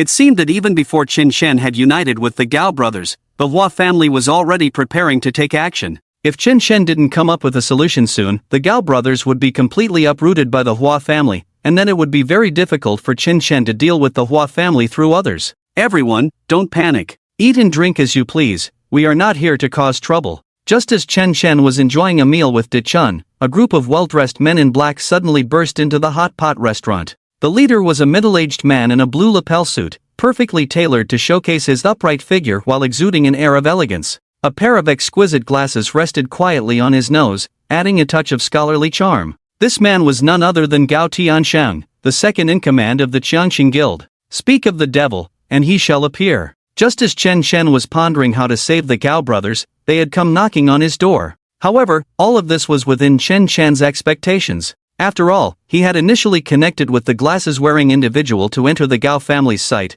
but he hadn't anticipated that the other party would focus on him so quickly. Are you Snake? Gao Tiansheng scrutinized Chen Shen and asked with considerable appreciation. The aura of the Qiangqing Guild was imposing, and seeing this situation, many customers in the hot pot restaurant left early to avoid trouble. The restaurant owner was trembling in fear, his heart bleeding continuously. Because these guys hadn't even paid yet. Dachuan saw so many unidentified people surrounding the entire table and immediately stood in front of me. You are Gao Lao? Chen Shen asked casually while eating hot pot, his tone laced with a hint of disdain. He was here in Jinghai to discuss cooperation with the Gao family, not to join the Qiangqing Guild as their subordinate. He needed to maintain his stance. Moreover, the person here was just a mere second in command, not the big boss Gao Tiansheng. Ha ha ha ha ha. Gao Tiansheng found it amusing and pointed at Chen Shen, then directly pulled up a chair to sit next to him. In Jinghai, the Qiangqing Guild was the strongest emerging force, second only to the Hua family. A rookie like Chen Shen actually dared to call Gao Tiansheng Gao Lao. What courage and audacity that was. As Gao Tiansheng laughed, the restaurant owner held his breath, cursing inwardly, who is this reckless kid? If the Gao family gets unhappy, this place could be flattened in an instant. Snake, do you know the Gao family's status in Jinghai? Let me give you an analogy. I can eat here without paying, while you have to pay me to eat here, do you understand? Gao Tiansheng said with a cold smile, trying to suppress the anger within. In Jinghai, whatever our Gao family sets its eyes on will eventually belong to us.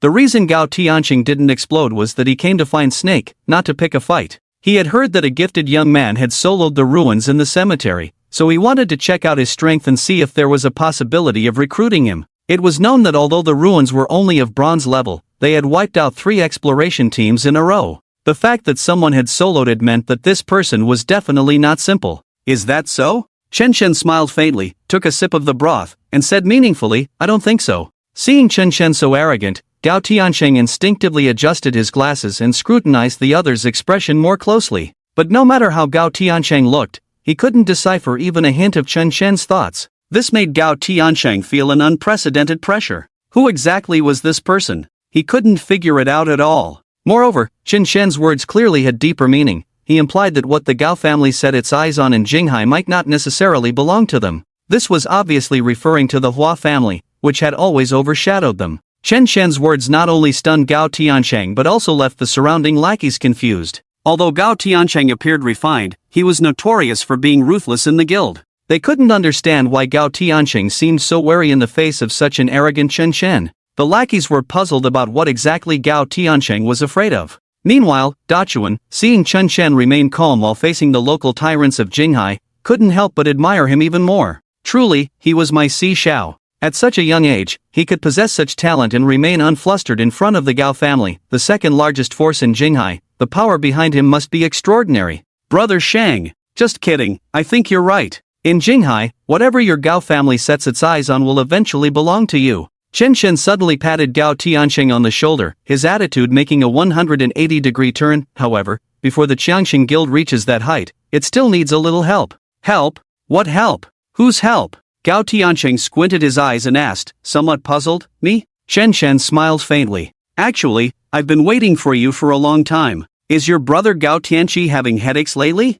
Take me to see him. I brought medicine for headaches. Snake, do you know why my brother has been having headaches recently? Gao Tiansheng led Chen Shen to the Gao family's private villa and then tentatively asked. This was a tranquil haven hidden within a bustling city. The villa was nestled in a lush green belt, surrounded by tall trees and exquisite flower beds. Headaches, of course, are caused by wind and cold. Chen Shen closely followed Gao Tiansheng, continuing to keep him guessing. Upon entering the villa, he was struck by the scene before him. A massive oil painting hung in the center of the spacious hall, its colors rich and harmonious, evoking a sense of tranquility and warmth. On either side were exquisite antique furnishings, each detail reflecting the Gao family's taste and historical depth. They passed through the hall and arrived at a spacious living room, furnished with comfortable sofas and a delicate coffee table, while the floor-to-ceiling windows opened to a verdant garden, where a gentle breeze carried the fragrance of flowers. They walked down a long corridor, lined with various precious artworks, each piece worth a fortune in Jinghai. At the end of the corridor was a study, where Gao Tianqi, dressed in loose pajamas, was brewing tea. It seemed he had been waiting for quite some time. On the tidy desk lay a copy of The Art of War, which immediately set the tone. No wonder Gao Tianqi's influence was less than a tenth of the Hua family, yet he could achieve such success in Jinghai. It was indeed not simple. Little brother Snake, hello, come, sit down. Gao Tianqi greeted Chen Shen with a broad smile, still wearing slippers. Unlike the formally dressed Gao Tiansheng, Gao Tianqi appeared very casual, as if he had just gotten out of bed. This demeanor was reminiscent of Cao Cao welcoming Su Yu barefoot back in the day. Finally meeting the illustrious President Gao, who commands respect in Jinghai City, what an honor. Chen Shen naturally wanted to give this big shot the respect he deserved, unlike before when he had directly called Gao Tiansheng Gao Er. This must be your sister-in-law, truly a match made in heaven. Gao Tianqi did not forget to compliment Shen Yuyan, who was beside Chen Shen. Although it was their first meeting, the term sister-in-law immediately bridged the gap between them. Chen Shen couldn't help but marvel at how differently Big Shot spoke. Thank you, President Gao, Shen Yuyan politely responded, not denying the sister-in-law remark. When Chen Shen was outside, he usually brought Shen Yuyan along, as her emotions were much more stable than those of her younger sister, Shen Yoshi. Sorry, I've been having some headaches lately, which has made me quite irritable. Gao Tianqi smiled first, then got straight to the point. I heard from Xiao Shang that little brother Snake has medicine for my headaches? I wonder what miraculous remedy it is. My headaches came on rather suddenly and aren't easy to treat. Although Gao Tianqi spoke with a smile and a friendly expression, such people were often the hardest to deal with. His meaning was clear: I've given you enough face, but if you can't cure my headache, don't blame me for being rude. Of course, Chen Shen took a sip of the Biluokan tea brewed by Gao Tianqi and then glanced at the surrounding subordinates. You all can leave. Gao Tianqi also understood Chen Shen's intention and had everyone except Gao Tiansheng leave. Recently, the daughter of the chief commander of the security bureau, Su Tingshan, Su Wenwen, has been kidnapped by your Gao family, and you even have the audacity to plan to exchange Su Wenwen's life for that of your imprisoned subordinate, Mo Yen. After saying that, Chen Shen smiled faintly. You guys from the Qianxin Guild really have a sense of loyalty. There was clearly a hint of sarcasm in Chen Shen's words. Such behavior would not only lead to Mo Yan's demise but also bring about the downfall of the entire Gao family. This was not loyalty, it was sheer foolishness. He knew very well that the Hua family was behind this matter, yet he pretended not to know, just to probe Gao Tianxiang's attitude and stance first. Brother Snake, although I don't know which side you're on, I think you've misunderstood. This matter regarding Su Wenwen has nothing to do with our Gao family, Gao Tianxiang denied vehemently. This information was not something an ordinary person could know. It was likely only known to internal personnel of the Security Bureau and those who were scheming against the Gao family. At this moment, Gao Tianxiang did not dare to confirm Chen Shen's intentions. Whether this young man before him was an enemy or a friend remained to be seen. You say it has nothing to do with your Gao family, but who would believe that? If it wasn't your Gao family, why would the kidnappers want to exchange your family's prisoners? Is someone just being helpful? This is a frame-up. The reason I'm so troubled I can't sleep is because of this matter. After saying that, Gao Tianxiang poured hot tea into Chen Shen's empty cup and humbly asked, Brother Snake, you mentioned there's a headache remedy. What's the price? This was a big shot who could stand against the first family of Jinghai on his own, and he got straight to the point. Without asking about Chen Shen's prescription, he directly discussed the price. Gao Tianxiang knew very well that someone who dared to come to the Gao family alone had already made thorough preparations. As for the price, we can discuss it later. Chen Shen smiled faintly. Boss Gao, you should first listen to whether my remedy works. I'm all ears. Boss Gao, you are a prominent figure in Jinghai, the only one in Jinghai City who dares to challenge the Hua family. For such a big shot to commit such a foolish act, even if everyone in Jinghai City believes it, I do not. Chen Shen first stated his position, expressing that he believed this matter had nothing to do with the Gao family. I think the Qianxin Guild has some influence in Jinghai, but it doesn't have the power to deceive all the eyes of the Security Bureau during the Bronze Age and quietly kidnap Su 11. In fact, it's not hard to find out who is scheming against you. After all, in all of Jinghai, there is only one force that can do this. Following Chen Shen's hint, the two brothers Gao Tianxiang and Gao Tianchang blurted out, "Hua family." It was clear they had already thought of this. But what troubled Gao Tianxiang now was, this situation had no solution. It was plainly the Hua family's open scheme, intending to use the Security Bureau to completely destroy the Qiangxing Guild. Then, according to Brother Snake, how should we respond? How to counter the moves was the key. Boss Gao, my suggestion is, you'd better take Shenggu and turn yourselves in. Chen Chen exchanged a glance with Gao Tianxiang, his gaze profound. What? Are you crazy? You want me to go to the Security Bureau with my brother to turn ourselves in? Upon hearing that Chen Chen wanted the Qiangxing Guild to surrender, Gao Tiancheng immediately exploded, and he grabbed Chen Chen by the collar, pulling him up from the chair.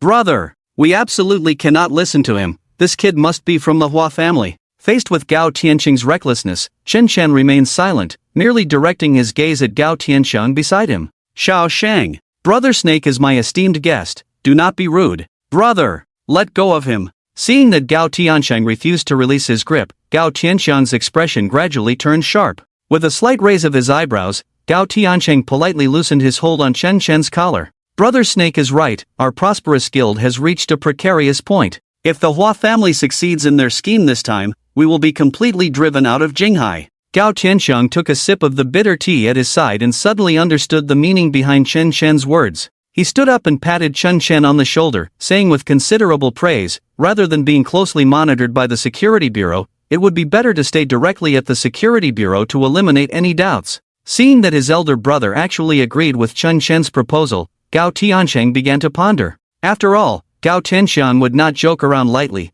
If he agreed to this, there must be a deeper meaning behind it. Boss Gao is indeed a smart person, you catch on quickly, Chen Chen said with a faint smile. He was quite satisfied with this future partner. He only liked to cooperate with two types of people, obedient fools and those who were as ambitious as himself. Working with the former was easy to control, and things wouldn't deviate from his expectations. Working with the latter not only allowed for the thrill of outsmarting an enemy but also the pleasure of strategizing with someone on his side. After all, in the eyes of smart people, there are no eternal friends, only eternal interests. Current partners could easily turn into enemies who stab you in the back. Therefore, before cooperating with Gao Tianxiang, Chen Chen's first rule was to provide enough benefits to the other party. Brother Snake, if this is your prescription, it might not be enough to cure my headache, Gao Tianxiang said meaningfully. Even if we go to the Security Bureau to confess now, it would be hard to reverse the current decline of the prosperous guild. If the Hua family has a backup plan, wouldn't we completely lose our ability to counterattack? Ha, Boss Gao, if I only had this level of skill, there would be no need for me to come here. Chen Chen smiled slightly and immediately gave Gao Tianxiang a strong dose of information. I have a top-secret piece of news that even the Hua family doesn't know. Oh, Su Tingshan's daughter, Su 11, after being captured by the Hua family, has actually successfully escaped. The major events happening in Jinghai City right now are actually orchestrated by the Security Bureau. They actually want to expose the mastermind behind the scenes. This news from Chen Chen was known only to Su 11 and Su Tingshan. No one else, including Gao Tianxiang and the Hua family's informants in the Security Bureau, was aware. Because of the incident with the Bronze Age, Su Tingshan had realized that there were moles in the Security Bureau, so after Su 11 returned, he didn't tell anyone. The Hua family still thinks Su 11 has perished at sea, so they are continuing with their plans, preparing to completely frame you. Chen Chen then pulled out a map, continuing to increase the dosage for Gao Tianxiang. This location is the Hua family's stronghold. The Security Bureau already knows about it and is preparing to wipe it out. However, this is bad news because the Hua family will definitely disguise this place to look like your Gao families. Immediately, Chen Chen wrote a list of names on the map. These people are the gangsters who kidnapped Su 11. As long as you uncover their backgrounds, even if the Hua family throws dirt at you, it won't harm the prosperous guild in the slightest. In fact, you could even pull the rug out from under them and completely take down the Hua family. The system clearly displays the life of the other party when extracting their lifespan. So, when Chen Chen rescued Su 11, he had already kept a backup plan and memorized all these names. Moreover, the Hua family had no way to deny it because Su 11 was the witness. Don't ask me where this information comes from, and don't ask who I am. In short, I genuinely want to cooperate with you. Chen Chen smiled and asked, so, how about it? Is Boss Gao's head still hurting? Chen Shen's words left Gao Tiancheng stunned. He never expected that the young man before him possessed such crucial information. At that moment, Gao Tiancheng began to feel grateful that his brother had just stopped him from acting impulsively. Otherwise, he might have offended a noble from the Gao family. Gao Tianxiang closed his eyes, rubbing his temples with a look of enjoyment. When he opened his eyes again, he felt completely refreshed. "Ha, brother Snake, you truly are like Hua Tuo reborn, a master with a benevolent heart." Gao Tianxiang grasped Chen Shen's hands tightly, expressing his gratitude. "Brother, your medical fees, name your price. As long as the Qiangxing Guild can afford it, we will definitely pay. As long as the benefits were sufficient, the returns would naturally be generous." Gao Tianxiang was a wise man. He understood that the forces behind Chen Shen were certainly not simple. Therefore, since the other party had given him what he wanted, it was now his turn to reciprocate. Cooperation, at its core, was business. Once you received something, it was time to pay. No rush. I'm someone who values principles. I prefer to charge only after the treatment is effective. Chen Shen declined Gao Tianxiang's goodwill.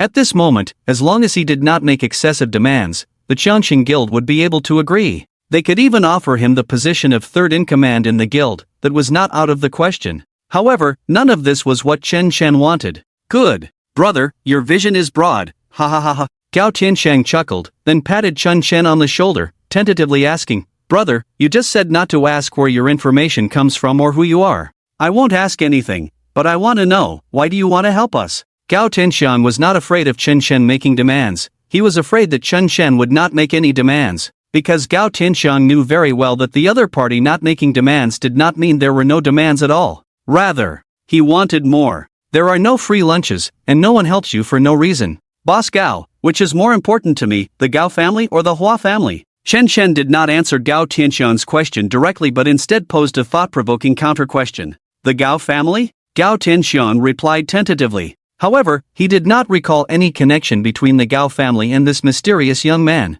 Chen Shen shook his head. "It can't be the Hua family, right?" Gao Tianxiang guessed another answer, but if that were the case, it would mean they were enemies. "Not that either." Chen Shen waved his hand again and then said very seriously, "In fact, both the Gao family and the Hua family are not important to me, but the absence of the Hua family is very important to me." After Chen Shen left, only Gao Tianxiang and Gao Tiancheng remained in the study. "Brother, can we trust this kid who has never shown his face in Jinghai?" Although the plan Chen Shen proposed was perfect, Gao Tiancheng still felt some suspicion. After all, this concerned the survival of the entire Qiangxing Guild. The absence of the Hua family is very important to him, which means he doesn't care who he is helping. He just wants to bring down the Hua family, Gao Tianxiang said after pondering for a moment. So far, he can be trusted. After all, our goals are aligned. We both want to take down the Hua family. Whether this person is friend or foe is actually not important to us. What matters is how much benefit our Qiangxing Guild can gain from this conflict. Gao Tiancheng pushed up his glasses, seemingly understanding his brother's intention. "Xiao Shang, let's go, we're heading to the Jinghai Security Bureau now." After leaving the Gao family, Chen Shen immediately returned to his rented room. After a day and night of busy work, he was already extremely tired. Shinyoshi brought over the large wooden tub she had bought earlier and said excitedly, "I'm so tired, Senior Chen Shen, let's get started." "Start? Start what?" Chen Shen looked confused. All he wanted was to sleep. "I lost a bet with my sister before, and you promised to wash my feet for a month." "What? Are you trying to back out?" "And me, last time I gave Su Wenwen mouth to mouth, you also promised to wash my feet for a month." A real man can't go back on his word. The two sisters comfortably nestled on the sofa began directing Chen Shen to get to work. Sunlight streamed through the thin curtains into the living room, casting a golden glow on them. Shen Yuyan wore sexy, alluring black stockings, smooth and shiny, incredibly eye-catching. Shinyoshi, on the other hand, wore white stockings symbolizing purity, but unfortunately, they had been severely damaged in the previous battle with the Gravity Demon King, revealing her fair skin. There was a hint of imperfect beauty in her cuteness, like a Venus missing an arm. "All art. All right then." Chen Shen shrugged helplessly. Who told him he had promised them before? He might as well consider it a reward for Shin Yuyan and Shinyoshi's excellent performance these days. Moreover, while rewarding the sisters, wasn't he also rewarding himself? After carefully warming the milk and pouring it into the tub, Shin Yuyan was the first to start her actions. She elegantly lifted her leg and gently removed the black stockings from her delicate feet. Shin Yuyan's movements were smooth and natural, as if she were dancing an elegant ballet. Seeing this, her sister Shinyoshi couldn't wait to show off as well. She playfully wiggled her foot, her toes soft and cute,